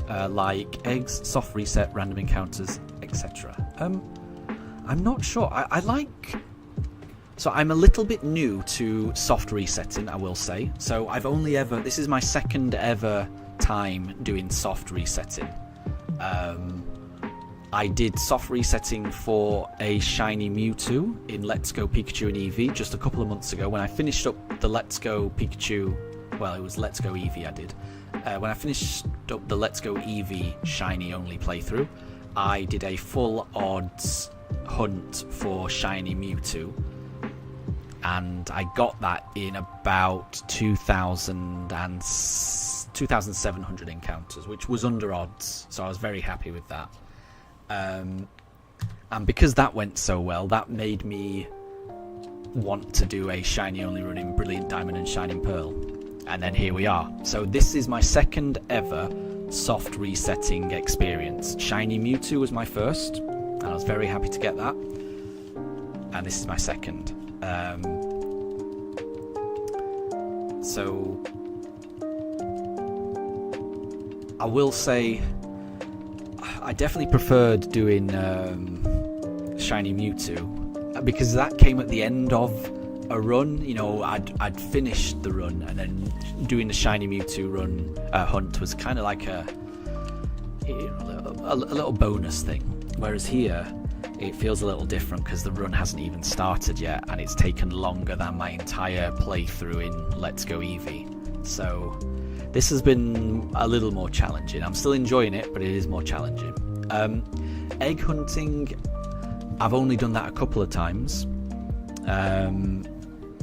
So hunting for the Sprigatito, and I think I've also done a Masuda egg hunt for a Spiritomb as well to complete my shiny Pokédex in Scarlet and Violet. And that was fun. I think maybe random encounters might be up there, but I would say, so my absolute favourite, so the type of shiny hunting that I enjoyed the most, and I must say I didn't actually find what I was looking for, but it is something I want to return to, is probably Dynamax Adventures. Shiny hunting in Dynamax Adventures is really fun. Because every encounter is different. There's a lot of strategy to it. You've got to plan which Pokemon to pick to beat the next boss. It's very fun. So in order, which type of hunting do I enjoy the most? I would say Dynamax Adventures, followed by maybe random encounters. But Dynamax Adventures would be my answer, I think. Raiden, so imagine a Pokemon remake of the style of the new games. That would be, yeah. So I really want them to remake some of the old games. So obviously I'm playing a remake now, Diamond and Pearl, but I stopped playing Pokemon around this generation. So I never actually played Pokemon Generation 5, 6 or 7. So I never played Black and White, X and Y or Sun and Moon. So I'm very much looking forward to Pokemon, making remakes of those games, because I've never played them before and it'll be really exciting to play them for the first time.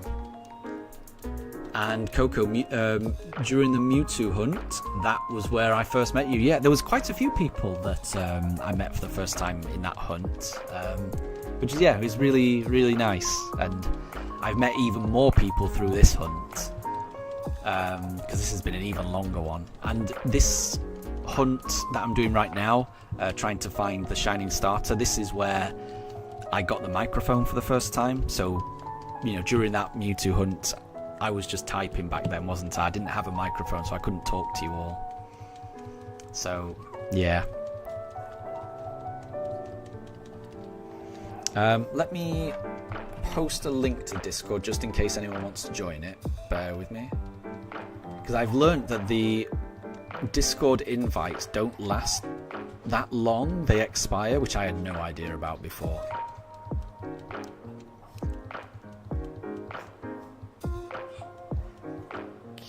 Let's paste that in. So that's just an invite code for the Discord, just where we can put, if anyone wants to share any pictures of their shiny accomplishments or any pictures of their artwork or any pictures of their pets that they want to share. Oh, Mifa's getting grumpy. I think she knows it's close to her bedtime. We're very close to the end now, actually. So that was encounter 4,441. We're going to do 3 more encounters. Deb, you think I should do a 12-hour stream next time so that you can earn 1,000 XP? No, I can't do that. This is long enough. This is... I'd have to get up so early to do that, because I can't really stream much later than this, because I need to get the dogs ready. My dogs have a bedtime routine where we take them outside, they do their business, we get them cleaned up, we get them. It's a whole process getting the dogs ready for bed. So we can't delay. I can't be on a stream too much later than this. I've got things I need to do, so I think this is about as long as a stream as I can do, because I started the stream at around about 9 AM and it's 7:30 where I am right now. So it's been a long one. It's definitely been a long one. And Tempest, good to see you. Good to see you. What we got here? I'm just trying to catch up on chat. Bear with me. So, right, it wasn't Piplup. So we're going to do a Turtwig, and then we'll finish on a Chimchar.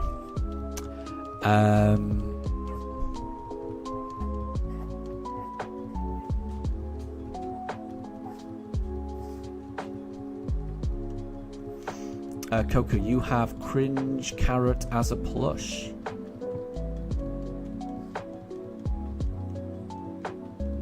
I don't know what a Cringe Carrot is. There used to be someone in my chat who used to go by the name Cringe Carrot.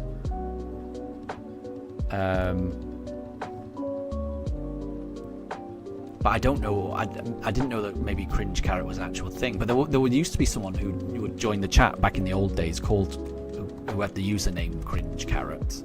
But I don't know what that is. Raiden, what about a 24-hour stream? I think my dogs would go crazy, and I think my wife might not be happy about that. And I'm not sure I think I would pass out as well. I have my own bedtime that I like to be in bed by.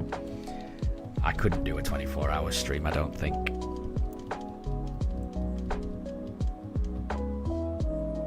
Okay, here we go. This is encounter 4443, and it's not shiny. Okay, right, we're now entering the last encounter.